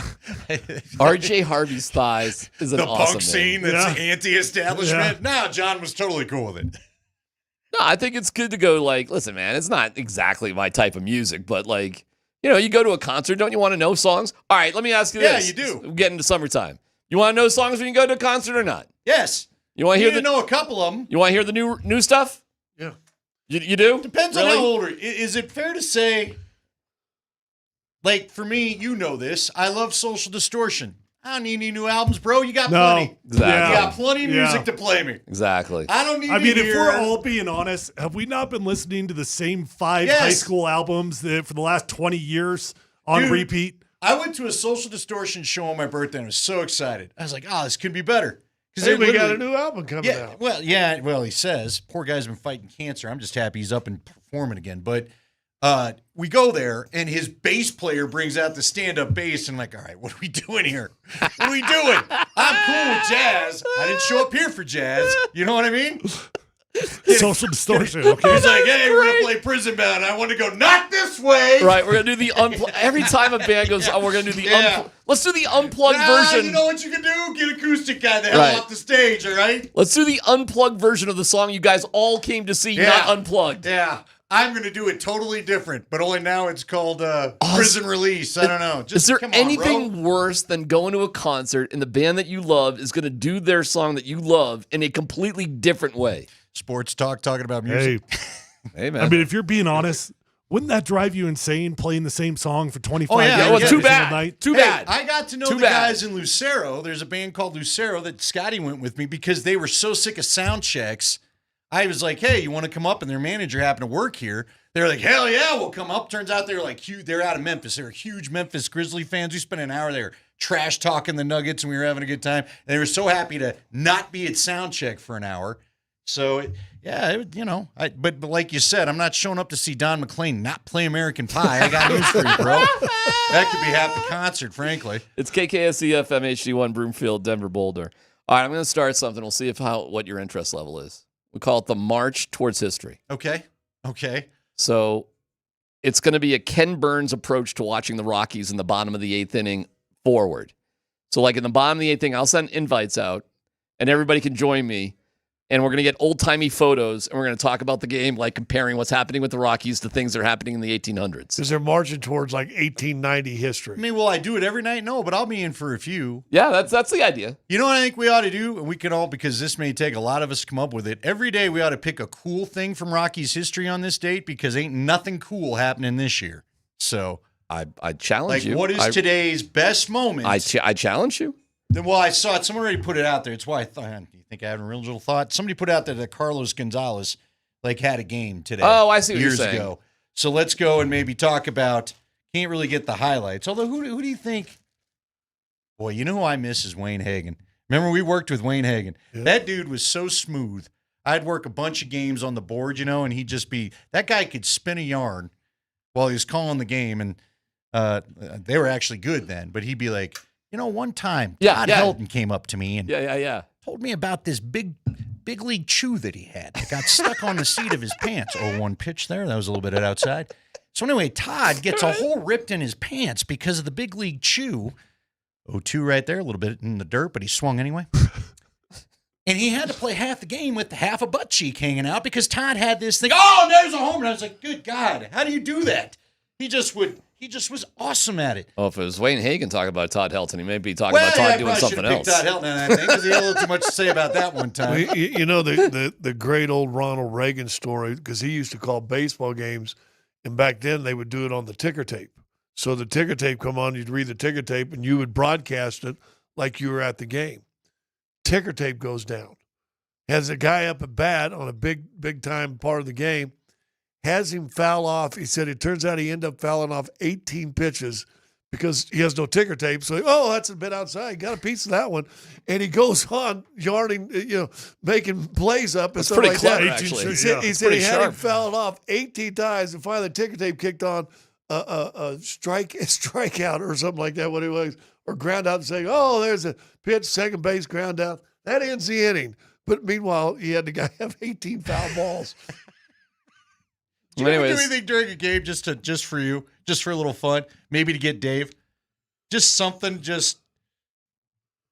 don't know. I'll give you an example. Honestly, probably. We maybe this will jog your memory. I don't think you got a chance to do it, Tyler, when you were doing Broncos, but me and Stout were in Grand Rapids, Michigan on Memorial Day weekend it was the Rampage and Crush, and one of the DBs had a very unfortunate name, and I used every innuendo I could. Wait, what's his name? Bush. Okay. All right. So I described a lot of plays. Hey, it was perfectly good football. Just Stout couldn't keep it together. And I was like, we were going to find out if anybody's listening to this game. Turns out, just the girlfriends and maybe a couple. Wait, there was a basketball player this year in the NBA. The announcers were going nuts over. Who was it? Do you remember that? His last name was Richard, except not Richard. Yeah. Okay. Yeah. Oh yeah. Grady was it Grady Dick? Yes, that's exactly what that's it was. his name. That's literally his name. Yeah. There was Kobe Coburn. I the first time I read it as it was spelled, and Nate lost it. Do you remember Kobe Coburn from Illinois? Yeah. What do you mean? You're Co is the right part. There's a couple letters on the end of that where I thought it was something else. It sounded like we were talking about VD, frankly. Gotcha. But I was like, okay, that guy. I had no idea. I don't watch enough college basketball to know. All right. You all want to leave now. It's the first day everybody Gotta wants get out of here at some point. You're all looking at each other like, who are we going to do? Okay, so real quick, I'm going to ask you, because this is what we're going to get into a little bit, because I got my man Berto sitting in today. Nate's got some family parties to attend to here. Oh, okay, so you don't have to move. Berto? No. Oh, Brock Nelson wants to come back, which is new information, but that broke late yesterday. You keeping him around? Are they How much? It's a great call. I have no idea, Tyler. I mean, you got a I'm number not sure. you got a number you're capping it at? You probably. No, you're right. I mean, you can't just go $8 million again. But is that around $8 million? Right. Is that trade a failure if you don't get him signed? Well, see, that's what I'm asking. Is there pressure because of what you gave up to get him? It feels like it'd be a failure, but in reality, I mean, how much is he worth to this team right now? Well, I think he was a good fit at second center. Now, did it show up against Dallas? No, it didn't. But the guy did play. The second line was one of their most potent lines down the stretch of the season. I don't know. I couldn't tell you. Give me a memory. Oh, he had a few goals in there? I mean, come on. Yeah, I don't have a memory. He's a tall, slender guy. He actually looked much older than he really was. A lot of gray hair. Well, he's thin in his mid-30s. He is thin. He is like thin. Like his whole face and body is like thin. You know, it was off-puttingly. What do you hate skinny people? He's like a pencil. He's like just like. Yeah, you know, Rod Brendamore's got a little what he's talking about, the Carolina coach. He's got like the overly aggressive chiseled jaw. Yeah. Oh, by the way, are you super pumped that Dallas is out now? Oh, yeah. Hell yeah. Yeah, there you go. Oh, there's how did Miko Rantanen do in that second Not good at all. Not good at all. Yeah. He pretty much disappeared. I think he had 1 point in 9 games or like 1 goal in 9 games and none in his last 7. And look, man, I got no beef with Miko. I like Miko, but yeah, that's part of it. That was why they had their questions about do we so lock now this guy up. So now you're really stoked for Edmonton, Florida round 2. All I'm doing is rooting for Edmonton. Dude, we talked to one of my it'll be awesome if our Connor old promotions director. Yeah. We talked to him who lives in Florida now, and I was like, hey, we literally did it as a bit, but it was serious. You're like, hey, I'll psych you guys for this cup. They're like, what? When's college football start? We don't care. Did you see the party where they were literally on the corner outside a bar raising the cup? So you're going to be like... people are just going about their lives. You're going to be like jacked up for Connor McDavid. Like, man, that's going to be awesome for him. Well, you got to remember, I deal with a lot of Mammoth people that have Edmonton connections, and I know how bad they want this. So good. Let them have their party. So that's your connection? Oh, yeah. I've got there's 3 players on the team. The guy that calls the games with me dude, he's going to be beside himself if he loses 2 in a row. See you guys at the bottom of the 8th, all right? Yeah, it was tonight, right around 7 o'clock or so. I'll be at some. Yeah, that's the concept. I'm going to just go on. We're doing it tonight on a Friday? I'm going to do it whenever I'm doing it. I'm just doing it if I'm sitting around watching. What age do Fridays not get so exciting anymore? Don't you drink too much on Fridays? Not you. I mean, even me may start drinking after 7 p.m. I mean, that probably is a good happy hour. Well, it'd be kind of entertaining if I've had 2 or 3 and then turn on the old internet. I'm curious. You did the afternoon. You did this time slot for so long. Yeah. Have you had a chance to go take in like the happy hour and all the stuff in life you got to miss when you're doing this? I'm sort of leaning. Are you becoming a happy hour guy? I'm leaning into that a little bit now. Yeah. Do you have a spot? Yeah, I do. Are you a norm anywhere? I'm not. I wish I could be a norm. I can't afford to be a norm at this joint. Oh, so it's a little high end. It's way high end. end. Are you playing outside your zip code is what you're telling me? Well, I've moved to that zip code, so I don't have a choice. But I would love to be a norm at this place. Not far from you. It's down county line, which... I'm not going there, but appreciate it. Okay. Dude, if I can't walk home, I got like 6 places I can walk home from. I was going to tell you to go down Sunset Grill, though. That's a good... That's our spot. Oh, you want me to... Oh, I'm not invited to your spot? That's our old spot. Okay. Well, it's my lacrosse team. I got a neighbor that was my buddy's your neighbor, so it's still our spot. My wife actually asked me. Doesn't need to be sullied by the likes of him. Before I left for work today, my wife actually asked me, she goes, are we going out tonight? And I go, but we're going out tomorrow for sure because we're going to the Yacht Rock concert. So I was like, I don't know if I can go out tonight. But right now, I really want to go out tonight. I just rally going for out doesn't mean you got to go huge. No, you're right. Just go medium. Like just go on find a deck somewhere. Yeah. It's gonna be it's like 80 degrees outside. Just enough to feel saucy. Yeah, but not get saucy. All right. Enough to feel like I really know what I want to say to you, but still have the control to not say it. See, here was my problem last Friday when I tried to do this. But she was like, just come home because I didn't want to go home. I just want to start the margaritas right now. But she convinced me to go home, and then I realized she lost the cat. Ross the cat was gone. So I'm like, we got to find stupid Ross the cat. So it totally ruined. Had we just gone for cocktails. Why don't you do that right now? That's what I'm thinking about.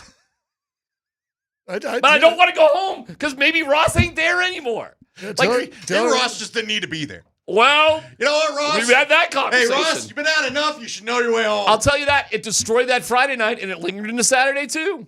And we're like kind of awkwardly not talking to each other for like 2 days over Memorial Day weekend. Yes, Bert, have you ever missed a happy hour? No, I don't believe in that. I'm against that, man. What do you mean? Is every hour happy or every hour is happy? All right, right on. Right. All right. Listen, man, I don't need somebody to hang up a sign to tell me when I can and cannot drink, bro. No, but that's when the specials are happy hour. Listen, man, as long as I got beer, it's special. Hey, listen, I'm fine. Natty Light's always on special at the grocery store. Yeah, man. Yeah, I'm not drinking that expensive booze like you, man. This bourbon does tell me it does taste like I'm going to tell you just how I feel. No, man, the Natty Light. What are you doing? Now I know why you quit drinking if that's the go-to. Natty Light's good now. No, yeah, I love cheap beer. Cheap beer is great. Get you a nice headache then the next day. Cheap beer is money, man. So what are you going to do? I There's got fun margaritas. Is that on the border right down there? Oh, is that right? Well, they got a good machine. There's also a really good place. Oh, dude, not far from you. By the hotel. What's it called? Ooh, by the hotel. There's that hotel. Hooters? Somebody on the other side. Talking about Hooters, No. bro? No, I got like No. 9 places I could pick from. I'm good on that.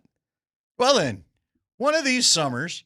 Well, hey, if you guys want to hang out, you can we may join just me. have to stroll on over and let DMac give us the tour. 2 miles down the road on Yosemite, there's wild amounts of If we choices do to a make. YouTube show from there, can we get it sponsored? Well, that's from all the places. Knock on a door. Just call it the tour. That's fine by me. Sign me up. Why don't you open your own bar, man? You can do that. DMac's joint. DMac's. Come on now. The Did key you not ever is want to do that? No. The key is to you have. don't want me in charge of anything. No, you don't want to I can't own run the bar. anything or you own just, anything. You just want your name on the bar. You don't want to really own it. Yeah. Like Mike Shanahan ain't flipping burgers at Shanahan's, right? No, I hear you, know what I mean? No. He's got a whole partner. He's got a whole. He's doing it the right way. Shanny's done it the right way. He's not the restaurant manager, but come on, Cheers didn't ever make you. I kind of wanted to be Sam Malone once upon a time. Just have the bartender? bar. Nah, I but didn't you mind worked at a bartending. I bartender, really didn't. right? Who the freak The owns service Cheers? industry sucks, man. Service industry When sucks. I did it was kind of fun. I'm sure it's more. Yeah. No, I don't want to think about any. No. By the way, here's a public service message. Okay. Yeah, As we're you helping talk you. about the service We're industry. getting into the summer. Seriously, I was at a McDonald's the other day, and when I pulled up to Congratulations. the drive-through window, it said, "If you're going to yell at our employees, we have the right not to serve you. Don't basically go aggro on our people." I'm like, Wow, "Are we really here?" What's been going on at that I drive-through? don't know, man. I was like, "What?"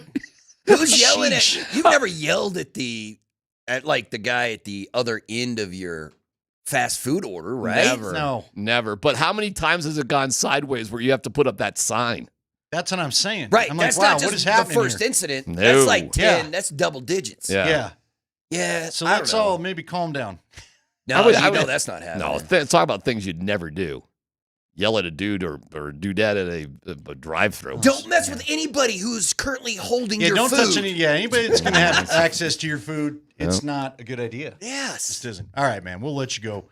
What you decide? What's the gut feel? tell you? Nothing. I'm going to do this thing. I'm You gonna go have a little fun? No, road. Are you going to March check with Ross the cat first, or?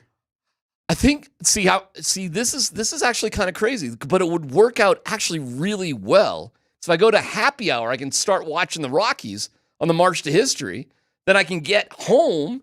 I'm going to invite all you dudes, and we watch the end of the Rockies game. See, here's my premise, Berto. Now here's my premise. You just like pain, man. No, if they were just bad, it wouldn't be interesting. I'm with you on this. I'm Right? with you on this. But instead, they're going to be the worst team in the history of the sport. When every comparison to the Rockies starts with an 1890 something or other, this happened.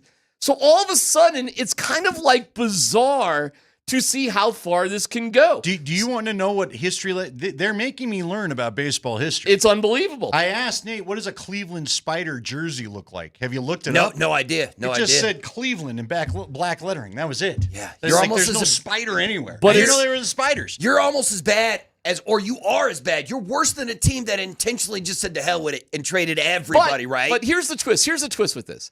I am rooting for them to win.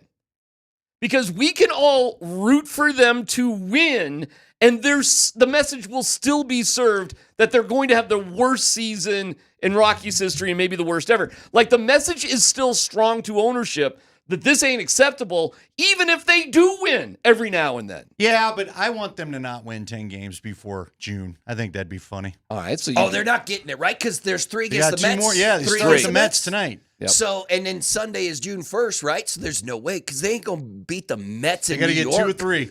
Nate was talking about this, and I think it's a legit deal. What? Nate said fans of other teams, like he's a fan of the Cubs, and DMac's a fan of the Sox. By the way, it's okay. Frankly, I want to talk to you about that. At what point are you a fan allowed to just tap out of this? But we'll get into that later.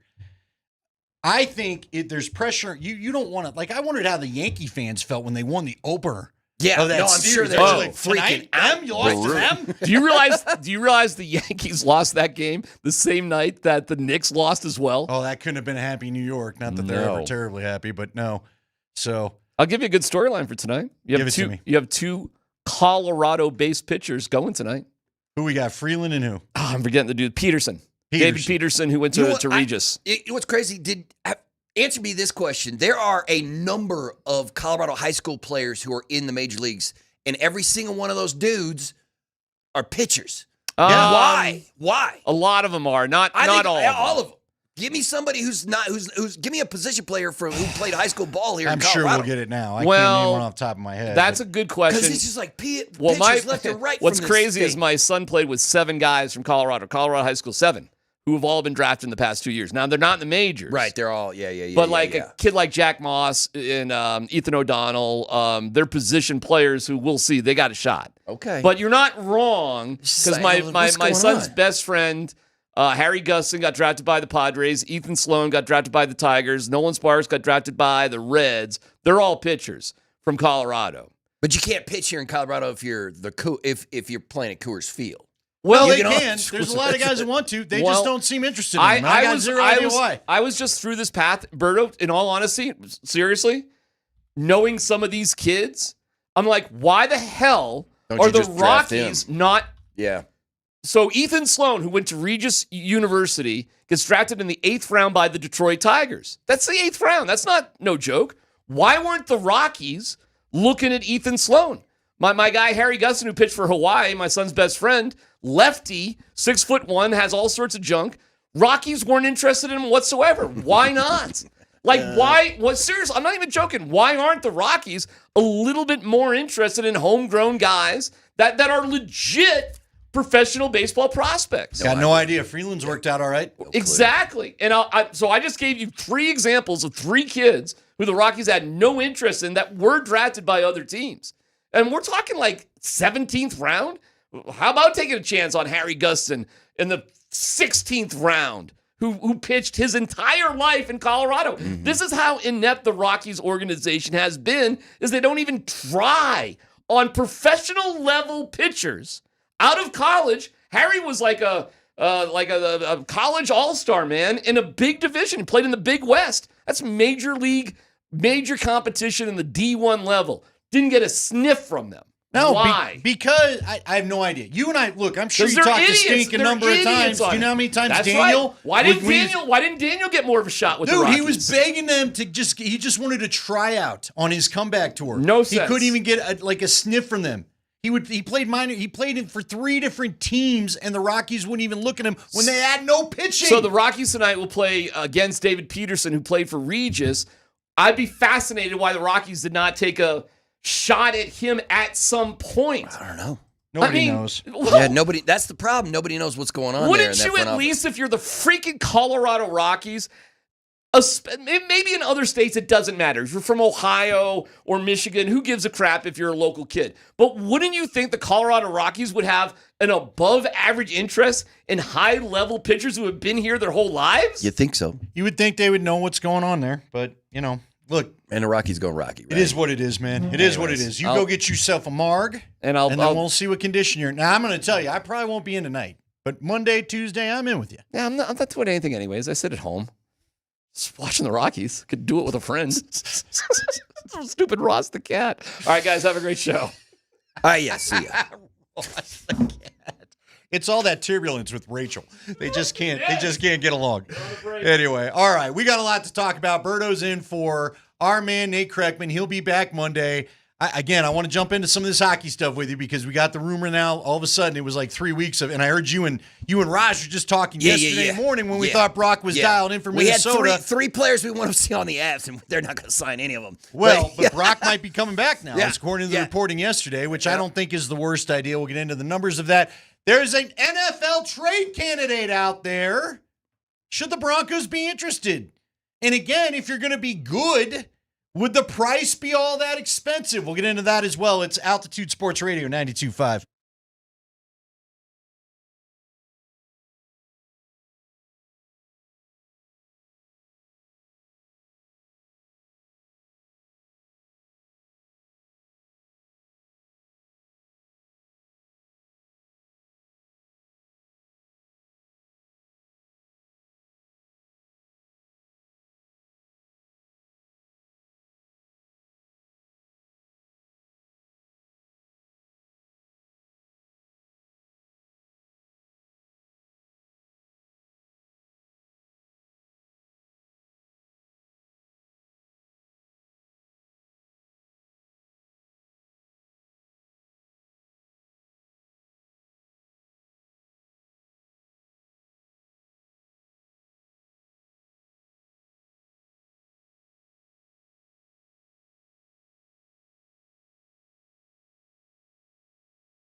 it's a Ska Friday. Happy Ska Friday to everybody that celebrates. Berto's been on a lot of Ska Fridays. Yeah. I was going to do a Nate Kreckman impression for this entire first segment or second segment, but then I was talking with Springer, and we were like, I don't even really know what a Nate Kreckman impression would look like. You have to clearly say all your consonants because he enunciates incredibly well. Does he say something all the time, like how Sean Payton always says in relation, right? He always says in relation to. Relative to. In relative to what we're trying to do in the backfield this season. Does he do something like that? Is there something he uses all the time? Like, imitating me is easy. You just act obnoxious and go, tonight. You know what I mean? Like, with Nate, it's a little harder. I told Berto to say consistently, we got a lot we got to do today. Got a lot on the show we got to get to today. So, yeah. But I couldn't really, you know what I mean? Like, is there some, I mean, how long have you and Nate been radio partners? 6 years. 6 years next week. 6 years. Man, that is a long time. 6 years Monday. Yeah, that's a long time in this business anyway. Well, it is. Hopefully it keeps going. So you never know in this business either, right? You know what I mean? Things can just change at a moment's notice, but hopefully it doesn't. Anyway, look, give it to us, 303-504-0925 to those that are loyal listeners to the show. What's something that Nate says? Because, you know, when you're doing this so much, I think Mark and I are a little bit stumped because I'm sure he says something that we just are Hit us immune on the to. text line with something that Nate Kreckman would absolutely 100% say. Yeah. Mine is we'll see. I'm Mr. We'll see guy. We'll see. We'll see. With everything, but I can't, like, Moser's always cromulent. like, 1,000%, bro, 1,000%. But I can't, I got nothing from Nate. People are saying okay. Okay is apparently a thing. Josh says you need to ask a hypothetical question, but then answer it yourself right away. That comes from hosting your own show. I've done that too. I will tell you, Josh, when you're out there and you've got the 3-hour shift and it's late at night, you're doing a lot of asking a question you better answer because back in the day, ain't nobody calling you to answer the question. Remember when Nate was doing a 4-hour show by himself, just alone? So those are long shows, Spring, weren't they long? Where Nate was just by himself for 4 straight hours. Remember those days? It was like 7 years ago. We got a lot. Yeah, everyone's a friend of the program. That's a I know, good one. right? Cool Carl, of course, is his famous one. People are saying he says all right after making a statement. Okay, good job. I'm glad that people know this stuff. See, I would also say he does. I did one right there where he says Happy Ska Friday to everybody that celebrates. He does like to say that quite often. So there you go. There you go. That's something else they said he does. See, now once everybody else points it out. Then you're he does do that all the time. But again, Nate and I are in here so much. Literally, we say this to people all the time. We literally talk to each other more than we talk to our spouses. Yeah. You don't sit down. I don't know. Maybe some people do. But when you got kids and you got families and everybody has a job, I'm not saying that you don't have quality time with your spouses. And frankly, Nate's got one of the happiest marriages I've ever witnessed, to be honest with you. But you do talk a lot to your radio partner. So it used to be 20 hours a week. I guess now it's 15. But then you talk during the day and all that. It is what it is. All right, let's get into this Avs stuff. Colorado Avalanche, as we told you yesterday, and Jesse Montano was on there, quote tweeting another source saying that there's now 2 people saying they both heard that Brock Nelson is interested in signing with the Avs. Now, I know you had said Sam Bennett. I heard you and Raj talking we picked out Sam 3 Bennett free yesterday. agents. Raj wants 3. There was a Russian player, right? There was, and then he wants Corey Perry. I was like, how about Mitch Marner? Go get Mitch Marner, bro. And he was like, hell no, I don't want Mitch Marner. But there was Sam Bennett. But you wanted sizzle and sexy. That's why you brought up Marner. Yeah, and he wants just nasty dudes who will hit you. No, I'm with them. They need some more nasty. We need some Claude Lemieux working the ice again. So, if Florida wins the cup, they're going to re-sign Sam Bennett. But so Sam Bennett was one of those names, like bringing in Sam Bennett.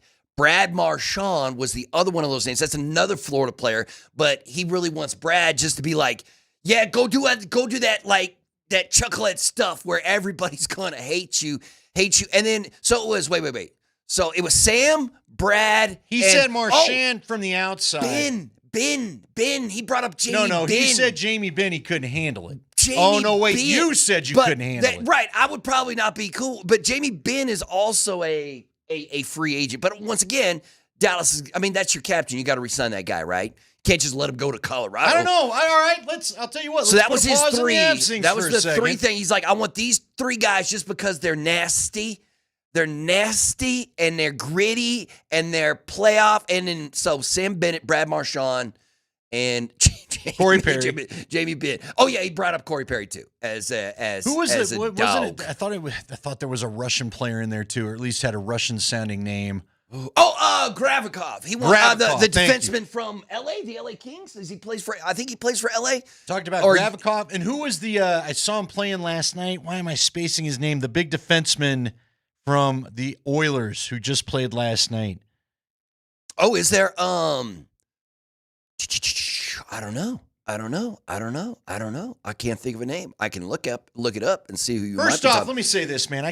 We can't do Jamie Benn. I can't do Jamie Benn. I know he's a good captain, all that stuff. I agree with you. Yeah, that's almost. I agree with you. I just can't. But okay? I feel like Dale Carter signing with the Broncos. He's gonna be 36. Listen, Dallas has to resign their captain, right? They have to resign their captain. I don't know if they do. What happened last night? They have to pay Duchesne, right? Spring, you got to get in on this. It's supposed to be between the pipes. Duchesne and Ben. Dude, how he benched Ottinger. No, listen, and man. Practically, I am a believer that an NFL head coach can help you win a game. I believe that NBA and NHL coaches are there to help you not lose a game. And it's really hard for them to win it. You know what I mean? Like, they can't just use their coaching spirit to win an NBA basketball game. Like, they don't have an impact the way an NFL coach would do, like in the NBA and the NHL. So, I would never say, but that dude lost that game for his team.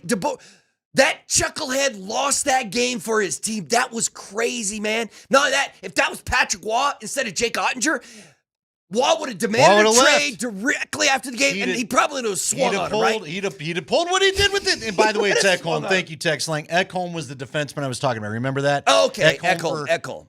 He'd be another big, nasty defenseman, but again, that's probably going to cost you a little bit of money. We got to get into the financials of all this, but you're right.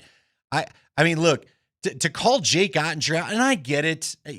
I guess to some coaching points, he's got a couple coaching points, but Ottinger is one of the main reasons why you're there. Yeah. How many times did Ottinger frustrate the Avs or the Jets till your offense got going? Crazy. He threw him DeBoer threw him under the bus and in the postgame too. Oh, no, I know. Like, he threw him directly under the bus in the postgame too. He was like, well, we had a pretty good span there where you could tell he's been losing against this. It's he said the last 7 games he's 1-6 or something. This was a must-win game. This was a must-win. This is the miracle on ice when the Russians pulled the greatest goaltender in the sport and put it on the bench, and Team USA won that game. That's what I cannot believe he did that, man. I can't either. And then to pile on after the game. I mean, come on.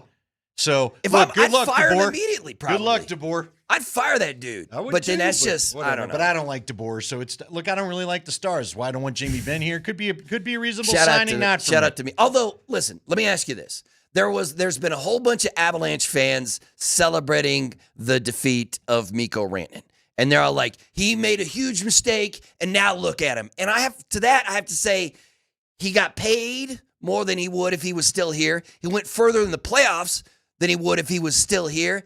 And I don't understand the hate for my man Miko. I don't understand the hate for the Moose right now. No, you're not. I'm with you. I do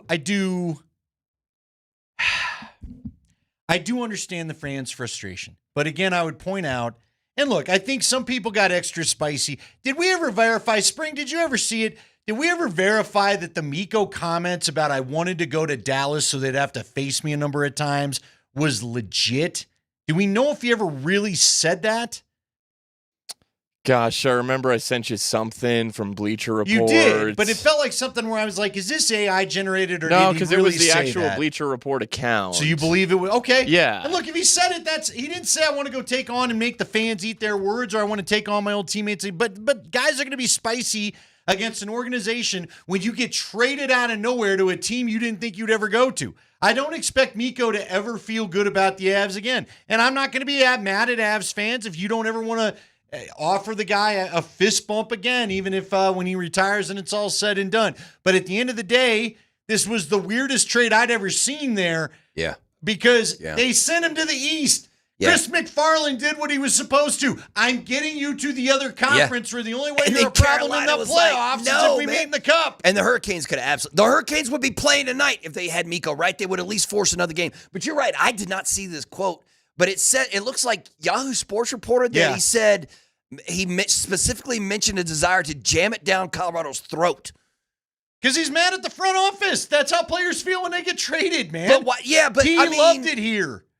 it wasn't like it's not on the front office. He's the one who was like, pay me or trade me, right? And they're like, okay, we're But gonna again, trade you. he said there's a lot of he said, she said. And listen, You're what I right. Here's what I believe. Yeah. I'm not bagging on Chris McFarland for getting this trade done, and I may never be right about it, okay? But I'm willing to stand you needed a deeper team. And when playoffs started, I thought you had created a deeper team where it might have been the Avs trying to either move on to the Cup or hold off the Oilers last night. Mm-hmm. It didn't work out that way, and it sucks. But now that we've had a month to think about it, at least for me, I'm not going to say everybody can acknowledge you guys might be right. I don't know how it's all going to work out, all right?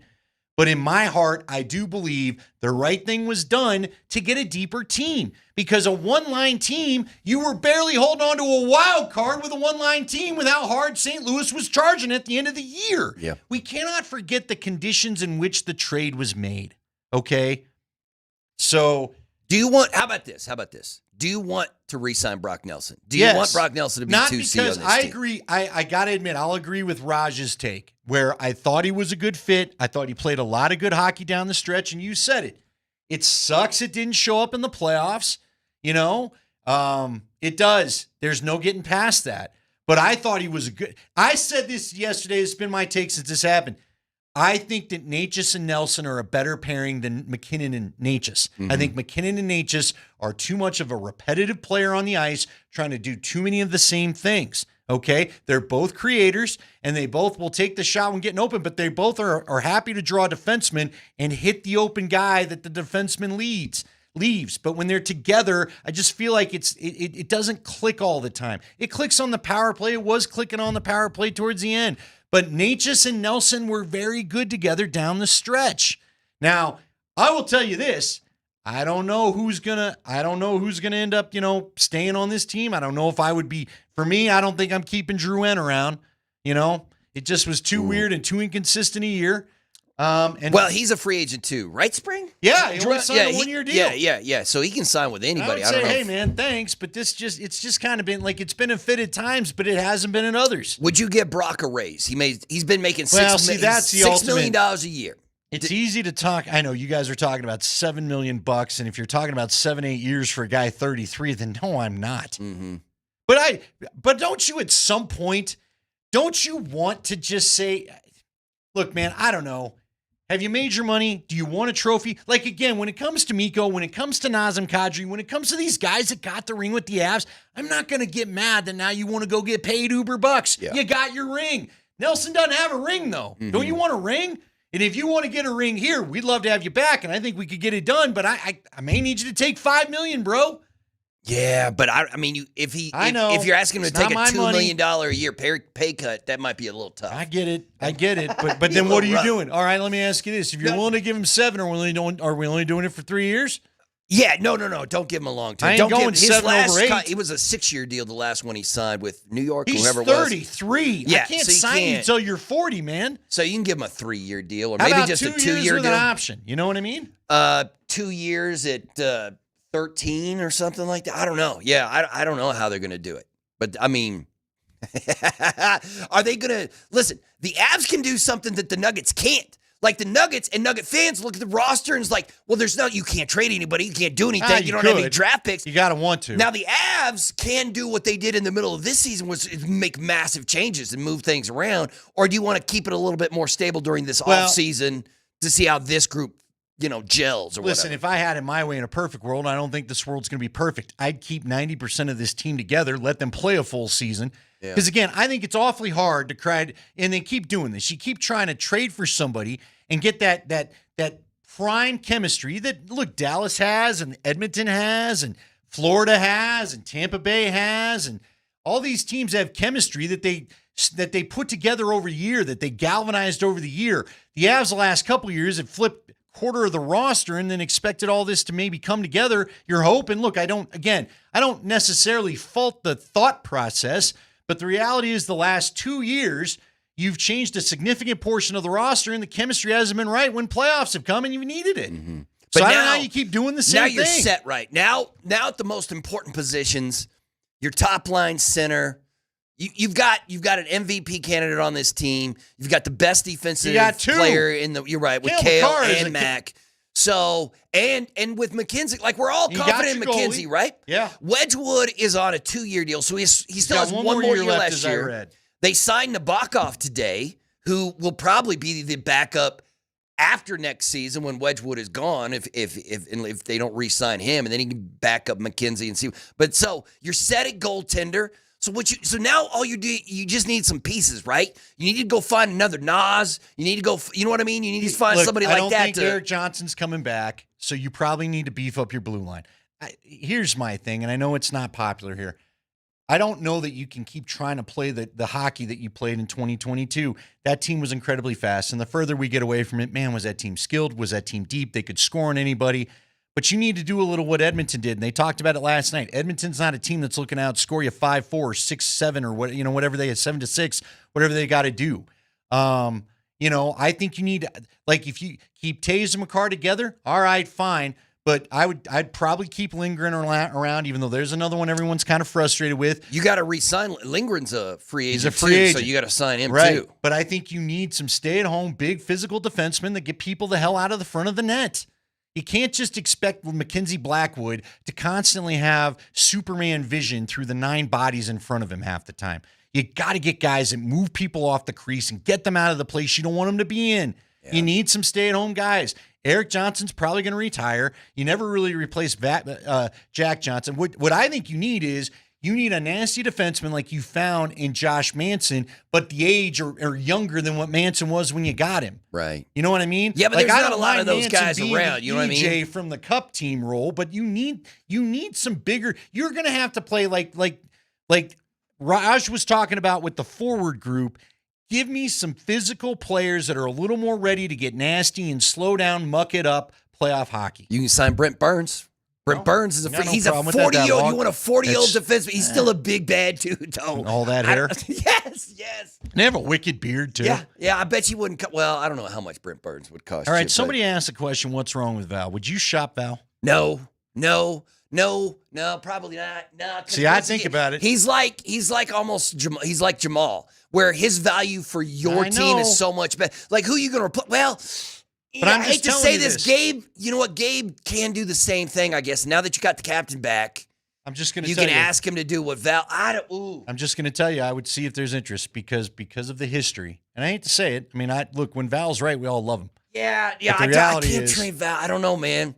What are you even going to get for him? I mean, if you can. Well, if I can get cap relief, isn't that good enough? But again, this is about a more well-rounded team. This is not about being 2 top-heavy lines and hoping the rest works out.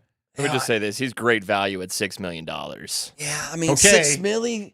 But he plays. But it also means he's imminently tradable. It means that contract is imminently tradable. Like Spring, people would you're want not wrong. But I will ask both of you. You both work on these hockey broadcasts. Are you ready to trust that everything's in the past? Will that always be in the back of your mind? Well, it might always be in the back of my mind, but it has to. All right. It was. I mean, it was perfectly fine this season, right, man? Okay. Okay. Okay. No, I mean, besides, he's on his last strike. That dude. I can't with imagine. You, but dude, you can't afford to not have that money going used again. You just can't. I guess the question is your level of trust for Val, plus the value he brings to his team, minus what you could get for him.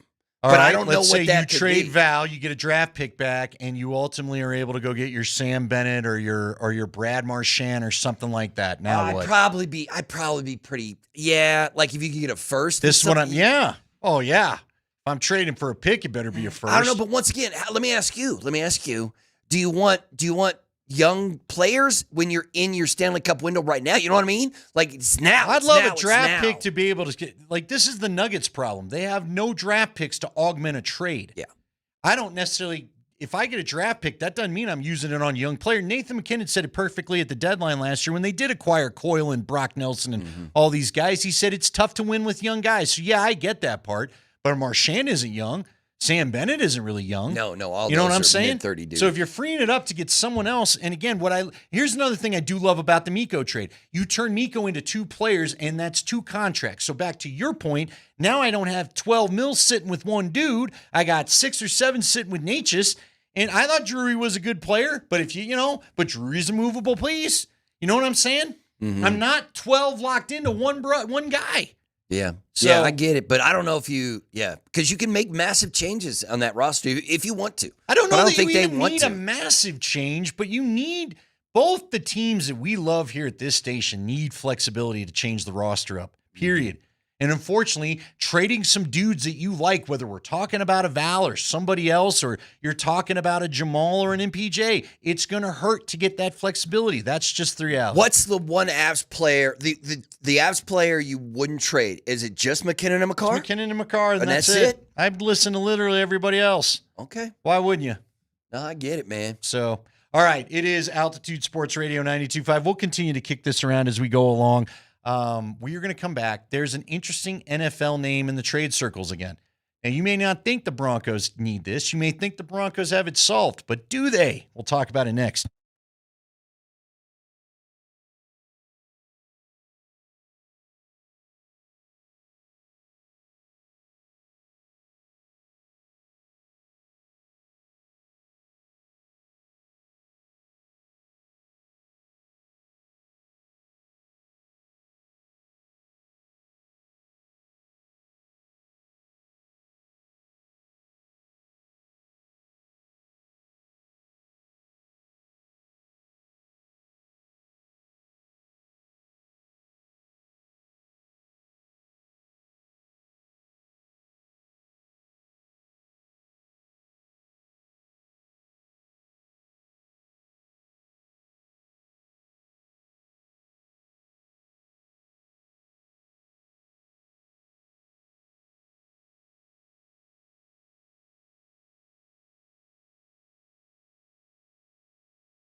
These are our guys in Ballyhoo on a Ska Friday.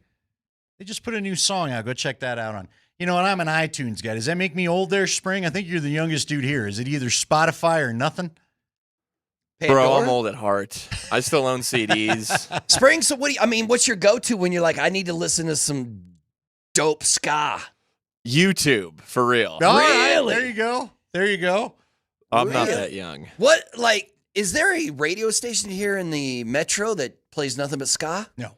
Why don't you start that, bro? Money? Go talk to Fleck and be like, I got a great idea, Dave. Because here's the thing. I feel like in the music world, you just put your little station together on Pandora or whatever, and that's the way we go, right? So, I got Apple Music. All I have to do is play a couple, and away it happens. All right. It is Mark Bertinoli, Berto, filling in for Nate Kreckman. Mark Springer's here. As always, I'm Andy Lindahl. It is Kreckman and Lindahl. Appreciate you folks listening on a Friday as we get the summer season going officially. Let's talk a little Broncos. Of course, they had mini camp this week. Now, okay, when I hit you with this, especially at the position, I don't think you're going to be I don't know if people are going to jump on it right away, okay? We know that the Broncos signed in the offseason Evan Ingram as a tight end. Word comes out today from Jordan Schultz that multiple teams are interested in talking to the Falcons about tight end Kyle Pitts. And the Falcons apparently now are interested in listening. They said it would take a day 2 pick just to start. So for those, it's so funny to me because when I first started covering the draft, it was just 2 days period. So day 2 used to mean 4th round and beyond. Yep. That now means 2nd or 3rd rounder. But here's what I would say. Now, look, how good's Kyle Pitts? I don't really know. Kyle Pitts feels like the guy I bet you every one of us has had him in fantasy at one point, right? He's the guy that you think is going to go nuts. He was so ballyhooed coming out in the draft, and it just looked like things are going to be perfect with him. I think I took him last year, expecting him to take off with Kirk Cousins. It never really happened. So he's not a guy that he's available for trade for a reason. It's because he's been pretty underwhelming. But as the Broncos truly look to try to get this offense up and going, let's say they did give up the old 2nd round pick for Kyle Pitts. If the Broncos are going to be good again, and if the Broncos are going to be, Mark told you guys, I heard you guys talking on the Blitz the other night about the over-under in Vegas being 9.5. Let's say they hit the over and they get to 10. Let's say they get to 11, as some outlets have them now winning 11 games this year. We already know because they won 10 games last year. That's pick 20 or thereabouts, depending on how many other teams share the record with you and how a coin flip goes. So if we're talking about the Broncos giving up a pick from range 20 to 25 in the 2nd round, would that not be worth it to take a spin on a guy like Kyle Pitts? Probably, but, I guess the great thing about Kyle Pitts is he's still real young, and this is a contract year. Yes. And, so he wants to get big numbers, and he's going to be hungry for it. But at the same time, I believe that I don't want Kyle Pitts, and I don't even want Evan Ingram. I want this entire offense built around Caleb Lohner. That's my plan for Sean Payton. Like, Sean, bro, see that 6'7" tight end? I want that guy to be the Joker. Yeah, but he's not going to be. He's not going to do it. He's not going to be. Leggy said he's incredibly intriguing. You're dead right about that. Is he really? Yeah, yeah. But he's a project, brother. Leggy has told us on the air he wouldn't be surprised if maybe he's the practice squad guy this year, and he doesn't do too much. But see, I remember they had a guy named Wesley Duke, and then they had Julius Thomas, and those two were a couple of the guys they obviously tried to turn into better tight ends. Worked out with Julius Thomas. Wesley Duke, he was, for those that don't remember, he was like a 2010, 2012, maybe 20, I don't know. He was pre-Julius Thomas. He was a basketball player.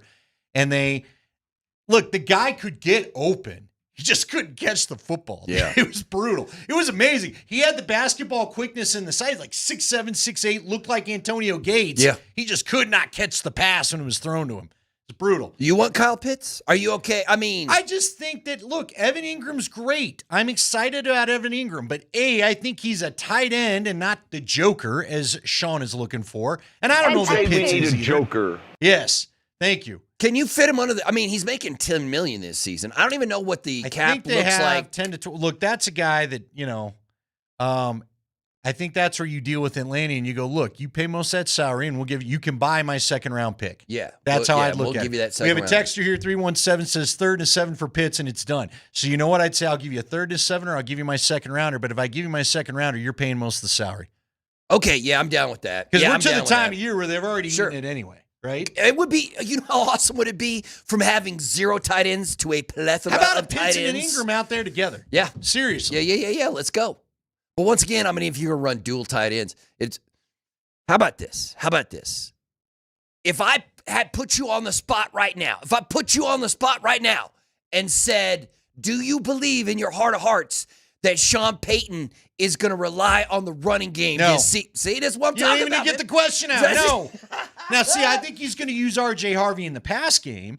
I think R.J. Harvey's going to be a menace out of the backfield. I do.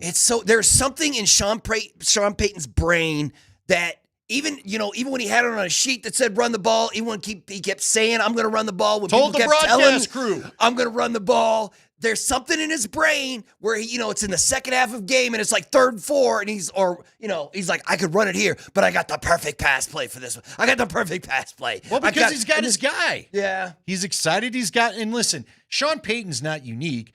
Jeff Legwold says it to us every year when we go over the coaches that somehow all the offensive guys, whether it's Sean Payton or Matt LaFleur, Kyle Shanahan falls victim to it, Sean McVay, they all think they've got this pretty pass play, and nobody gets called a genius for just running the ball like it's the 1960s. Right. Who was the offensive coordinator when TD went crazy? When those Gary Kubiak. But it was Mike Shanahan. Okay. Yeah, and it was, but Mike Shanahan was But you handing want the to know ball why off, and they everyone's did like, that? he's a football genius. You know what? I know 3 or 4 guys from that offensive line, and they've all told me the same thing in separate conversations. It was because Alex Gibbs told Shanahan in the early years, Alex Run the Gibbs, ball or I'll I was kill told you. one time he said, enough with the bleeping fancy pass plays, run the damn ball. And that's what Mike would do. Now, once Mike became 2-time Super Bowl champion, he was Mike like, Shanahan. "Shut up, Alex, I'm I doing don't what I think he want." was listening quite as much as he was. Yeah. But I was always told him that Alex Gibbs was the bulldog that kept Mike dedicated to that run scheme. I don't know. And look, Can you we had hire a TD. coach for the Broncos that does the same? There is no Alex Gibbs out there. Like, that dude was one of one. That's a unique Now, if individual. Joe Vitt were to decide that maybe he was going to go get in his ear, then I think Sean might listen. But I think Joe Vitt is more the opinion of the defense. Yeah, I don't know. Stuff. You need a coach Yeah. of a certain type of Right. level but and Sean, legend. But again, see, Sean's greatest problem, and people think I'm being a jerk. I'm dead serious. I think the best thing Sean Payton could do is cut down that play sheet. I just think he gets so many plays on there because he's no got way such he a does big that, play though, sheet. right? No, There's he no doesn't, but I way. think it would help It's him. why he thinks he's Bro, making what he's be a making and is repeater. where he's at. Yeah. Be a repeater. Yeah. Punch the bruise. I've had so many guys from the West Coast. Mike Shanahan was the one that apparently created the punch. Once no I way. create a bruise, I keep hitting it until you pull the arm away and don't let me punch it anymore. There's no way. I don't know, but I'd give a left arm for a 1,000-yard rusher for the Broncos this season, and I bet you they don't have one. Even if R.J. Harvey is dynamic, you're exactly right. They're going to stop handing the ball and just start throwing They'll it to throw him. it to him, and then Estime will become the big running back. And look, that's the thing you can't do. You can't telegraph what you're going to do on a play because you've got these different dudes subbing in for different situations. So, all right, let's take a break. We'll continue to talk about this as we go throughout the show. 303-504-0925, 303-504-0925. That's our Shop Mazda text line. One price, one person, 1 hour. We're also here in the Backus and Shanker studios. Serious lawyers for the seriously injured. Check us out on YouTube. Subscribe to the old Altitude SR YouTube channel. A lot of fun things coming up there on that as well. We'll be back. We got more ahead, including we got to get into it. Gangster move made today. Nuggets switched up the coaching staff. What will it mean? We'll talk more about that ahead.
It's a Ska Friday. Can't get enough of the open or the ska music because that's just how we roll. By the way, we're going to have Punk in the Park tickets coming up.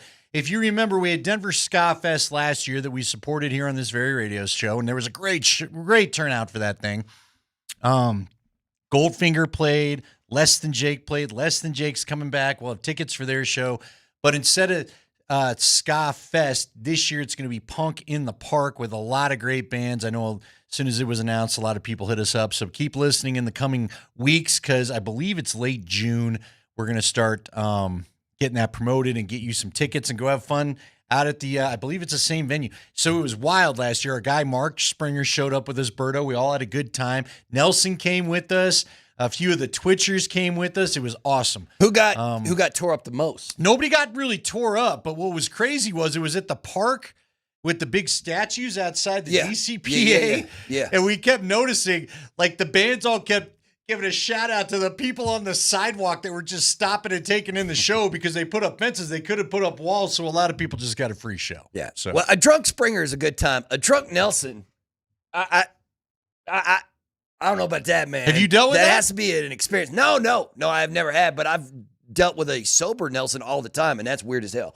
What? So, right? So a drunk Nelson has to be just out on the ragged Do you think edge. Steve Nelson's ever been drunk in his life? Oh, yes. You think He's a so? musician. Yes. He's a really happy musician, though. No. He plays the saxophone. He's a very happy drunk, according to him as well. Do you know what he admitted to me? I'll tell the story on the air. I'm not sure he wanted me to. Yeah, go He ahead. told me one night. So back when I was doing my thing at KOA, we had an internship opening, right? Or at least we did. This is literally, it was so long ago because I'm old that it was right before internships kind of disappeared in the radio universe, which sucks because to me it's just Yeah, but at I the love same having time- interns and it's a great way for you to get a job. But it's also great when you're like, yo, man, if somebody's going to work, you have to pay them. I get it, but you got to pay him, man. I to know, do but work, see, bro. Berto, I did 6 months. I did 2 shifts at KOA, and I didn't get paid for any of them. I covered a ton of Rockies baseball. I learned a lot. I learned how to cut tape. It's the reason why Scotty stuck his neck out for me when it was time to hire a producer. I mean, I think there's ways to get paid without getting paid. But look, the kids, there was a court case and all that, and they got screwed, so whatever. But apparently, Steve applied to be my intern, and nobody got back to him, and he blamed me for it the whole time. I had no idea. He's like, I hated you. I hated you for a long time. I was like, bro, I had no idea. I like I that, never even man. saw the application. It wasn't up to me. Maybe he's soft subbing it. Maybe he still hates you. Yeah, he might. Maybe he's behind the There's scenes a trying to chance do that you he dirty. could. Oh, hey, don't You know think what I I don't mean? look twice when Steve Nelson He in the does. building. I was about to say Nelson is in the office. Have you really let that go? The PD's office all the time. Oh, I know. Who I'm knows sure what he's saying about you in there, bro? I'm sure he's like, you know what, that ridiculous afternoon show you got. If I were running things. Anyway. All right, let's talk about these Nuggets changes today. You know, it's kind of hard. I'm trying to figure out a way to honestly spin this for talk show consumption because let's be honest, I don't know what half the guys did. I don't know. You know, it looks like it's going to be a fairly new staff, right? Mm-hmm. Did they kept the guy? Is it Augie Stojakovic that?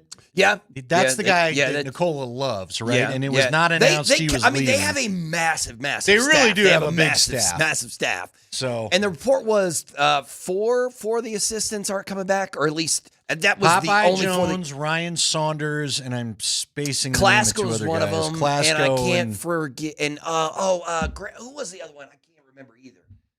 But I mean, it's the Stephen Graham. Stephen Graham. There you go. There you go. Thank you, Spring. But it's the nature of the business in the NBA that if you're an assistant coach, you're probably not going to be in that city very long. But those guys have been here for a while. But it also, don't you think it means, like at that press conference with Josh Kroenke and David Adelman kept saying, change. We'll talk change, about it. And change, we'll talk about it. Change. And he change. gave a huge, massive public thank you to everybody that made the job. And he said it wasn't just me, it was us. And he gave them their flowers, but then he kept saying, we're going to discuss it upstairs. And I kept wondering, I mean, again, it's, you know, this is his first shot at being a head coach. I'm sure he wants his people around him. And I'm not trying to suggest some of those people weren't his people, but I'm not shocked to find out that a guy that's getting his first crack at being the head dude is going to make some changes. I'm curious, will he bring his sister on? And I'm dead serious because remember, I know his sister's a much ballyhooed high school coach, but apparently she stopped by in town. I think wasn't it during the Clippers series spring where Nate had told us a story? There was a story, I think, in The Athletic where she stopped down and one of his childhood best friends stopped down and they all chatted zone for a while and they came up with the zone concept that then he put in. And Helped him give some problems to Oklahoma City, and I think he gave some problems to the Clippers. So I'll be curious to see what it looks like. Yeah, they're definitely changing a lot of stuff up, and I'm thinking they're probably going to go away from that system where they had an offensive coordinator and a defensive coordinator. You know, where they had one assistant coach, all he did was defense. One assistant coach, all he did was offense. And Adelman was the offensive guy, right? And I think Klask was the defensive guy. I could be wrong, but I think it was Klask who was the defensive coordinator. So, and I'm assuming he's going to change that whole thing.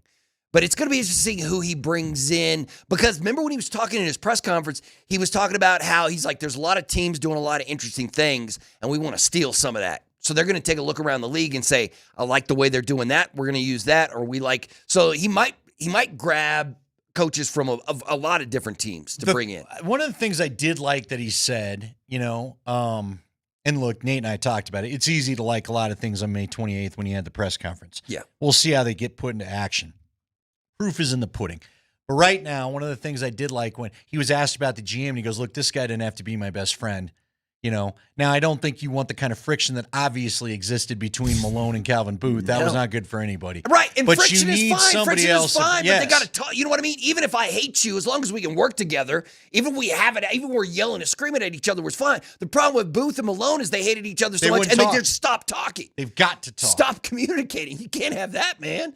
Yeah, you've got to have people bringing new ideas. I go back to what I talked about with Mike Shanahan. When Mike Shanahan was allowing other people to maybe help curve his opinion or form his opinion, or was letting people be more listened to, the Broncos were a Super Bowl championship caliber organization. Mm-hmm. When he got rid of a lot of those people that were challenging him towards the back half of his career, things did not go as well.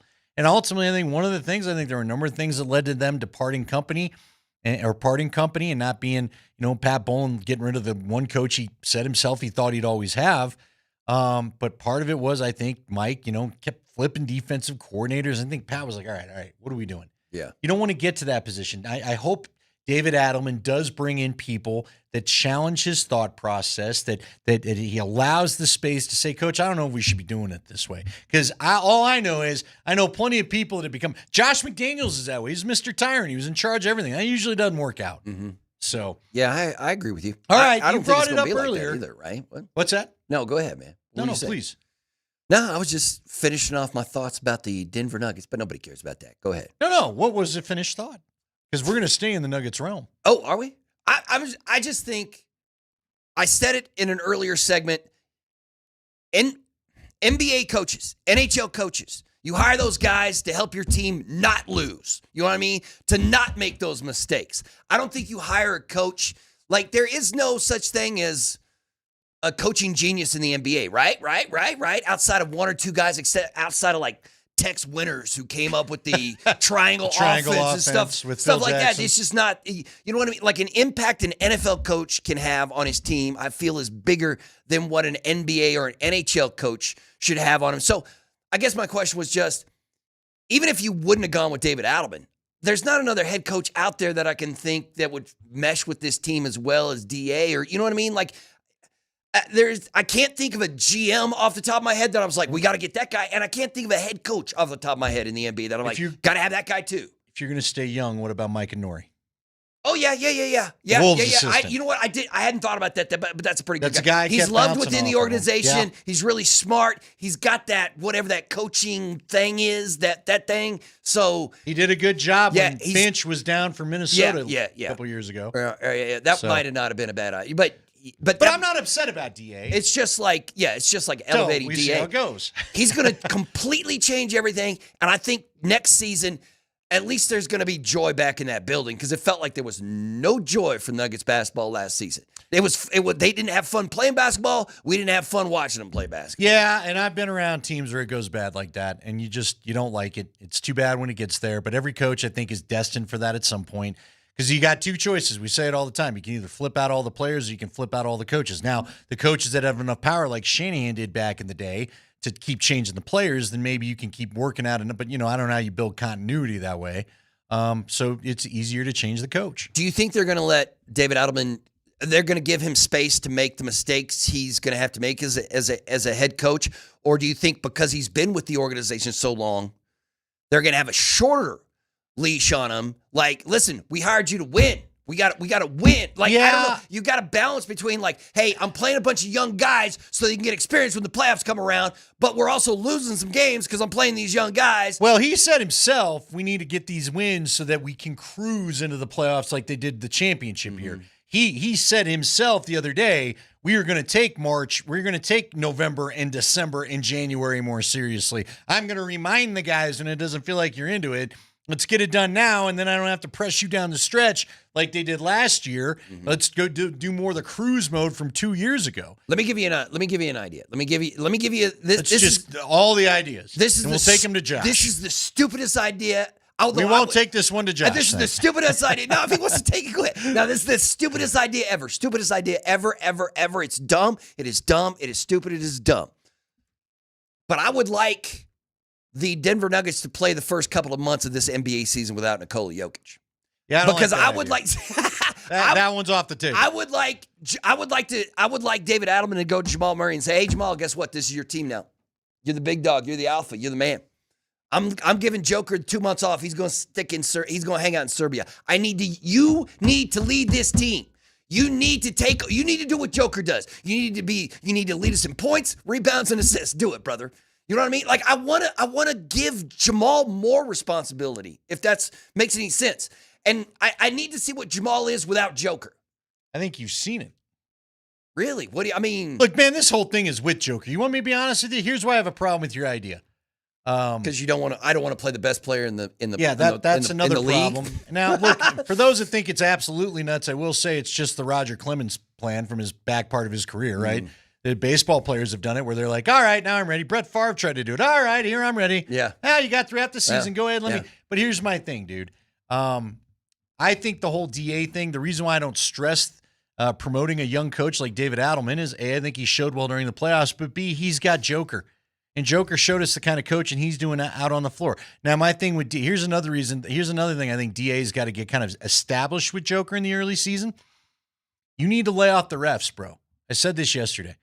You need to lay off the refs. I will handle the refs. Yeah, I will do no the way complaining. that I'm not happens, saying man. that you're ever going to get them to keep complaining, but we can't get to the point. You can't let it get to the point like it did in Oklahoma City where Joker's trying to literally make the same motion that SGA is doing to get a foul call. Bro, I don't need you there. I need you. It's fine. Air your complaints at the refs. I get that that's what NBA players do. But when you're so obsessed trying to get the same call the other guy got, then we're in a bad place. They didn't win that game. Yeah. I don't know how to Can't fix have that NBA happen. officiating, though, man. You got to do what Malone did and jump in there and start. You got to turn bright red. You got to rip the officials. And you got to make them your target. And so that the big fella feels like it's being handled. And that's maybe where Aaron Gordon did a great job of saying it during the Clippers series, and maybe he needed to go tell him to in-game again. Bro, we're not all going to get all these calls, man. You got to let it go. Hey, We Aaron got Gordon basketball was to play. spicy in these plays. I Aaron love Gordon Aaron almost Gordon. murdered James Harden in the first round, and then he got really spicy in the second round. Oh, I can't yeah. remember what it was that he was freaking out about. They all got sick of Caruso. Yeah. That's true. That's true. But we're finding out Caruso gets people sick of him. And look, all right, okay, you know what? We got to hit our break. We'll hit our break. We'll continue Nuggets discussion. We got some Avs stuff to get to. There's still a lot to do, even though it's a Friday. It's a Sky Friday on Altitude Sports Radio.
We roll on a Scott Friday. Andy Lindahl, Mark Bertinoli, Nate Kreckman taking the Friday off. He's got some family parties to host and attend, and so he's going to get that work done. He's hosting parties? He's got a party to host, yes.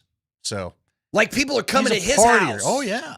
And hanging out. Nate isn't always social, but I think Nate's probably a little more social than we paint him on this show. Okay, yeah. So yeah, I'm a little surprised about that. Seriously, he and his wife are very neat people. So I could see them being an interesting hang.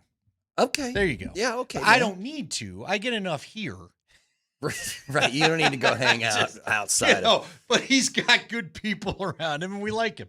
So, you can't always, you can't always say that about your partners at radio. I had one guy who was like, oh, in this thing. Oh, I guess he wasn't my partner. Throw that name out there. Let's get people know. I've said it before. He hates me too. His name's Ed Berliner. So. Oh, I don't know. How do I don't know that name? He was back. Is like the 2000s. He just didn't work. We'll leave it at that. Okay. I'm sure he's got nothing good to say about me. It's fine. Let's get Springer. Get him on. Let's get him on. Yeah, don't do that. Don't want to say hi anymore. So we're good. Anyway. All right.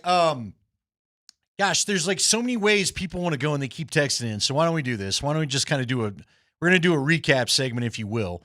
Let's start again with the Avs, because a lot of people have weighed in on the Avs. We had a gentleman text earlier that said, for him, Mackenzie Blackwood is untouchable. How about we do this? Let's do the Avs and the Nuggets untouchable lists right now, since we're in the middle of roster reconstruction season. It's going to get going here in full swing. And then I've got a couple free agents that are getting thrown out there, some of the ones we've already mentioned. But when it comes to the Avs players on the roster because again, look, guys, I'll just say this, and Mark, I think we're in agreement here. I believe free agency is great, but the NHL cap is so hard. You've got to probably trade somebody. Now, I know it went up. What did it go up? 7-8 million? So yeah, it went up. But again, that might be Brock Nelson by himself. I don't know. Mm-hmm. I don't know if you were to do the 7 million. I don't know how much. Probably going to have to make some trades to really free up if you want to do something significant. Yeah. How many of your guys are you going to resign? How many are you going to let walk? And then who are you going to pick up? When it comes to untradables for the Colorado Avalanche, it is Nathan McKinnon and Cale Makar and Gabe Landeskog. And all right, I'll go McKenzie too. Yeah, McKenzie too. So Landy's still an untouchable for you. Because just like I love to take shots at Jamie Benn, and he is a free, but Dallas that's your captain, man. You know what I mean? That's your captain. What is he? He's been a fantastic captain. So you can't, Landy's an Av for life. McKinnon is an Av for life. Makar is an Av for life, no matter what happens. Outside of that, do what you want. Get crazy. I guess Marty Natchez, for me, Marty's probably Spring. What do you think? You got to keep Marty, man, right? You can't. He's under contract for 1 more. Yeah, but that's what I mean. We're talking about trading to anybody. He's affordable. Trade to anybody. Trade him. Don't get me wrong, but would you not listen to offers and at least see what was out there? I don't know. I might put Marty on the listen, if all of a sudden everyone's going to get all upset about Brock Nelson not scoring during the playoffs, they're not going to get on Marty a little bit? No, the Marty party never happened. No, I'm not saying get rid of him. I'm not, but... Yeah, that's it though. That's it. I can't find him. And for the Nuggets, it's Joker and that's it. Joker and that's it, man. All right, well, let's start with the Avs. Let's stay with the Avs space so people can focus on that right now. How about Taser? Would you put Devon? Man, I might put Devon on the no trade too. No, I'd listen to offers for Taze. Now again, I'm not. Listen, just because I tell you I'm listening to offers for somebody, that doesn't mean that I'm giving you to the cheapest buyer. Yeah. Doesn't mean I'm actively seeking to move you. Mm-hmm. But if you want to call and you want to start with a first round pick and a hell of a nice player, aren't you crazy to not listen to that? I think they've not made it past the second round minus the cup year. Yeah. How much longer can you stay status quo? I hate to be harsh about things, but I love this team. And I don't want to see any more second round bow outs. Well, don't you think they basically, I don't want to say they blew it up, but they did kind of blow it up this last season. They completely remade the roster this season. So I don't know how much more you want to tinker with it going into next season, because you can do the same thing you did last year. They went into the last season, and then the first couple of months they saw what was on the ice, and they're like, we don't like it. We don't like it. Let's change it. And that's exactly what they did. And I think they did the right thing. Again, this team was terribly underperforming. I don't even know if they were underperforming. They're going to be one of the top, 4 or 5 teams to win the cup next season? Well, it depends on what it looks like when they come back. Remember, Ryan Lindgren's a free agent right now. Yeah, you got to figure that situation out there. I think Eric Johnson is going to retire. Yeah. What are you doing with Jimmy Vesey? Are you keeping him around? What about Miles Wood? What about Ross Colton? I hate to say it. I don't know how much I want to for something with Arturi Lehkonen. I mean, I'm not. You're really going to have to blow my doors off to get rid of Lehkonen. He's very affordable, and he's the grit kind of player we're talking about. I'm telling you, Jonathan Drouin's a free agent. I'm going to say thank you for the memories. I know you're McKinnon's buddy, but it's been fine. I don't think it's been fantastic. And how much are you going to want? Everybody was blown away by the fact he settled for $3 million last year. What's he going to want now? Is he finally going to take his market value? What is the market value? Yeah, I don't know. It's probably fairly decent, but it's probably. I mean, he's not looking for $8 million a year or something like that. But I bet you 3, 4, something like that for Drouin. All right, let's get into some of the usual suspects here. What are you going to do with Sam Girard? Listen, man, I'm much happier with the Avs blue line than you are. But we mentioned some of those. But I got to pick guys. Look, you can't pick. I mean, you're not going to get anything for the bottom of the barrel guys that you've got. If we're going to talk about this, we got to talk about names that will hurt a little bit. Okay. I know how popular Sam Girard is. So I've already said the only untradeable is Kale. So you can, if you want to shop all these guys, go ahead and do it. How picky you being about moving Sam Girard? How about I put it this way? That's $5 million that you could use right there. You move Sam Girard and you get a draft pick, let's just say. There's some of your money that you could get for Brock Nelson if you want to keep him. There's 5 of the $7 million you're talking about. Now, I'm not still positive I'm in the boat of giving him $7 million, but there it is. The only people that I want on the blue line next season, Kale, Lindgren, Josh, Keaton, Taser.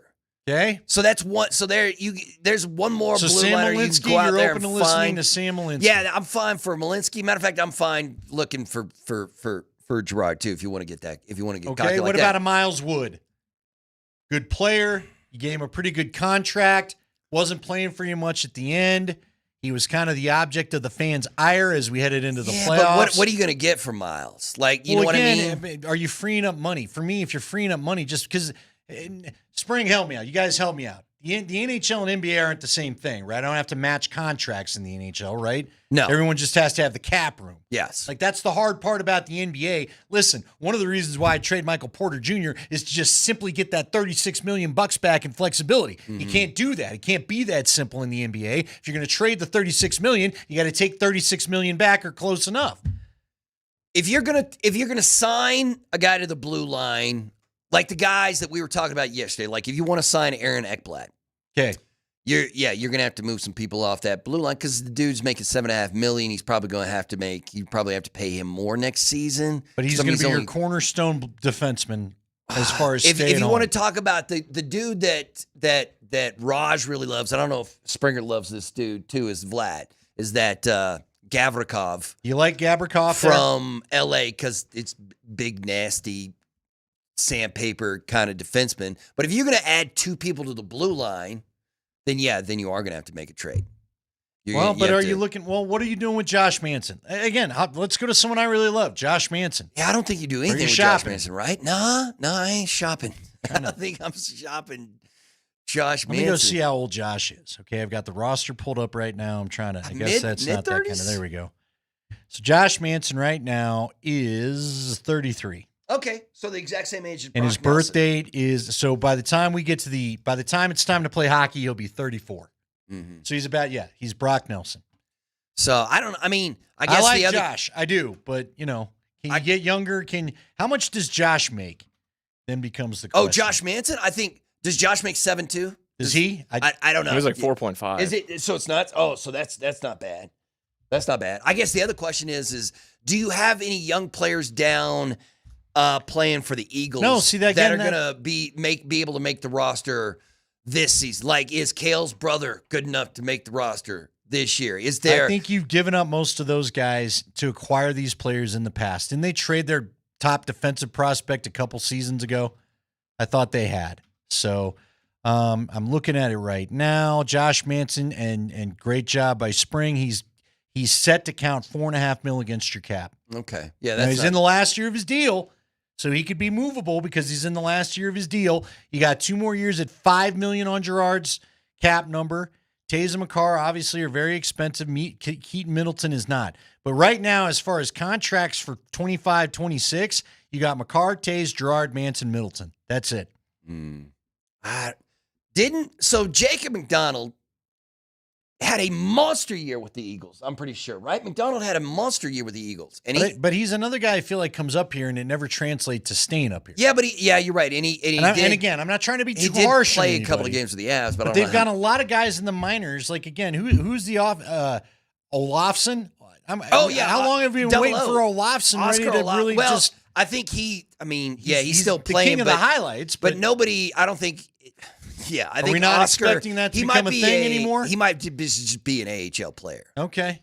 O might be an AHL player. All right. So here's your high cap numbers. McKinnon not going anywhere. Gabe's going to count $7 million against the cap for you for the next 4 years. Natchez is due to make $6.5 million. Yeah, that's a very swallowable. Yes. That's a digestible number. Val is 6.12. Coyle is 5.25. Lekkonen's only 4.5. I'm not touching him. You got $4 million if you were to move a Ross Colton, although I do like Ross, but again, $4 million. What's my man OC making? O'Connor's only $2.5 million. For that number, I'm not moving him. The fourth line. And not only that, you've got him controlled for 6 years. Man. So you've got him under contract for quite a while at that $2.5 million. Drury's only 1.7. So are you going to be upset if the Avs go into the season with this roster? Like, are you? Well, you know what I mean, dude. They need more people. I mean, or you if they need just more sign than just a couple of guys, defensemen. Yeah, if they sign a couple of guys, bring in a couple of guys, but don't make any home run swings, you can be upset about it. I would like to see Brock Nelson in minimum return because I do think he's the best second line. Give me a better second line center option that you're going to go have. No, there isn't. And again, one. I thought Nelson and Natchez had a little something going last year. Now the number. I don't know that you can slot in another $7 million center. Lindgren, if you're, what is it, a $7 or $8 million bump?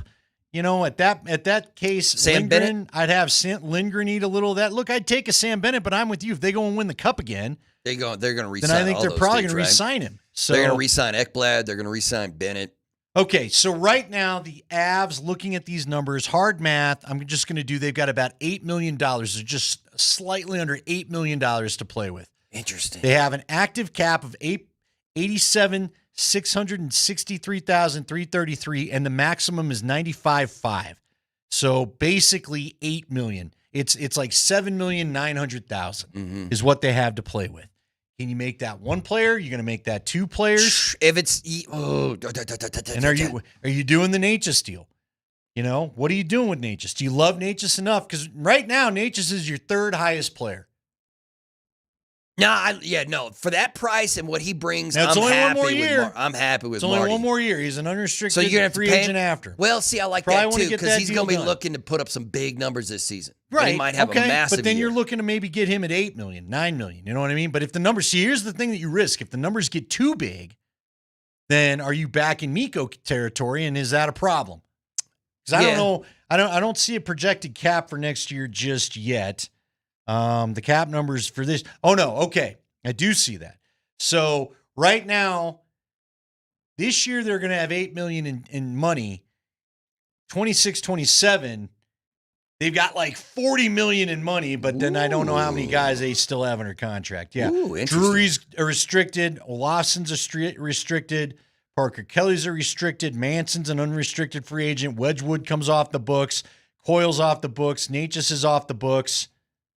So yeah. You might be able, so maybe save up and get a massive free agent next summer. But once again, when we're talking about the Avs and the Nuggets, you can't go wasting seasons. You can't just be like, well, you know what? Let's just build this year for next. No. It has to be for now. Everything you have to do, everything you do, every move you make, every trade, every player signing has to be about winning the cup this season.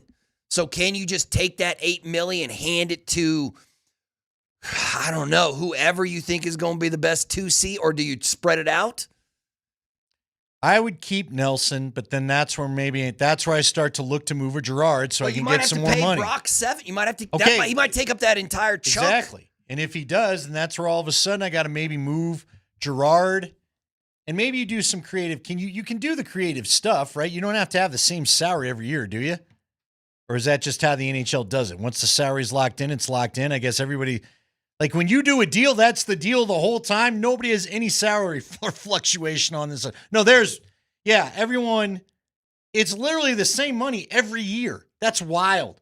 McKinnon is set to make $12.6 million for the next 6 years. Yeah. Colton gets $4 million the next 2 years. Where's Wood? Yeah. That's like Wood is Miko's $2.5 making million. 12 the next 8, right? 12 the next 8. If you move Girard and you move Miles Wood, there's about $7.5 million for you to play with.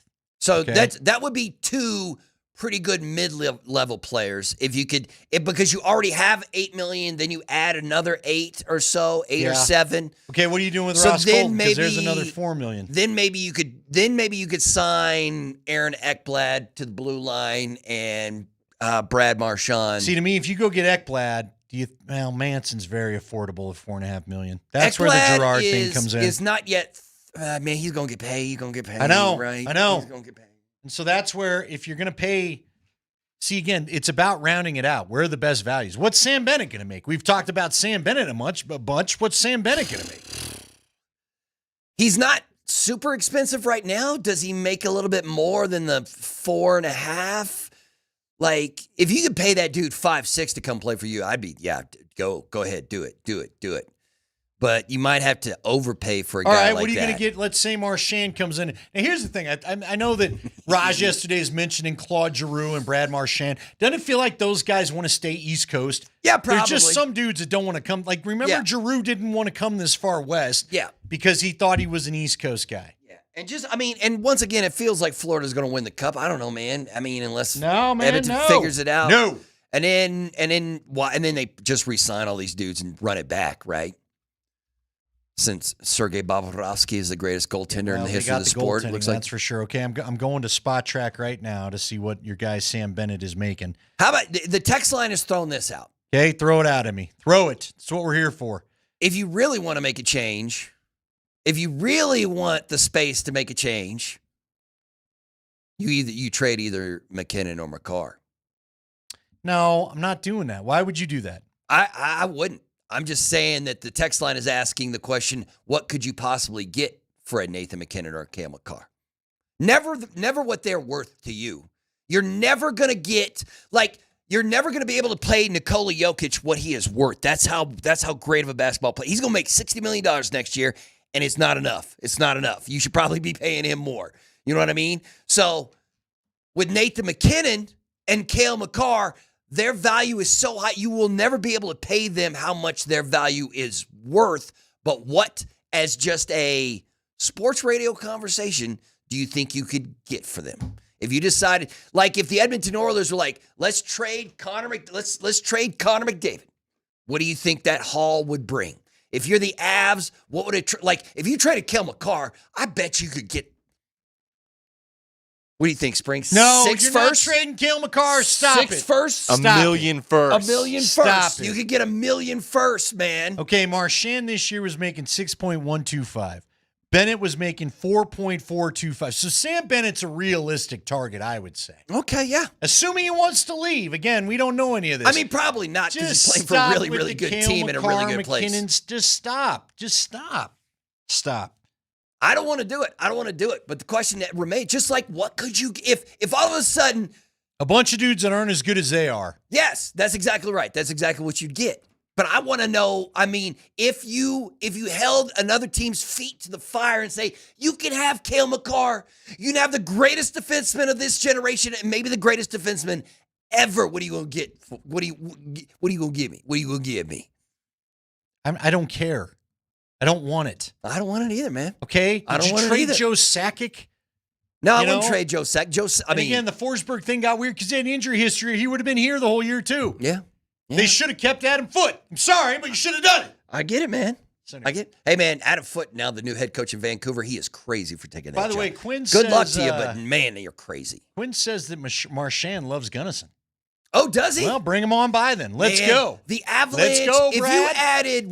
you added who Raj wants to add, and that's Sam Bennett and Gavrikov and Marchand, every other team in your division would hate you so much because every time they play you, some shenanigans would go on. There would be shenanigans every single Avalanche game, And we'd love it. The opposing team would probably not, but yes. That's basically what Raj's goal is just make every other team that comes into Colorado uncomfortable to play you because you're going to get hurt or somebody's going to do something shady or you go like you saw Jamie Bitt will slew foot you or something crazy like that. Stacy said this is not a fun game. Stop. Although again, I'll give like 5. If you call the Edmonton Oilers and say, "Hey, we'll give you Cam McCarr, will you give us Connor McDavid?" Would they make that doing trade? it. I'm just wondering, man. I'm just wondering. In my world, Kale's less tradable than McKinnon, and neither are tradable. I'm with you on that. All right, I am absolutely because with you I think Kale's a little bit higher in his position. I get it. Cale McCarr is the Nikola Jokic of the Colorado Avalanche. Never trade that man. From the 5-1-3, though, it is a fair point. Only one team has ever won the Cup with a $10 million per year player, and we have 2. Yeah. Fair point. Fair point. All right, come back. It's Altitude Sports Radio. We'll do a little of this at the Nuggets and see if it's just as less fun.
So what goes down at a Kreckman house party? Like, is he handing out like when you go to a Kreckman house party tonight, is he like a host that like he's got like canapes or something? Or does he have like ants on a log where, you know what I mean? Like peanut butter and broccoli or whatever the hell that is. Like, I want to know what a Kreckman house party looks like. It's probably very. Does it look like something out of old school?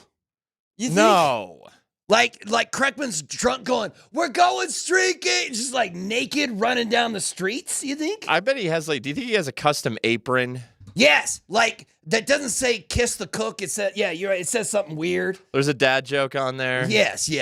He does. Kreckman does love him a good. We're trying to figure out what exactly a house party by Kreckman looks like. My friend had a, gosh, how do I? Is it just like clean black tar heroin? No. He had an apron for barbecuing, but when you pulled it up, a little something popped up underneath. That's the correct.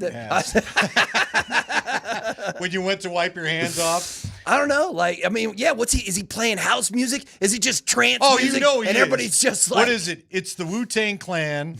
It's he's got all his hip hop playlist going from his college days. Does like Kreckman's neighbors have to call the police? Yo, Nathaniel's doing it again. He's up to that house party thing again. I do think he's got one neighbor where they don't see eye to eye on a lot of stuff. But no, I don't think he's doing house party full on. I think they go out to a different part of town to do that. But like that movie, he is running the grill though. Kid and Play. Yeah, house party. Yeah, house party. Yeah. That's Nate. Nate. He's DJing. Does he have his own DJ I don't setup? think he DJs, but I do think he runs the grill. I think he does run the grill. I will give him this. He's given me like a great wings recipe and a great baked chicken recipe. Really? Yeah.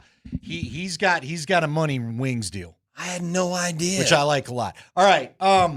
Hey, one of our guys on Twitch, and I'm going to go ahead and read it. Guru sent me this. He made an attempt to fill out the Avs roster, and we got to get to the Nuggets. I didn't know you could do this, but if you go to Puckpedia, he took a shot at this, okay? He signs Nelson for $6.25 over 3 years. Okay. Derek Forbort, $1.5 million for a year. Ryan Donato for $2 million for a year. Mm-hmm. Brings in Brian Drummond for $3.25 for 3 years and signs Malinsky for 3 years. He trades Samuel Girard to the Ducks, and he picks up Ottavino? No, that's the old Rockies closer. And he gets a 4th-round pick, and then he trades Sandis Vilmanis to Florida, gets a 6th-round pick for Florida, and he ships off Miles Wood. He saves money in both those deals. You all right with that? Yeah, I mean, that's a lot of moves. That sets up, you got Lehkonen, McKinnon, and Shushkin as your top line. And you're Landeskog, bringing Nelson, in and Natchez as your second line. A defenseman from the Devils in Brian Dumoulin. Is that Donato, that's I think who it he was? wants? You know, yeah, Drummond, yeah. So he pairs with McCarr, Tays and Josh Manson together, Forbort and Malinsky together. Ottavinen and Middleton are your, the guys that you pick one of those and they get to play. Donato's would be cheap, right? Like cheap. Like how much is he paying Ryan Donato? Donato was just $2 million for 1 year. It's only a 1 year deal. Okay. You got Parker Kelly Drury and Logan O'Connor still in there. So Donato's your Dren replacement? Is that what we're doing? Basically. I mean, in his new depth chart, again, it's Lehkonen, McKinnon, and Nichushkin are your new top line. And then it's Landeskog, Nelson, and Natchez, which I very much like all of that. Yeah, I mean, I'd give it I'd take it you a got shot Colton, at it. Coyle, and Donato on It's a lot of moving parts. Yeah, but there probably is going to be a little bit of that, isn't there? Yes, there's going to be some changes. By the way, someone said the Oilers have 2 guys that make over $10 million, so if they win the Cup, that would then that is no longer it. Right. But, I mean, that's kind of a cheat because Connor McDavid. Yeah. So there you go. All right, let's talk Nuggets. Let's do this same exercise with the Nuggets before we get some high five coming into our life. I will trade everybody. Don't tempt me. I'll trade everybody on the Nuggets roster. The problem is you can't trade anybody. They're going to? No, because they can't. And it feels like, and this is what sucks. This is why it's going to be really interesting to see who they get as general manager, because it's probably going to, whoever they hire as general manager is going to tell you the path they're going to take, right? Because don't you get the vibe though that, and you may remember the name, but I feel like they're going to promote from within for GM, but then maybe hire a president. Ben Tenzer? Tenzer promote from within, and then maybe Josh hires a president. All right, because that's a lot of work maybe for Josh Ben. gets a little more involved too. I don't know. Because he does the contract stuff too, man. I know, but if you have a president that's more worried about, let's talk about these players, and you let Tenzer as GM maybe deal a little bit more with the contracts and the cap stuff. Mm-hmm. That would be interesting. You're right. So you bring in a president of basketball ops and a GM to work together with David Adelman. And in that way, maybe now Tenzer and Adelman get along, I would think. So you already avoid the Booth Malone situation. But if you have a true president over everything, then that person also monitors to make sure we're not going down the same path we went with Booth and Malone. Right. Somebody who can stay here all the time when Josh is doing Arsenal and guess what? stuff. All three of us are going to sit in, and now we've got a person that actually can break all the ties. Yeah, I mean, I'm here for it, but once again, I don't know who that is. Like, I don't either. There's an assistant GM for the Wolves that Nate has brought up. I can't remember his name. He thought he might be a good fit. Interesting. They've got but you probably should hire a couple of guys outside the organization. You don't want to fall into the Colorado Rockies pit where you just don't, but nobody understands us but us. No, you're absolutely right. But I would also say this organization's done a pretty good job of hiring people that people didn't want to hire. Yeah. Masai Ujiri went off and made big money. Tim Connolly went off and made big money. Tommy Shepard went off and made. I mean, they've got a lot of them. Mm-hmm. So, yeah, but then Tommy got fired. Fair enough. Right. But you're right. Tim Connolly's sitting pretty. But what the hell are you going to do now, Tim? What you going to do with this offseason with Minnesota, Tim? Let me ask you this, since we kind of found our way to Minnesota. I asked Scotty this, and he didn't really give me an answer. Spring, I'm curious your answer too. Is what happened in the Western Conference Finals, is that embarrassing for the NBA?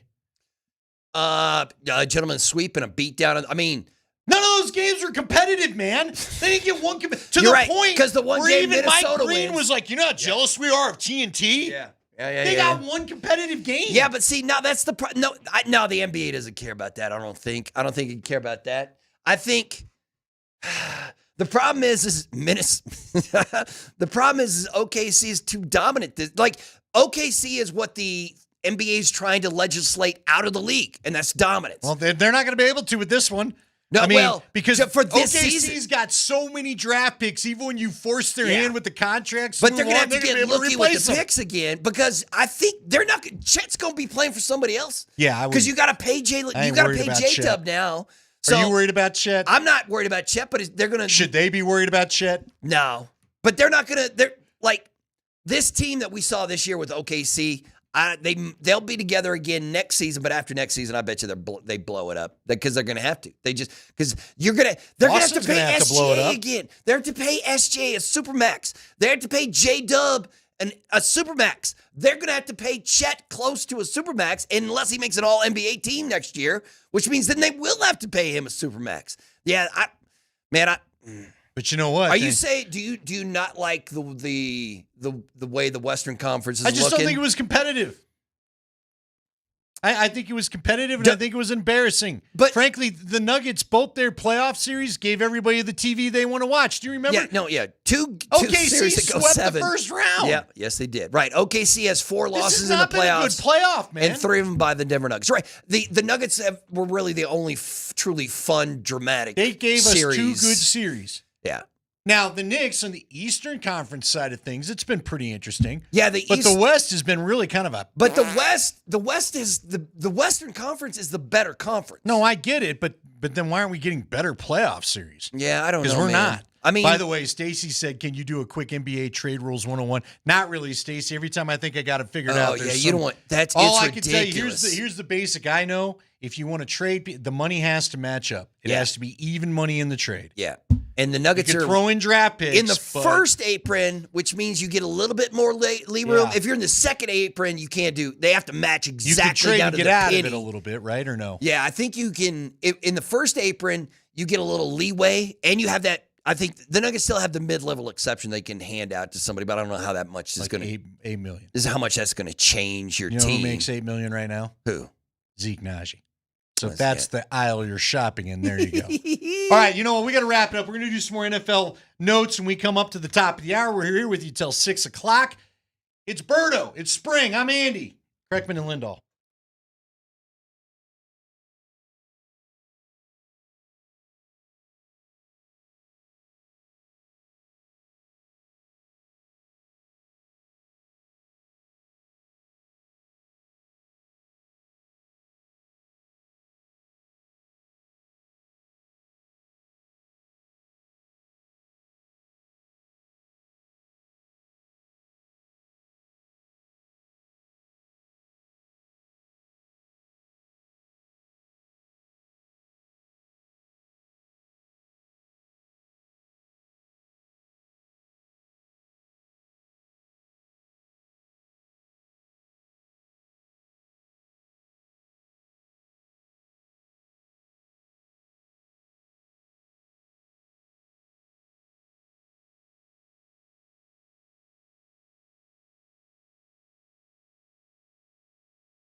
Little pie tasters for you after the Less Than Jake Open. It is Scott Friday. Andy Lindahl, Mark Bertinoli here with you. Springer along as always. Nate Kreckman taking the day off. He'll be back on Monday.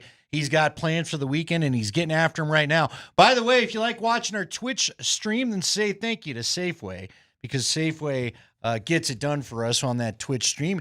By the way, if you'd also wouldn't mind, maybe heading over to YouTube and subscribing to that channel as well. We'd love to have you there. So get on in there. Many ways to interact with us. You've always got the app as well. And if you want to give us a text, 303-504-0925 is that Champ Mazda text line. You know what we do? Every Friday we play Scott. Every day there's NFL news. It never stops. And Mark Springer's here to update you on it.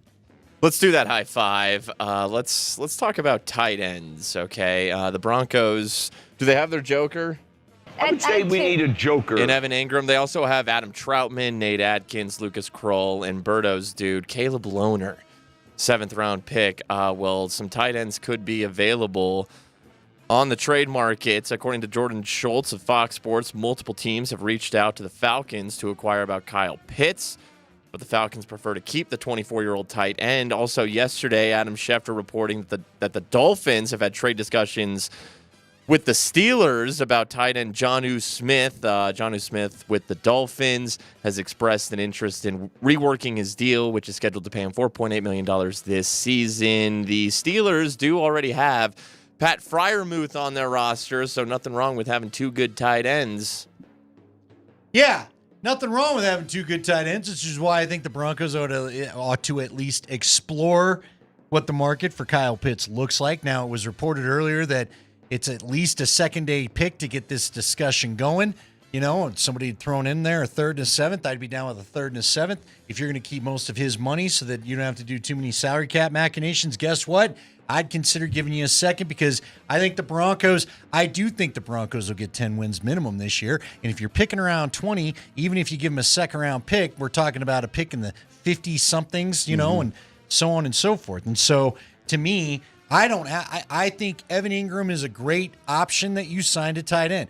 Evan Ingram's older. Evan Ingram has only played like 9 or 10 games the last couple. I mean, this is a guy that tends to get hurt, and Spring read the depth chart after Evan Ingram. If he were to get hurt, you look just like trouble. You did at the tight end position the last couple years. So I would at least have a conversation about what Kyle Pitts, what the deal looks like for him. And Kyle does not get injured. I think he's had one injury his entire career. And that was 3 years ago. Well, he's supposed to be a freak, and I don't know what's gone wrong in Atlanta. He's been a little bit underwhelming, but you know, Jimmy Graham was a pretty darn good tight end for Sean Payton. I wouldn't mind seeing what he could do. He's the best tight end you can trade for, right? There is you can't trade for Brock Bowers, right? No. You can't call Vegas and be like, give us Brock Bowers. You can't trade for Brock Bowers. George Kittle or somebody I don't think Casey's given up Kelsey. I don't think. Well, yeah, George Kittle just re-signed his deal, so that'd be a huge cap hit for a 49er team that can't afford to do that. Trey McBride. Yeah, it's just not. Trey McBride would be great, too. Again, a guy that just got paid. Yeah. Trey McBride would be sweet. So they're not going to. I wish we could get Trey McBride, yes. But it ain't happening. Maybe there'll be a garbage fire this season and want to trade everybody. Yeah, but again, when it comes to Kittle and Trey McBride, they just got their offseason deals, so the cap hit is pretty much they're impossible to trade that first year. Yeah, especially since you're still dealing with $35 million.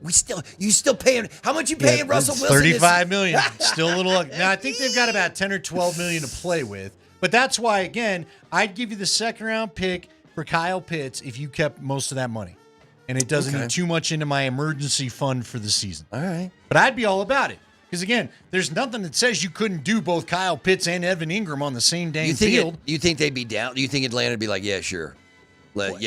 Just to get him off, just get him off this roster, if you're offering a second-round pick, then I think you probably have their attention. Now, in the 3rd and the 7th or 3rd and the 5th or something like that might get their attention, too. Now, is he worth that? I don't know about that. What is Kirk Cousins still on Atlanta's roster? He didn't show up for the workouts. Right, because he would like to get Penix traded. Is the dude. Yeah. So, Kirk, what are you going to do with Kirk is trying to get them, because the Steelers are wide open. I think everyone's trying to figure out what Aaron Rodgers is going to do. But look, if you're Atlanta, you've got all the time in the world. Frankly, you could trade Kirk Cousins at any time. Mm-hmm. And if Kirk doesn't get a chance, let's say he doesn't go to a West Coast offense, although I think any West Coast team is going to be the team that wants him. If Aaron Rodgers finally tells you right before training camp, I'm still in the pyramids, and so good luck, then they can make the trade before training camp. Now, again, it hurts Kirk because he doesn't get a chance to learn the offense. But what does Atlanta care? So they're probably in a good spot. High five. All right, let's talk quarterbacks because I love quarterbacks. Everybody loves quarterbacks. Let's start with the newest one in the AFC West. That is Geno Smith. And the Raiders also have a new coaching staff, a new offensive coordinator. He is Chip Kelly.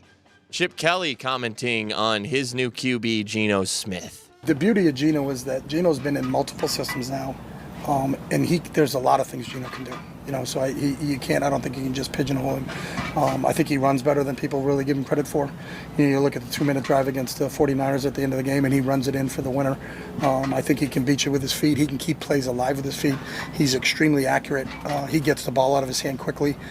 He can be a movement guy, but he can also be a drop back guy. And that's, Pete and Greg Olson, our quarterback coach, had a great understanding because they've coached him for such a long time. And what we saw, in terms of Pete's evaluation, Noli's evaluation of him, is what I've seen here. I think whatever we fit into schematically, offensively, I think Geno can handle all of that. All right, how are we power rank in the AFC West? Because I don't think the Raiders are nothing to laugh about anymore. The AFC West goes. Let's still got to give love to the Chiefs, right? So let's go now till they're knocked off. Chiefs, Broncos, Chargers, Raiders. Interesting. Even though the Chargers finished ahead last year. Yeah, they're going to be better. Don't we think that the Broncos are going to win one or two more games? I think this whole division is going to be feasting off each other. This is why I think it's going to be a harder year for the Denver Broncos. Here's the problem. He went 0-2 against Harbaugh last year. Now he's got a Maureen Hampton to run his offense a little bit better. And the Raiders are no gimme for anybody If the Raiders had a different quarterback, they might, because you know what I mean? Because you've got Ashton Genty and you've got Brock Bowers. Sneeze at. So that's two skilled. That's two serious I get it, but skilled you positions. do realize Geno Smith is 2-0 against the Broncos since he got there. Yeah, I hate Geno Smith. I shouldn't say that. I don't hate him as a human being, but I hate watching him play football. And you can't look at that Raiders roster and be like, yeah, Geno Smith is the answer. How soon are Raider fan calling for Aiden O'Connell again? I don't think they will, because you've got Listen, it's Pete Carroll. What did Pete Carroll do in Seattle? He had beast mode and he leaned on him. You know what? The only time he didn't lean on him was when he should have leaned on him. Geno's messing up this whole division. Because you got dope quarterbacks all over the place. Geno's messing this stuff up. So here's exactly what's going to happen. Raiders are going to have a terrible season. They're going to end up with a top pick. And all of a sudden, Arch Manning's going to join the AFC West as quarterback for the Raiders. And then you just got young, sexy quarterbacks all over the place. Nah, I think the Raiders challenge 500. I could see it being a 7-9 year for them, or whatever the new. How good do you think Genty's actually going to be? I think real Ashton good. Genty going to have 1,500 yards? I think as a he's rookie? going to be a beast. Ashton Genty may be one of those guys where you use so much you wonder should you give him a second contract. He exactly one of those dudes who he could spend 10 years just putting 200 yards a game on the Broncos or something. Just running all over Denver. Broncos got a real good defense. I don't know if he does that right away. But look, we'll see. Look, I don't think the Raiders have it together right away, but I think they're one of those teams, the classic team that's a problem towards the end of the year, whether they're vying for the last playoff spot or not, because they finally got their stuff together. So I don't think they're a pushover. I think with the new Bronco defense that we should see, with the additions in free agency and Jahdae Barron, I would hope they catapult the Chargers. But if you have a top 3 defense in the NFL, you better be. Defense wins championships. Yeah. Well, look, we may be overvaluing Kansas City. I don't know yet. Remember, Mahomes. No. Mahomes did not have a great Super Bowl against a really good D. How many games did they win last season? Was it 14, 13 games or something? And we're going to be like, now they count suck. them out just yet. I get that, but I'm telling you, if you are going to, everybody's problem with Mahomes has been everyone has wanted to outscore him. Finally, some of these teams are putting some defenses together, and I think Denver's leading the charge to make his life hell. But you're right. The AFC West might just be trading wins and losses. All like, we beat Kansas City once, they beat us once. This may legitimately be back to being one of the toughest divisions in football. Yeah, sure. You got 4 veteran head coaches. It ain't no fun with a head coach. I had this conversation, I think it was with Spring the other day, where I was like, the Avalanche play in the toughest division in the NHL. Divisions in the NBA mean nothing, but the Denver Nuggets play in the toughest division in the NBA. The Colorado Rockies might very well play in the toughest division in Major League Baseball, and The AFC West is definitely going to be the toughest division in this sport here, in if not this year, then next year or the year after, once Vegas figures out their quarterback position. Because then you just have great defenses and great quarterbacks all over the division. So you know what I mean? In this city, right? Or do you think I'm wrong? Do you think no? Because you know what I mean? You're absolutely right. Every single team in this city right now in the top 4 is playing in the toughest division in their sport. Rockies annoy the hell out of me, and yet I also will admit they've got a tough climb. They may have a tougher climb than anybody. Yeah. How about take a guess off the top of your head? how many games the Rockies are out of LA? How many games? 26. I think Nate said it yesterday. 25. Yeah, Nate said it yesterday. All right, let's get one more in, Spring. High five. Justin Fields, here's another quarterback talking to the media, and he says he think he can be great with the New York Jets.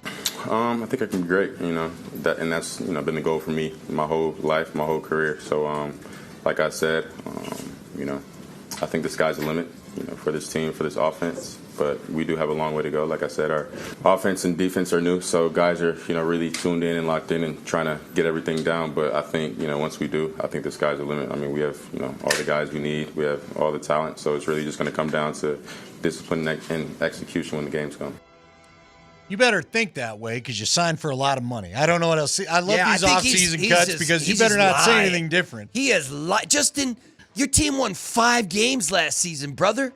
Your team won 5 games last season. It's one of the worst-run organizations in the league, and all of a sudden you're like, yeah, I think we're going to be – no. All right, I want to pick up – you know what? Let's do this. Let's take our pause here. I want to pick up on your coach discussion. We've got a little issue going on in college football. We got plenty to get to, but I got a question for you. I got a coach-related question for you. Yeah. We'll start in the case of the Jets, of the actual New York Jets, and then we'll take it to some of the hockey and stuff. But we'll get back to all of that next here on Altitude Sports Radio 92.5.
All right, I just found an interesting article from The Athletic online, and I got a few things I want to talk about, and they're all really coaching related. So our coach here at the station, Mike Sanford, will join us here in just a second. He's Mark Bertinoli. I'm Andy Lindahl. We're hanging out with you along with Mark Springer till 6 o'clock tonight. No blitz tonight. What are we doing after this? Oh, thing? no, we're blitzing Oh, tonight. you're blitzing? Oh, yeah. The heck? Yeah, no, I was going to call it off, but Springer's like, I want to work an extra hour.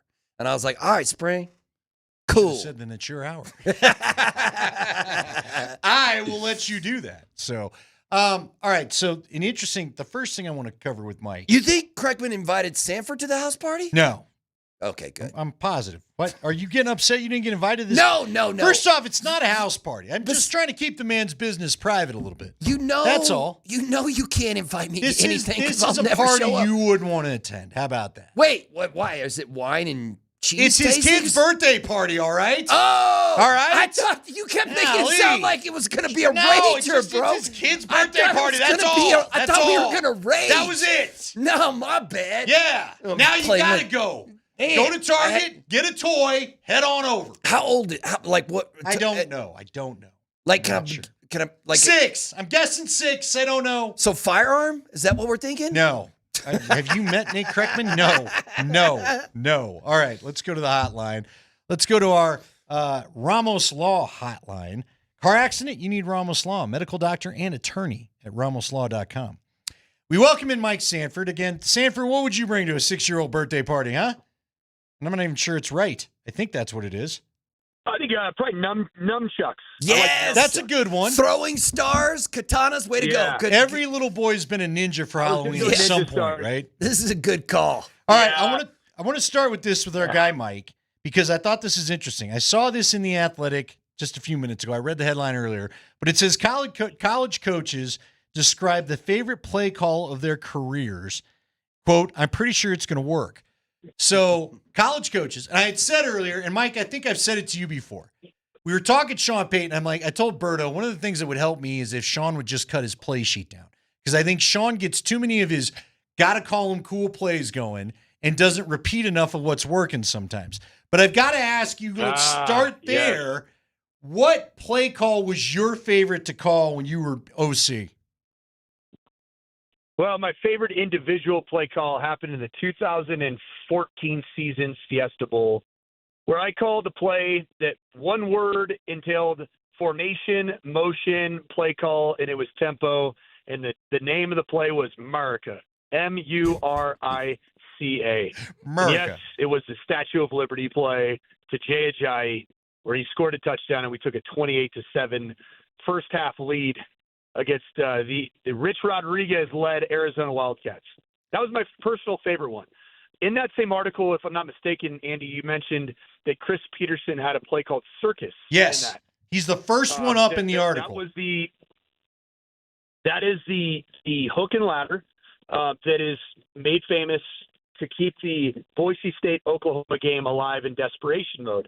Ironically, I ran that play in practice every Friday my last 3 years, and the actual name of the play call is gun triple right, slam left, circus. And it was a hook and ladder. We did it on every Friday practice as a walkthrough play, and it was nerve-wracking for me at backup quarterback because they'd always throw me in to run it, and it was on air. And if you get out there and you hadn't thrown a ball in an hour and a half and it was 40 degrees outside or it's windy and you put it in the dirt, it just ruined the entire practice because you had to reset and do everything over. So I have some bad moments with Circus. Going to the Sean Payton side of the best play that you can call. For Sean Payton, it's got to be in the run column, the run game. I want to see a lot of that. And for me, what I like in terms of the perfect play call is that you build up tendencies.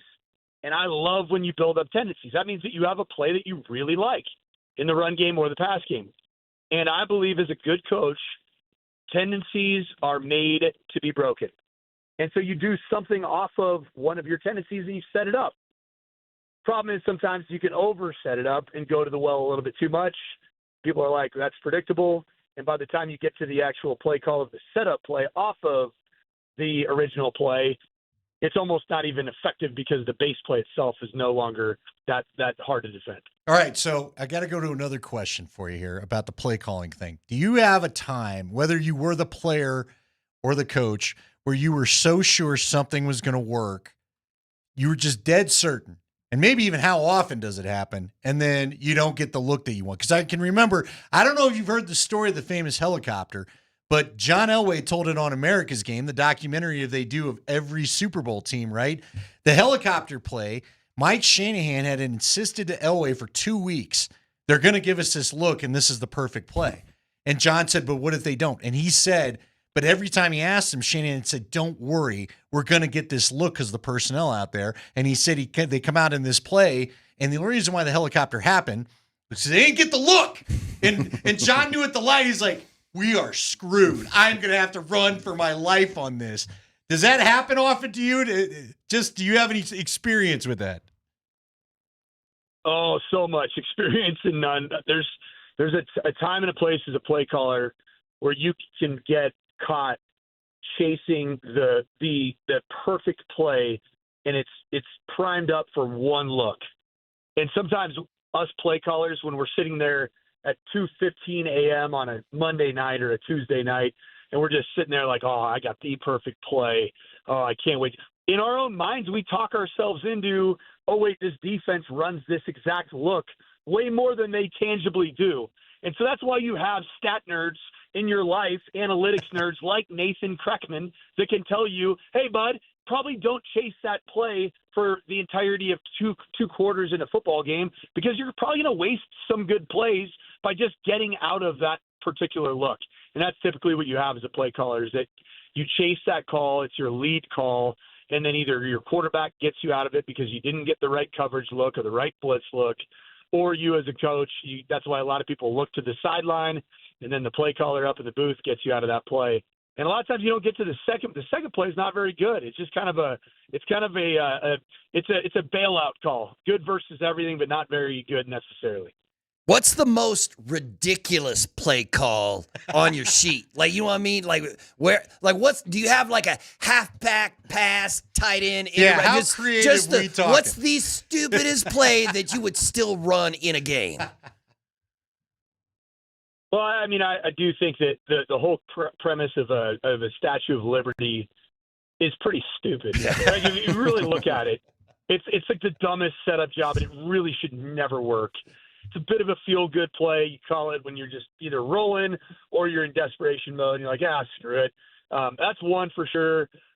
We had one that we called Sports Center. I love this call. We actually ran it against Vanderbilt when I was the head coach at Western Kentucky, and actually the game was televised on one of the ESPN channels on like 9 a.m. or something like that against Vanderbilt, and it worked.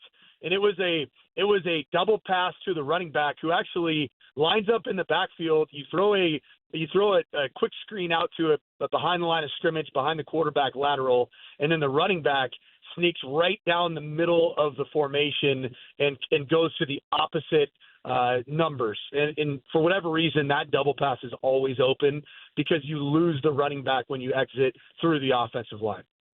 All right, we got a little sniping. Well, there you go. There you go. We got a little sniping going on in college football, where the Big 12 has let it be known that they think that the SEC and the Big 10 have a responsibility to be responsible about these playoff conversations that they're having, where they're going to mainly include their two conferences. How screwed is college football, Coach? I mean, seriously. You could sit there and say you've got a responsibility. We both know those two conferences, I don't think, feel like they've got any responsibility at all. No, and you know what? Unfortunately, college football and the college football playoff, it really woke the bear. It was a sleeping bear, and that's the SEC. The SEC didn't like the way it was treated in the 25 college football playoffs, not allowing some traditional blue bloods to be in the playoff, and instead you got teams like my alma mater, Boise State, that get beat in the first round. The SEC is like, you know what? There's two conferences that matter. What I see happening, and I've felt this way for about 3 years, is I think that the SEC and the Big Ten, they'll beef up to roughly 20, maybe 24 total teams. It'll all be based off of TV markets and a couple tradition-rich programs that have 95,000-seat stadiums in bad markets like Clemson. And I think that you're going to end up getting a complete secession from the union between those two power conferences. Unfortunately, my Boise State Broncos will be left. I think the CU Buffs actually might make it into that dance because of the Denver market. But a lot of teams like CSU and they're going to be left being essentially the new FCS with probably a traditional playoff model.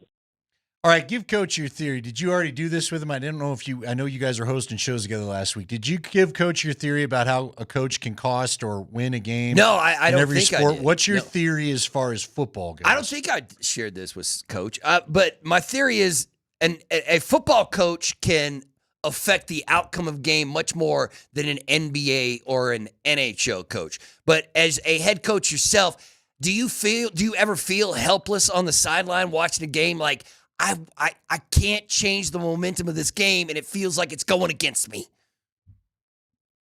Yeah, it's called the NIL transfer portal era, and I was on the wrong side of that. The timing of that at CU, just roster-wise, you're in a tough spot. That's hard. You want to impact everything you possibly can as a play caller. And that's the thing that's so different about, I'd say, college football than even the NFL, is that college football has turned into a bit of the haves and the have-nots. Who's got the NIL money, who's investing, who's got the ability to get, transfers in and out effectively. So yeah, that's kind of that's a bit of a, I agree wholeheartedly with your theory that, the NBA, it's so free, it's free flowing. You can make some, minute changes and, you can change, substitution patterns and timing of substitutions in the NBA. But, in football, it's every play is being called offensive, defensive, and special teams. And you're substituting personnel nearly on every single snap, certainly on the offensive side of the ball. So, yeah, I agree. I mean, that's why there's so much pressure on college and pro football coaches, and that's why they're compensated so well. So, I agree. I think it's a really good theory. I think it's better than your theory that I was lauding Berto for about 2 weeks that Jamal Murray is going to win you one playoff game per postseason series. That didn't happen against OKC. No, that was I'll let you down on that one. Jamal let us all You were down. right, though. No, I was agreeing with isn't you that when what you he's said worth? it. Isn't that what he's worth? He's worth Well, one he win did it a against the playoff series. Clippers. He gave you game 5. Yeah. Remember that? Yeah, he looked good. Hey, Coach, how was the 20th wedding anniversary yesterday, brother? Hey, all I know is that I made it to 20 years and at least a day. So we're in a good spot.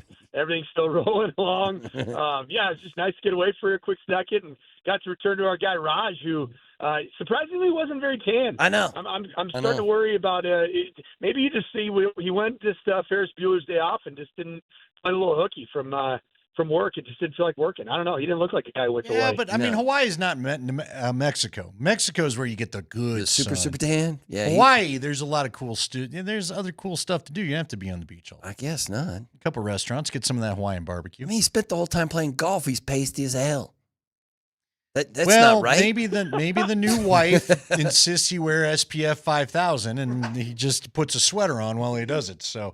By the way, saw some of the pictures of the posts you put out there. You really outkicked your coverage there, son. So good for you when it comes to I appreciate it, sir. Thanks. Yeah. Just so you know. Thank you much. Yeah, smarter, better looking, better parent, better human. Yeah, I mean that's why there's a place for all of us in sports talk radio, us real degenerates. It's a great space. Coach, thanks for the time. Enjoy your Friday. You guys go. You know what we've been telling everybody? Hit a happy hour. Go get a happy hour in. I mean, you're coming back from vacation. Go get a happy hour in. But why wouldn't you? It's a good transition. Appreciate you, fellas. That's always the question. Why would you? So, all right, after football, I don't know. I always try to ask myself, are we being too hard whenever we bring this up? Because I do think NFL coaches, I think just football coaches have the toughest game day job.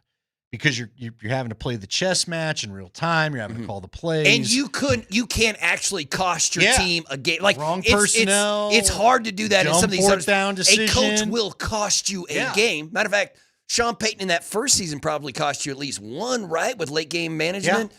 So no, NFL coaches, okay, they got a massive impact. So who's after though? Because, again, I used to think it was baseball coaches because of pitching changes or pinch hitters, but now everyone's got the DH.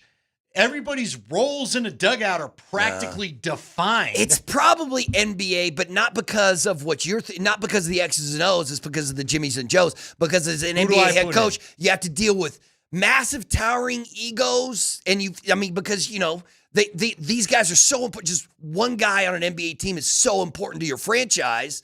It's different than in the NFL where you can just like, yo, man, pop off, I'll But cut how's you that and get tougher somebody than else. hockey, then I guess I would ask. Because I'm telling you, I think DeBoer's decision to blame Yeah, it that all cost, on Jake yeah, Ottinger, he cost that them was a game. nuts. He cost them that game, man. Yeah. He cost them an That's elimination a pretty game. damn good goalie you just put on the bench, and then you refuse to even give him a fist bump as you came out of the dressing room? No, it's crazy. What is going on? If Ottinger, and I'm not an Ottinger guy, yeah, but if Ottinger seriously. had a little bit more dog in him, he He'd would have have Patrick Wadded. raged. Yeah, he would have He'd have raged. taken the helmet off. He'd have gone up to whatever that French coach was that he had in Montreal. He'd have told him just what he thought of him and told him, I'm never playing here again, and go to the dressing room. Yeah. So, yes, if Ottinger was Waugh, he would ask for a trade in the post game of that. By the way, night. I go with the e-bug. I'm out. Yeah. Good luck. That's exactly You what better hope DeSmith has got this on lock. I don't know, Spring, who do you think? What's the second toughest head coaching gig after NFL?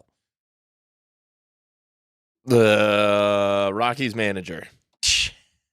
Man, that's not a tough. I could do that. I could lose 100. Trying to get them to win. How about that? Trying to figure out who you're going to bring out of that bullpen.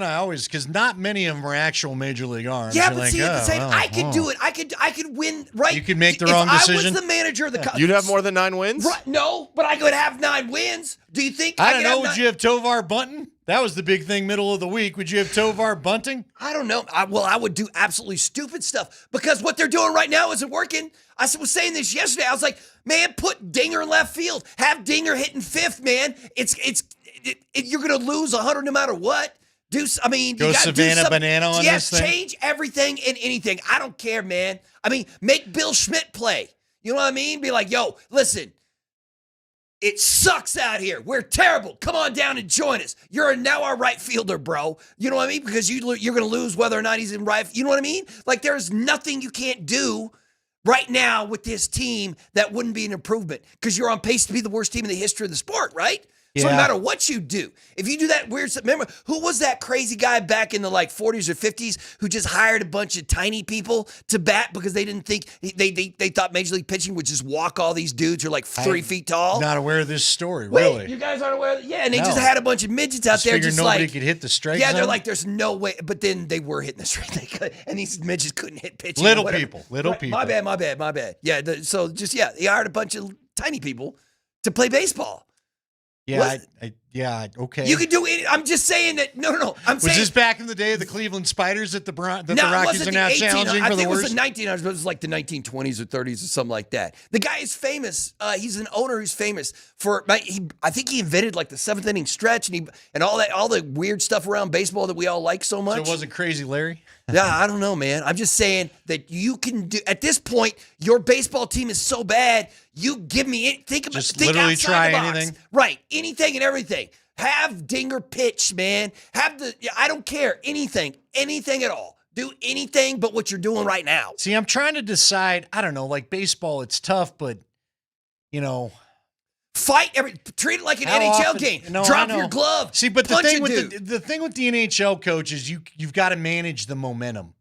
You know what I mean? Frankly, so does the basketball coach. I don't know if I can pick one over the other. I guess the hard part for the hockey coach is if you lose a person and you can't go call your scratch off the bench. At least in the NBA, you're dressing who you dress and you can play whoever you got. Sometimes in hockey, you get stuck short at a position because somebody got hurt and it's just tough luck. It feels like you're paying an NBA coach millions of dollars for the final 90 seconds of every game. You know what I mean? Does. That's the only Most of these playoff games till this year, you could just wait till the last 5 minutes and figure out what the game was going to do. Yeah, so right. weird. It's Altitude Sports Radio. We're going to get back at a couple more updates to get you, and we're going to wrap it up on a Scott Friday. Send you into the weekend next.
All right, we're wrapping up a Ska Friday for you. Wrapping up May as well. By the time we all reconvene on this fine station, it's going to be June. How about that? And then really everything's pretty much set. I guess I'm just thinking that Indiana's going to – what do you think? Indiana and New York push that thing to 7? I hope so. I got nothing to watch. I mean, the only playoff game we have is tomorrow's Knicks-Pacers game, right? And then Monday if they don't get it done then. Yeah, so that's because the NBA and NHL finals don't start to the end of like Thursday or of next week or something stupid like that.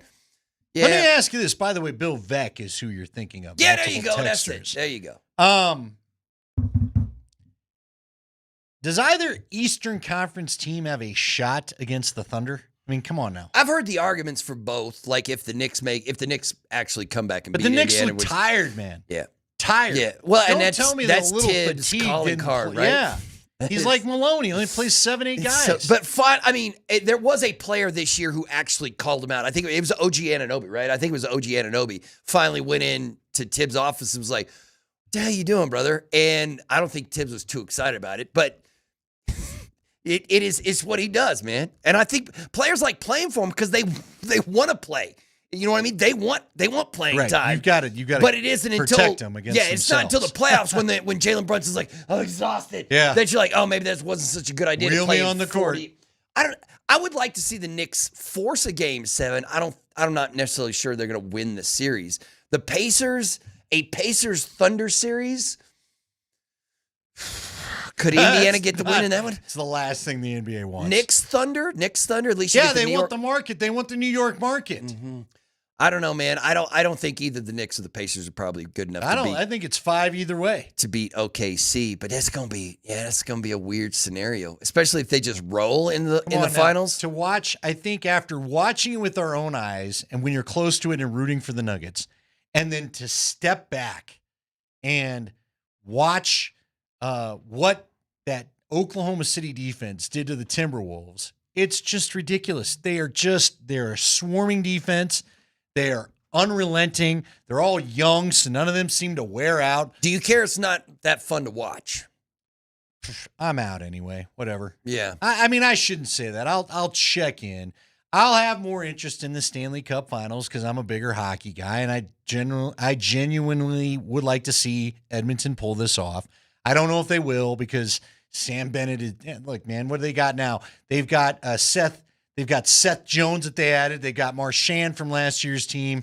Florida's a monster, man. They're Florida's better than they were a year ago, and they've got the better goaltending. Stuart Yeah. Skinner's not a better goaltender. They will probably win the cup. Probably. But I'd be down for Edmonton. I'm with you. I'm probably down for Edmonton to win it. Why? But there's no way they're winning. No way they're winning. Yeah, but come on, man. We're going to have Tampa, and with all due respect, I got a couple buddies that love the Tampa teams, and I'm not trying to upset you, but Tampa and Miami are your home of your cup. What is it? And have been for what would a while, that be? right? 5 of the last 6 years? Who was it? It was Biz. It was Biz, right? Biz was complaining about how in the Eastern Conference, all these teams from Florida winning. He's blaming it on the no state income tax. He's like, everybody wants to go live in Florida where it's nice and they don't have an income tax, so you make extra money. He's like, yeah, bro. Well, I don't know. And he's like, so what are you going to do? The NHL needs to do something Nobody about that. wants to go get double taxed in Canada. I was about to say, the NHL is going to convince New York or Colorado to get rid of their state income tax? Yeah. Oh, man, I don't see that happening, brother. No. All right. I want to throw something out in spring. We'll do the guacamole song just to appease the masses because I know how big that is, but we'll do that here coming up. All right. Loretta Swit passed. Now, maybe you think I kind of know that name, but I don't know why. She was Hot Lips Houlihan on the TV show MASH, and Berto's going to go get the exact numbers of what that finale did because it was monstrous. Yeah. But I thought you said something to me in a break, and I stopped you from telling this story because I wanted us to tell it on air. You had brought up what you remembered MASH for and how your dad loved MASH. You know what I remember MASH for? You know why I have a soft spot? Because I'm really too young. I was alive. Well, there was that in the movie, but not in a TV show. No, I can remember. So I had a friend whose dad used to take us to a ton of Denver Bears games growing up, right? Yeah. But my mom would always wait up to make sure I got home, right? Mm-hmm. And so we'd get home, I'd be 10:30, 11, and like Channel 9 would always have on MASH when we'd get home from the game, and I'd sit down and watch the rest of it with her. And so I always think of summer late night, getting home late from a baseball game, watching the Bears and Zephyrs when I think of MASH. Yeah. What were you going to tell me during the break? I was like 8, 9 years old when MASH ended. Right. And that was one of my dad's favorite shows. And it ended, I have the date right. The final episode of MASH was February 28th, 1983. It is the most watched primetime television episode of all time. Guess how many people watched the final episode of MASH? Give it to me. Just take a shot in the dark. 29 million. 29 million. Springer, what do you think? Isn't it like 50 million or something? 50 million, is that what you got? Yeah. 106 million. Holy cow, really? 106. That's a Super Bowl number. 106 million people tuned in for the final episode of MASH. And I'm pretty sure, I can't really remember. I'm pretty sure I was one of it because my dad loved that show. I'm sure we watched that episode. Yeah. 106 million, though, brother. I don't think our population was that big. That's like all of America watching. Right, all of America tuned in to that TV show. And wasn't it like Alan Alda's character and Hot Lips Houlihan? Those are the only two that were there. Hawkeye Pierce and Hot Lips are the only two that were there. I guess Klinger was there the entire time too, right? Yeah, but think it's so. amazing how much of that cast. Usually you switch out a cast and it's death. And to think that Hot Lips and Hawkeye were, I guess, like I said, because Radar even left. Remember, Radar left and Klinger took over. They had two different general or colonels, I guess. Alan Alda's still doing it. Like Alan Alda, I think I just saw him in something, right? He's still. I think he's still out there. I wonder what's next after MASH. What Ted was Danson's around. Cheers. I think it's Cheers right after. Finale Dude, Cheers. I remember Cheers got me because again, I was a latchkey kid, and so look, my parents worked a lot. And they were divorced by the time the Cheers ended. I watched a lot of Cheers. Go ahead. Take a guess. How many people watched the last? 89 million? 93 million people watched. 93 people. 93 million. This is 800,000 people watched the second round of the NHL. That's how the Stanley Cup playoffs are getting about 800,000 views per game in the second round. NFL preseason gets millions, but it's only like you got to get a Super Bowl to hit these numbers you're talking about. 93 million viewers watch Cheers, bro. The final episode of Cheers. Dude, I remember because again, I was a huge Cheers fan. The very first episode, Sam gets introduced from coming out the back room of the bar, and I remember the final episode. I was worried it was going to end dark or something, but luckily it didn't. Mm-hmm. He walked back into the back end of the bar, and it goes dark, and that was that. You will never, ever, ever in a quadrillion years guess number 3 on the list. Here are the most watched American TV series finales. MASH, 106 million. Cheers, 93 million. Number 3 on the list is a TV show from the 60s called The Fugitive. Okay. 78 all right. million. Obviously, the Harrison Ford I don't remember it at all. I know the movie, right? Tommy Lee Jones, The movie was based on this TV show. 78 million people watch that. Number 4 and 5 are easy. You can guess. Seinfeld and Friends. Yeah. Seinfeld got 76 million people. Friends got 52 million. And number 6 might possibly be the greatest show ever. Definitely the greatest mustache in television. It was Magnum P.I. What about Dallas? Storch just saying, what about the Who Shot JR thing? That's 33 million. But see, that wasn't a season end. That was a season ender, not a series ender. Right. So it was the ultimate cliffhanger. Who shot JR? You know who is in between Dallas? Frasier. Really? Then it goes Dallas. And then right after Dallas, Everybody Loves Raymond. Okay. Well, it's very popular. 33 million people watch the final episode. I know you're acting that way. You and I are both not into it, but that show is on everywhere. Everywhere. So there you go. Yeah, that's Frasier, Gunsmoke, Happy Days, Newhart, Golden Girls, Full House, St. Elsewhere. That was the top 20. And by the way, shout out to the texter. I guess Father Mulcahy was also a lifer on MASH. Shout out. Thank you. I didn't think about that. 106 million real people. Quick, before you get out of here, let's give him the guacamole song. Spring, I don't have a lot, but you all love this song. Sing along, Spring. Everybody's watching sports on the weekend. Everybody wants to watch the games. Is he going to sing this song at the house party? Everybody's eating guacamole. No, that's really, it comes in. My bad. Did it too early. Chips and guac are good when watching sports. You want to go watch the game? All right, not a lot to watch, as Berto said. We got some Rockies Met action that's already underway. I don't even know the score. They're because that's losing. about It was how 1-0 is. last time I saw Mets. Is it still there? Yeah. Do we know? So Yeah. anyway, Rockies trying to get their 10th win before we get to June 1st, so they've got till Sunday to do it. Don't forget, we've got Rockies all weekend. You're going to be able to watch Pacers Knicks tomorrow. Knicks trying to extend that to Game 7. None of the hockey gets going until next week. If you're a lacrosse fan, the Premier Lacrosse League gets going this weekend. Check that out on ESPN+. Yes, that's a very niche thing that I'm going to throw out there because, yes, I like it. But other than that, it's kind of dialing down the sports a little bit. I'm sure there's the Memorial is at this weekend because Peyton was playing in the Pro-Am. You can watch the Memorial Golf Tournament. Other than that, get out. It's beautiful. It's going to be in the 80s all weekend. Get some sun. More sun than apparently Raj got in Hawaii. And we're all going to talk to you coming up on Monday. Berto, thanks for hanging out. Spring, the master is all. Are we doing any open mics this week, Spring? Weekend got you an open mic time? Not this weekend. Okay. We'll be back next week. Next week, Spring's going to be there. Any marathons, Spring? I got Any 6 activity you're marathons going to this shock weekend. me with? You're going to do more kickball.